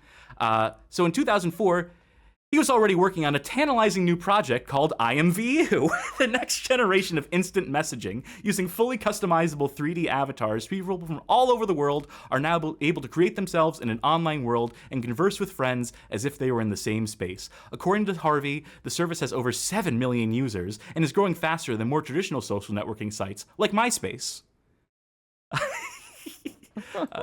Just put a fine vintage on that article. I also have the Frank Cifaldi interview with Will Harvey, conducted in 2005, just to put a timestamp on this one as well, where Harvey goes on to talk about IMVU, which was still being actively worked on by him at that time. Harvey left there in early 2003 due to the company's drastic change in direction. They started focusing on creating simulation software for military situations as a defense contractor, said Harvey. That was a decision that was supported by our investors. My personal interest is in creating entertaining experiences. Harvey went back to his original vision, more or less, by starting IMVU, which remains his latest adventure. The product allows you to get a free avatar and to move the 3D instant messenger to chat and hang out with your friends for free forever, he said. And the way we make money is that you can buy virtual clothes and virtual scenes or backgrounds to customize your avatar to the way that you like. Content in IMVU, including 3D objects, are made by third-party developers using a system of simple tools created by Harvey and his team. Harvey sounds genuinely excited when discussing the game's economy. You don't say, Frank. When that user-created item is sold to the game's catalog, the proceeds are split 3 ways between the user, the third party, and IMVU. So each person gets a piece of those proceeds, and each person can even set the price of the object. So basically, the user is able to set his markup over the wholesale price that the original developer set, and the wholesale price that the original developer has set is a markup over what we call the electron cost. So each person can be a businessman and can essentially run his own business. I hate this. I hate this shit. I guess you can't say that he wasn't on the cutting edge of the shit. No, he It's was. funny, like it's like up and down, you know what I mean? Like it's like, oh, he leaves before all the military application stuff, like, and wants to make entertaining stuff. Like, great. And then it's like, now here's how you run a business with social media chat. Like, oh, well, you were almost, you know. It's that Steve Blank motherfucker. It's those rocket science game goons. We gotta do Lodestar one of these days on the show. I'm so sorry in advance to anyone who has to be there for that history section. You think this is bad? It's also weird seeing him talk about like the metaverse in like 2004, which you forget that Snow Crash came out in 1992, so of course. He references Snow Crash. He's like everyone does. Yeah, all these fucking nerds, all these fucking VC nerds reference Snow Crash. Well, that would be 2005 when IMVU launched. So where is he now? Well, he's on AZ Quotes, where you can see this hilariously low-res picture of him, the only modern picture that exists of him, I think. And he's a big enough deal to be on AZ Quotes, you know, that bastion of human civilization and intelligentsia. So Will Harvey actually remains chairman of IMVU to this very day. At the same time, he's also the CEO of the order management software company, Finale Inventory, where he endeavors to lead his team in the pursuit of, quote, helping growing businesses optimize their inventory-related operations. We are cut from the same cloth as our customers. Small and medium-sized businesses like solving problems. They prove in every industry that Excel combined with human cleverness goes a long way. And when they are ready to step up to an integrated IMS, OMS, WMS software solution, they know what problems they need solved, and they find us. That's our call at Finale Inventory, and we love the calling as much as our customers. That's a snippet from Will Harvey's LinkedIn profile. He's on LinkedIn? He's a person? This is like, look at him though. He's like if Pennywise like transformed into like a businessman. And I like my mouth is like agape at this quote. It's like so dark. Like at the top of the show, you asked if the first picture was AI generated. You better believe, I know for a fact, without even looking, that he's into and loves this AI shit. He's like, I wish I was around back in the day. I'm sure you could find him, track him down, and get him to say that on the record. Or maybe not, because he's very elusive these days, more so than he was back then, to be sure. Hence why he is so rarely photographed. And all we have are wonderful quotes like this AZ Quotes thing here. Charky, can you hit us with just read that line for me? The one on screen, I guess not. Every pessimist who ever lived has been buried in an unmarked grave. Tomorrow has always been better than today, and it always will be. What a stupid quote. That's like saying like everyone who ever drank water died. And it's like, yeah, I guess you're right. Well, no, been buried in an unmarked grave. No one ever cared about a pessimist ever. That has never happened in human history. So I get the idea this guy's become a bit of a dunce since becoming successful. What should I etch into John's tombstone? Nothing, that pessimist. He believed in nothing. Just throw him in the bunker, in the zany golf bunker. Bury his body in lye so it doesn't stink the place up. Is this the plot of Pluribus? Well, with all that squared away, we can close the chapter and we can finally answer the question of who is Will Harvey? Well, he's a guy who made a couple games, then he made some questionable decisions, and now he goes to bed in like a Scrooge McDuck vault or whatever rich people do. And now, we can get to the game. We can get to the game we came here to play. How's that for a fucking intro, huh? How's that? Nearly an hour? All right, cool. This is how we fill out 3 hours when we know the game is short. Let us begin at the beginning. If you could show me the slides so I actually know what I'm looking at, I'd appreciate it. Sure. Thank you. So here we have the logo for the Lord of the Rings Gollum, which was initially announced to the world on March 25th, 2019. The first outlet to get the scoop, to get handed the scoop, as it were, would have been Hollywood Reporter and an article by Patrick Shanley, who reported on the announcement. And I'm going to read this one mostly pretty much in full because it does cover the initial vision and scope for the game. My precious, because every one of these fucking articles has got to have Lord of the Rings references in it. They'll toss stuff in there apropos of nothing, whether it fits or not, just to establish that, yeah, we've seen the movies. I guess that's very important to these beat writers. Anyway, German video game developer Daedalic Entertainment unveiled its upcoming title, Lord of the Rings Gollum, on Monday. The action-adventure game will follow the years of the popular J.R.R. Tolkien character after he acquired the One Ring, but before the events of the Lord of the Rings novels and films. There's going to be a quote from CEO and co-founder of Daedalic Entertainment, Karsten Fetchelman. You already have that big conflict in the character, two voices talking to you continuously, which means there is a good reason that there are decisions to make in the game, the Smeagol decisions or the Gollum decision. We have the story that we all know from the book, but everything that happens to him before he appears in the book are the main things we will see in our game. We will tell the story before he first appears in the books. Daedalic partnered with Middle-earth Enterprises to develop and publish the new game, which is slated for release in 2021 on PC and, quote, all relevant console platforms at that time. Gollum is the first title being developed in the new partnership between Daedalic and Middle-earth, but plans for future games in the future are in the works. Further games in the future. I was about to criticize them for saying future games in the future, for doubling up on a word there, but just a misspeak on my end. Our goal was to present a storytelling experience. About 4 years ago, I caught Middle-earth Enterprises in Berkeley, maybe like Peter Jackson did 20 years ago, and I said, we're interested in licensing Lord of the Rings. Fichtelman says of the formation of the partnership. One would call it a fellowship, even. After some negotiations, it was clear that the Tolkien estate looked for a company that was capable of doing something which is more story-orientated than some of the other products that came out over the last years. Fichtelman says that Daedalic's goal with its Lord of the Rings projects is not to go, quote, too deep into the uncanny valley, by making hyper-realistic games. When it comes to shapes, colors, we definitely try to produce something that is a statement, he says.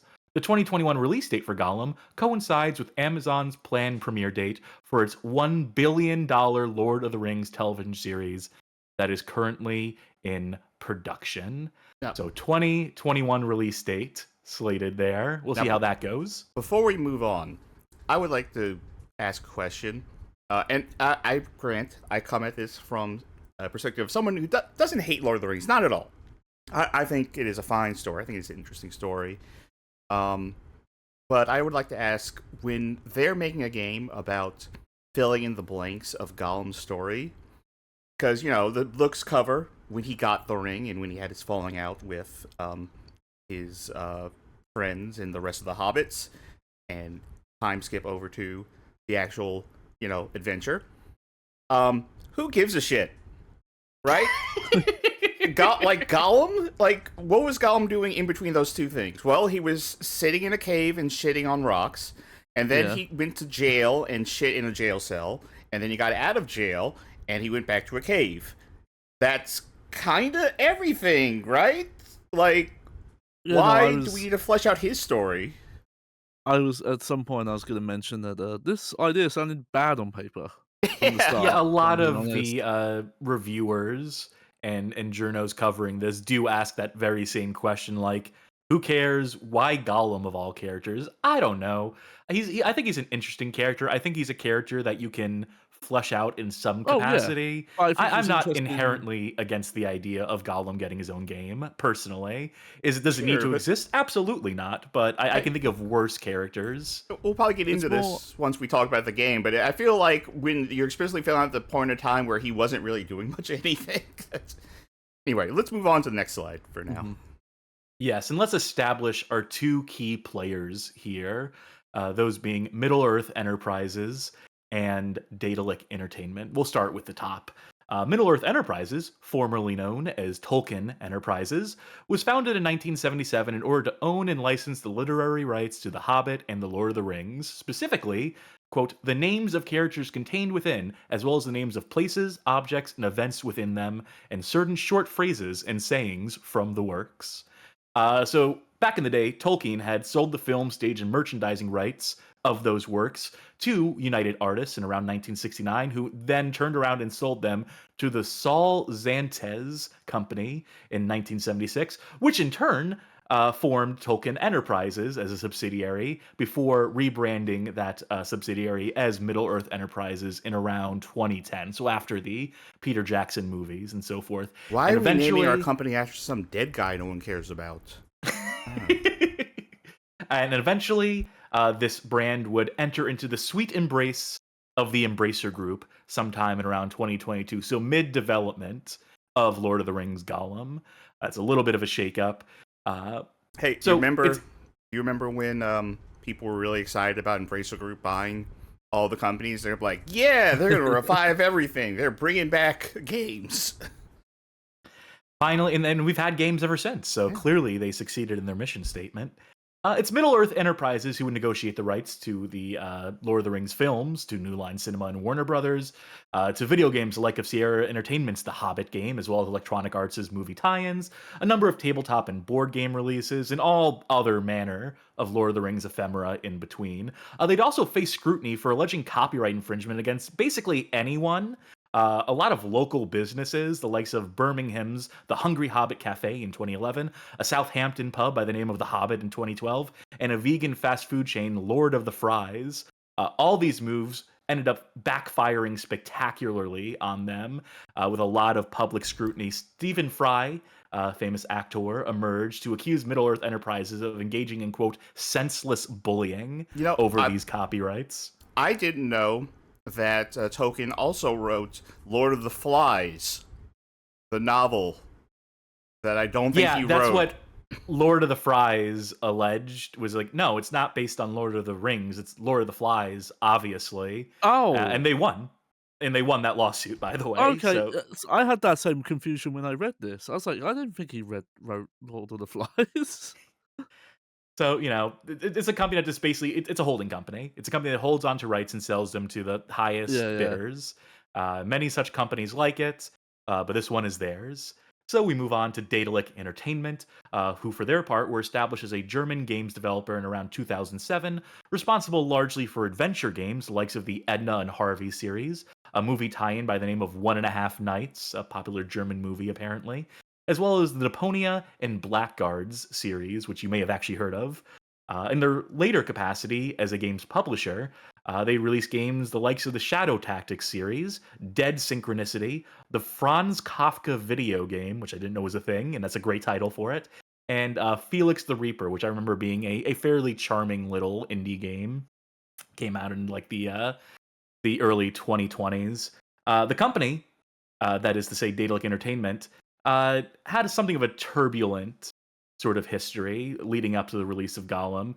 In around 2016, they had to lay off most of their production and marketing departments. They made some unwise expansion efforts in around 2018, which ultimately leads to the liquidations of several of their subsidiary studios in around 2021. And ultimately, they found themselves forced to sell themselves to French publishing conglomerate Nacon in 2022, again, right in the middle of development of Lord of the Rings Gollum. To say that their company history leading up to Gollum had been tumultuous, maybe something of an understatement. No doubt owing in part to the adventure games niche they largely existed in. They never really amounted to much of a major force in the industry, and so Gollum perhaps represented their best, if not their last chance, to make a mark on the market and to establish Daedalic as a name to be reckoned with, someone who can deal with licenses and maybe compete in that AAA space of big name licensed products. We'll see how that goes for them, won't we? Next slide. Okay. So, initial details of the game. Some of the first reporting we get on the subject of Lord of the Rings Gollum in terms of its gameplay comes from Joe Screbbles, who reports on behalf of IGN in a hands-off preview. This is published August 24th, 2020. I'm posting links to all these sources in chat. If you're watching on YouTube, you can find them in the description, so you can read these in full. I'm going to read partially from this one, but I'm going to give him a fair bit of room to work with here, because he gets a few early observations, pretty much like head on. He pretty much nails it just looking at a 20-minute hands-off preview of the game here. So let us read. The Lord of the Rings Gollum will mix Prince of Persia-like stealth action, feature a branching narrative, and expand on the hints given by J.R.R. Tolkien about the Stoor, formerly known as Smeagol, to create a brand new Lord of the Rings story that aims to fit alongside the books. Daedalic still isn't showing off gameplay footage of its 2021 next-gen stealth project, but the game's developers spoke exclusively to IGN about Gollum's mixture of stealth action and interactive narrative gameplay, how they're expanding on Tolkien's original fiction, how they tried to create a version of the character you actually want to spend time with, and more. Gollum will be a game broadly spent in two distinct states, either stealthily making your way past the various hulking threats living in Mordor, and making narrative choices as the warming personalities of Smeagol and Gollum fight for control. The former should be familiar to many. A quote from lead game designer Martin Wilkes. The game mixes stealth with vertical climbing parkour. If you want a reference, you might think of it as similar to Prince of Persia. It's mostly a non-combat game, but Gollum will be able to stealthily take out enemies. However, this will not be easy and always come with a big risk. We want players to carefully weigh these encounters. After all, Gollum's strengths lie in cunning, not combat. I'm cunning, sure. I mean, he fails a riddle game in The Hobbit very famously. He's not exactly the Well, brightest bulb in the drawer, Yeah, but Bilbo cheats is the thing. Yeah.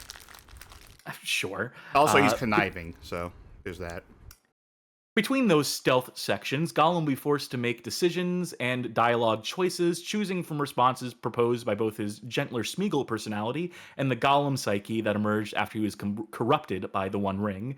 So, do those decisions mean there's a branching narrative to play through? There is, explains Shannon.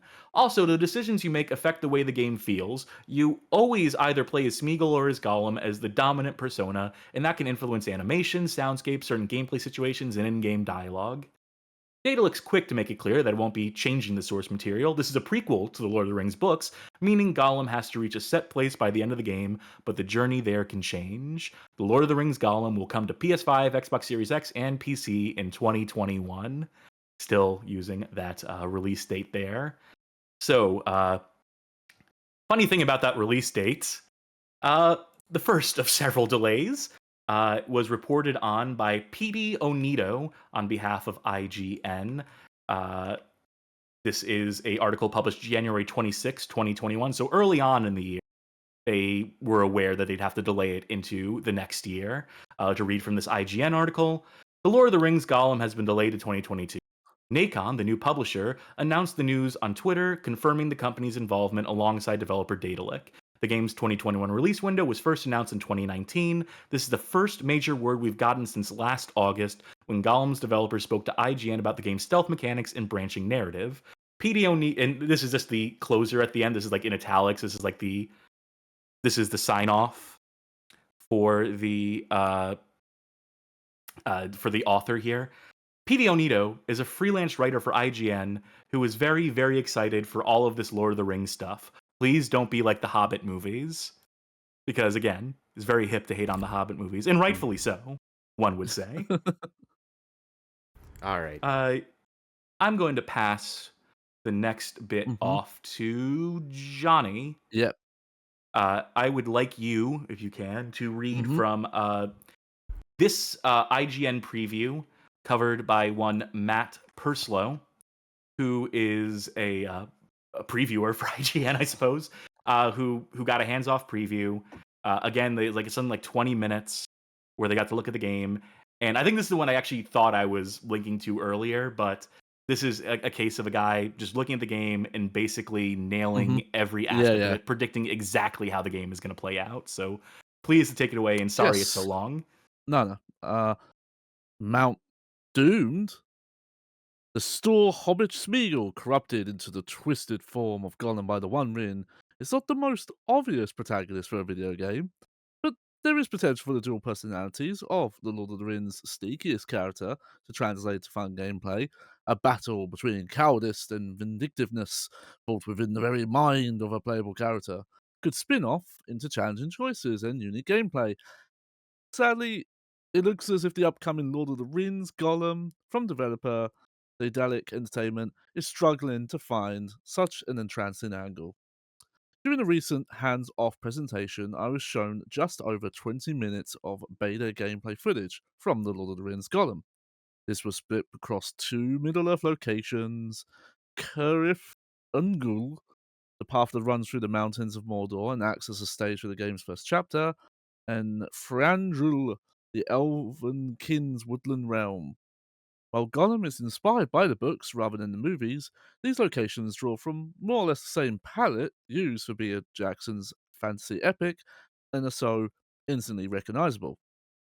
While Gollum can fight, he can murder via the time-honored tradition of stealth takedowns. But strangling unaware enemies drains your stamina meter, and if you don't have enough endurance to finish the job, then it's game over. Daedalic explains that there is some leeway to escape enemies should they spot you, but being very close to alerted foes will result in them capturing you.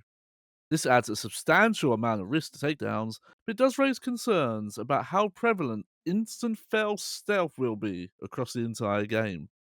A rightful concern, I would say. Among the gloomy rock faces of the Mordor Mountains were perfect, highly visible lines of for Gollum to shimmy along. Vertical routes were covered in climbing vines that hung unnaturally, like thick carpets. Rock formations in the woodland realm had strangely flat surfaces and rounded edges instead of naturally craggy finishes, which made the caverns look weirdly manufactured, only reinforcing the feeling that many of the routes that had arrows painted on the surface to indicate direction of travel, which seems entirely out of place in Tolkien's world. Could this have not been scrawlings in black speech, akin to how God of War uses runes for its own climbing paths? Never mind the War of the Ring, it seems that there's a war between environment and level design. Fighting? There is also a struggle to make the world distinct from the most famous Lord of the Rings adaptation. Gollum mostly looks and sounds like the Andy Serkis version from the movies, save for his shock of black hair, with each side of his dual personality having similar vocal and movement traits. It makes the performance seem like a bit of an impression rather than a fresh interpretation of the book. There's definitely some BioWare-ish potential in those dialogue choices, but I'm left a little puzzled as to why Lord of the Rings Gollum doesn't appear to be doing more with the concept. I can envision a game in which opting for Smeagol's choices enhances your climbing skills, providing more options that suit a conflict-averse side of the character, while choosing to focus on the Gollum personality buffs your stealth toolkit. But there are no unlockable skills. Daedalic confirmed that Gollum has all of his abilities from the very start of the game. Exciting. Who needs progression, right? yeah. Fuck it. With no ability-based character development across the span of the game, level design will have to be incredibly varied and inventive to continuously offer engaging challenges and a sense of progression. Even the Elven King's Hall segment of the presentation, taken from halfway through the game, seemed to be made up of little more than climbing ledges and pillars with no real need of overcoming obstructions.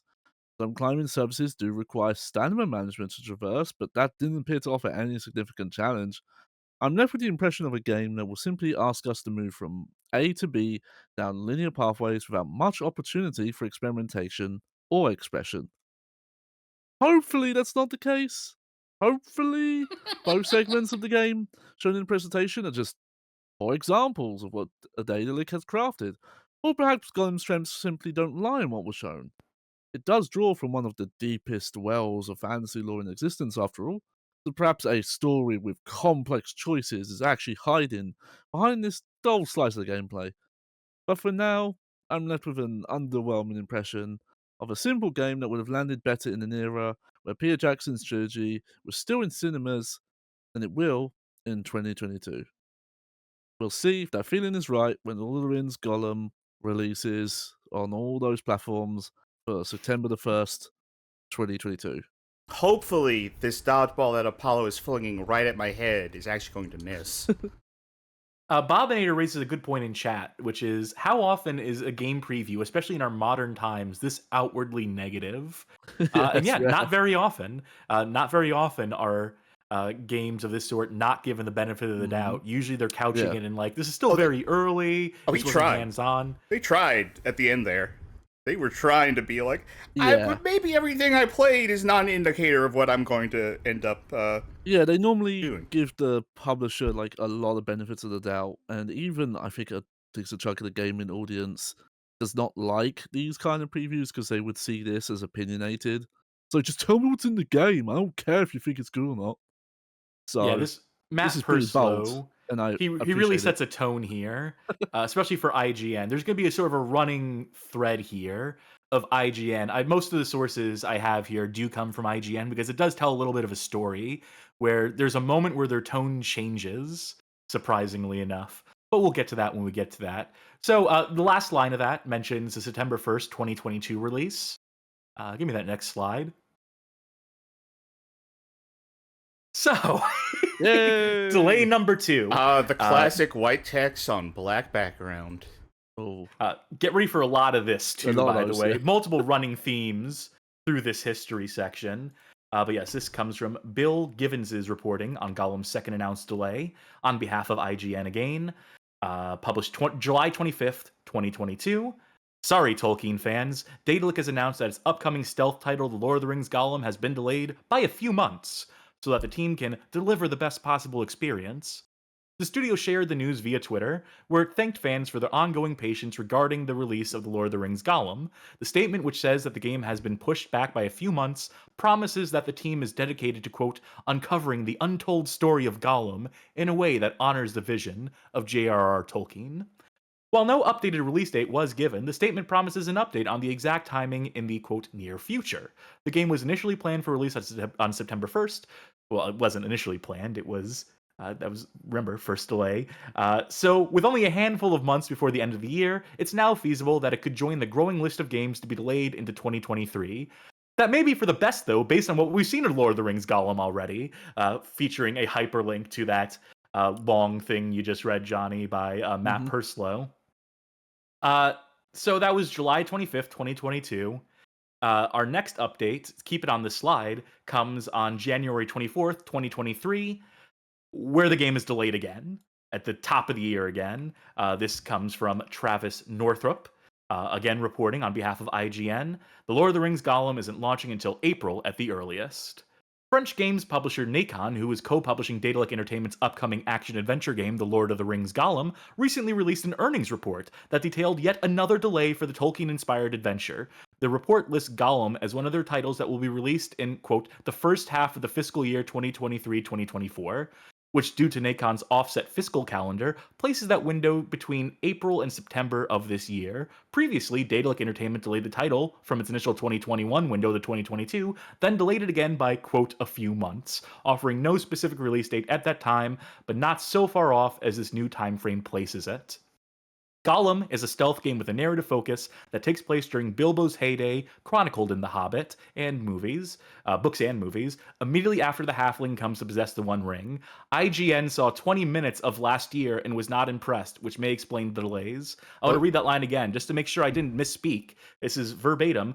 IGN saw 20 minutes of last year and was not impressed, which may explain the delays. So again, one, grammatically fucked up. They're missing a couple words there. Two, again, referencing that same piece, that same 20-minute preview, published again by Matt Purslow. So they are really calling their shot here.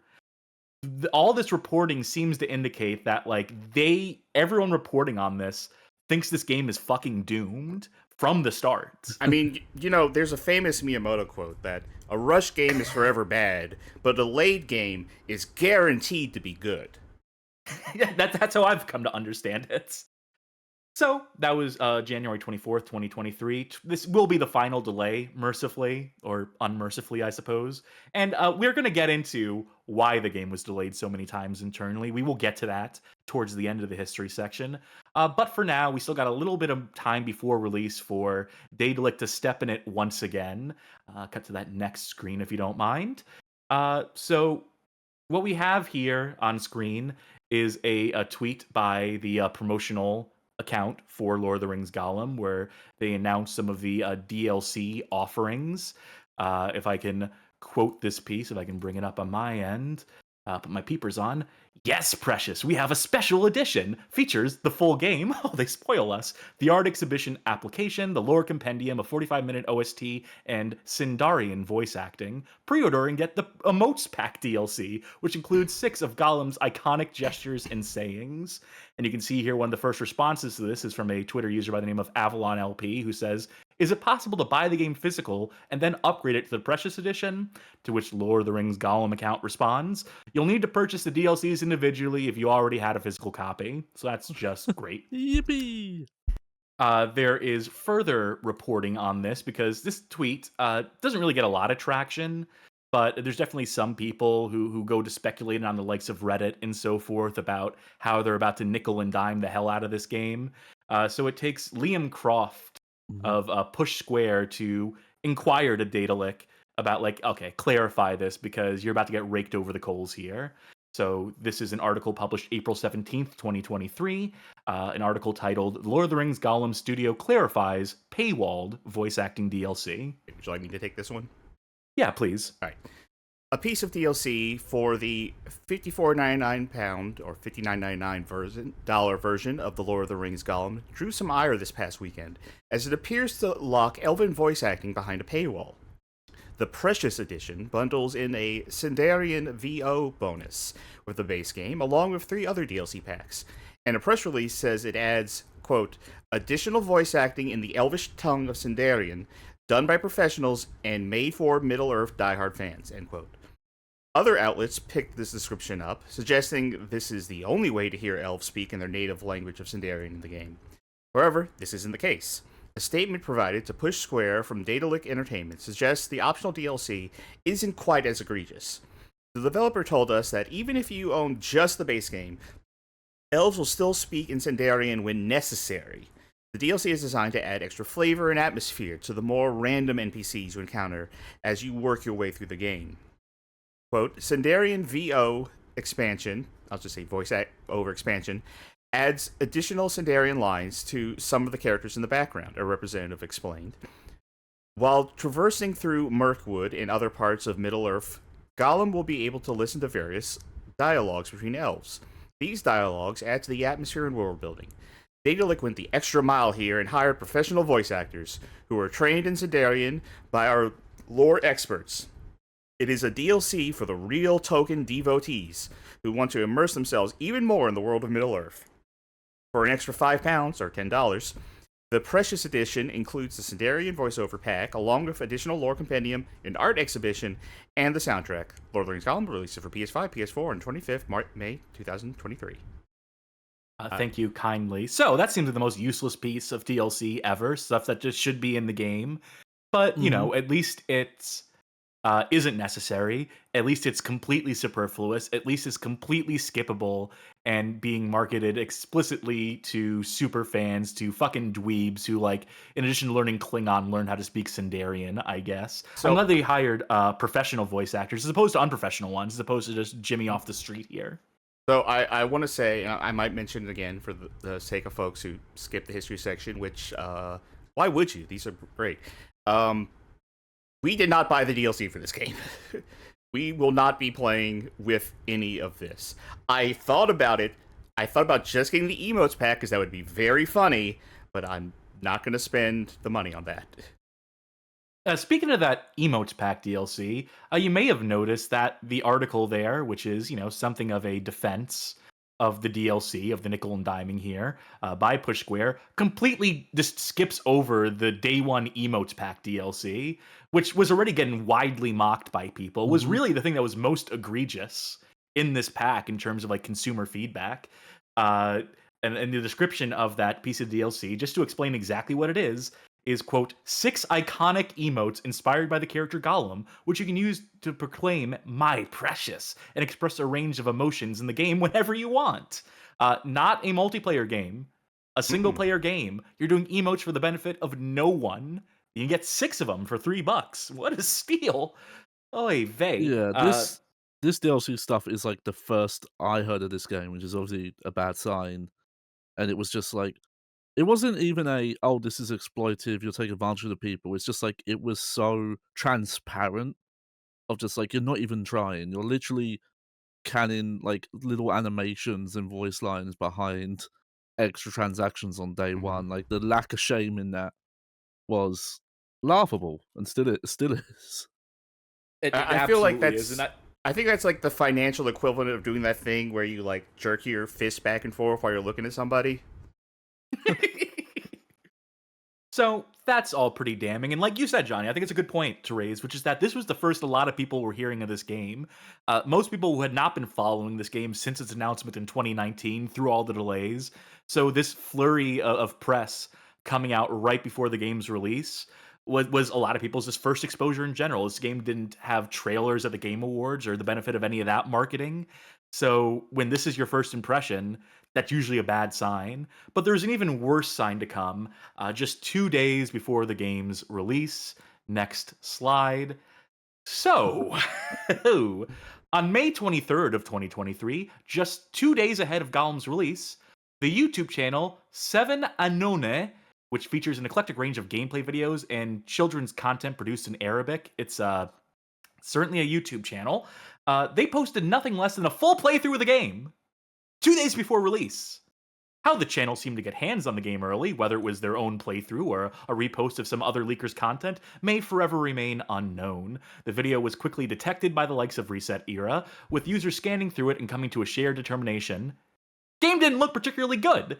You can see some of these early reactions collected in this Reset Era thread here. Obviously, the video itself was deleted pretty quickly, but not before some of the users on this forum were screenshotting it, talking about what they had seen, discussing it, and then coming to that conclusion. You know, you can make fun of this screenshot and all, but like, if this was posted on some sort of like social media, like Rat Every Hour account, everyone would be saying like, "Oh, what a cutie."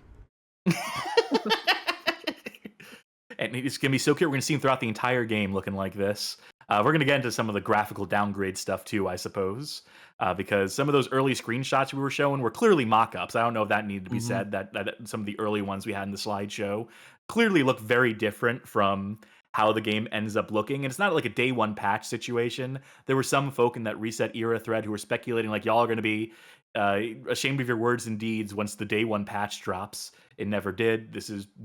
What we see here is what the game more or less looks like.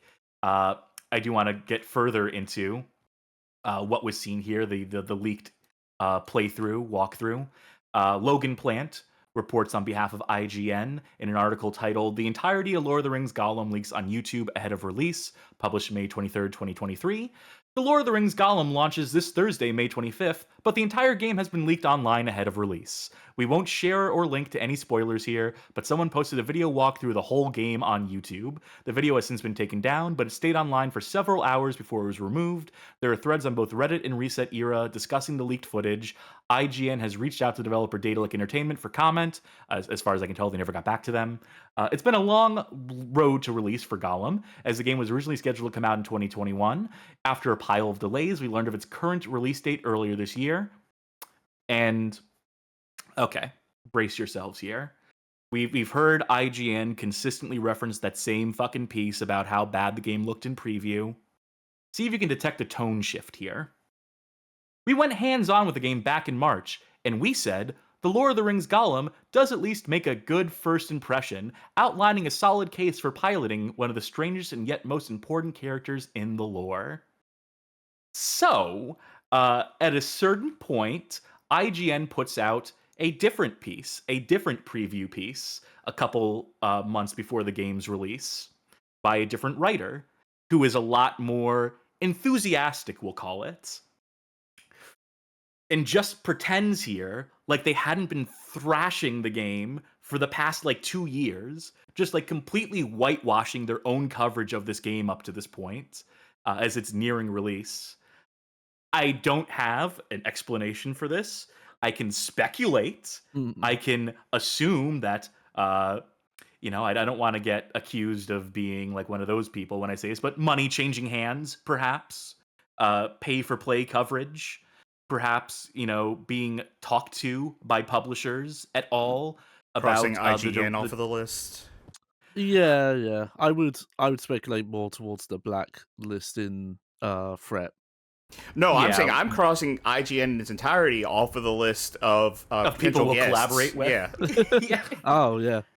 But I mean, that's another possible thing here is that a Daedalic or Nacon threatened that, hey, if you're not giving us positive press, if you're being overly negative in your preview coverage, then we're not going to send you a key for the game or for future games. I mean, who's to say? This is one of those things that you're not going to get any sort of clarification on, even if you ask the writers involved in this. But it's certainly distinct. It certainly stood out to me. It certainly marks a complete detachment, complete disavowalment of all their previous coverage. And so how could it not stick out? I guess the reality is that most people aren't scrolling through and going through, every article leading up to a game's release in anticipation of playing it in the way that we do for the history section. So it was just one of those things they could have gotten away with very easily, but I'm calling attention to it now because it fucking reeks to me. But we'll move on from that and move on to the critical reception as Gollum does eventually, ultimately launch. And this is the screenshot that birthed a million posts on social media. it has become sort of symbolic and indicative of the game as released. To quickly break down the Metacritic scores by platform before we get into some review samples here, the game scores a 43 on Metacritic for the Xbox Series X release, a 38 for its PC release, and a 33 out of 100 in its PS5 capacity. The first review we're going to read from here is the highest rating review, one of the highest rating, at least in the English language. This is some of the most positive coverage you will find. It comes courtesy of David Burdett, who sees fit to bequeath it a 70% on behalf of Gaming Trend. I'll read this first one. After an extremely slow start, the first chapter is a tutorial and the first 3 a slog, everything picks up as you become a bit of a personal favorite of the Warden. Here you find different motivations for Gollum as well as others, and it livens up the foreground of this background character's life. That doesn't mean Gollum is lacking, however, with plenty to say in any situation, along with manipulating people to his will. People severely underestimate him, which is what leads to many of the circumstances you'll find yourself in. It all culminates in a very interesting narrative that keeps you engaged with each morsel that comes your way. If I could give one piece of advice, it's to stick around through the rough opening. It's not just in being slow, it's that there's a lot of repetition in what you're doing, along with very dull sections of chapters. Some feel like they shouldn't even be there, feeling a bit like padding and long in the tooth. If you can handle these as they occur, it usually pays off with some meaty story for you to enjoy. Just like Gollum, I'm a bit split. Chish. The name of this review, by the way, is Split Personality, so they really went all in on that fucking angle there. Gollum features a great story that adds to the lore, along with a terrific stealth system, but it misses the mark in other areas. A finicky and redundant platforming system, mixed with dialogue system that lacks bite, makes for a combination that drags the rest down. Gollum is always so close to the ring, but ever so far. So that's as nice as anyone ever was about the game. Most people were not so nice. We'll cut now to IGN, who at this point, after that weird about face, just dropped the pretense and review the game as is. This is a 4 out of 10 scoring review by one Justin Corys, again, on behalf of IGN. And Sharky, you around? Yeah. Why don't you read this one? All right. Playing as Gollum sounded like it might have been a decent pitch for a game, since he's one of the more interesting and famous characters in J.R.R. Tolkien's fantasy universe. He and Smeagol are two sides of the same coin.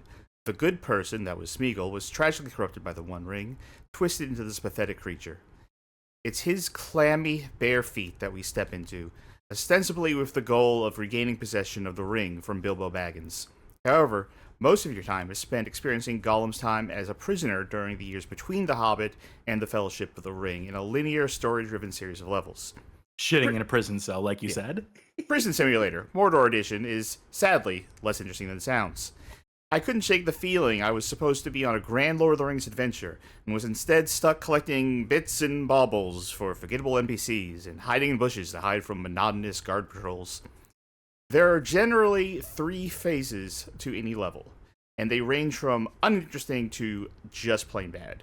There's the chores phase, in which Gollum goes from one waypoint to another to complete some menial task. There's always some conceptually different scenario, like crawling through small openings, detonating explosives, but functionally, it's a series of marches across the same areas over and over again. It never feels like there's any point to it, just busy work. It could be fun to run around with Gollum, thanks to his surprising sprint speed, but he has a stamina meter that depletes in just a few seconds. It takes far longer to replenish. Trying to get anywhere involves too little speed, too much waiting, and an unfortunate amount of hearing Gollum choking on his own breath. The Lord of the Rings Gollum fails to provide a satisfying answer to the big whys. Why, of all interesting characters in Lord of the Rings lore, would anyone want to play an entire game as Gollum? Why would one trade the solid action of prior games in this universe for busy work, uninspired and frustrating platforming, and bad stealth? It's not clear who this is for, or what was intended to achieve. What is clear is that it's not fun to play, and not something to recommend to any but the most curious and dedicated Lord of the Rings fan. So, that's certainly a bit more measured. Now, one of the lowest scoring reviews since I do like to have a range here. And this one comes courtesy of GameSpot. Usually I have to go to some sort of fringe publication, but no, GameSpot were plenty happy to stick the dagger in this fucking game with a 2 out of 10 scoring review written by one Sam Pape. And Johnny, would you do the honors? Mhm. When it comes to art, I'm something of a masochist. I listen to music that the average listener might describe as unlistenable. I relish in the skin crawling cringiness of the major motion picture musical cats. I gravitate towards games that make me beat my head against the wall, for better or for worse. However, every paying junkie has their limits, and Lord of the Rings Gollum pushed me to mine, and then some. The long-delayed stealth adventure from Daedalic Entertainment, centered around one of Middle-earth's most iconic, if not exactly likable characters, does not simply miss the mark here or there. It's an unbridled disaster of truly epic, like Tolkien-level epic proportions. Beyond its overly simple level design, jarringly dated graphics, and deep, uninteresting gameplay, the Lord of the Rings Gollum is broken to the point where it's nearly unplayable, making it one of the worst uses of a licensed property in recent memory. Much like Gollum's quest for the One Ring, my quest to complete the Lord of the Rings Gollum was full of endless setbacks, impossible odds, and ever-increasing levels of madness. And, like Gollum, my journey was doomed from the start. So if the developer's main goal was to really put you in the shoes of such a pitiful, unlovable character with constant pain and suffering every turn, they were at least successful in that. Well, at least they were successful in some. At least they gave them some credit there. Yeah, so that's more or less the tone that most folk took in covering this game on the critical end. On the public reception end, on the consumer end, about the same as well. You can remember back to the likes of YouTubers and Twitch streamers playing this game, Twitter posters et al., who, in addition to reposting this screenshot seen on screen like a million times over, we're just finding the least flattering like segments of gameplay, clipping those, putting them out there, laughing at it. And, I'm not going to blame those people for recognizing like a dud, for recognizing just how catastrophic this was, for the fact that it was, a major license in Lord of the Rings. Now, granted, it's not necessarily Lord of the Rings, it is Gollum, it is specifically Gollum. It plays into that Lord of the Rings mythos, but people were speculating, how did this studio even get this game? And people were coming up with the explanation, like, it's not licensed off the movie rights, it's licensed off the book rights. That's not necessarily true. All those rights are the same. It's all handled by the same company in Middle-earth Enterprises. So you had people trying to make excuses or trying to figure out, like, what happened here. I'll say how that did this game... That used to not be true, though. There was a period in time when those two licenses were separate, and you could buy a license to make a game based on the books, or licensed to buy a game based on the movies. But that was before a lot of the unifying stuff that we talked about earlier happened. Yes. So ultimately, though, just, a lot of negativity surrounding this game, lambasted, and I can't imagine the sales are great either. I can't imagine that this negative buzz translated to too much in the way of sales.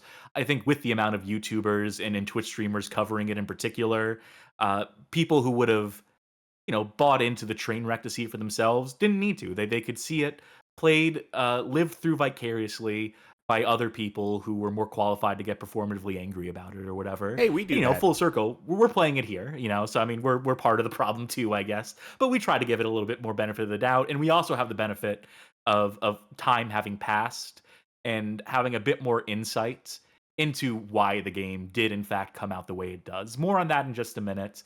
Before we get to that, before we get to the behind-the-scenes drama, there is one more public-facing bit of news here that we just have to cover.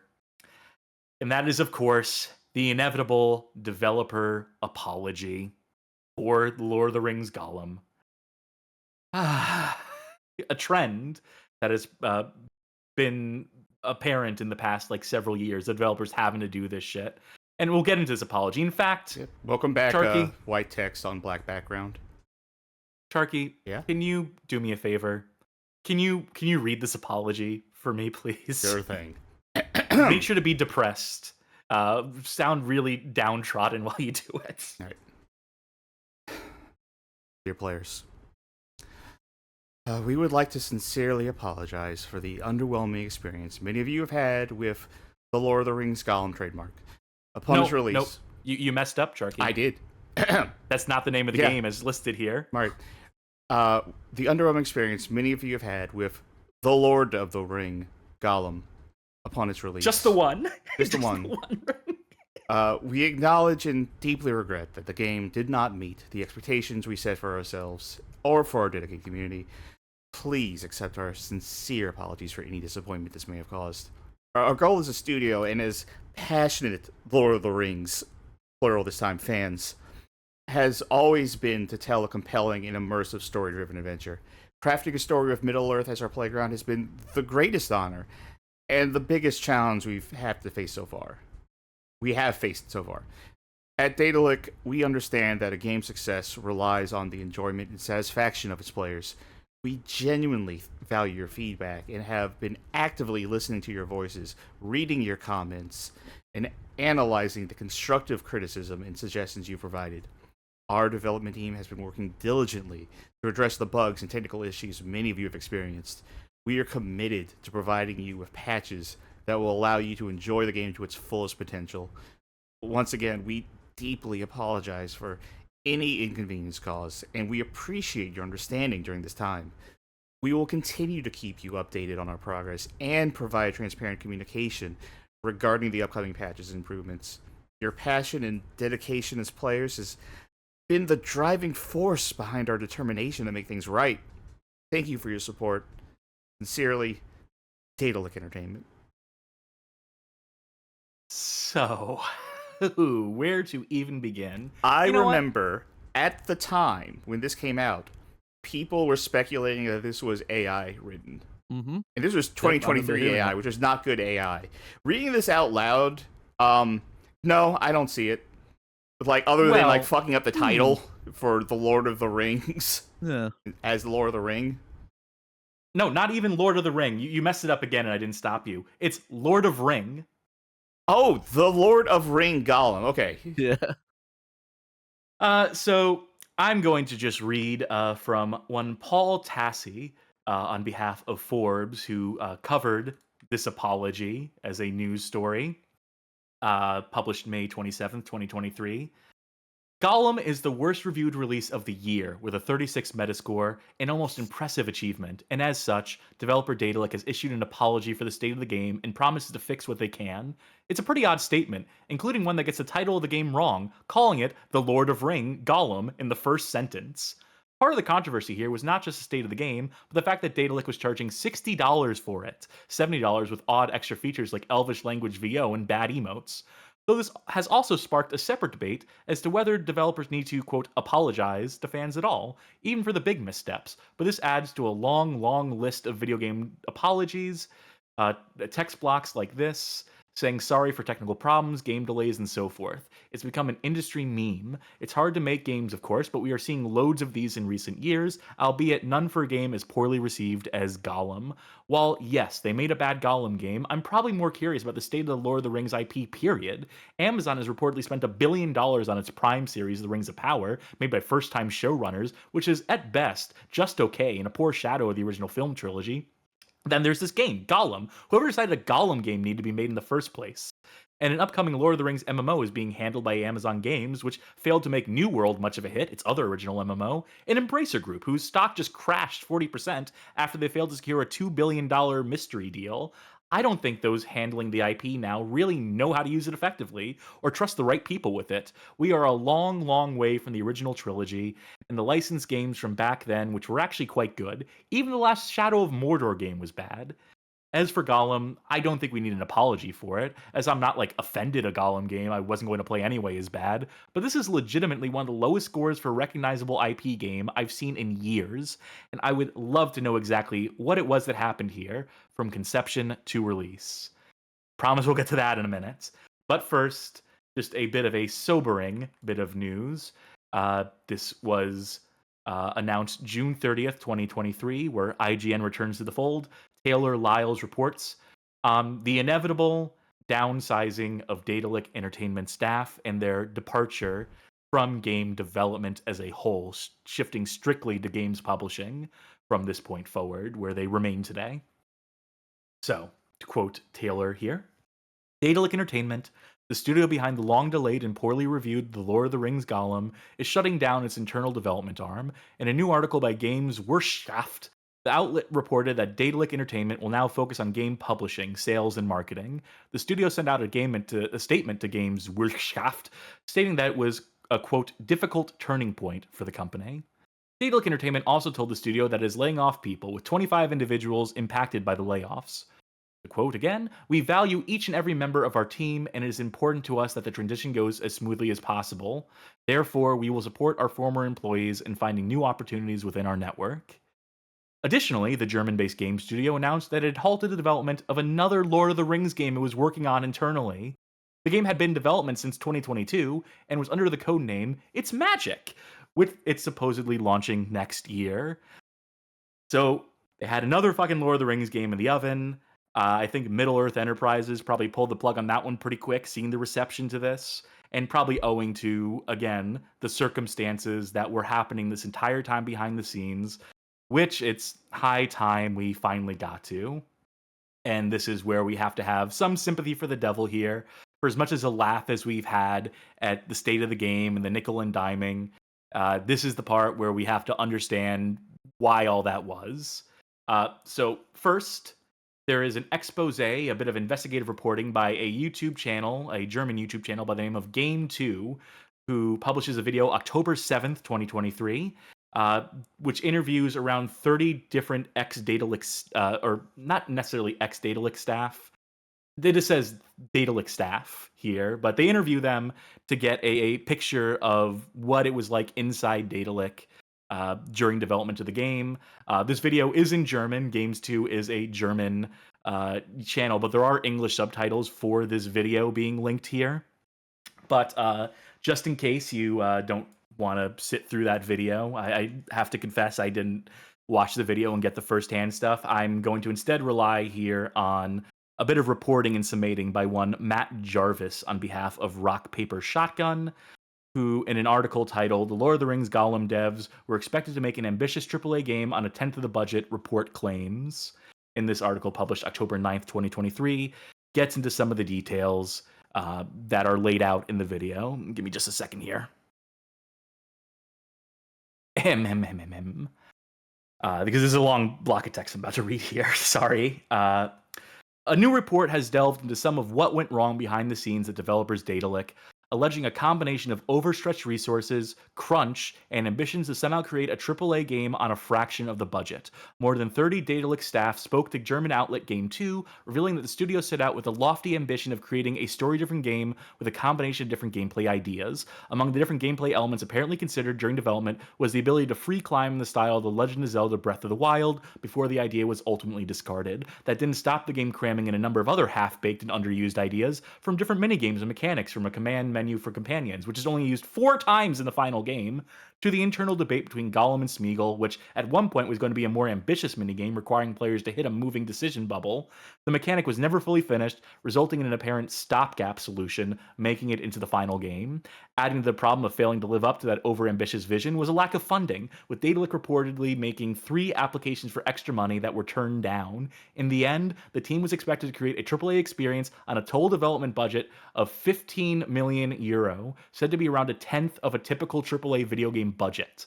On top of that, morale faltered under an allegedly stressful working environment fostered by the company's CEO and COO, which resulted in employees speaking in whispers to avoid being overheard and shouted at. Daedalic denied the claims and said the studio has a, quote, friendly working atmosphere. Morale reportedly took an additional hit when Baste Lube, the German book publishing giant that owned Daedalic at the time, quote, publicly doubted the developers by saying they, quote, saw no future prospects for Daedalic. You know, the company they owned had a 51% majority share in, I believe. For a number of years, there were no co-investors on the project, with things apparently only improving once Nacon joined as a co-publisher. The lack of money combined with a time factor, as the license to make a Lord of the Rings game was time limited. Regardless, the game was delayed from its original release date in 2021 to 2022 before sliding back further to this year. That final delay was reportedly seen as nothing more than an attempt at damage limitation by the company, with Game 2 claiming that devs knew the game was, quote, a total loss long before its catastrophic release.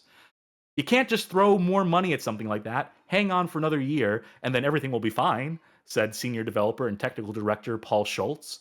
That's unrealistic, because the game underneath it doesn't support it. Gollum released in such a state that Daedalic released an apology for the, quote, underwhelming experience and disappointment of fans. Two sources who spoke the game to claimed the apology was generated by AI tool ChatGPT and that it was published by Nacon without any knowledge or involvement from Daedalic. So your speculation that it wasn't written by AI, Charky, turns out it was. Turns out that two of the developers internally sussed out and demonstrated that it was. And that so ends that summation of the details of that Game 2 video, which I'm sure is a great piece of investigative journalism. I probably will watch that at some point just to see like what other details are potentially omitted here that missed the summation here, because I mean that's damning. Everything there is especially damning, knowing that they were operating with a shoestring budget compared to the ambitions and what they were trying to produce the game as, present the game as. Probably expectations, Middle Earth Enterprises breathing down their neck, having company execs on the COO and CEO level, on the C-suite level, who seem like dickheads, who seem like control freaks to the point where people having to talk in fucking whispers, being driven to crunch, knowing that as soon as this game was done, not just knowing it was going to be a disaster, but knowing that their jobs were probably done, which again another alarming trend of the past few years of game development. You release a game and then you fire the people who made it, regardless of whether or not the game is good or not. So you can only imagine being someone on that team, knowing before your game was done, before it released, that this is going to bomb like nothing has ever bombed. This is going to be the laughing stock of the industry, and everyone's going to know it because it's such a major license too. So they're going to forever be attached to this catastrophic dud, and it's a dud that will be remembered by history as well, owing to the nature of the license. So again, sympathy for the folk who worked on this game. The thing you want to say is that it's not their fault, and just want to pass the blame onto executives and marketing and so on and so forth, license holders, the money people. On some level, that is absolving the developers of at least partial blame that is probably due. At some point, bad design is executives aren't telling the minions working underneath them, the engineers, the programmers, and whatnot, how to design a level, right? How to make a through line through a level, how to design an environment, how to design a combat encounter. That's outside their wheelhouse. On some level, the developers do deserve some of the blame, but you can understand the pressures they were under to deliver this product and in such short order with so little resources at their disposal, and to delay it, even knowing that doing so was further agitating the powers that be. So I cut to that last slide. By the way, when I read the apology, you told me to read it in the press voice. I almost thought about reading it in a robotic monotone just to get ahead of the prestige that it was written by AI. But yeah. So that's the story. That's the history.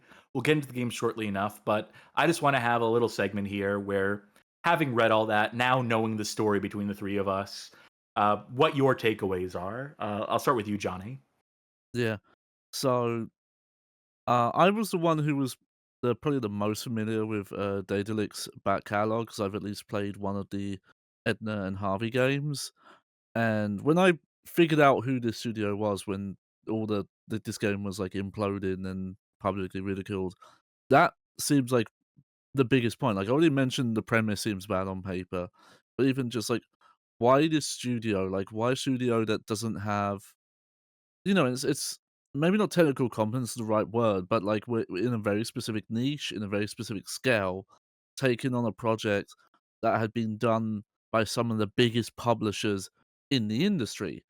Like again, reminder, the ones in the mid 2000s were done by Electronics Arts, like the main ones based on the movie. Obviously, there was the Hobbit Sierra one back when Sierra was big, and then Warner Brothers were tackling it for a while, like, and then like such a small studio trying to, because even if regardless of what you say, you're gonna get compared to that stuff already out the box. So it's already it felt like a losing battle, this game. Like it's weird to say, but like I can't imagine this of ever coming out anything above like mediocre.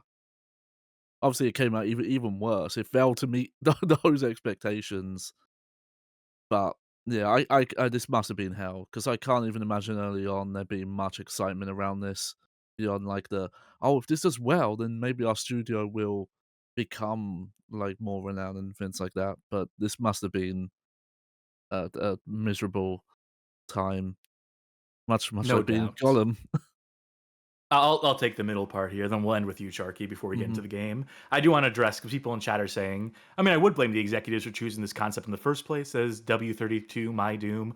Frank Gothic says, like, the devs presumably made mistakes, but they're not responsible for necessarily making the catastrophe it was. I'm not saying the devs are fully to blame. Just to be clear, I'm saying that, you know, that it's concomitant, but, you know, I'm sure most of the blame will be laid on the executives for greenlighting this fucking thing in the first place, dictating the budget, dictating the terms, for determining that they would be the studio to take this project on, that they would get away from their roots in adventure games and like more classic traditional point and click style of adventure games, like hardcore adventure games, to try this weird stealth action hybrid thing. Yeah, it's the wrong job for the wrong studio, and that is an executive failing. That is a failing of C-suite people who fail to understand the difference between the products that they're putting out and the products that other studios, contemporaneous and that their peers in the industry are putting out, who just think games are games as a general thing and don't understand the nuance of it. You know, that's a shame too. But ultimately, like at the end of the day, I did say, you know, gotta have sympathy for the people who worked on this, who knew they were up against the gun the entire time. Seemingly, they were working on this, knowing it was a doomed prospect from the start. But you know, hanging on with the hope that, you know, they might retain their job at the end of the day, and not all of them did, and that sucks for them. And it's a bad situation all around.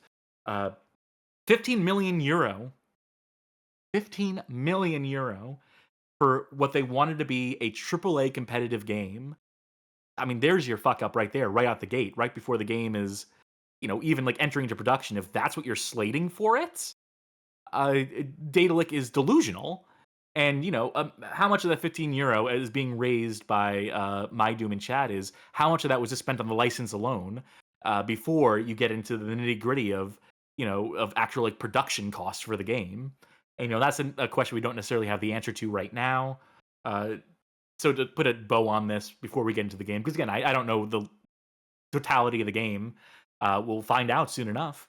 But it definitely puts me in a position where going into this game, I am going to be hypercritical of it, and in the way that I usually am. I will certainly observe and try to compare notes with that IGN writer who basically called their shot out the gate. That IGN was willing to be like, for at least a while, was just saying like, you know, this guy's probably got it right? This thing is probably going to be a turd.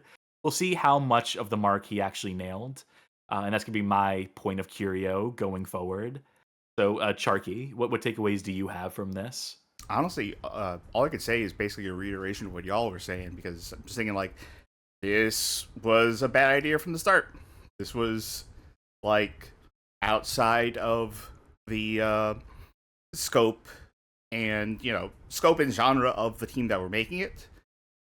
It was definitely going to be something that was going to have like, I mean, okay, if Daedalic fucked up a Deponia game, I don't think as many eyeballs would be on it as if they fucked up a Lord of the Rings game. Like, there is so much expectation on them in a, you know, in a genre, in a scope that they were, you know, probably just kind of fish out of water with. And yeah, it must have been a thing that, like, kind of probably from the start, everyone involved was, you know, might have been like, oh well, that's it. This ain't gonna work. I want to believe that, you know, though, that maybe at the start people on the team did kind of believe in what they were doing, right? Because you don't want to ever assume that people are going into it like, well, this is going to be shit. So, but those hopes must have been dashed real quick if they were there. But yeah, like I said, just kind of a reiteration of what y'all were saying. And that's more than fair. The one hope I have, and you can get the game started up now. Let's finally get into this thing an hour and a half into the episode. Why don't we? But, you know, I am at least looking forward to seeing how the storytelling pans out. If there's, like, one thing that people did, like, highlight as a positive that some of the reviewers posited might be, like, okay, it's the actual storytelling of it. The actual narrative weaved here. So maybe there's a chance. Maybe there's something for us to hang on to here. But I doubt it.